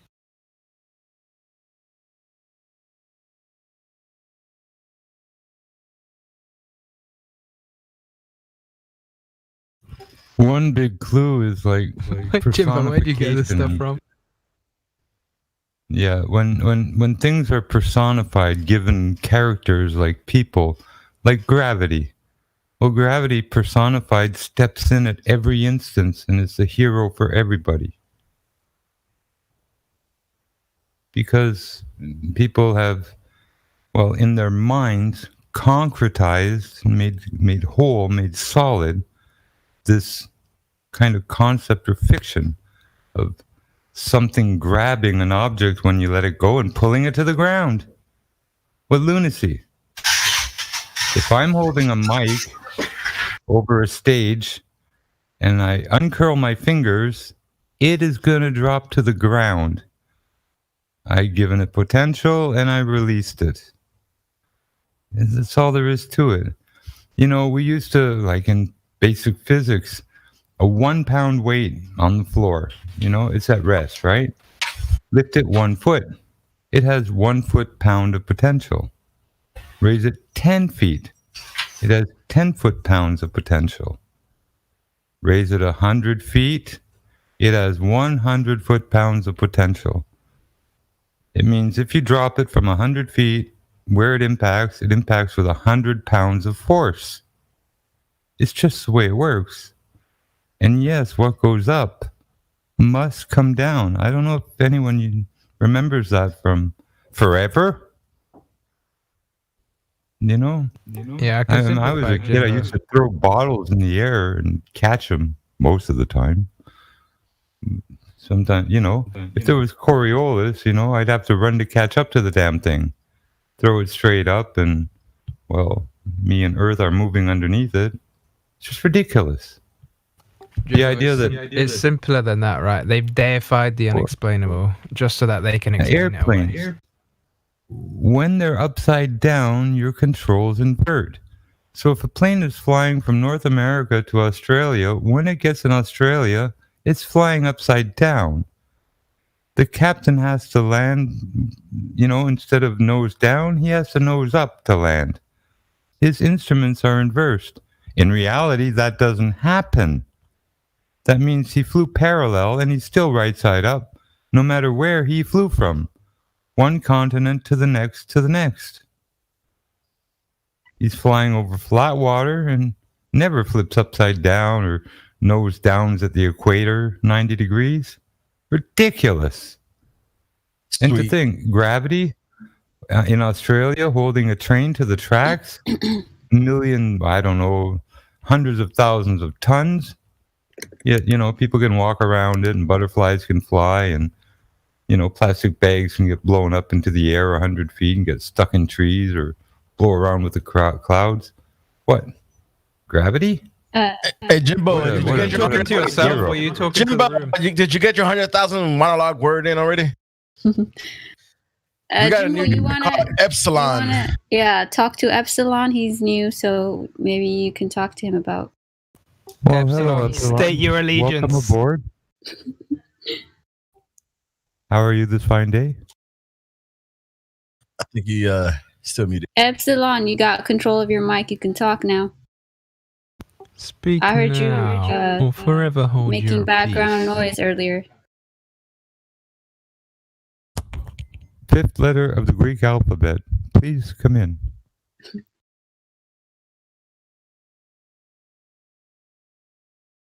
Dang, he was hot micing earlier. Alpha, As with beta, the gamma, with the rest delta, of what epsilon. Greece produced, it's in rubbles. Wonderful olives, lots of great culture and food. A lot of things came out of Greece and still come out of Greece. All right, Epsilon, if you want to talk, just let us know. We tried. And remember, the TN42 is available for $160. It's like having a searchlight. It is a searchlight, but it's like having a lighthouse in your hand. Waterproof to 2 meters. Every flat earther should have one. It really does give you a warm, fuzzy feeling. It almost looks like a tractor beam from an alien ship. But what do I know? I hope to hear someone say, Is well, I anybody got else in one. here? and 'Cause, geez, it's a lot of fun. Dude, what you eat a parrot today, man? Holy crap! Let's have a conversation. I want to see a few people get them. Well, you guys were talking to a Cobra. What happened to them? I mean, holy shit! He probably fell asleep with the monologue. Yeah, Jimbo, did you grow up in like solitary confinement or something? I grew up like in university libraries and stacks, just reading tetrahedron letters, chemical abstracts, and shit like that. Industrial processes, radio yes. technology. Your mom just birthed you into a library and left you there. Just the regular stuff. A bookworm. And tons of science fiction, no question. I was a lifetime moon believer and NASA fan and all this. You have no idea how to discourse. Lived on a ball, you know, hurling Jimbo. through space. Jimmy Bo, listen, I had a question for you last time you were talking about like DDT or something like that. You weren't reading my text, so you couldn't. Jimmy No, I get information overload sometimes, so I. Yeah, I wanted to ask you, what were you talking about? Well, before the actual polio so-called epidemic occurred, Dow Chemicals and, you know, these war chemicals were being retrofitted for, you know, civilian use and agriculture or whatever, these war chemicals. And it wasn't DDT a pesticide? Yeah, I need to know why. What? Can you spell it out? That's what I'm trying to figure out. DDT, what? DDT was a pesticide, I believe. Jimbo, if you're talking, we can't hear you, dude. Like the one time I want you to talk, you're not talking. Oops, sorry. Do you hear me now? Yeah. Hello? Okay. DDT, pesticide, and they started, a program where everyone was going to get an injection because mosquitoes wouldn't bite you, and if they did, they'd die. So they were injected. So D as in David, D as in David, T as in Tom. Yeah. Okay. So why did they spray my neighborhood and give me?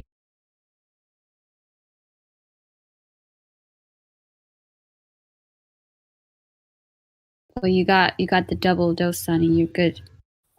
And all these people are in a swimming pool, and this guy in almost a hazmat suit, he's there with this spray, and he's spraying them down in the pool with DDT.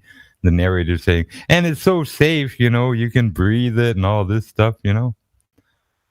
It was pretty thick, the propaganda back then. But yeah, DDT, they were injecting it in everyone because it was supposed to be beneficial and prevent whatever disease, malaria, God knows what. And so they actually injected it as well? Every man, woman, and child that they could. as fast as they could. Like with this shit going, the old Prez wants to do 1,500,000 a day injected with some magic puke juice and pig pus that they came up with a few weeks ago or something. It's gonna work magic on all these new variants they claim. Oh yeah, it's all good science. Roll up your sleeve. And you said that sorry to interrupt. Go ahead. Okay, you said that the thing was Elisha. Yeah, they injected everyone they could before the breakout of the polio. And, they ended it when polio broke out and stuff. So I'm not sure. It's cause correlation. A rooster crows in the morning. Does that mean he makes the sun come up? No. So they injected everyone with as much as they could with this DDT. And then the so-called outbreak of paralysis breaks out. Well, zinc and other things can make your legs go out from underneath you, paralyze you. People who used to use one of those denture adhesives, I'm not sure if it was Polident or Pepsodent, but it was so high in zinc that after, even 15, 20 years of using it, people went paralyzed, could no longer use their legs. And it was the zinc and the Polident or whichever one it was in that the reason I was interested in this was because you also mentioned something about how the symptoms were similar to the Coronavirus. Well, today I figure, I'm, not a doctor or, a detective, but if you look up CVID, which is a parasitic immune little virus bug, and it's a subcutaneous injection and symptoms after you get your inoculation, whatever, you'll see it's almost like take CVID and call it COVID. And what they're pumping into people is the antidote for CVID. But what do I know? Wait, so what does the DDT have to do with it? Well, it's the same thing as before in a sense. Like, if they triggered the paralysis and the problem by the DDT in the first place, and then, mask it as a virus. Well, here we have a virus that's masked from another little parasite or virus, making it possible. Because there really is no terrible killer COVID flu shit thing out there. They have to create fear. So they had to invent it. And I'm pretty sure from the journals, I know what CVID is, and I know its symptoms, and they're very much akin to so-called COVID, ironically. Mm-hmm. And the inoculation, the subcutaneous injection, has the same goddamn symptoms and encephalitis, swelling of the brain, bleeding out all your orifices and dying, all that kind of stuff, seizures, all the fun stuff, Yeah, no, I was just interested because I heard you about talking about that yesterday or the other day. I'd like. But yeah, thank you. Some people who got their shots, like Babe Ruth, to come on. Oh, I'm sorry, he died. And some of these other people who got there, they're dead. Damn it, they can't come on the show. My bad. Yeah. Anyway, just being cynical. Okay, I think we got a new person in here. Oh, damn. Never mind, they left.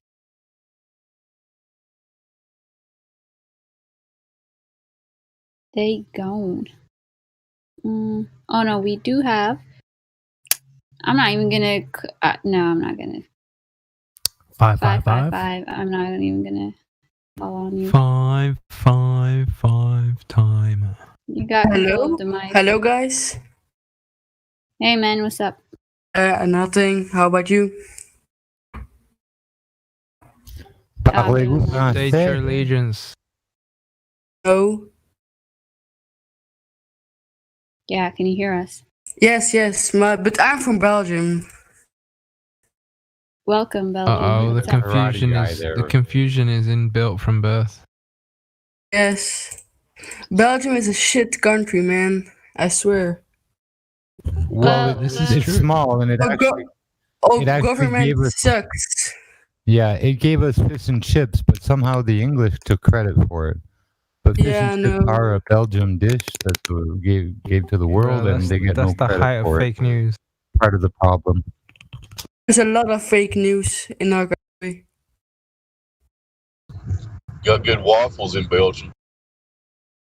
Yes, very good waffles and fries. And lots of Illuminati conspiracists over there too. Lots of Illuminati out of Belgium. What's the shape of the Earth? 555. I think it's round. Round like a pizza. Like a But quarter of a anyways, I'm going to leave. I'm going to come back later. Bye, guys. Okay, bye. Something I said. Short and sweet. That's okay. Yes, David, No what's you? sparks, no fireworks, but hi, like bye. in and out. He has PTSD couldn't from handle pizzas. that. I think that was it. But hey, we got Epsilon back, so maybe we can talk to him, her. There you go. Got your control. Oh, hello. Good afternoon or morning, depending where you are. Allegiance. Yes, it's afternoon. So, how's it going? Flat and stationary like yesterday. I see. Interesting. What say you? Yes. Globe is a thing. We rotate, we move, etc. All that jazz. When you say thing, you mean a script, right? Sure, I mean, we can live in a simulation, I guess. I mean, I'm not going to rule that out. You keep saying we. I don't know who we are, but I'm not moving. Are you connected? It's him and the other guy in his brain. Yes, we're all a hive mind controlled by NASA here to, like, disprove your fucking theories or some shit. Yeah. How do you have gas pressure without a container? Yes. I'm not going to pretend to be a scientist. I'm not going to fucking... I'm just here for the memes, man. You ever had all I'm here for. Have you ever had a soda in a can and when you open it, go... Yeah. Yeah, gas pressure, high pressure always goes to low pressure. How do you have gas pressure without a container? Gravity. Oh, here we go. You know, if you listen really carefully when you open a can, it says, space is big and gay. The gas isn't It paying does, I've heard it. gravity, so you got a problem there, because what direction does gravity have? Gravity has gravity's direction. Which direction is that? Which direction do you want it to be? The non-answer answer. Which direction is it supposed to be?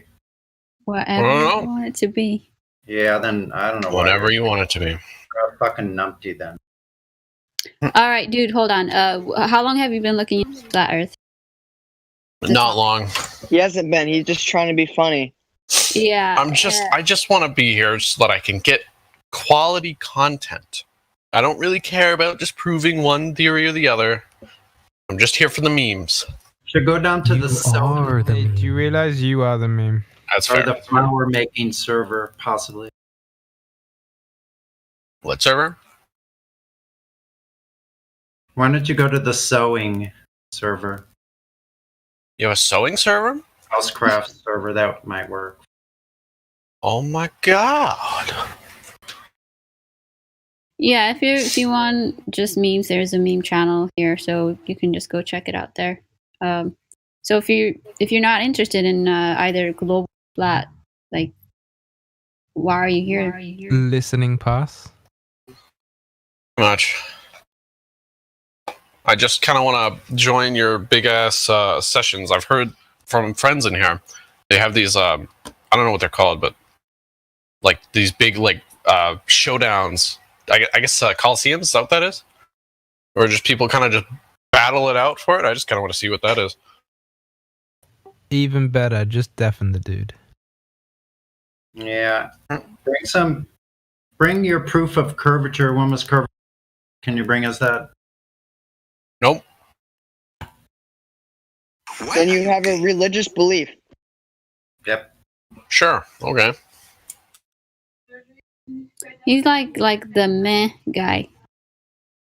Yeah, it doesn't really matter to me. All right, then I'm gonna Kinda put like you a on Wojak. mute That's a and lie, just obviously. listen. Just listen. Yeah. Let's see.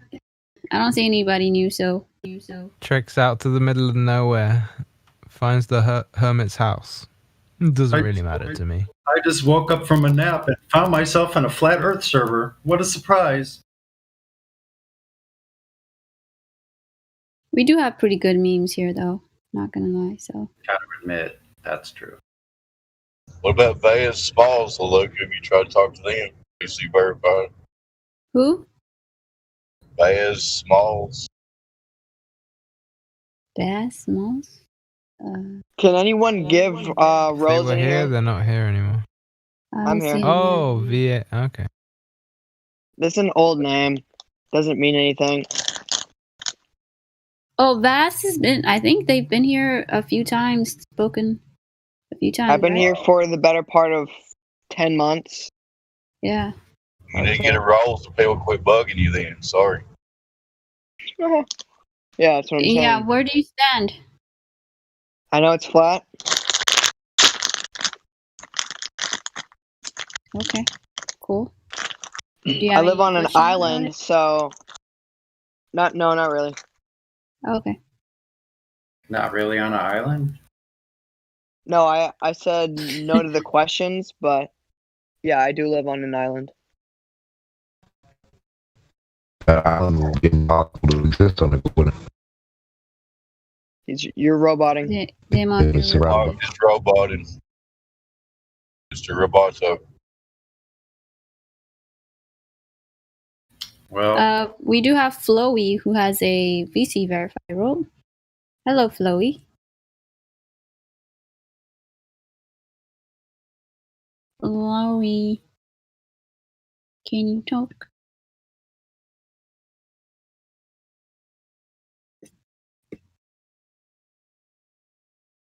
Okay, maybe not. Welcome, Chloe. Don't be shy. Yep. Don't be shy. Testing. You sound better now, dude. Let's say, how would an island exist in the middle of water, in the middle of an ocean on the globe? I couldn't even fathom that. That would be because of gravity. Yeah, and refraction. With waction. Gravity. It's because of space time. Good intentions. That's what I call it. Good intention water is going to leave that dirt alone.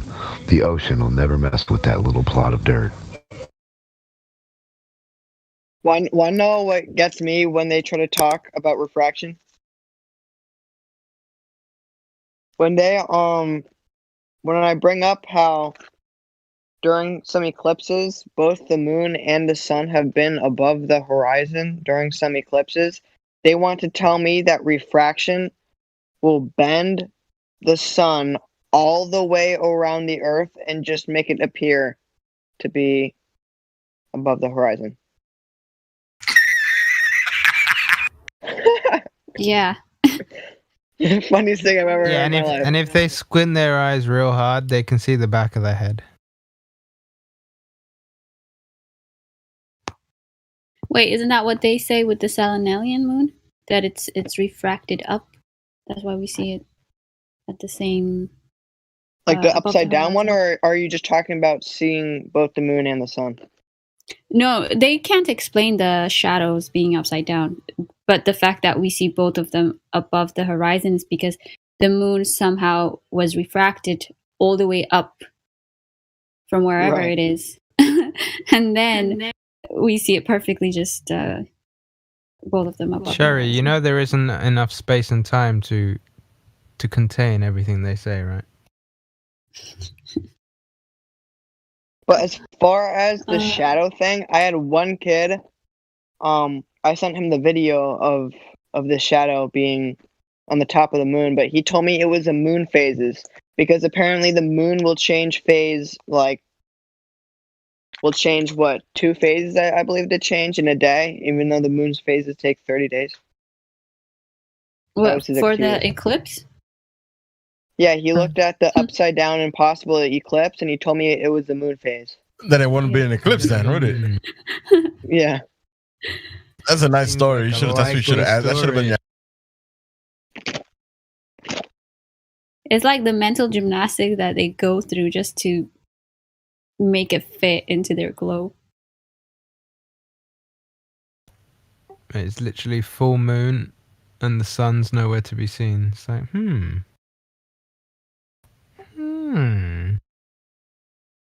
In the middle of the day, by the way. I mean, I guess only the guys in England would experience what I'm experiencing. Or I guess northern hemicycle. Or whatever. Hemiplane. But hemiplane, right? Because it's I think it's just shy of full moon today. But the sun had already gone home for the evening. So I mean, it's just straight up clown world, man. Yeah, if you really follow the moon and the sun and whatnot, it's like so ridiculous. I'm surprised that most astronomers, or I think astronomers don't really question it. Yeah, and what's funny is so you have the moon already up, right? And obviously, if you were looking earlier in the day, they'd both be up in the same time, right? But then, as the sun goes away, the moon gets brighter, and it doesn't change its phase.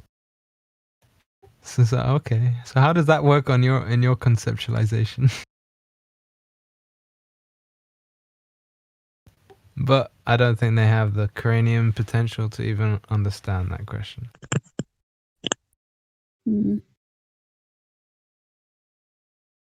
Some kid showed me the Snapchat map, the Bitmoji map, and he used that as proof it was a ball.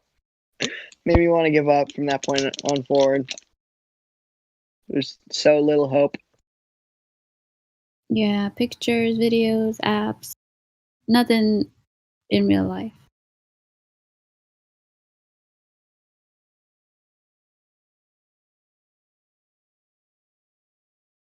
Yeah, it's like you ask people about the car in space, and they're like, "Well, I know it's real because I saw the live stream." You can tell it's real because it looks so fake.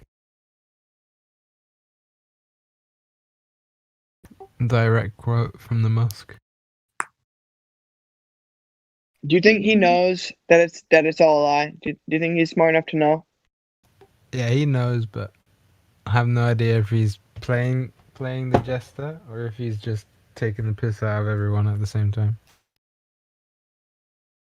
I feel like he definitely does. Two sides of the same coin, obviously. But what about others like Einstein? Would you say? Einstein didn't know anything. Didn't know anything. He didn't marry his cousin, so I don't take his word very he had sex with his cousin. There's proof he copied 95% of his work. Now see, that's like the least of his problems. He pulled everything. He pulled everything out of his rectum, literally. He has not. He doesn't think about it, right? There's a difference between people who come up with ideas and say, "Okay, well, I'm using those ideas." So whoever came up with whatever principles, we're now communicating over the internet. Whoever came up with whatever, we're driving cars. We're flying planes. Meanwhile, Einstein, what are we doing? Nothing at all. He produced nothing of value, nothing of tangibility. It's just BS. Metaphysics is not even the word for it. It's just nonsense.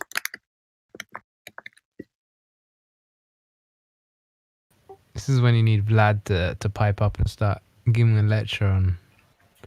Well, that's part about it. Tangible stuff that they wanted to see what kind of mumbo jumbo they could come up with that they could get people to believe. And clearly, people believe Einstein.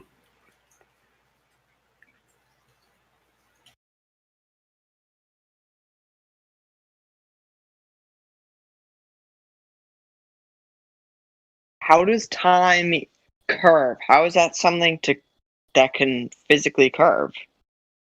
Or I don't understand it. His whole relativity That's because thing. you haven't been eating enough mushrooms.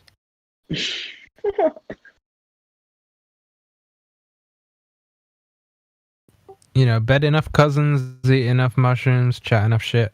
It'll eventually make sense.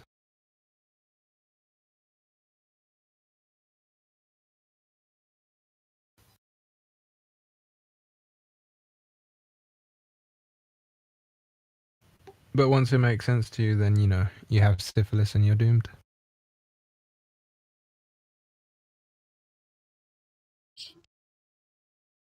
You know, I was thinking the other day, like, I don't know if anybody talked about this before, but when you look at the way the moon, the stars, and the sun rotate, it's all of them are from east to west. And it's just funny to me how, with all that Big Bang, all that chaos, and all that messiness, that all of the luminaries above decided to rotate east to west. It's just a really great coincidence how that happened. Just everything. Right? Even the disobedient ones go in the same orientation. Exactly. So how do they justify this? Like, you got the moon supposedly that broke off from the earth, and then all of a sudden just be like, oh nope, I'm gonna go this way instead of the other way. If at least one star was rotating the other way, like, just give me one star. Don't ask normal questions. the lie can't stand if you ask proper questions. Yeah, just yeah, it's like, just don't question things. Yeah, that's the major trick they pulled. They convinced everyone that they don't need to ask questions. Mm-hmm. Just buy the NASA shirt. It'll be fine. Yep. Smart scientists got it all figured out. Nothing to say here. Don't worry about it. Obviously, yeah, I really want to ask a Glober why that is, or how it came to be that way. Obviously, charge back the purchase price of the NASA shirt and then burn it live on TV. I would do that, but it's just a waste of money. Yeah, but if you charge it back, then it doesn't cost you anything. I was not 100% satisfied with my. You can do eBay. No, PayPal chargebacks, right? Yeah, but you have to return the product. Yeah, just burn it and say you never got it. Nah, that's you to see. Yeah, but if she's burning it on video, I mean, oops. I could just be anonymous, I guess. Nah, I don't want to waste time. There, BS. We have 555 back. I'll unmute you. Belgium, you there? You still spinning on nothing?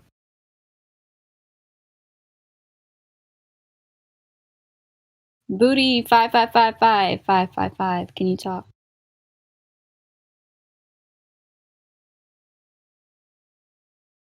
Okay, I guess not.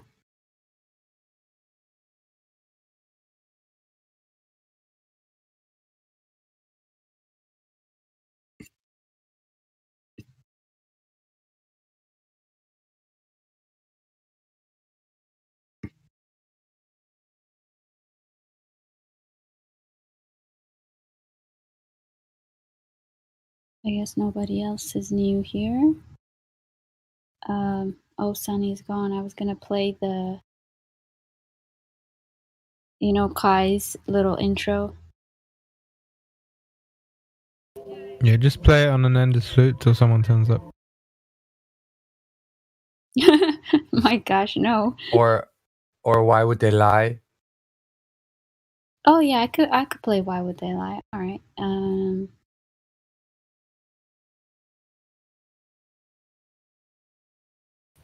Wait, isn't that like a 2-hour mix? Right. Or I could play Crypto's new song. You guys heard? right? Play everything. Yeah, might as well. All right, let me fudgesicles.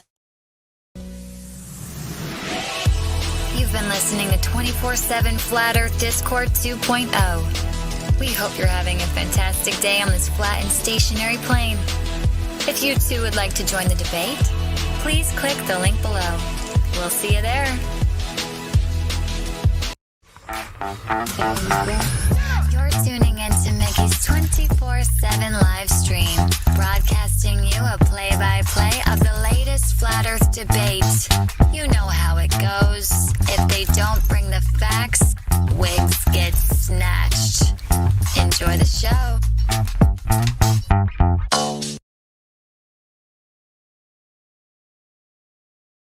It sounds so legit.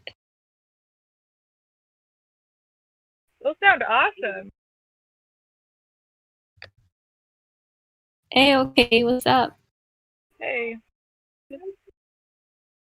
Doing stuff around the house. Hope everyone's doing well. It sounds like a real radio station. With the music in the background, how kind of. It is.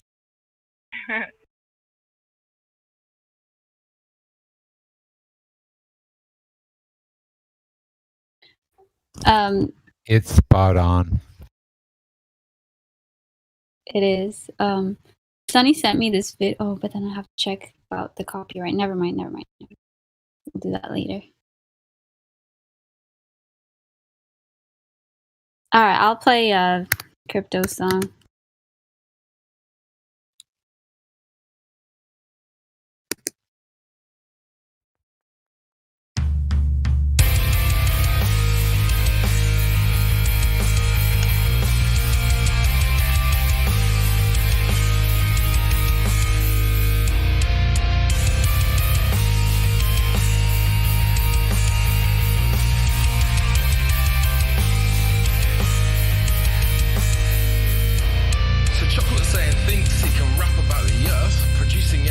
Ligerianism and dearth. Well, he never saw crypto entering the fray.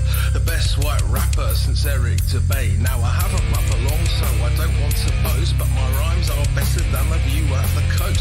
And right now I'm dropping some pretty sick bars, and I can't help notice that we see too far. In crypto trading, we have different kind of bars. They exist on your screen just like terraform on Mars. You can't really go there, it's just a visage. It's not a real place and it's not a mirage. Anyway, let's get back to the plane. Unlike platypus, I'm bringing the pain. Earth is flat and it does not move. Anything else and you'd have to prove. Yeah! I won't believe that lies no more. Yeah! I won't believe that lies no more. Horizon is where the earth meets the sky. Always rises with you no matter how high. Troll questions asking, well, do you ever fly? Not high enough for the grass or night. Those clown shows running interference. Not even once do they make any sense. While Neil says, guys, that stuff is flat. Bill says the boats disappear over that. Well, it's time to get your story straight. Just like the flat horizon that we observe. You still think that you live on a sphere? You must have a vacuum between your ears. But that can't be true because you live in nature. And vacuums don't form without a container. Which brings me back to what I've learned. Research your flat unmoving earth. Yeah! I won't believe that lies no more. Yeah.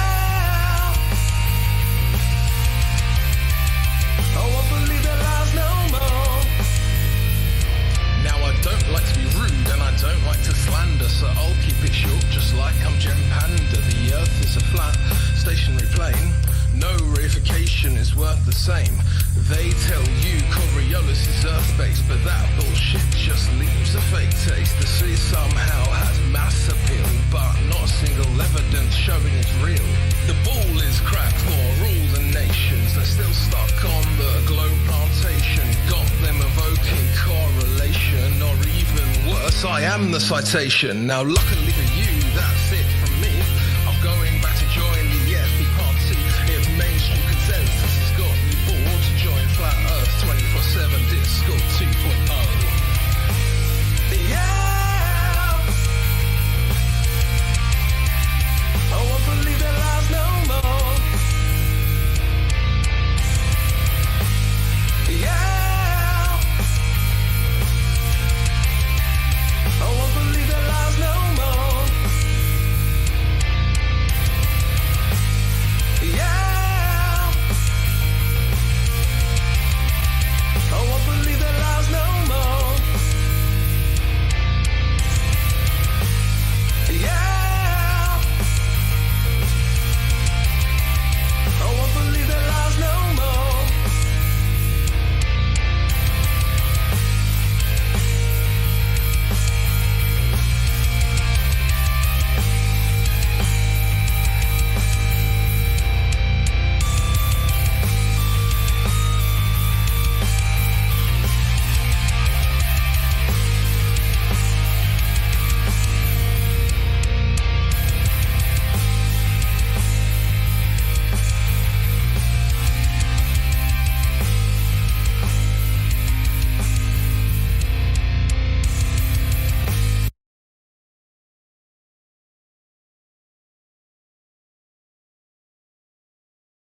Yeah, that was awesome.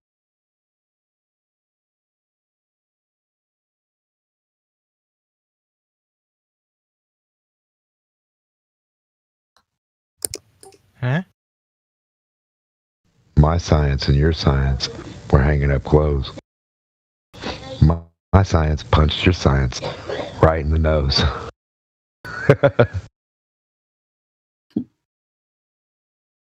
You mean pseudoscience?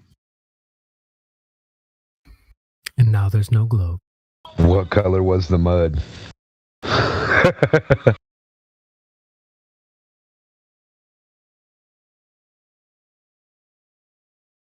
What? Am I the only one who didn't get that? It's an old joke. My grandma and your grandma were hanging up clothes. My grandma Yeah, I know socked this- your grandma right in the nose. What color Yeah, was the blood? Sitting by the fire. I know the song, but I didn't get the thing. I guess I haven't. Nothing really to get. I just thought it was funny to myself. I'm stupid. Some other people might have thought No it was funny. citation needed for that one.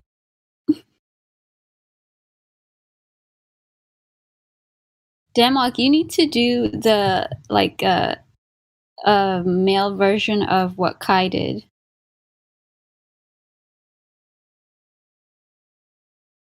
Oh, you're now tuning live to 24/7 Flat Earth. Sit back, click the link below, enjoy 24/7 Flat Earth Live. And watch your wig get snatched. Watch it, enjoy it, tell a friend. Spread the word. Flat Earth 24/7. That's awesome. Do it. You'll do love it it. officially, and yeah, do it officially, like with the background song and everything. Yeah. Where does Crypto have his song? I could get hyped with that song.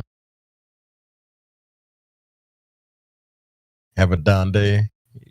Well, listen, if you just say sentences slightly rhythmic, and they all make sense to each other, as long as they make sense, and you can end them good, you can always freestyle anything. True. While you start it off, just always remember the ending or the beginning of something can go with, a couple phrases away. And it doesn't ever have to be perfect. Sometimes the most unperfect stuff sounds better. Does anybody has Crypto songs link? It's in the live stream, right? Oh, there it is. Won't believe their lies no more. Yeah. Yeah. I won't believe the lies no more. Sorry.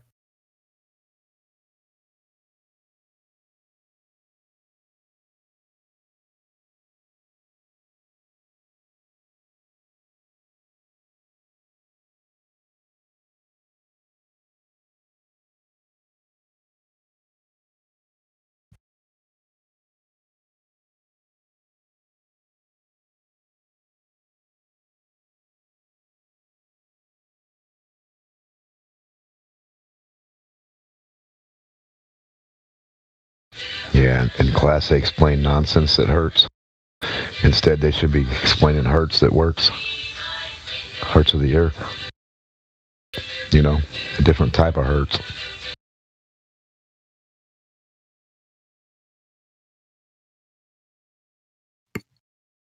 Instead of promoting who has the coolest watch that doesn't even matter. That's made with rocks all over it.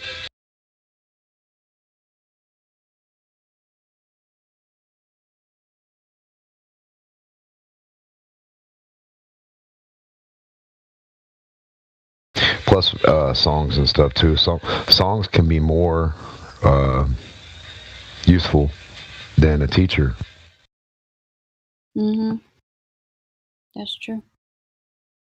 And the things that they put in songs just baffles me.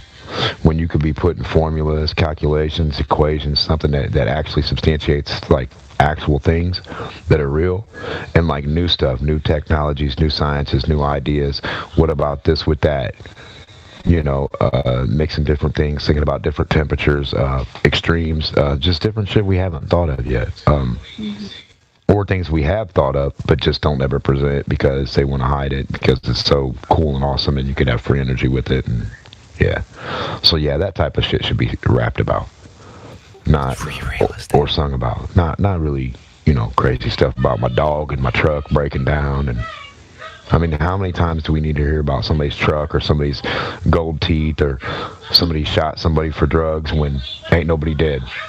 All the rappers are still rapping. The fuck out of here. Come on, man. Well, that's another agenda, right? Because music is so powerful, the way that they numb people. It's free real estate. What was that? It's Savvy with his Savvy. Definitely wasn't me. Oh, speaking of songs, what's his name? Cut the Ish was telling me that B.O.B. kind of went MIA, or not, like they kind of basically shut him down. I haven't looked into They it. shut down Bob. Mhm. Free Bob. No, as far as like his music goes, like they're not really obviously promoting him or putting him out there anymore. And with these, they happen to wear small hats. Yeah. Well, that whole industry, yeah, pretty much. Listen to Swerves talking to Curves. What kind of nerve? Hey, real quick, if anyone is interested, there is a show. It's called Baby Signing Time, and just like signing time and stuff. It's with this girl Rachel, and they actually do. It's for children, but I learned a lot. It's about, you can learn science and about like natural sciences and stuff too. Anyway, I just wanted to say that because it's pretty cool, and my children really like it too. It's free on YouTube if you. Yeah, that sounds awesome. I want to know when science is gonna like actually progress. Good evening. Is my microphone okay? Chemo. Yeah, what up, Chemo? Chemo, what's up? All applauding. Cheers, big. So I've just seen this article. It's from the Big Think. So they say, will COVID-19 kill off flat earthism once and for all? One silver lining of this pandemic, value of common sense, facts, and rational decisions increase. It says the recent rise of flat Earth theory can be explained by a certain social and political atmosphere. The coronavirus may put an end to flat Earth models already waning in popularity, which has been trending down since 2017.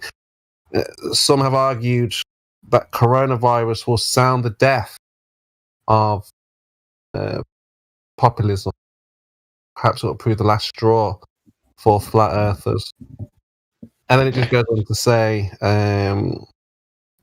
later on in the article, it says there was supposed to be I'm going to find. So there's supposed to be like a trip to Antarctica this year or something. But that's Robert Bassano, I think, was planning that.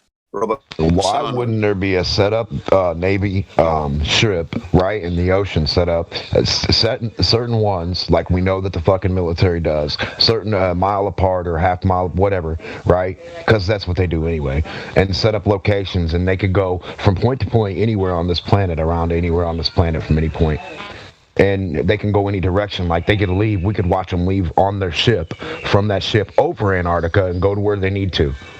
And they can land on the ship instead of Antarctica if the temperatures and stuff are too bad in certain parts. So I mean, you said planet, Dan. Go ahead. Whatever they want to describe or how. The real evidence is going to show what it shows, regardless of what you want to call the dirt. You know what I mean? So do you think COVID will kill off flat Earth? No, no chance, Kimo. No chance, Kimo. Numbers are still rising. Totally opposite, you guys. and it's clear that flat Earth was the reason for the COVID-19. They've just told us that, haven't they? They've just proved it. Well, no, that's one of the reasons. Flatten the curve. They try to say flatten the curve. Yeah. Life is much more simple than that. I think it's doing the opposite. You can guarantee that whatever they say is definitely not the truth. So it's the opposite, just like the globe. The globe isn't real. It's the opposite. So if they read you something or they told you something and Kimo read it, it's probably the opposite. COVID is sparking a new interest in flat Earth. That's right. One guy from the principal said, flat Earth is like a multi-headed monster. You chop one and another one just comes up in its place. So there you go. There you go. That's right. The truth is a mofo. You can't hide it. You can't hide the sun. You can't hide the moon, and you can't hide the truth. It's too bad. That's it. It's too bad, man. That's it. They're giving us the signal. They're telling us. Look at that. Huh? They're panicking. How does Sharona prove? How does Sharona prove the shape of the Earth? Yeah. It's funny how they call it a now virus.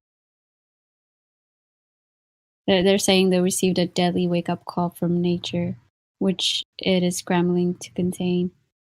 Like that's the most ridiculous part for me. Like all of a sudden, one day, out of nowhere, this virus decided to become this deadly. Come on, man. You know the only way is right. The last year's total deaths was the lowest in 13 years, and that's not including the flu. You know. Regardless of that, regardless of the numbers they can work on, we know they can fix statistics. That's crazy to think they couldn't. The idea of what they're doing or what they might think they're doing or where they might be getting these things, like, so if they go to a region or somewhere they haven't been before, that's a little bit more hostile, and they find organisms that are alive, of course there's going to be a reaction between organisms. What don't they expect? And the way we as like retarded, like however they do their science, supposedly they just go willy-nilly, go get dirt, rub it on everything, throw it in your hair, come back, doesn't matter. You can put microbes in your soup and drink it and eat it in the dust and breathe it and throw it in the ocean and nobody cares. So, yeah. So if they went somewhere extreme and brought something back, that would be, their fault. It wouldn't be something that we've been sitting on all our life. Yeah, exactly. Yeah, but it's not the case anyway. This is fabricated. It's a fabricated lie. Dude, Kimo, that whole article is a freaking joke, man. I mean, they're saying this is a FE Society thing because they're saying gravity must be wrong. The flat Earth counter model at Discworld that is accelerating upward at a rate of 32 feet. Oh, that's 98.8. Oh, I get it. Giving the illusion of gravity. We're killing the Flat Earth Society. It's the Flat Earth Society that they're Yeah, we're killing the fakers off. Yeah. Yeah. I just thought it was Let's interesting. get our that arguments correct. Hold on, Jeez. Kimo. How did you come across that article, Kimo? How did you find that? Because I was just making a video on because the vaccine results have come out, so I'm just going to upload that. And I was just looking at just flat Earth COVID stuff, and that came up on the big thing. Wow. Can you DM me the article? Direct mail me. I'll put it in the chat. I'll put it in the chat. I'll DM you that. Yeah, there's a lot of statistics about the COVID too. It's from the word itself. I want that COVID. article. I want that. It's Well, what's that word from COVID March mean? 2020, by the way. Thank March you very much, 2020. Kimo. Not COVID. You with some COVID. hot stuff, man. And it just proved what we've been saying all along. Jen? Flat Earth was the reason for the COVID-19, like I said. No. It's not called COVID. It's called cooties. But listen, COVID. If you covered something, what is that? Yeah, you covered it, you hide it, you keep it. Yeah. Yes, sir. COVID AI-19. Artificial Intelligence. CIA. OV. The CIA. OV. Well, the COVID COVID is certificate of vaccine ID, and then the 19 is A for the first letter, and then I, the number 9, AI. Artificial Intelligence, or the CIA, Central Intelligence Agency.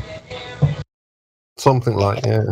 Yeah, it's related to the reports of people in the front lines saying that people get into the hospitals like completely healthy and everything. They were given treatments and they died. So there's nurses out there that have lost their jobs for trying to protect patients and stuff. Also, people, there's so many things that happen with that. Like you're saying, I think there's actually people in the hospitals that are there to permit people to just die in those places. It's designed to prevent people to get out of these places alive. The hospitals ain't really being affected, really. It's the urgent cares that are. And my wife sees like 100 and something people a day on COVID, right? Right. COVID alone. So just on testing, it's amazing. Wow, it's amazing. So what? When the government, like, right, goes to Antarctica or the jungle or down deep or somewhere, right? Harsh conditions. And they bring back some mud or a species, or in that mud or in that water or in that ice or in whatever, if there's a little mite or an amoeba or something, right? Or a just whatever the fuck you want to call it, just a little thing that lives, an organism. What do they call that? A virus. They call it an alien. Oh yeah. So if they have a virus, and they have a virus that they call an alien, and they can communicate on some level with one of these fucking viruses or one of these little species, right? Like Horton here's a who? Then they might be injecting those species into you and me. And it's not really alien because it comes from our planet. We know it's not alien. That's just what the scientists would say because it's just something they haven't seen thus far. Like extremophiles. Exactly. And one of them could be so badass, they just realized that it could be connected or communicating on an electrical level with everything else. Or, whatever. Like an artificial intelligence. My question would be, the alien that you're talking about, is that a living, do they classify that as alive? Yeah. Oh, yeah. Interesting, because just last night I was looking at the thing, and they were like, we found some kind of new species that you can freeze it, thaw it, freeze it, thaw it, freeze it, thaw it, freeze it, thaw it, freeze it, thaw it, and it still keeps living. So yeah. That's weird. What about unborn babies again? Don't know. I don't know if they're unborn. What do you mean, like? No, I'm born. There's people on the far side will say that they're just fetus. They're not living. So I'm just trying to get that understanding. Oh no, something's flowing in you, and you like got a system going, and your respiratory system is pumping and working, and you have like a flow. You're alive. I mean, yeah, definitely. Oh yeah, definitely. But they try to justify It's only alive when they want it to be. Yep, there you go. From the point that a liquid from another thing enters another thing, that thing, if it has a continuance of that flow and the temperature and everything keeps going into a cycle, that thing is going to take the information from that liquid from that point on. So from point one. I don't think viruses are alive though, right? I mean, technically, if it like it well, I don't know about it. I would say an organism is alive. I don't know what a Yeah, but remember they say viruses, but when you were speaking about aliens, it's you could put an actual aliens and invaders in the same line, and when they inject people with all these parasites, what is that? That's an alien. That's an invader. Exactly. Yeah. Virus is not even. It's not even a living thing. It's bacteria is alive, but I just threw it out there, bud, because bacteria is alive. But a virus, I don't. Well, I mean, is a mosquito alive? I mean, is it? I mean, if it moves and does stuff. If you look at the mechanism of it, it's like it doesn't have the capability to be alive on its own. Like, is it man-made? The virus? Probably. Oh, then I have no clue. If it has something to do with man's hands doing what they do, I couldn't tell you. Your guess is as good as mine. I'm not even going to try to speculate. Yeah, it's more of like a machine. It's kind of creepy, but like how viruses work. It'd be like nanotechnology. Yeah. And don't forget, you gotta add frequencies and stuff into the equation. All these blanket of because like I said, I probably gotta find what I saw. Maybe it was years ago, and there were scientists and doctors working on this and frequencies that will dissolve bacteria and parasites, kill them like inside the body, but other frequencies will make it more aggressive in the body. Exactly. Hold on. I got you. You know how you beat the drum? You put the sand or the liquid on the drum, and it takes that design. Now, if these parasitic things or whatever this a structure to it, okay. If the thing has a design or a cell structure, and the sound or a resonant frequency builds that up, how else would you tear it down? With another virus. A sound. A frequency. They will destroy them with frequency or make it more aggressive with frequency. You can do the opposite frequency of the fucking exact design of the nature of the thing that grew that. Like I don't know if you can understand what I'm saying. Yeah. That's alchemy. I got it. Well, you got to think though. This is a way to prove that viruses are not alive, because the only way you can get a virus is by injection. Well, what do you do when what is happening with gas under the ground when the first portion of this gas? Okay, it's a big pocket of gas. The first portion that gets exerted, you say, is this. The second portion that's still there, you say, is this as it's rising. So like each thing, people separate into certain things because just to put them in that category because they're potential. So what you're doing with frequency on the inside of the body, you can actually change that potential. If you focus it, you can either heat, not heat. You can do things. You can focus that energy. Right. That's why they make music. They make music. What was it at? 420 hertz back then. Right. The healing frequency.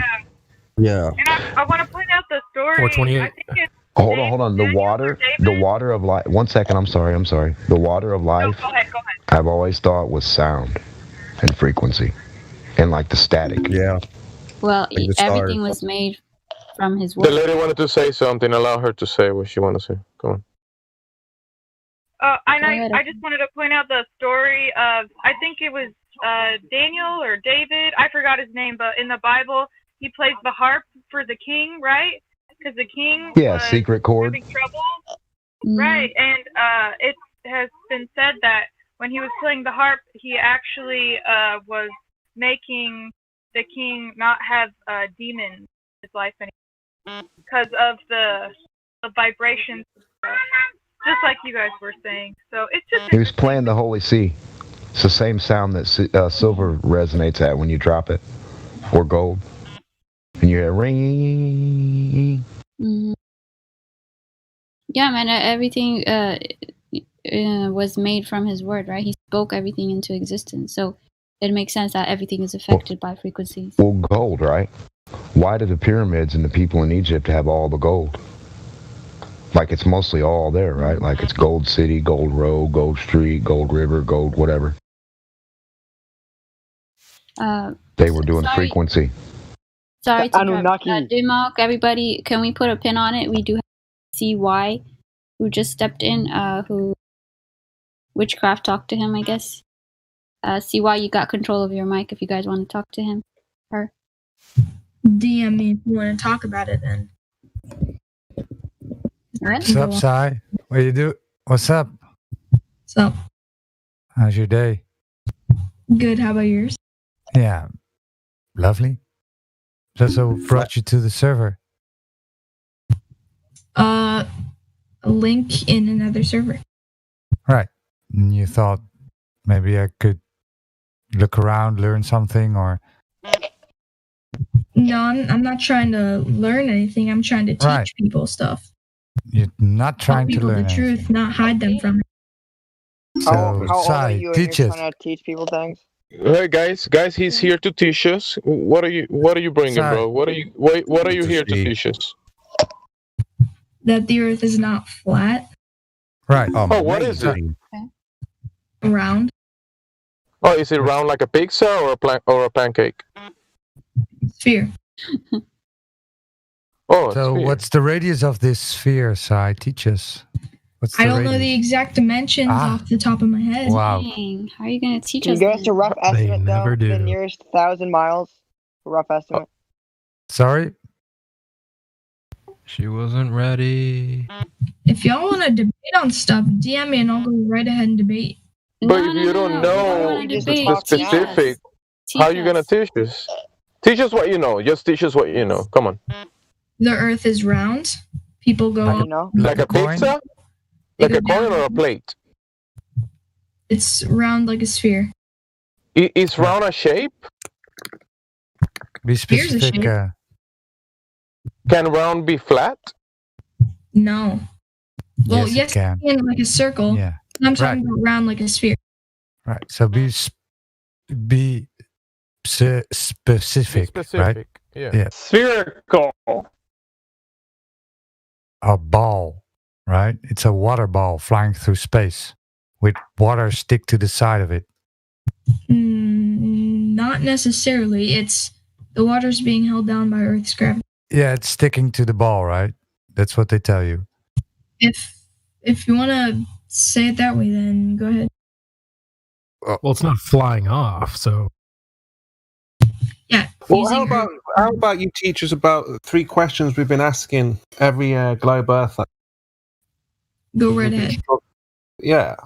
So you already said you don't know the radius, but do you know of anyone who's measured it?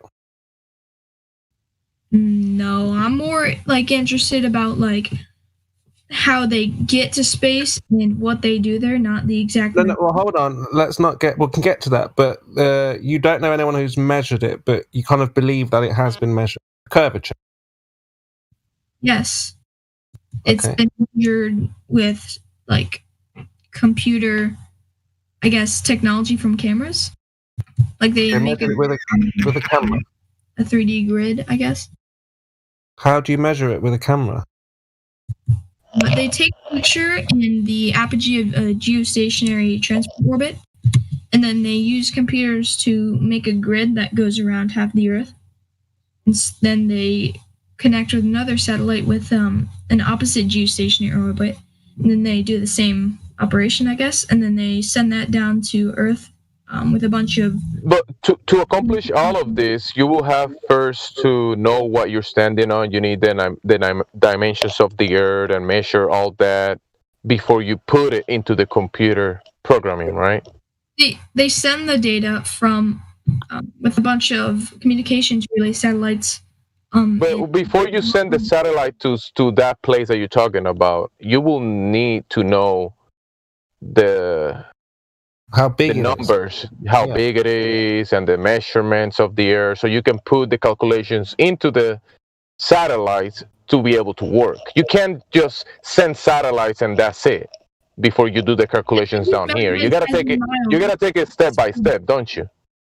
They use a scale, as in miles or kilometers, depending if it's Well, look, let's say I wanted to send a satellite around your house. Would I need to know how big your house is? Not necessarily. You send it in an orbit and uses Yeah, but what if I send it around the neighbor's house? I just want to send it around your house. Should I know how big your house is? You can't send it around a house. You have to send it around. No. I'm saying if I wanted to send you around your house, I said run around your house. I want you to measure around your house. Would you need to know how big the area is for you to run around? Yes, they use like feet in that sense of scale, but if they use laser mapping technology, then that would not be difficult. Yeah, but what we're saying is to send this rocket satellite around the ball, you would need to know how big the ball is first, right? Or do they just randomly send things up and guess? It will because if you don't put the right calculations, how are you gonna reach, let's say, the moon? If you put the wrong numbers, you're gonna just miss. Well, right? It's cheaper than that. That's cheaper than that, right? That's how they measure. Actually, I mean, you would have to know the radius and the circumference of the That's how they measure distance that you're going around. Oh, that's fine. But that's fine. Elijah speaking, guys. Elijah speaking. Thank you. Because, sorry. Very quiet, Elijah. What's going to have to happen is you're going to have to fly around the circumference, right? And you're going to have to do that like 5 times before you actually escape the Earth's atmosphere to then slingshot yourself to the moon or have a satellite falling around the Earth.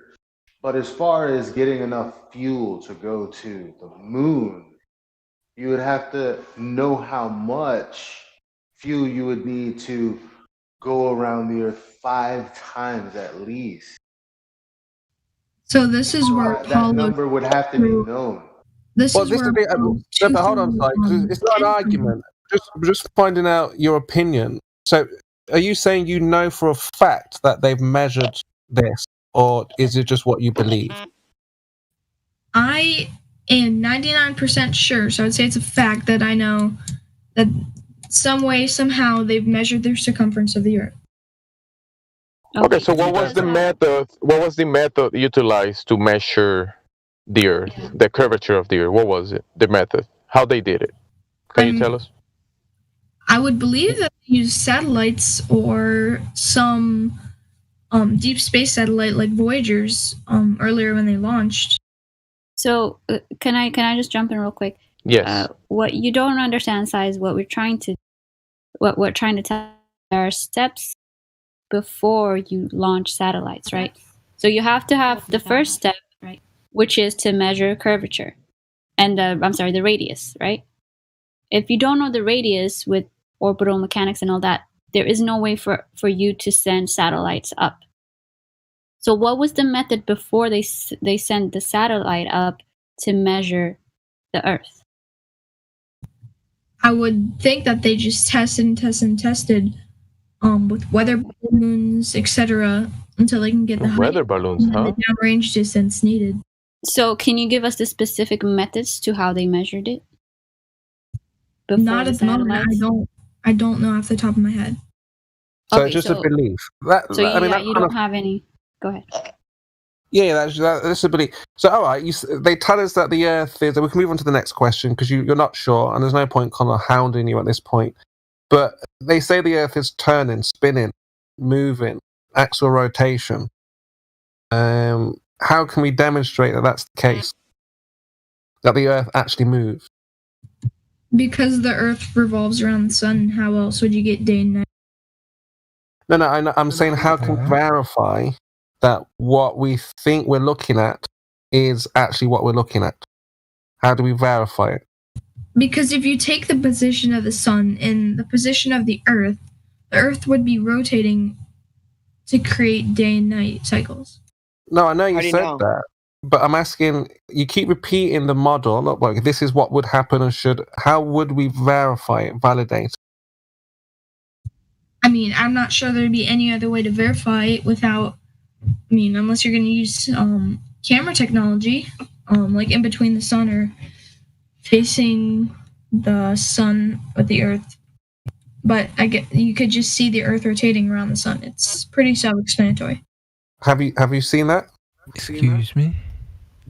Yes, I've seen the sun. You know how the sun goes up and down. The sun moves. Yeah, the Right. sun moves. I'm talking about It the rises Earth. in the east and sets in the west. That's because of Earth's rotation. It rotates a certain way. No, but you're kind of like, guessing now. You're saying, well, this must be because of. You're saying that you see the sun move over your head, but you don't see the Earth moving.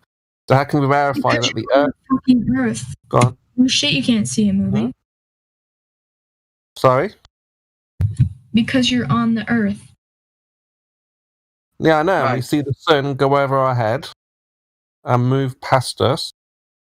But I'm asking you, how do you know the Earth is moving, not the sun? How do you know the sun is moving? I'd like to see your view on it. You can see it move. Well, that's what I see. That's just what I observe. I observe But that. if you were on the sun, you would see the Earth move. Maybe. How do you explain that? Yeah, maybe. But how do we? Yeah, but how do we verify? Yeah, if we're on the sun, on the moon, how do we verify that?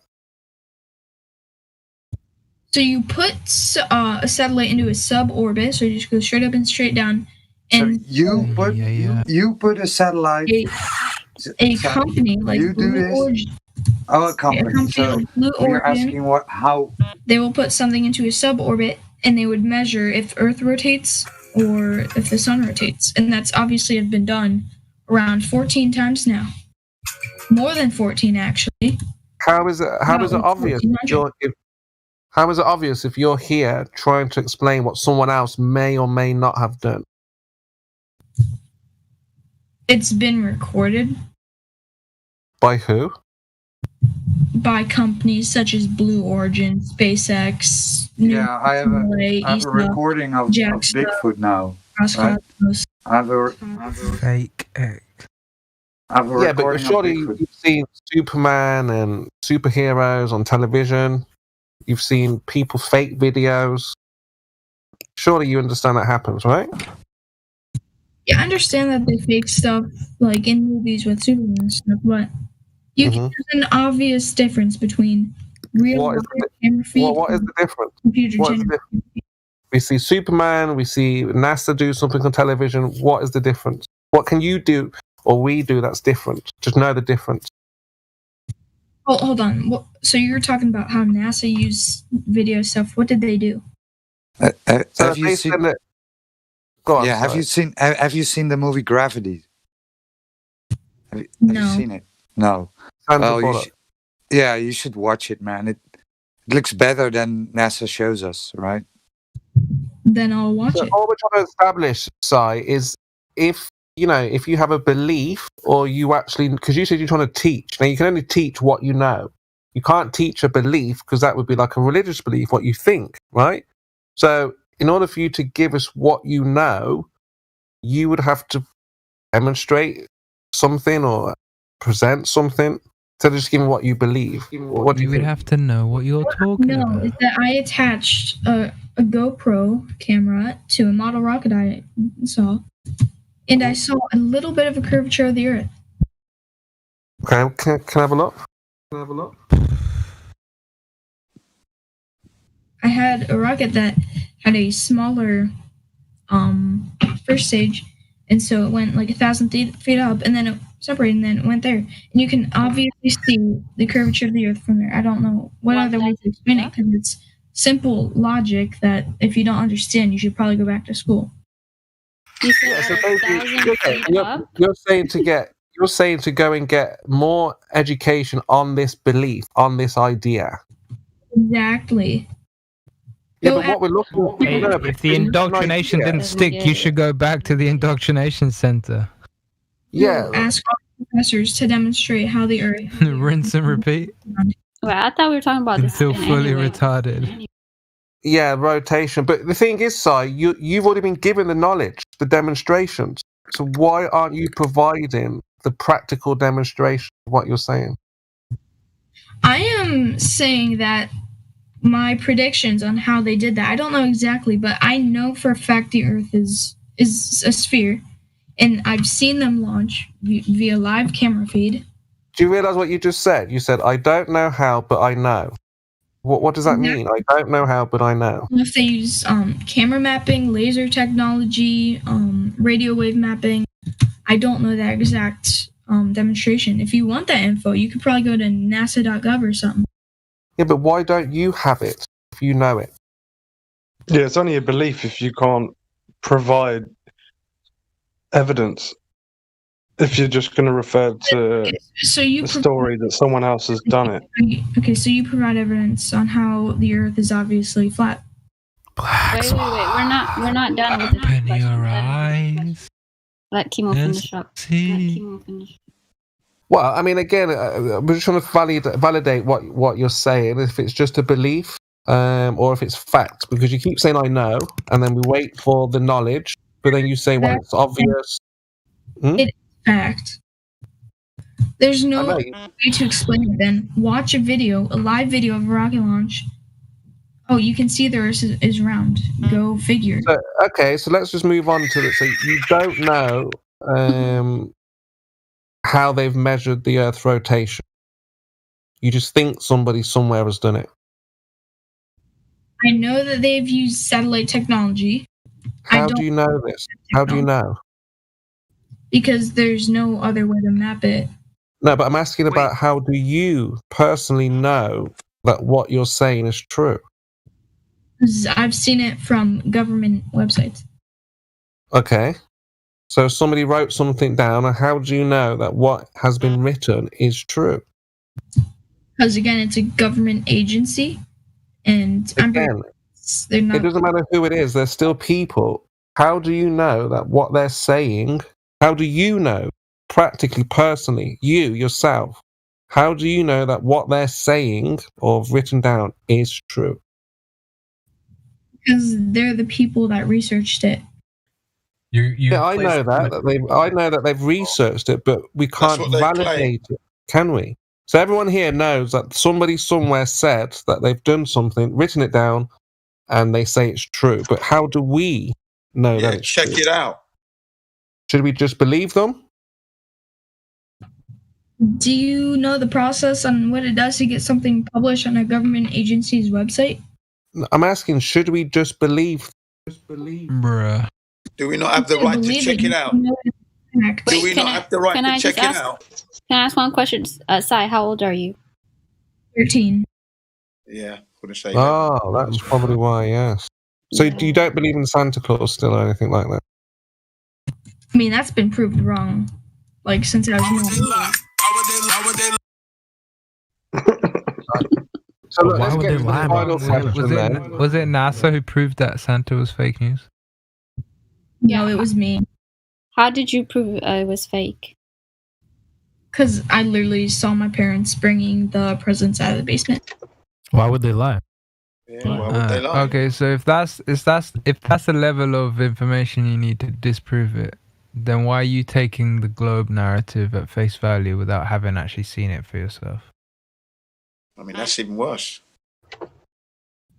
So we went Dun, dun, dun, dun, dun, dun. around to Go on. You just said you debunked Santa Claus because you saw your parents, but the globe, you haven't seen anything. You've just seen it written down on paper. CGI images. I would probably detect CGI because if it was that, like, that. We've got it Apply the same logic you did for your Santa disproof to the globe. And until you have satisfied the same parameters, you cannot say anything with certainty. I can speak facts and I'm doing.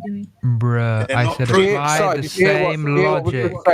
I don't know if you understand. So what we're saying is that because of the way you went about finding out if Santa was real, so you thought Santa is real, and then you were like, oh, it can't be real. Let me check if my parents are doing this. So you personally went and verified with your own eyes. Aha, parent. Now, parents could have told you, your parents could have said, hey, you want a ball? Look at this website. There's some writing. I just want you to believe it. So you need to do the same thing now and actually look at what's being told or being said. There's a difference between websites directed for kids and websites directed for adults. Mm-hmm. There's highly trained professionals who research this stuff and write them down via their own research, and then they get it processed through government agencies like NASA, and they have to verify that they actually did that before they post something like that. How do they verify it? Send them a video link. They bring a representative out there when they're trying to do their research multiple ways. Do you understand? Applying the same logic means that when you went and figured it out for yourself that your parents were putting the presents down under the stupid tree, right? You now have to apply the same parameters to this other narrative of the globe. So now you have to go and physically verify for yourself that they're even going and doing all these things that they're telling you they're doing. You cannot take their word for it. Even if their word comes with 10 PhDs and a bag of crisps, it doesn't mean anything until you've gone and seen it for yourself with your own eyes. I have. If you go on top of a hill... No, you haven't. You've just seen a movie. These are your words, right? I'm taking your own words and I'm giving them back to you. Real life experiences. So if you go on top you've gone to space? What are you talking about? I will explain that. If you don't interrupt me. If you go on top of a hill or a small mountain. No, I'm asking for space. I'm asking for rockets in space. I'm asking for satellites in space. I'm asking for all these things that you said are there and that are true because verification from .gov. But again, if you apply the same logic to verification.parent, but wait, I go and wait and sneak and see, oh, it was them who put the presents, not the fat guy through the chimney. You have to apply the same logic to .gov. .parent.gov, you have to apply the same logic. Until you've done that for .gov, you cannot say that you're being honest. All you can say is, oh, I believe it because they told me. I do have a slightly more personal question, but please feel free not to answer this. Who do you think cares more about you, your parents or the government? Obviously, my parents. Yeah, so if your parents would lie to you, why wouldn't the government lie to you? Well, parents, they want to make their child be happy and all that stuff. Government, their audience is millions, maybe billions of people. And so they don't care about you because they don't know who you are. So they'll just say whatever they have to in order to achieve whatever goals they have. They don't have to prove anything to you. They don't care about you. They don't know who you are. Okay, let me just go back to the thought of seeing. You haven't answered the question. Why wouldn't they lie to you? Didn't you say it's a personal question? I don't have the option. I have the option not to answer. Okay, but I feel like you're avoiding it not for the reason that I was expecting. I feel like you're avoiding it because you know that the answer is that the government would lie to you, and you've got no way of checking.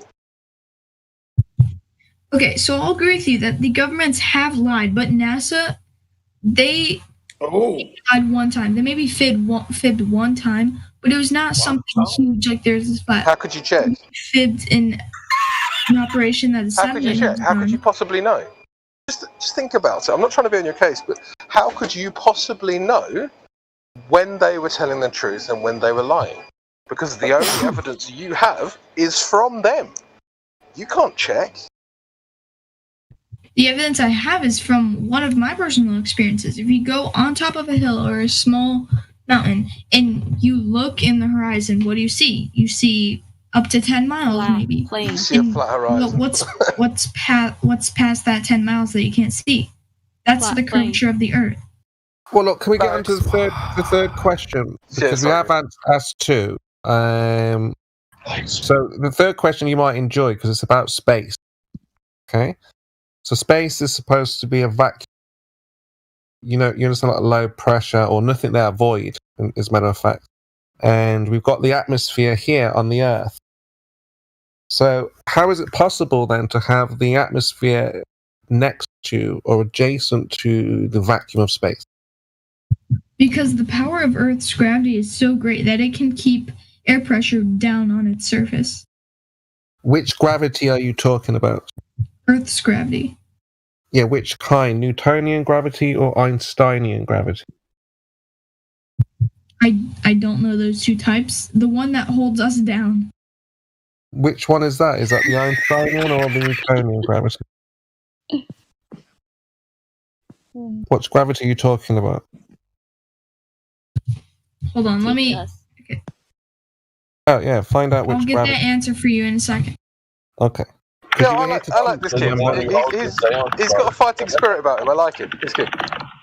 Is it a he? The one that holds us down. Come on, man. Is it a Listen, boy? Crypto, he came in and said that he's not here to learn. Us. He's here to teach. This individual's here to teach us. So that's why we'll see about been that. sitting here waiting to be taught. All right. No, but I mean, as I say, like maybe I'm just being a bit, maybe I'm being a bit paternal. I don't know, but I just feel like when you're that young and you've got that kind of spirit about you, I think that's a good thing. He's good, yeah. He's doing all right. Don't take my ball away from me. So we're trying to find out which gravity is holding this gas to the Earth, and not going off into the space there. Gravity@.gov/it's true, honest. Have you found it? Right. You found which gravity you're talking about? Okay, so I'm pretty sure it's Isaac Newton's gravity. Okay. So it's so do you believe in air pressure, that there's air pushing down on you? Well, hold on. So you're saying it's Newton's, but you do realize Newton's gravity has been superseded by Einstein's bending of space-time? So gravity is not a force anymore. Did you know that? You know about Einstein, yeah? You've heard of Einstein. Yeah, I've heard of him. You heard of Einstein. So Einstein came up with an idea that mass is not attracted mass, gravity is not a force, and it's the bending of space-time. So the Earth is curving the fabric of space. Have you heard of that before? Hold on, could you explain that again? Could you say that again? Your mic cut out for a sec. So Einstein proposed that it's not mass attracted mass, so it's not a force that's causing the acceleration or the attraction. It's the bending of space-time. So all the mass of the Earth is bending the fabric of space and time. No, it's the force of gravity, and that's pulling the air molecules down on us, which is keeping the atmosphere from releasing. And also part of that is Earth's rotation. Well, yeah, you heard it here. He said no. He's here to teach. Remember? Mm-hmm. So you're saying the current science is mass attracted mass? Wait, what level of education are we even being taught here? Isn't this the education that they then supersede the next year in school? This top Probably, yeah. Isn't this a 13-year-old, right? It's like, well, it doesn't matter yet for the exams, but next year, what you learn now won't actually be true. So have fun with that. So you're thinking my exam would say that the Earth is flat? Who? Mate, your exam doesn't say anything. It just tells you. They never even made an announcement that Santa wasn't real. They still carry on that lie. Exactly. It's up to you to decipher that it's not real. So no one's going to make an announcement. I already not did. Your exam, not. No. Do you think? Sorry, let me ask you one question. Do you think your parents could prove you're on a ball or on a globe? Because they're older than you. They're your parents. So if you ask them, we need proof. Parent, help me out. Do you think they'd be able to do any more than you? Of course they can. They have experience in college with that stuff. So what do you think they would do to prove it? Wait, they went to prove space? to you, to you, not so you can show us, but to you. You're like, right, I know Santa's not real. You know, you told me about this globe, Mum and Dad. What are you going to do to prove that it's real? I don't know. Maybe learn something from a friend or two that studies that stuff, but I'm not sure what they do because I can't read their mind. I went to college and we never proved the Earth to be ancient. Have you ever asked your parents if they could prove it or anything? No. You could ask them. You could ask them. They'll probably think, why are you asking? But you just say, look, can you demonstrate to me that we're on a board? Actual curvature, Earth is rotating, and space is a vacuum. I'll definitely ask my parents later when they get home, and I'll DM you my answers. Yeah, I mean, obviously, if they give something similar to what you're saying, is just believe what they say, just believe like a religion, then it's not worth it, right? You want more than that, right? You want to see your parents put the presents under the tree, right? So obviously, if they tell you the Earth is turning, you've got to see that, right, in some way. If they tell you the Earth is curving, you've got to see a measurement in some way. If they say, oh, yeah, space is a real place, you've got to be like, well, how do you know? How can we demonstrate that, right? And you know, they probably will have those measurements of circumference and radius and all that jazz because, again, they probably studied some of that. I know this definitely, guy. Definitely, they're your parents. They wouldn't lie to you, right? They wouldn't let you down. So they're going to be able to show... Yeah, they won't let you down. They're your parents. Invite them to Discord, to this Discord. What are we listening to, dude? Yo, if I tell you that the table is 1 meter by 1 meter, right? You can actually go and verify that, right? Yeah. Right. So go and verify the so-called circumference and radius, etc., of the Earth. Listen, Don't worry, I'll wait. I'm not gonna pay $90 million to build a satellite and then excuses, right? Do you understand the problem here? They're telling you they measured something so big, right? They don't even have a flipping measuring tape long enough or whatever, right? And you're just taking them at their word. Meanwhile, when I tell you the table is 1 meter by 1 meter, you're not going to take my word till you've come and measured it for yourself, right? You're going to buy this table. You want to be sure that it's the right measurement. Yeah, and you were. So you'll go through like an hour or 2 or 3 hours or however long to verify that this table's legit. Yet for this so-called Earth, that's a bull apparently. You're not even gonna get off your nyash and try and verify that what they say is true. You're just gonna go, yes, they said it, so it must be true because they got .gov after their website.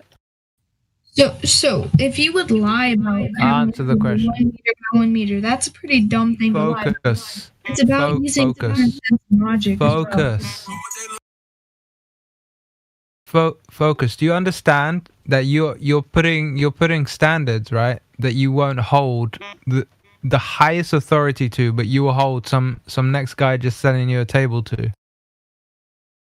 He's selling you a table for 10 quid, so regardless, you're getting a deal. Even if it's smaller than 1 by 1, right? But these guys are selling you everything and they're taking all your taxes whenever you start earning income, right? And they're funding it through that. And you're not even going to go and check and see if what they say is legit. You're just going to go, oh, okay, sure, it's true. I mean, you got to know where you got to want to know where you live, surely. You got to know it's real, surely. I mean, come on. If you're not even gonna give your parents, right, who you say care for you and love you and all that, right? If you're not even gonna give them the time of day to take their story about Santa Tree and you're gonna go and verify it for yourself, why are you not going to apply the same logic to something so massive and such a big deal as what it is you're living on? Yeah, that's the number one thing, isn't it? Where you're living, the Earth. What is it? Is it what you were told at school? exactly what I was told in school. No, it's not instead of exactly coming what you in, haven't instead of checked coming in here trying to teach us what you haven't actually even learned, right? 'Cause Yeah. you're not. You can't. You would have to have learnt it to teach us in the first place, right? Yeah, what's the All you're setup? doing is Ask- did you know the you're setup? regurgitating stuff that you barely understand Yeah, you don't know. on You its don't face know. value, right? How about you learn to think for yourself and go and question everything? Don't take my word for it. Don't take the government's word for it. Take no one's word for it and go and test it for yourself. And stop coming in here with some kind of hubris of a aged, grey-haired, 100-year-old, right? Who knows what they're talking about because they've seen it all, right? And actually act like a 13-year-old. Be curious. Go and test everything, and don't take nobody's word for it. And I know that's wrong. Was Santa Claus what you were told it was?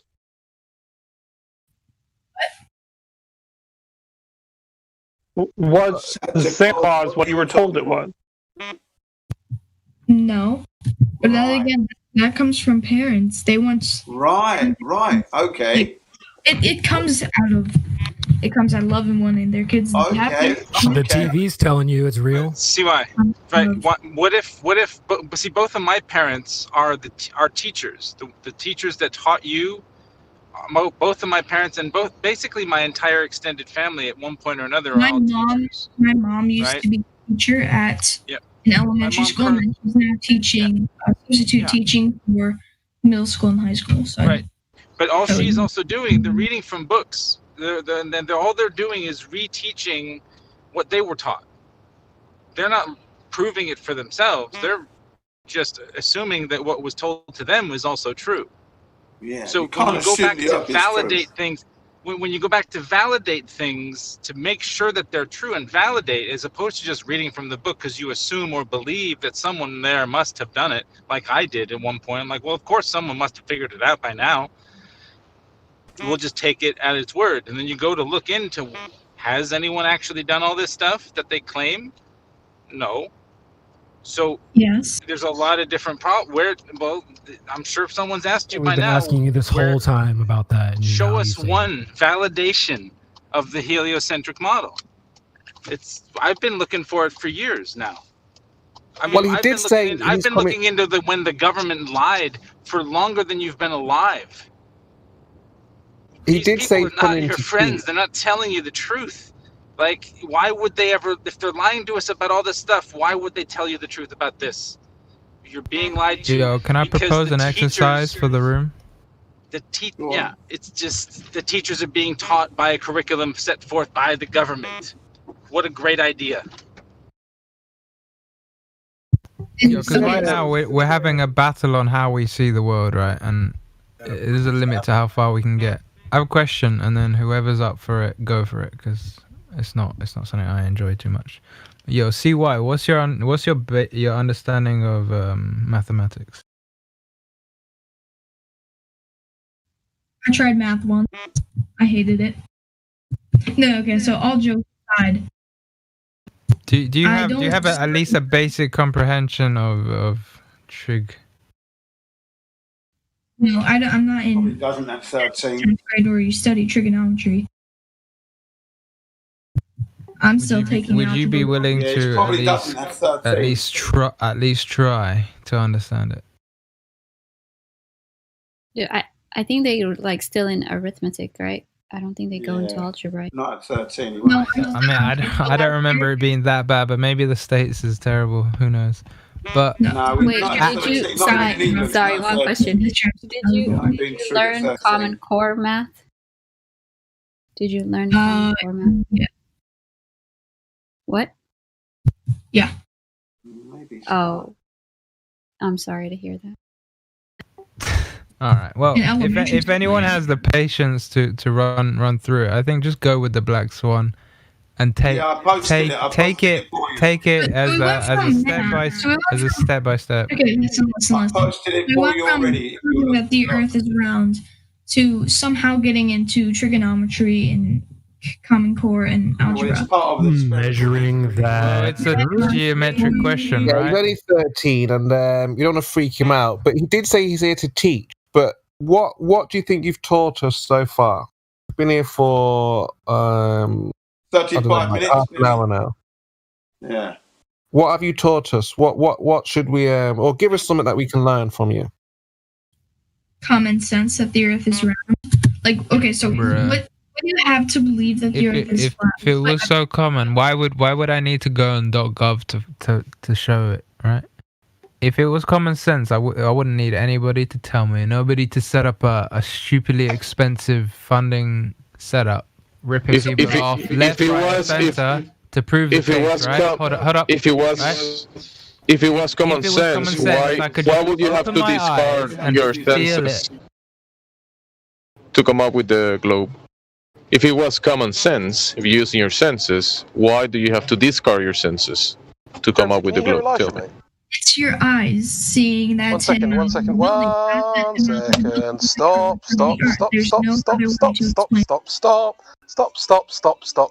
Okay. Jemsy, can you hear Elisha, mate? No, his mic is really low. Elijah's. Okay. Yeah, because Elisha was about halfway through a statement, and then Jemsy just started talking, mate. So, Elisha, do you want to finish yours, and then Jemsy, you can go, and then this kid can go. Sure. Thank you. Appreciate it. So, anyway, as I was saying. Now I can hear Elijah, my bad. Not Elijah, Elisha. He's a chief. He's a monster chief. Bastard. Yeah, go on, Elisha. But I don't know where I was at, to be honest. Can you remember?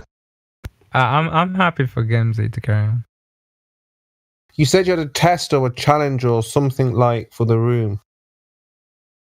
Oh yeah, well, just an exercise because I didn't want to take it without some kind of basic maths. But even without that, right? If someone's willing to just run through patiently and long-sufferingly the Black Swan with this individual, we might actually get somewhere. Because fundamentally, without the curvature, everything else they're talking about has no legs to stand on. So let's bring it back to basics and just run them through what their side. Yeah, well, their side claims, and just explain it to them.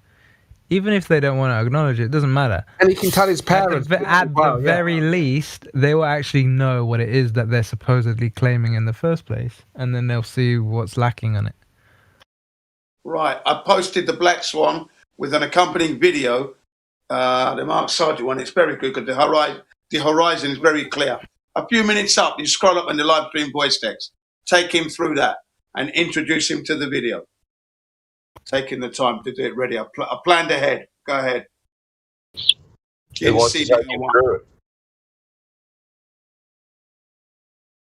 So, does anyone want to take him through it?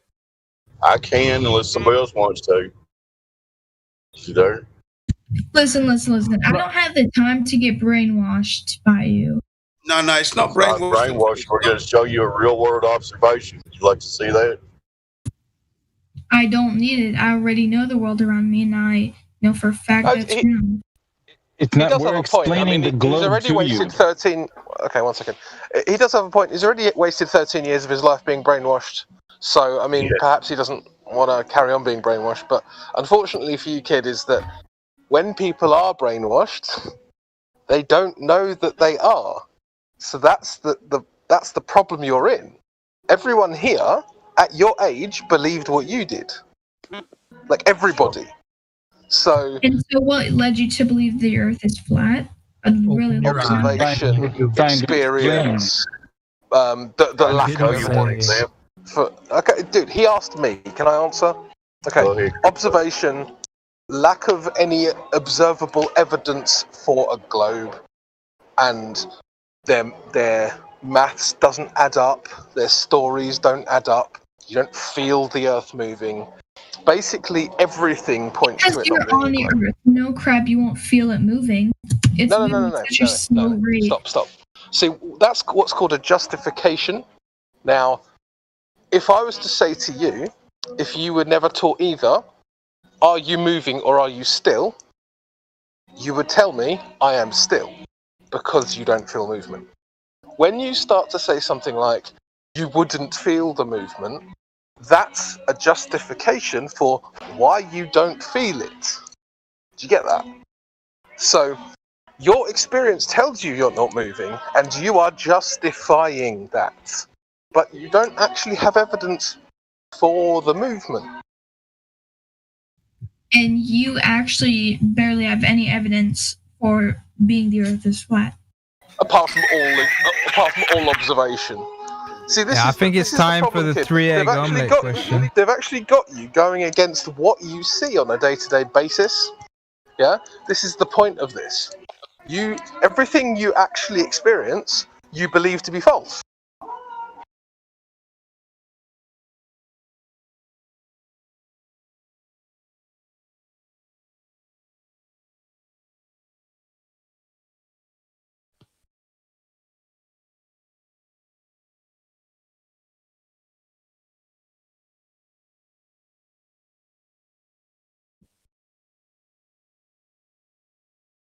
Mic check. Anybody talking?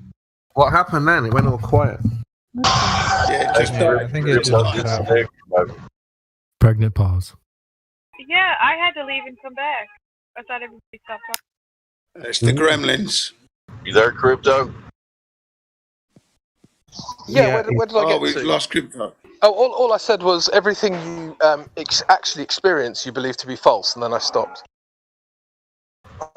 Yeah, well, you got it out. You got it out, and then it cut off. That's all. You got it all out anyway. He dropped out. I think. Yeah, he's not here anyway. The kid's gone. Crypto said it very well. Anyway, well handled, guys. Well handled. It was well. You well handled. I think You were very we'll go and well, ask his parents very fair. and like. I think like because we said to him address it the same way like Santa. If he does it that way, then he will grill his parent in the right way. Yeah. Yeah, well handled, guys and dolls. It was very good. You know, very amicable, very parentish. You know, like parents. So it was good. You guys are terrible. First it was Santa Claus, now this. While there's a lull, Gemsy, can you hear me? I can hear you. Yes, I can hear everybody at the moment. I hang up and came back. Alright, because it might have just been that he couldn't hear me specifically, but it's no big deal. Kieran. Yeah, I know. Good job, guys. Yeah, it was handled really nice. Cotton wool gloves. That was cotton wool gloves. There. Well done. I mean, it was obvious that he wasn't here to troll. He said he wasn't here to learn, but at least we flipped around the. He wanted to teach us how to do things work, but it was well managed. You could sense his shock, like because the answers we were giving him, and he was like, "Well, I'm going to ask my parents, and they're coming back soon." So he looks like he wants answers, and I think that's all we can do, really. I found it interesting. Am I the only individual that thinks that person was a she? Well, Crypto said it really well to the person. I think he mentioned about that you're going against everything that you experience and you're justifying it. I think that's the difference between flat earthers and people that believe the Earth's round. Yeah, it'll come back probably. Reasons. I don't remember giving that much of a monkeys at 13, man. Reasons. When you say round, do you mean like a that picture? age than argue for some flipping space monkey ball? What did you say, mate? I couldn't hear you. Everyone was talking. No, I reckon you would have. I reckon you would have if you were questioned at the age of 13. You would. It was just a joke. Don't worry. With all your knowledge, that's what you would do. Even though you haven't actually seen it in its entirety for yourself, your own eyes, you'd be just like that boy. I reckon you would. I remember what it was like to be 13. Monkeys about that. I heard the story, but at the same time, I was like, well, whatever they said, it was created by the Most High, so hold tight them. And then at 13, I'm like, I want to watch flipping cartoons. I want to Star Trek. I want to get the next gold medal at this sport and that sport. So I had better things to do. Elijah, could I ask that question? Someone asked me a question. I'd like to hear it, please. That's all right. Oh yeah, go ahead. No, somebody called my name. Someone said reasons. No reasons. My bad.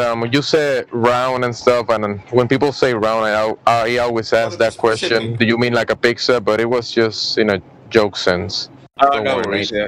All right. Yeah, got to be specific though, aren't you? Really, at the end of the day, you've got to be specific. It's a specific shape. It's a spherical ball. That's what it is. It's not just round, is it? So Jimsy was right. Jimsy was right in his logic. Yeah, true, but just for argument's sake, just keep it simple, No. That was perfectly good what he did. It wasn't being rude. It was right on point because at the end of the day, he led the boy to realize that he had to be specific. That was the way to do it. There was no other way. Yeah. It wasn't rude. It wasn't stamping on his toes. It was joyful. It was happy. It was nice. Fine. Nothing wrong. Nothing wrong. Take away nothing. None of the globe propaganda.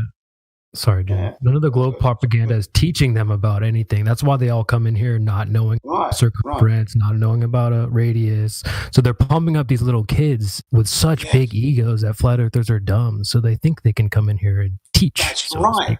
Thank you. 13-year-olds who think they're smart. That's right. They're coming to teach us. You know what I mean? And she was like, why are you bringing up trig and math? You know? Why do I have to measure? Yeah. Why do I have to check? I don't even have to check it. Right. They're all knowing. They know it all. I don't have to check anything. And that's not right. And when we asked him that clearly, surely you got to check where you live. Surely. Come on. You know? I think the fact that even if, let's just say for argument's sake, that he was wrong, the argumentation and the logical path that bring you to it is never going to be wrong. And that's what they need to get into their heads, that this is outside of what you experience, what you believe. So you need to prove, you need to bring the evidence, show us the physical measurement of the earth, and then that's the end of it. See, but at 13, you're so trusting of your educators, they're not gonna lie to you. You've got no reason to be skeptical at all. You haven't got that. It's not on the menu. It's not in your mind. It's not in your psyche. They're telling you the truth. Yeah, for real. Yeah. That's it. Come on. That's not what I experienced at 13. Sorry? That's not what I experienced at 13. Well, then you must be one of the real ones. Because if anything, at 13, it just became so blatantly obvious that they cannot be trusted. I don't know about that. I had my suspicions in primary school, but I got to secondary school and I was like, oh my days, these guys are extreme.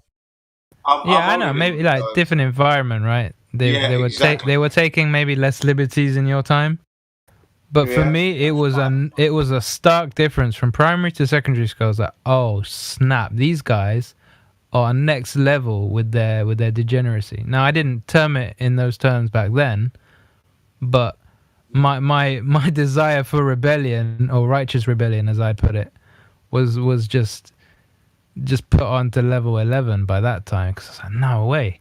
I don't want to go into detail because I guess everyone's kind of gets it, but the kind of stuff that changed from primary to secondary school was just ridiculous. I don't know. I thought it was a natural progression for me when I got to secondary school. The only shock was there. What age is that for you guys? Sorry. Well, in England, you switch at 11 to secondary. 11, yeah. 11, but or 12, by the time you're 13, you got hair on your nutsack. You're starting to get your own way. That would depend on the individual. It's not I suppose. Yeah. I can't speak for everyone. If you're coming from Turkey or Greece or Cyprus, you're looking like a gorilla. But if you're an African man, you're not. So there you go. All right. Because we were surprised. We had some Greeks and Turks in our class, and man, they had hair all over their body. I didn't have nothing on my face. Smooth as a baby's bottom, as they say. So, but going back to that age of 13, you're not thinking your teachers are teaching you wrong. I mean, I was enjoying my schooling. Everything they taught me was correct as far as I was concerned regarding the earth and the sciences. I had no reason to be. I think that explains why you're so livid now, right? Sorry? Yeah, because I think that's part of your time is too short. I'm gonna be angry because I've lived in so much BS for so long. Exactly. Yeah. I think I remember questioning stuff much younger, but never really asking any of the authorities. Sorry? I'm just saying, I remember questioning things a lot younger, but never asking any of the authorities. Just keeping the questions to myself. You think they're dumb questions, and then, you grow up and then you're like, oh my God. What are you told? Don't criticise your teachers. So when you stop criticising, you're getting shouted at by your parents or the teachers. Stop criticising, Because you might say things, sometimes you might think something's quite odd, and you might blurt it out, and then shut up, stop criticising. Don't criticise your elders. I guess for me, they failed to make the punishment enough of a deterrent. Yeah, we got the cane. If anything, it was just more encouraging. I was like, okay, I'm on the right track here. Yeah, now we legit. I have a legit question in terms of your, I guess the school education thing. Did you ever get that thing where, I guess somewhere around secondary school, you're doing just before for you it was O levels, right? So they teach you whatever in some of the sciences, and then you switch to O levels, and they go, okay, by the way, what we taught you last year is no longer correct, or we have to edit it slightly, right? Yeah, I mean, did that? So when they first started telling you that stuff, it's like, okay, what you learned in year 9 or whatever, it now doesn't apply fully. The story is actually this. Did that not raise alarm bells for you? Hell yeah. No, not at all. Because again, you're trusting that. You see, because you're trusting the scientists. You're not thinking that they are wrong. You understand that? Yeah, I guess there's quite a gulf. You haven't heard the song. My critical thinking and distrust for the government was not for the government or even for the school teachers and the education authorities was not switched on at all.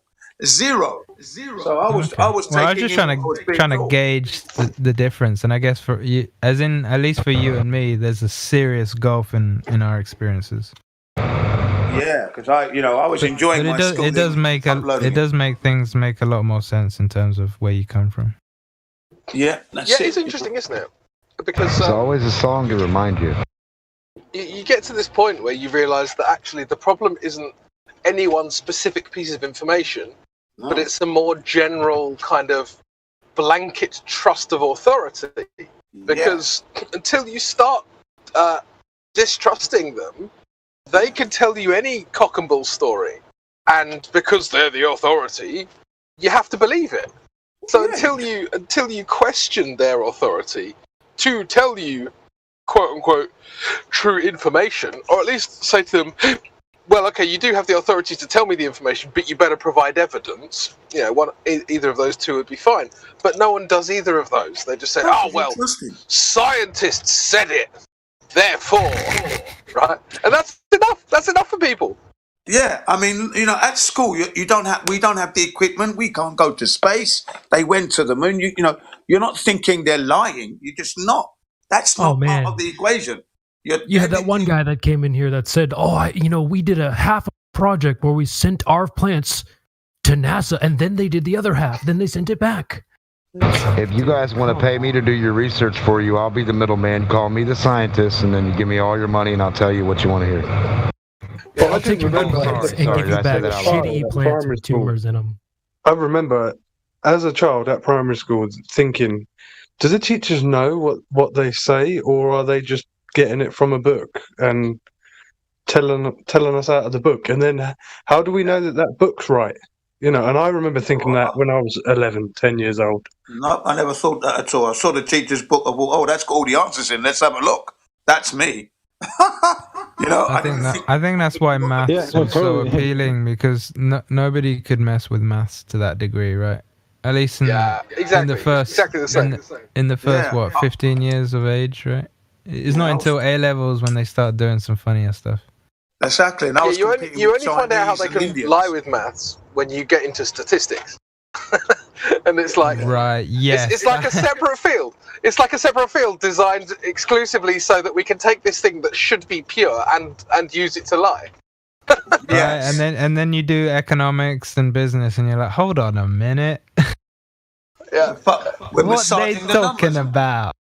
Yeah. We'll give you the numbers. Nice. These numbers agree with us. The other numbers, well, we didn't even ask these questions, so don't look there. Yeah, they don't matter. They don't. What's the word? Equivalate. But I think even people who are involved in, let's call it, mathematical lying, even they don't realise that you can lie about more fundamental things with maths. Yeah. I think, let's say that you're involved in like an audit firm or something, and you know that you should say that this this company that you're auditing has made a loss, but you know they're a good client, so you kind of make sure that they make a little bit of a profit instead. Even people like that, they'll think that they're the only person doing that. You know, they won't suspect that the governments and scientists are doing it as well. Yeah, it's like a 50-50 toss-up between somebody who can see the wood for the trees or someone who's super myopic in their approach to that. Because I mean, I might be speaking from other experiences, so you know, I might be a bit unique here. But from what I understand, when it comes to actual people who do maths to that, you know, to the level of maths is my game or maths is my bag in life, right? Yeah. It's actually a bigger percentage, like 50-50, between people who go, oh well, I don't know how or I don't know why, but this place was created.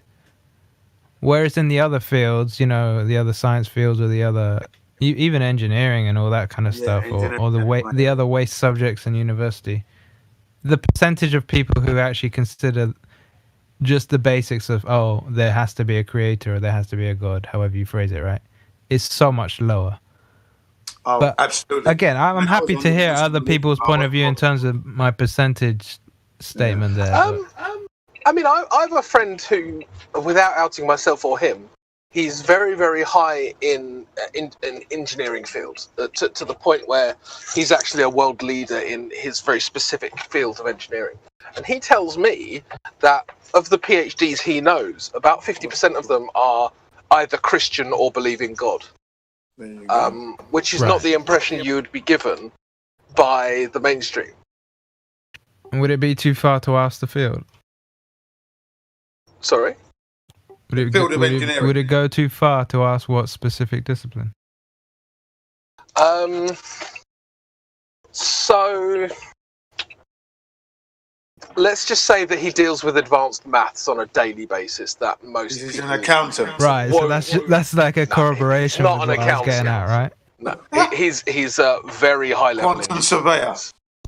Yeah, and they get a bit depending on which kind of professor or lecturer you run into, they get kind of annoyed. They're like, why do so many of you guys believe in a creator?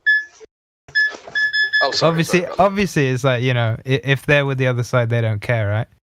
But some of them, they get annoyed. It's like, hold on, they do a survey of the class, and it's like, it's 50-50. Whereas with the rest of their classes, they just get, you know, like, it's one guy in 100 or whatever. Yeah. In my experience, there was no doubt there is a creator. There was no doubt of that. That was already fixed and ingrained and seared into my brain by myself. I knew that. There was no question there. So anyone can tell me that no man could make the earth. I already knew that at elementary school age, and that I came to that conclusion myself without going to church or any mosque. So. There have been a few studies on this, and you know, atheists. I mean, obviously, you know, whenever you do intelligence research, you're always talking about groups and not individuals. So you'll always find individuals that buck any trend. But when comparing atheists to non-atheists, if you control for that variable, what you find is that atheists tend to either be very, very clever or very, very stupid. They tend not towards that kind of like that mean. So, and I was thinking about this, and I was thinking it's interesting because that's a similar curve to certain political curves. I'm not going to go into exactly what one, but the idea that atheists are very stupid and wouldn't believe in a god says to me that they aren't. Like, they don't trust themselves to think through things, and so they just kind of trust the expert. Look at nature. Look at the earth.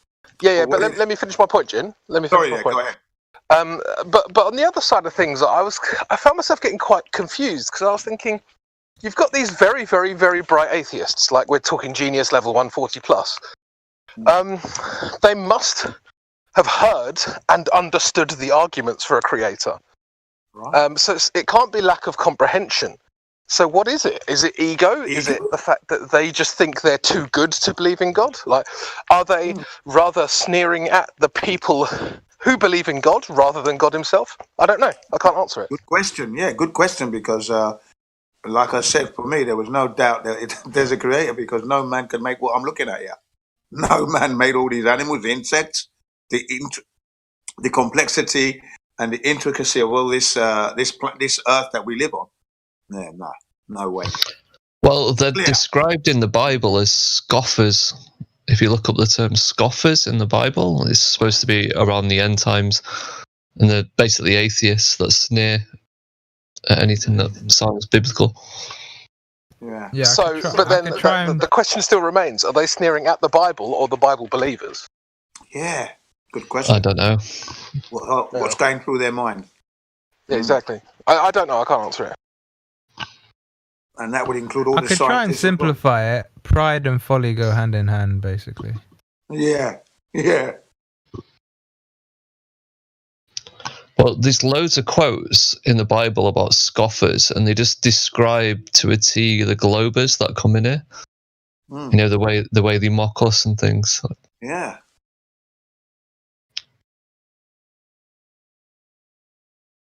Yeah, I suppose that makes sense. I guess.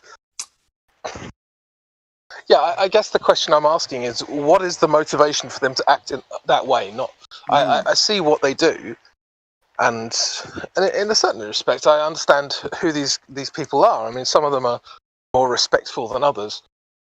I just don't get the motivation. Yeah, it's a good point. It is a good one. Yeah, it is with hard to the fathom by it. specific example you're describing, Crypto, I think pride is the height of it, really.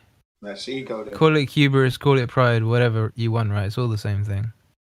It's a hard-hearted mentality. They just don't. Yeah. They think of themselves too much, and they don't want to acknowledge anything else. Yeah, at the age of 6, I came to that conclusion that wow, this is something more powerful than me and my parents made this earth, and then I came to the conclusion myself that I won't be destroying it in any way whatsoever. I could try and kind of make a little more sense in terms of someone who actually, in terms of with this maths discussion we're talking about, right? Someone who actually cares about maths and cares about trying to get answers. Yeah. Their first leap is not, oh, let me be correct in my own mind. Their first leap is, let me find the answer, whatever the answer is, right? Yeah. That is almost the complete opposite of pride, right? I wouldn't say it's full humility, because you know what mathematicians are like, right? No, you want the answer to everything. But they're digging for the answer, whereas these other lot that you're describing, they already think they have the answer. That's right. They're riding on their pride now, I think. You could say. It's much easier to fool someone than it is to convince them they've been fooled. Yep. Very true.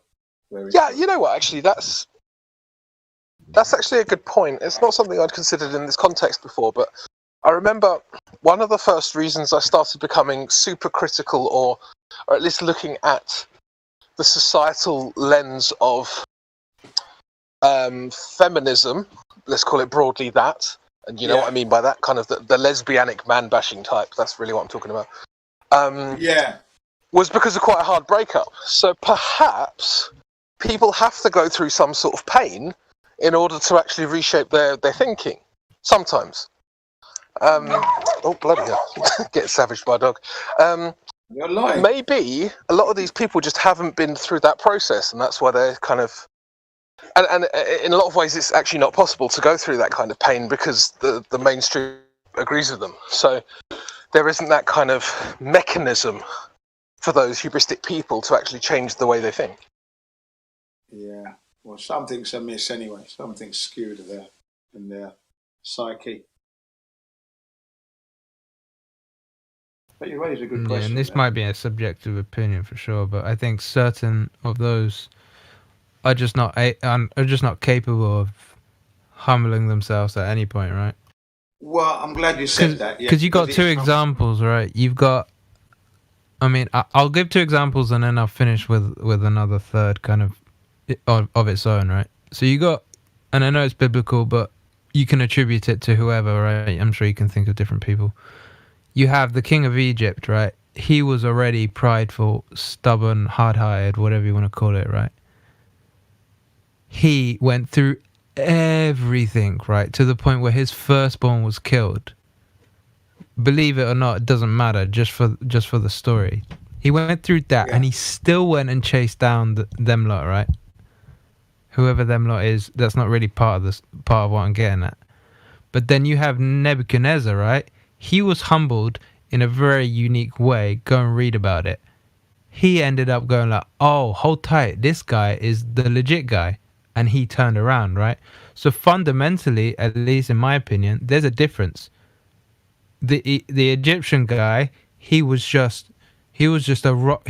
to the core, whereas the other guy, he was a powerful individual that just needed to be brought down, like what Crypto was saying, like had to have that experience. So now that's a subjective opinion, right? That there's some who just are just irredeemable. So I'm not going to say that that's the truth. That's just how I see it. And then the final example I'll bring up, the final thing I'll bring up as an example is like in terms of that sometimes needs to happen, and I think you can kind of attribute it to how nature works, right? The best things come through like a refining fire through metals, right? There has to be a process of, almost like destruction. Yeah, I think metals is the best natural example, right? You have to do stuff to get the pure gold. You have to go through a whole process, right? You have to beat that gold down to a pulp. If you're going to build a nice sword, you have to punish that sword until it's removed of all its nonsense, right? Yeah. And then like the example I really like is in terms of a humbling experience or a humbling self-assessment maybe is the prodigal son, right? So he was like, give me my inheritance. Boom. He went and wasted his whole life away. He was like, oh snap. Well, at least let me come back and maybe I'll come back as a servant. He came back with a contrite heart, right? But it took him to lose everything, to be wallowing with the pigs. So yeah, I'm not sure how that fully ties into, but I think it kind of at least relates to what you were saying, Crypt, in terms of sometimes not everyone's capable of coming out the other side of it in a good way, but sometimes, yes, the best lessons are learned through pain. Well, if you break a bone, it comes back stronger. As they say in Jamaica and Africa, those who don't hear will feel the pain.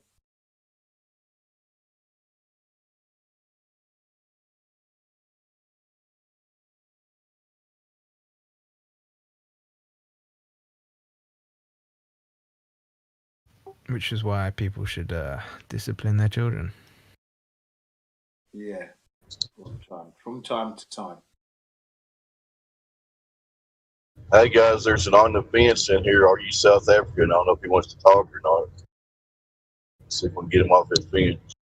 Oh, South Africa. Yeah, what's up, guys? How you doing?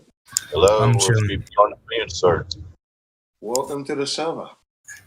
I've been here for a while. I've been here for about 1 week and 4 days, I think. Oh, something like that. But yeah. How you finding it?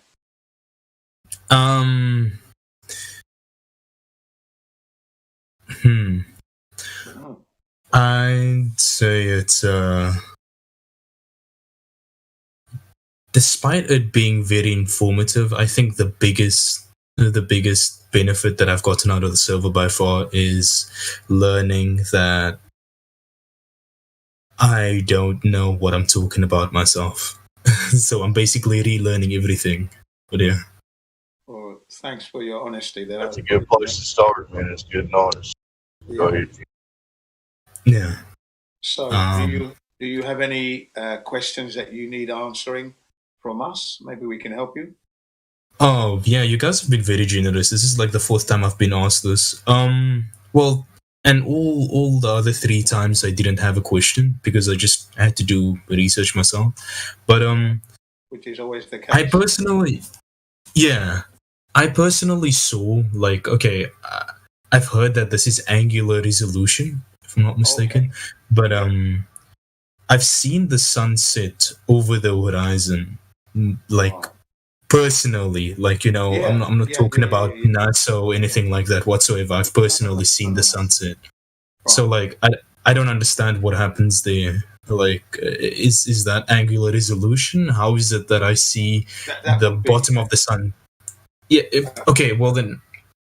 Yeah. Because what you got to remember, right, is that if the sun is above your head right now, and as it moves westward, it's going to keep going.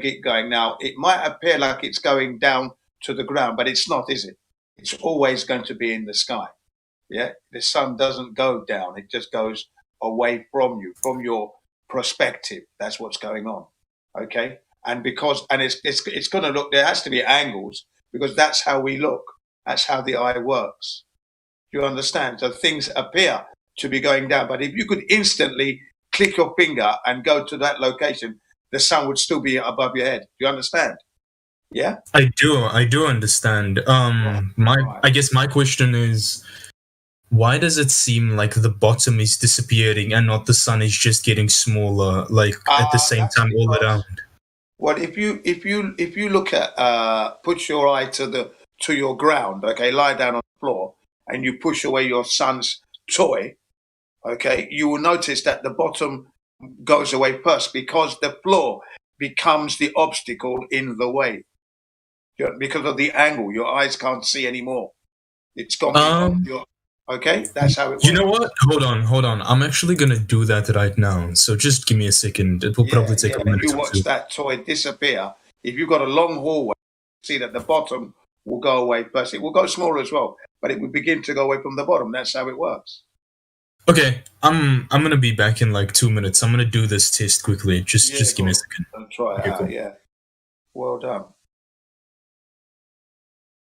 Angular resolution plus perspective. Yeah. I mean, we learned that. I learned that years ago at school, so totally understood that. Knew how the eye works. Still didn't connect with the flat earth, but at least I knew that.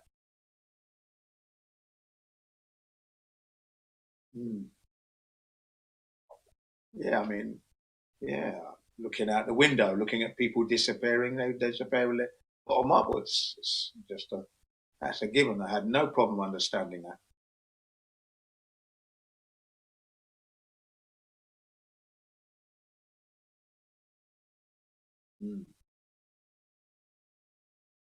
But it was great to see the ship disappear on the horizon, and then you see a guy pick up a handy cam, and then it was just zoomed back in. I'm like, wow, now it is flat. That's proof. Look at that. The thing is still there. Still there. And then the design comes in. Whoever created this created something beautiful.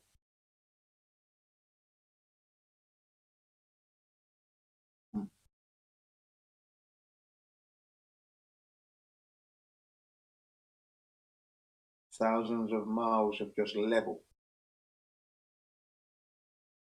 Truly amazing. Leveled surface.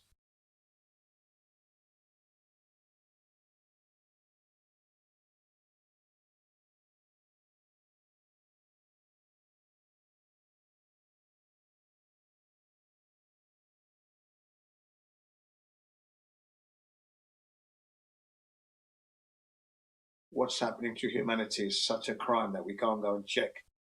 At least in Antarctica and that, this should be a given. We should be allowed to explore where we live. You buy a house, you go to every room. You know every nut and bolt, screw, plug socket. You know everything. We should be allowed to explore what the Creator created for us. This is wrong. What's going on? Tragedy. Travesty and a tragedy at the same time. Those of us who have been lucky enough to travel, great, but there's so many people that haven't had that opportunity. It should be a given that you can go anywhere you want to. Not so expensive either.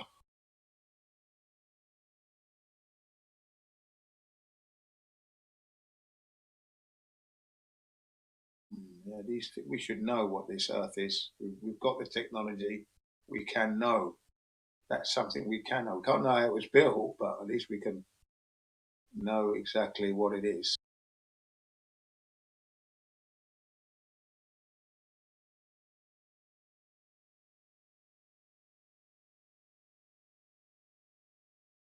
In terms of its topography, we can find out with the ice, Antarctica. That's something that we need to know.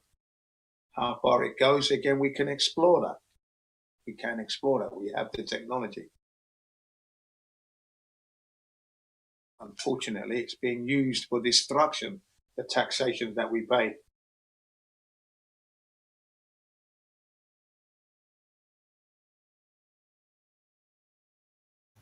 There's ways around it. Yeah, if we can unite, of course, absolutely. Oh yes, that's the best way, but there's individual ways. I think that's actually something worth putting together as a template, say a downloadable spreadsheet or whatever of different methods for different folks within UK, within US, of how to approach that. I don't want to give the government my money lifestyle. Fully legitimate, fully logical, fully, covering as many as many individual circumstances as we can, right? Because everyone has their own different situations. Yeah.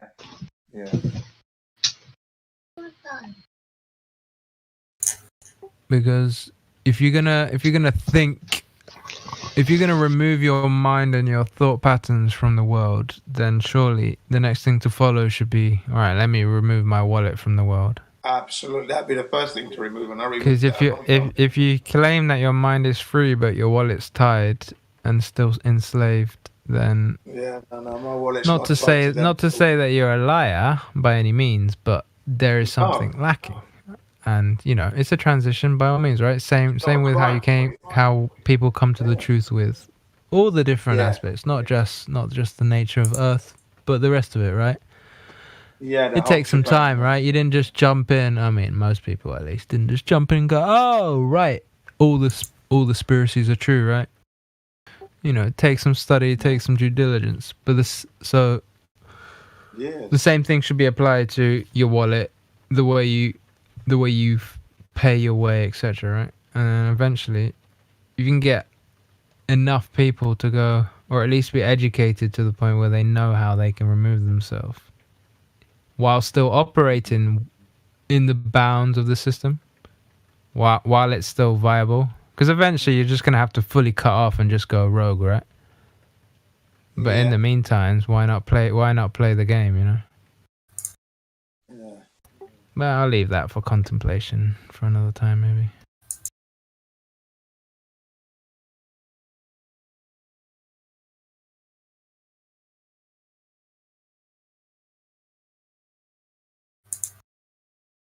So I did the test now, by the way. I don't think I have a whole way long enough to actually see the fix. Yeah, I'll try to. I thought as much. I mean, you can go out onto a long street, right? A long road. You must have one out there where you live, and look at watch the cars disappear bottom upwards. It's an everyday optical illusion, an occurrence, if you will, phenomenon. It's there every day. You could do it on a long table also. Yeah, you can do it on a table. That's right. How would I do it on a table? Because I do have a fairly long table. Line up your camera right on the edge, looking directly across. You have to get it lined up so you're level with the top of the surface. And then you can slide a coin out and watch it disappear. Bottom first. That's right. Don't you think, bro? Don't you think it's a bit funny that you have to believe there's curvature there and you can't see it, and then when you're on an airplane, you don't detect any sort of deviation if you go west or east. But there's reasons why that doesn't happen, and mass attracts mass, which is the moon and the Earth, and yet the moon is going further away each year. Everything that makes sense. For example, like the summer, they say that the tilt. is the reason for different temperatures. And yet, when you get 300 million miles closer, that doesn't have any difference. But with the elliptical path that the Earth goes around the sun, but then you're yet to believe. The hottest temperatures are recorded when the sun is like miles away. So it's not close. It's like in the winter, you get the hottest temperatures, according to the globe model. So basically, I just wanted to ask you the question. Hold on, Jin. I just wanted to ask you the question. Don't you find it a bit suspicious that or everything that goes against your common sense, there's a reason for it that they give you? Yeah. Hello? We're African? Oh, you're talking to me. Do I not find it suspicious? Of course, yeah. I would say I mean, I don't know if suspicious is okay. Let is me how ask I you feel about it. I guess I focus on it one example at a time. Like. All right, let's do one. Let's do one. Yeah. Okay. Go outside. You look at the horizon. There's no curvature anywhere, but you're led to believe there is curvature there, even though you can't see it or measure it. You're yet to think the Earth's spinning, yet you can't feel it. What's really interesting about that was I remember when I was a kid, and I went out to the beach and then I went to go look for the curvature, and I actually saw the curvature. Like I saw the curvature of the Earth. I saw how it was kind of slanting down to the left and to the right when I looked west and east. But then recently, what was it, on Sunday? On Sunday, yeah, Sunday, I went to the beach and I went to go look for the curvature. I mean, that wasn't my intention, but I was just like, yeah, I'll go look for the curvature, and I didn't see it. So I wonder if there's a placebo effect playing a role as well. 110%. Like if you go in there with preconceptions, or you go in there with your mind already loaded, it's like when your phone goes missing. There's a few people in the room, and if you know a few people are thieves, you're going to think to yourself, right, somebody stole my phone. But it might have to be just the fact that it's dropped down the side of the sofa. But because you've got a preconceived notion in your mind, you're already going to, make people guilty even when they aren't. And it's the same thing. Everyone becomes a suspect when you lose the television remote, for example. Who's got the remote? So how old were you when as a kid, you went and you saw curvature? How old were you? Oh, dude, all the time. I looked so many times, so many different times. Like I went on a lot of boat trips as well. And I would see the curvature all the time. I was around. I'd go from I'd say 6 up until like 11 years old. I would go so many times to the beach, and I'd see the curvature so many times. But yeah, now that I went to actually go look for it, like with an open mind, I don't know. I didn't see it, and I thought that was interesting. What's even more interesting, I think it's because I saw the examples of like hot air balloons going up into the air and the horizon rising up with it, And I think since I've seen those things, it's like, I don't know, it's changed how I see things. I'm not sure. Yeah, I mean, for me, I was born in 1961, and by 1970, my parents are taking me to Nigeria for the first time with my brothers, okay, to go and collect my sister, who we haven't met yet. And I'm 9 years old, okay, so I haven't actually met my sister yet, okay. So we go by plane to Nigeria, but then we were there for a year and a half. On the return trip back to England, without my sister, she came and joined us afterwards. 2-week journey on a luxury liner. First time. Now, nothing but leveled horizon did I see for 2 weeks. Nothing but level horizon. First time I'm being on the sea, yeah? You're talking Nigeria to England, Portsmouth, taking in the Canary Islands, Freetown, all the countries on the west coast of Africa. Nothing but leveled horizon. Nothing but that. Didn't see any curvature at all, zero. And that left a lasting impression that I'll never forget, because I remember it now. And that happened twice in my life, that trip to Nigeria. It happened twice in the 70s, and NASA was going to the moon at the time. So there we are. So I never saw any curvature at all. Level, 360 degrees on that ship for 2 weeks. No land. Obviously we were stopping off at places, but you only stay there. You're only there for a few hours, do your souvenirs, and then the ship is off again.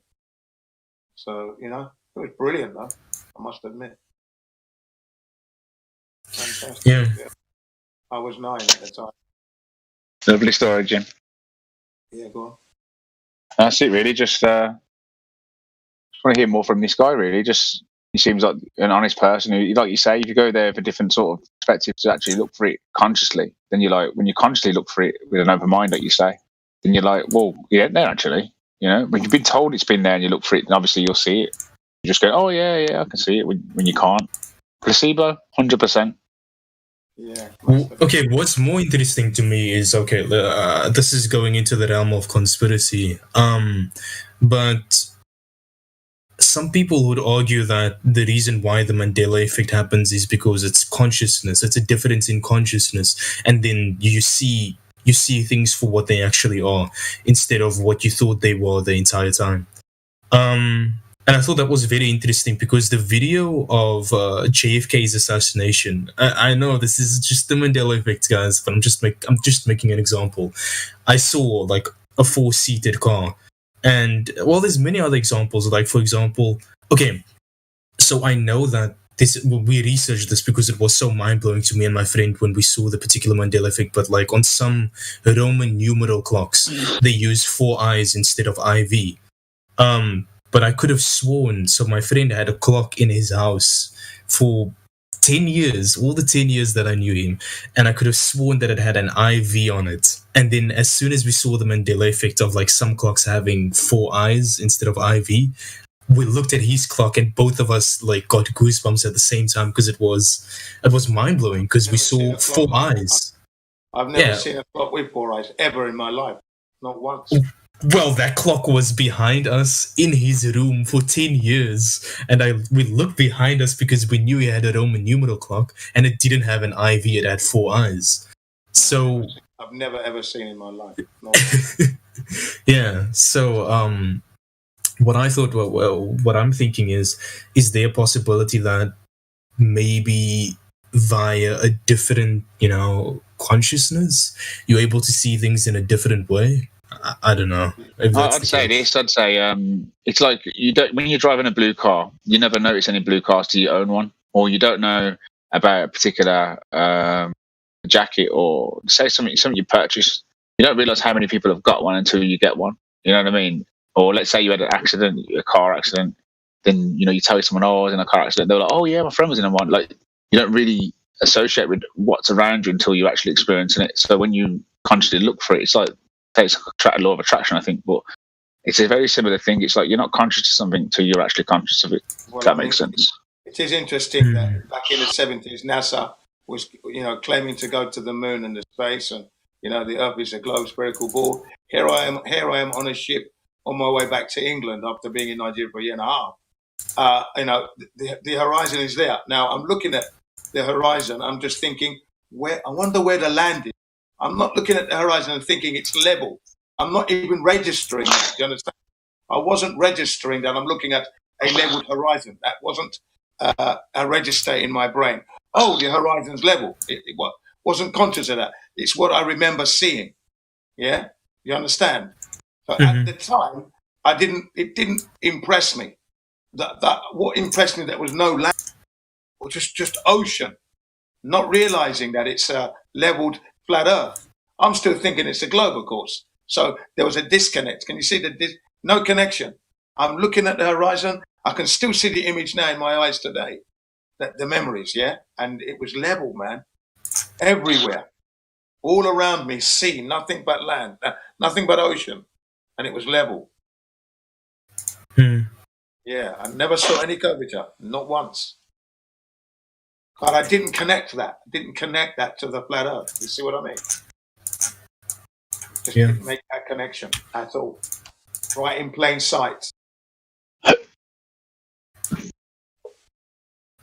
Leveled journey all the way. Go over any curvature.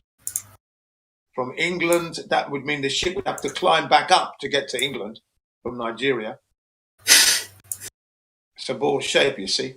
So there you are. There's a lot of things about flat Earth now that you kind of have to learn again because now you're looking at it from a different perspective. Like this definitely is not a ball, for example. When you looked before, you had in your mind it's definitely a ball, Now you're not. Now you look at it saying it's definitely not. So the things that you're seeing, you need to rework out what are these effects that you're seeing. The things that led you to believe there's a globe before. You have to think, well, how else could this be working? And there's a lot of people in this community that have figured a lot of the answers out. I mean, there's still more to learn.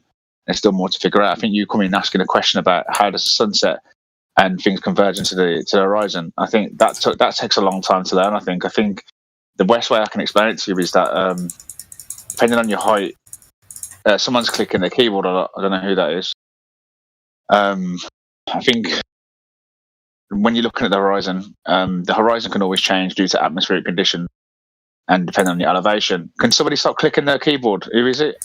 Excuse me, it's me. I'm turning up my input sensitivity right now. That's my mouse, by the way. Okay, go ahead. Trailer 4. Right, the horizon always changes due to atmospheric conditions. So let's say we went to the same place every day and the horizon from that location would always change. And obviously your elevation changes the horizon. But anything behind this movable horizon will always seem to disappear bottom up. So you kind of have to realize no matter which position you are in the Earth, you'll always have like a limit that you can see to. And beyond that limit, things tend to dip down or disappear bottom up. So it's logical to assume that probably it's curvature. But now knowing that it possibly end, you have to figure out what's happening with the atmosphere caused that effect. Now boats could disappear at different points. Due to the atmospheric conditions and due to where your horizon is. So you have to learn a lot about how you determine your horizon because it changes depending on wherever your location is and the atmospheric conditions. Really. It's not that difficult, really, because once you understand that what you're looking at conditions according to the weather and the atmosphere, that's it. It's not really it's not a big obstacle to understanding that you're on a level plane. It's just part of the conditions of being on Earth. You will never be able to see forever because you will need equipment to help you see even further than that. And it's measurably, you can measure the fact that the Earth is not a spherical ball. So, yes, the atmospheric pressures and conditions will change their distance to the horizon now and from time to time. But at the end of the day, there is no measurable curvature, no noticeable spin, and we cannot be in space with high pressure contained without a container base. So these are facts that are laws, fundamentals. Just can't break them. It doesn't require that much knowledge, really, at the end of the day. If you look at the picture inside of the voice chat, the problem is you've got to let go of the ball. Erase what they taught you. What they taught you was garbage. That's the problem. It's the ball. It's the ball that's the problem, not the flat Earth. African, what can I call you? Because your name African obviously doesn't suit you. Yeah, just call me. You can call me African. I don't mind. But African. Okay. Well, if you look at the picture in the live stream text, Fuzzy Swan has posted some examples of the sun and how it should appear on a curved surface and how it appears in reality with the light that comes straight over the water surface. I think understanding the actual mechanics.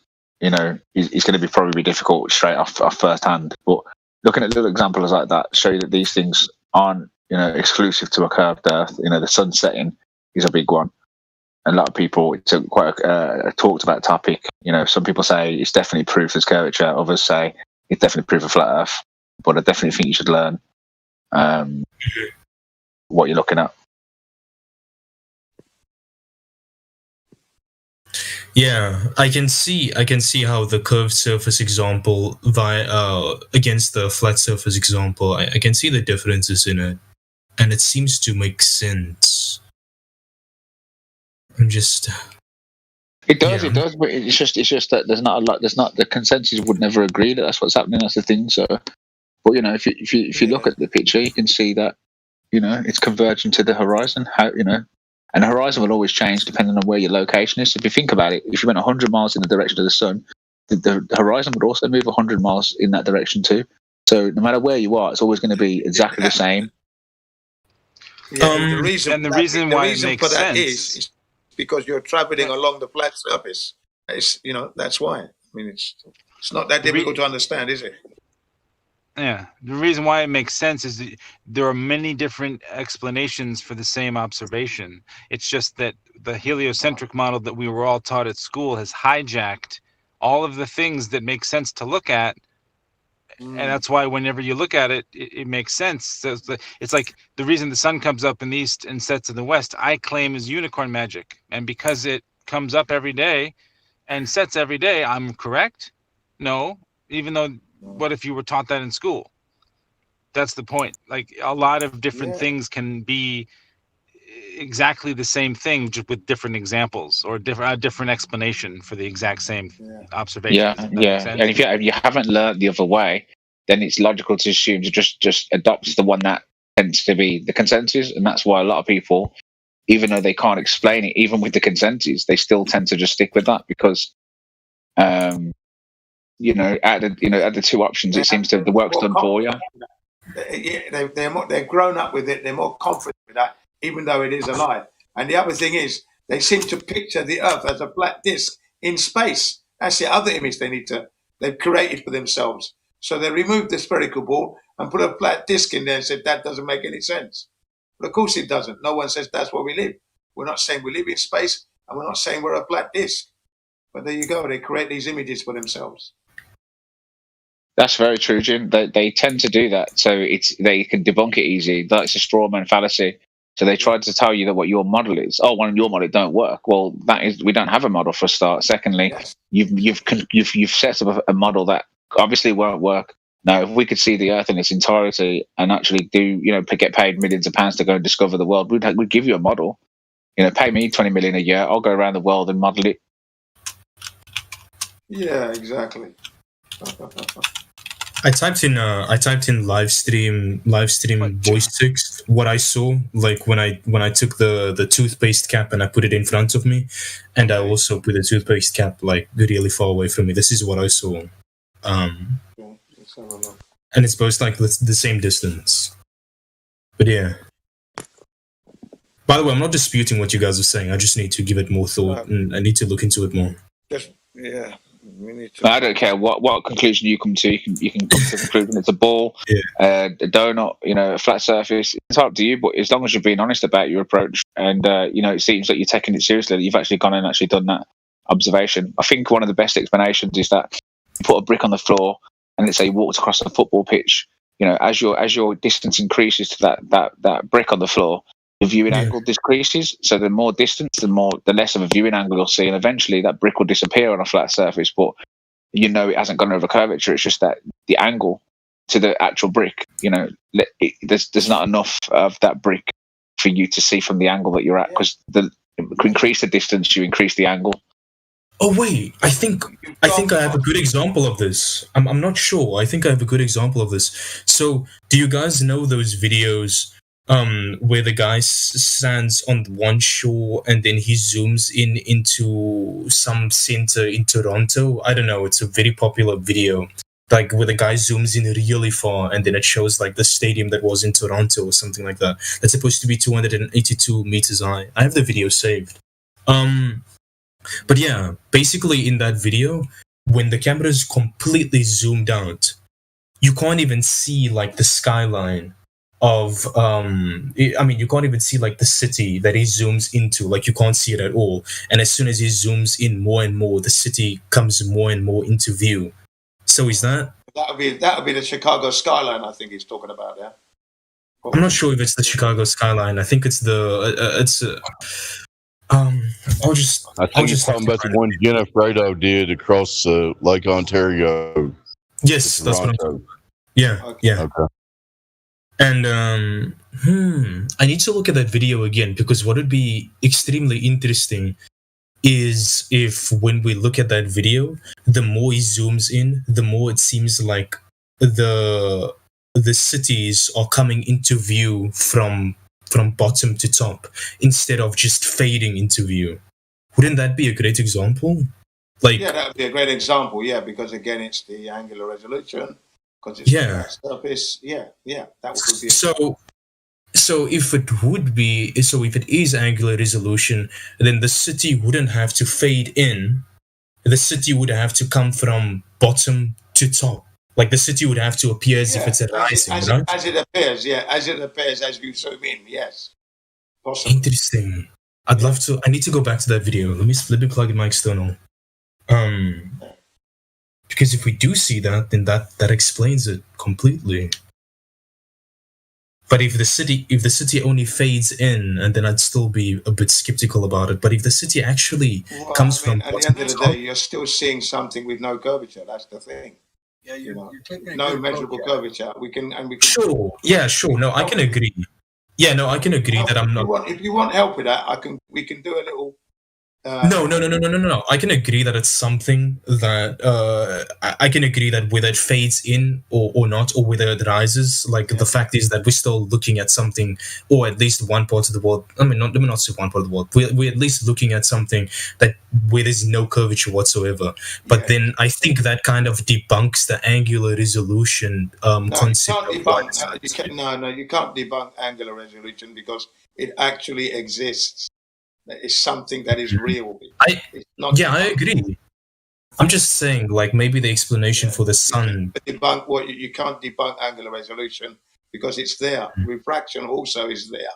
It's not a debunkable thing. These phenomena are there, so you just can't debunk it.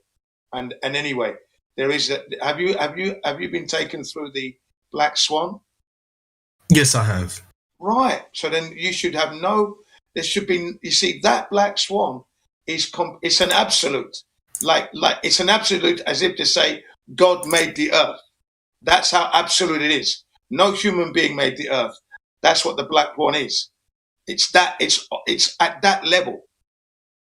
Okay, that's the level the Black Swan is. It's telling you because you've been given numbers and specifications. You put it through the maps, and we are using nature's observation to prove that it's not what we're being told. Okay. African, what was you saying about the angular resolution being debunked? Exactly, what was you? Well, African. Sorry, Jin. African. He said something about his. Okay, go on. Okay, I'm just gonna give this explanation. Then I'm going to hop out for approximately 30 minutes, and then I'll be back.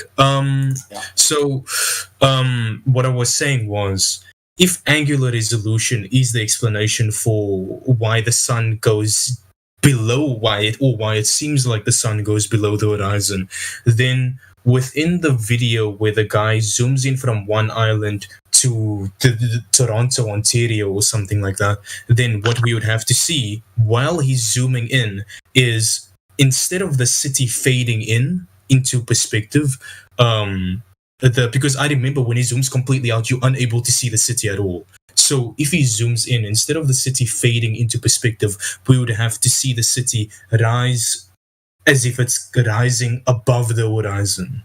I'm not too sure what you mean, by the way. No, I'm not. I'm really computing what you're trying to convey. I guess, Okay, so if you hold on, when you got like something in front of you and you walk away from it, as your distance increases, the angle decreases. Also, I said it increases before, but the angle obviously gets shorter and shorter compared to where the floor is. So when you get so far away, that angle to see that brick from such a large distance becomes so parallel with the floor. Eventually, it will start to converge with the floor, and it will just you won't be able to see past it, and it will create obstruction. So with the sun, I mean, I'm only speculating now because I can't even tell you whether that's the actual sun that you're looking at, an apparent sun, because it's looking through the atmosphere. But let's say it is, for argument's sake. When it goes into these extreme distances away from where you are, that horizon, as it gets, it's going to get level with the floor. As your distance increases, the angle to the light. So I mean, I can't really verbalize it, so I won't butcher it. But I don't know how I can translate that to the sky for you. But I think as long as you understand that distance from the object will increase the angle. Right. Yeah, I'm definitely going to give it more thought. I'll be back in like 20 to 30 minutes, guys. I hope you're still here so that we can continue this conversation. I'm just going to put a rain check on it for now. But yeah, I'll see you guys later. Okay, yeah. Good luck with that. And you'll be back soon. Yeah. Sometimes it's better to hear what they're. I don't know what he means, what angular size, and that I didn't quite get it. Even and sometimes it's just good to go. He was saying that if he zooms back in on Lake Ontario at the city, he could see with his camera or whatever he's using, should appear top first because it's disappearing bottom first. I think that's what he was trying to say, basically. I think the only thing that's going to change that is the elevation from his point. He will always have an horizon. I mean, how much he zoomed in, I don't think that will change it because from your perspective, you're only going to get so much light coming to you from straight lines. Light travels straight lines. So I think the only thing that's going to change that is its elevation. I don't think you should zoom in and then it should all light should start bending. I think light will be straight from wherever he's at. Wherever he's observing it from will be consistent. That's right. Yeah, that's right. But he seems to think that he said he saw the city disappearing from the bottom first, and if that's the case, then when he zooms back into it, then really the city should appear top first. Why should it though? It's the same viewing angle, isn't it?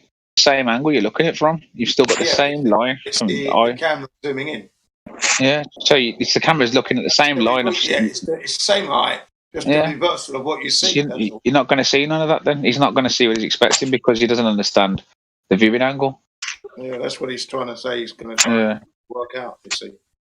Okay, you was right to say that he couldn't do it, but he probably should just talk the technicalities out of him. Why? Because he was expecting to see it when he zooms in. He expected to all of a sudden the city to appear up because he zoomed in. Then he don't understand it's a viewing angle that's causing it, not his zoom.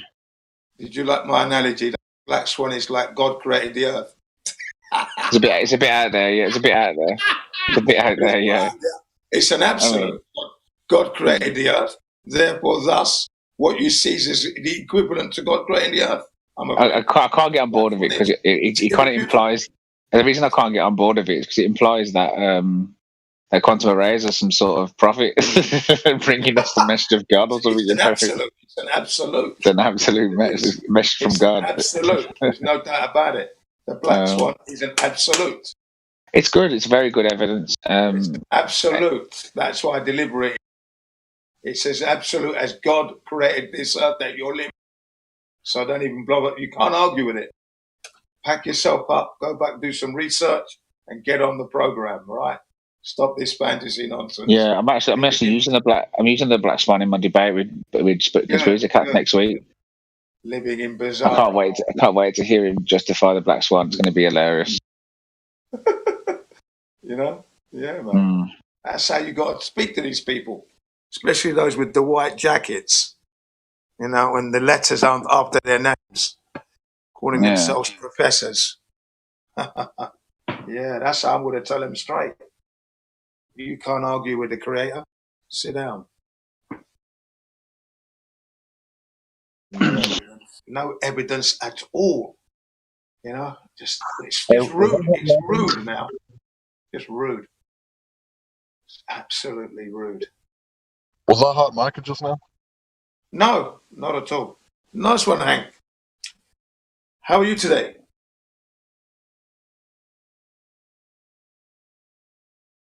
Okay, you're not very well then.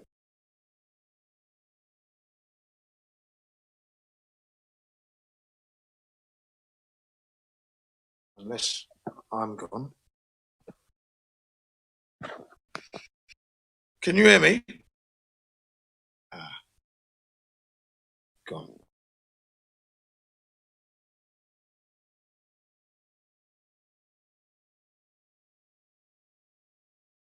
You scared him off, Jin. Yeah, what's happened, man? Well, one's coming back in 20 minutes anyway, hopefully.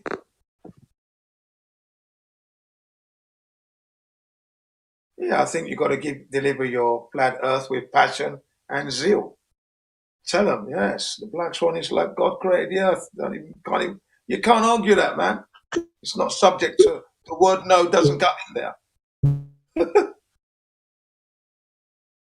Can't use the word no with the Black Swan, I'm afraid.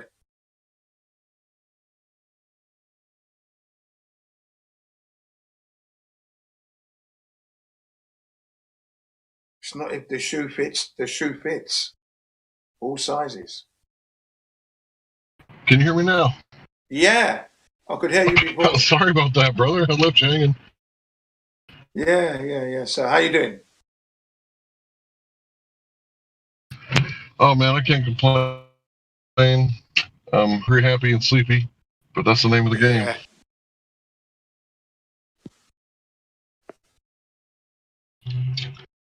Yeah, I've actually been partaking of the marijuana from time to time. Not like large amounts, only like 2 or 3 puffs. But yeah, I go through times when I don't use it at all for months on end, and then sometimes I'll have a month where I'm just like, fuck it. Yeah, that's cool, man. That's cool, man. I used to do that. As well. Man. No worries. And the thing is, right, you get a better hit anyway. You get a better, nice, clean, strong hit. You know, you don't need much to get the hit. So very economical that way as well, by the way.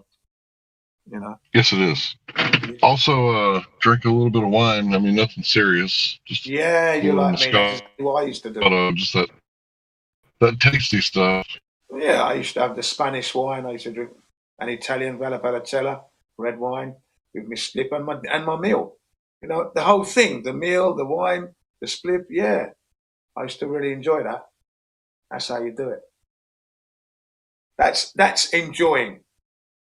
That's controlled usage, if you will. Measured amounts of. Yeah. So the last night I was on here and I was up late. I was drinking wine, but I didn't tell nobody. I don't think anybody knew. Measured administration of the wine, measured stoking and the nice food. Yeah, man, that's a good day you're having. And you're dealing with the flat earth reality. Well, I mean, that's it.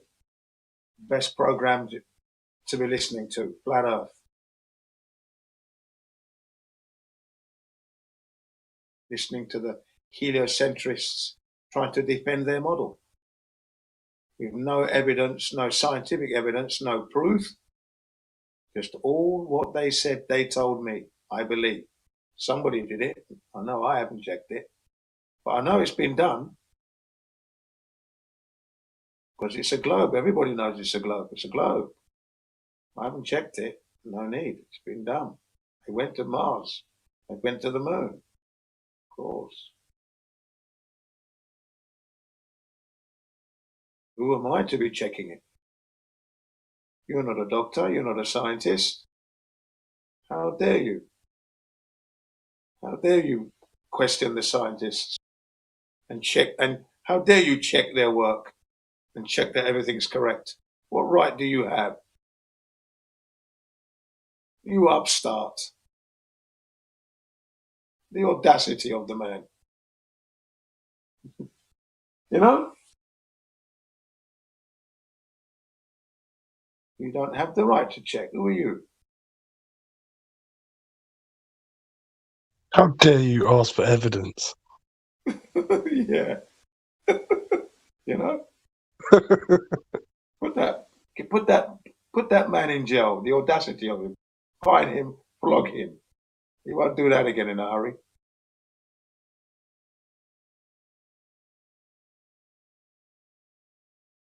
Yeah, 47 people. Hey, awesome. Yeah. I love it when they actually say that. I'm not a scientist and you're not a scientist if you've got degrees. It's like you don't have the right to acquire any knowledge at all. You don't have the right to check what you're being told is true and verification. You're not allowed to do any of that. Well, I tell you, man, such is the indoctrination out there, man. Huh? Yeah, only if you've got a white coat.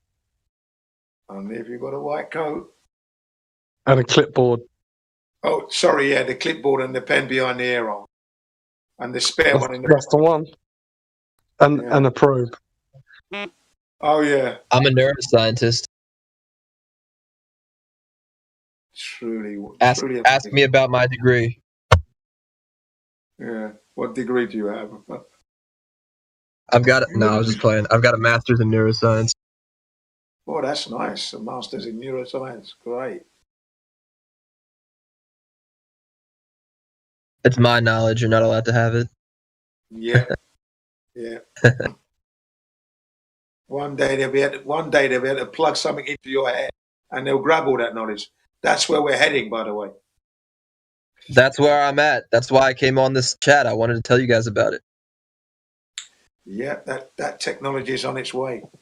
They're working on it right. I literally have that technology.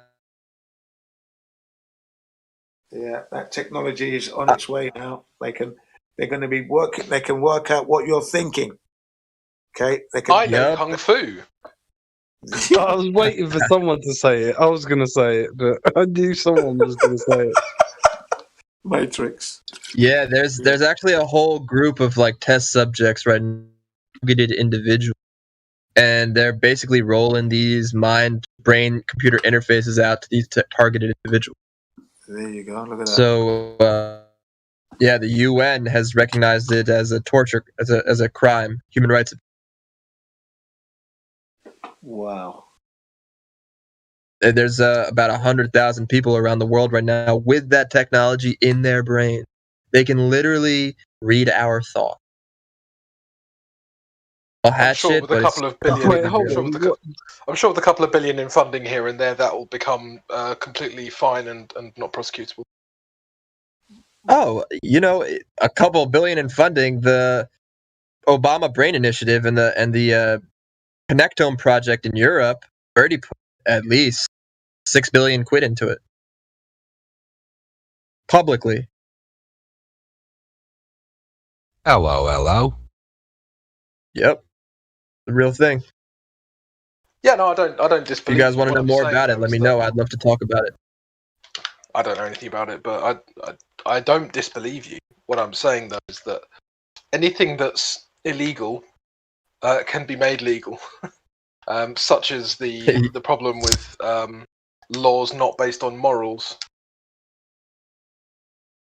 Good point. I mean, yeah,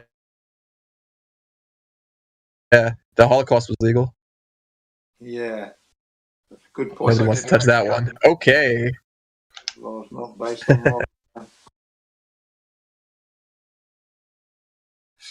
Here in Japan yesterday, we had 2 lawmakers and their entourage dining beyond the regulated time, 8 o'clock. We're in a state of emergency in Japan, so all restaurants must be closed by 8 p.m.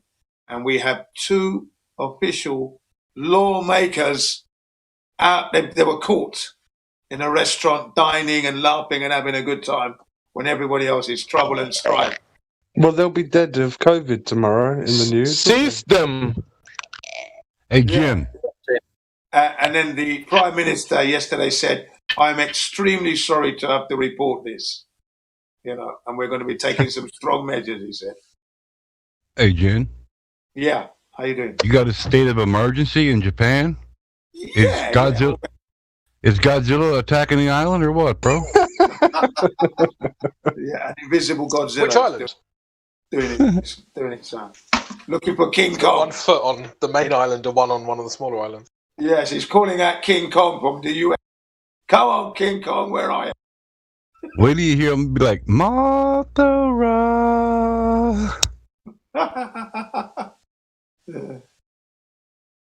King Kong. Yeah, that's amazing. That's still alive here, King Kong and Godzilla. They love it. Still, after all these years. Want to see that Godzilla, Rodan, and I used to work up here at Toyota, and when all the Japanese inspectors would come in, I'd be like hollering down the hallways, "Look out, Godzilla! Godzilla's coming!" What was their reaction to that? Because they don't get the jokes half the time. Not really. They didn't really react much. A couple did. They're like, "Oh, we know what you're doing," but yeah, because you were saying Godzilla and it's Gojira, not Godzilla. Yeah. Right. Saying it wrong. That's probably why. You're saying it wrong, bro. Come on. That's actually quite interesting. Has anyone here seen the film Pacific Rim? Yeah.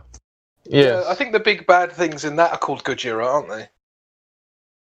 I should have just been like, "Big fucking lizard." And they are kind of lizardy aliens, so maybe it's deliberate. I don't know. Right. Interesting.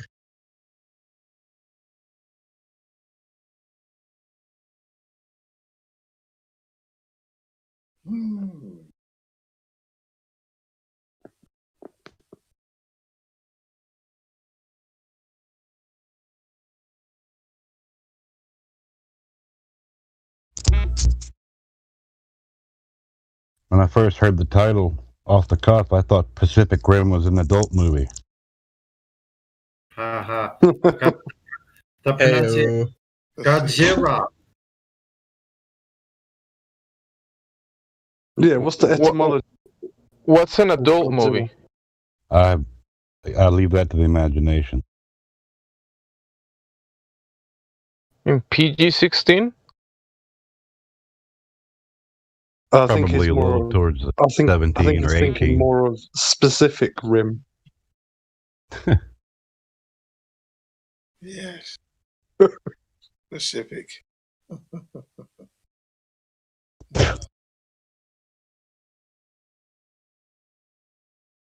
I know they planned it. Can't stand it.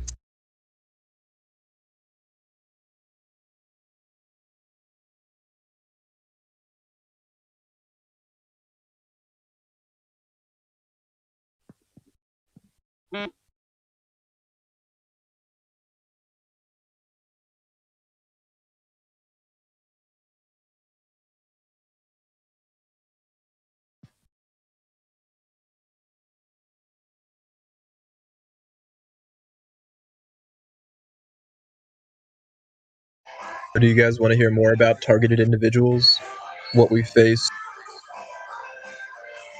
What you got? I mean, basically, you're running around screaming that my head is in pain. My head is in pain. It feels like my brain is on fire. Crazy because they don't know what you feel. So you just end up looking like a crazy person anytime you try to complain about it. And you basically can't get anybody to help you. You can't even get acknowledgement. Like when acknowledging this is like a big step, but it's like it's like not even anything. You can't even report it to the police. It's like you guys know about MK Ultra? Yeah. It's like the modern day MK Ultra. So MK Ultra Subproject 119 like was looking at how MK Ultra Project 119 looked at how to use brain chips and medical devices to brainwash and basically cause behavior driving. And so targeted individuals face the same thing. Behavior driving. Manchurian Candidate 2.0.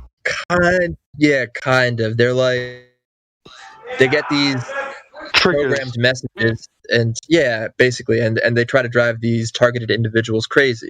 And most people are so fucked up that they can't even talk about it. Like if you meet a targeted individual, usually they're just so like out of it that they can't even put a coherent thought. And so nobody believes us, and we can't advocate for ourselves, and it's just a shitty situation. You have to say, please, as you can tell. You know where you're at, right? No. You roboted all of it.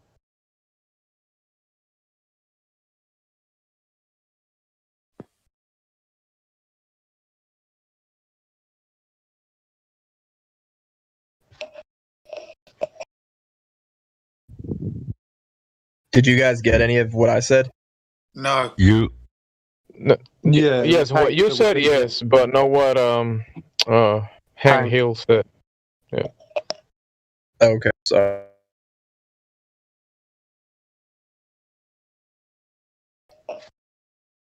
The first time I heard about people being targeted with technology and radiations and stuff, it was from someone called Pedro Albizu Campos. He was arrested by the government in Puerto Rico, and he was put in a cell. And he went in like a lion, fighting for, people's rights and talking about what the government was trying to do with the people and stuff. And he came out like his skin was burned, and he came out like a freaking zombie. He came out like in really bad shape.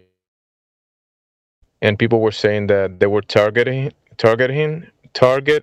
him with military vessels from the sea to his jail cell. Yeah, that's all true. Honestly, like shit like that. I know it sounds crazy, but that's like the type of shit that they do. There was a woman affiliated with Robert David Steele that was on YouTube that used to go online and have live streams about her experience being targeted and attacked. I forget her name, but she was European, like right above Italy somewhere. Did she sound crazy? They all sound crazy. I mean, we all sound crazy. I mean, she sounded crazy, but it was plausible if you listened to her. She believed 100% she was under attack. You know, you could tell she wasn't like just straight lying. Yeah. It's good. I'm glad that some people believe us. We need more advocates, man. We need people out there like these. You go to these rallies, you try to meet people, and the people that you meet totally believe you, but then like you try to get it out to the real world, and you can't get any traction at all. Crazy.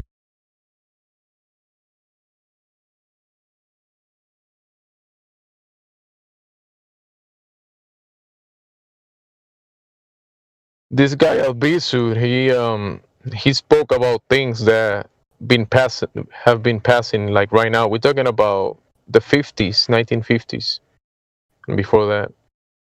And he was spoken of things that are happening today.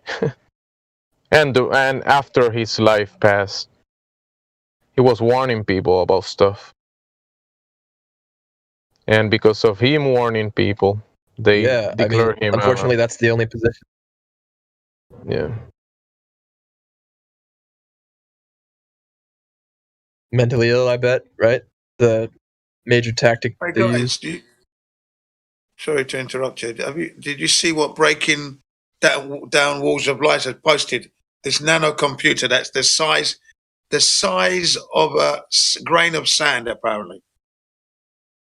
The smallest computer ever made. 1 millimeter by 1 millimeter. Yeah, I've seen it. It's called Smart Dust. Smart Dust, exactly, Hitachi. Nanoparticle. Breathe it in. Wow, man. Nano machines.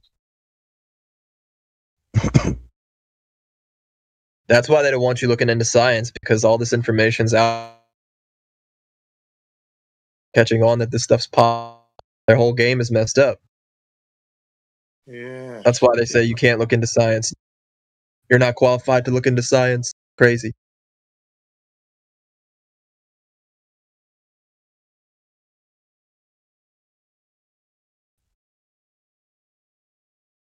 People were massacred back then when Albizu was like talking about this stuff.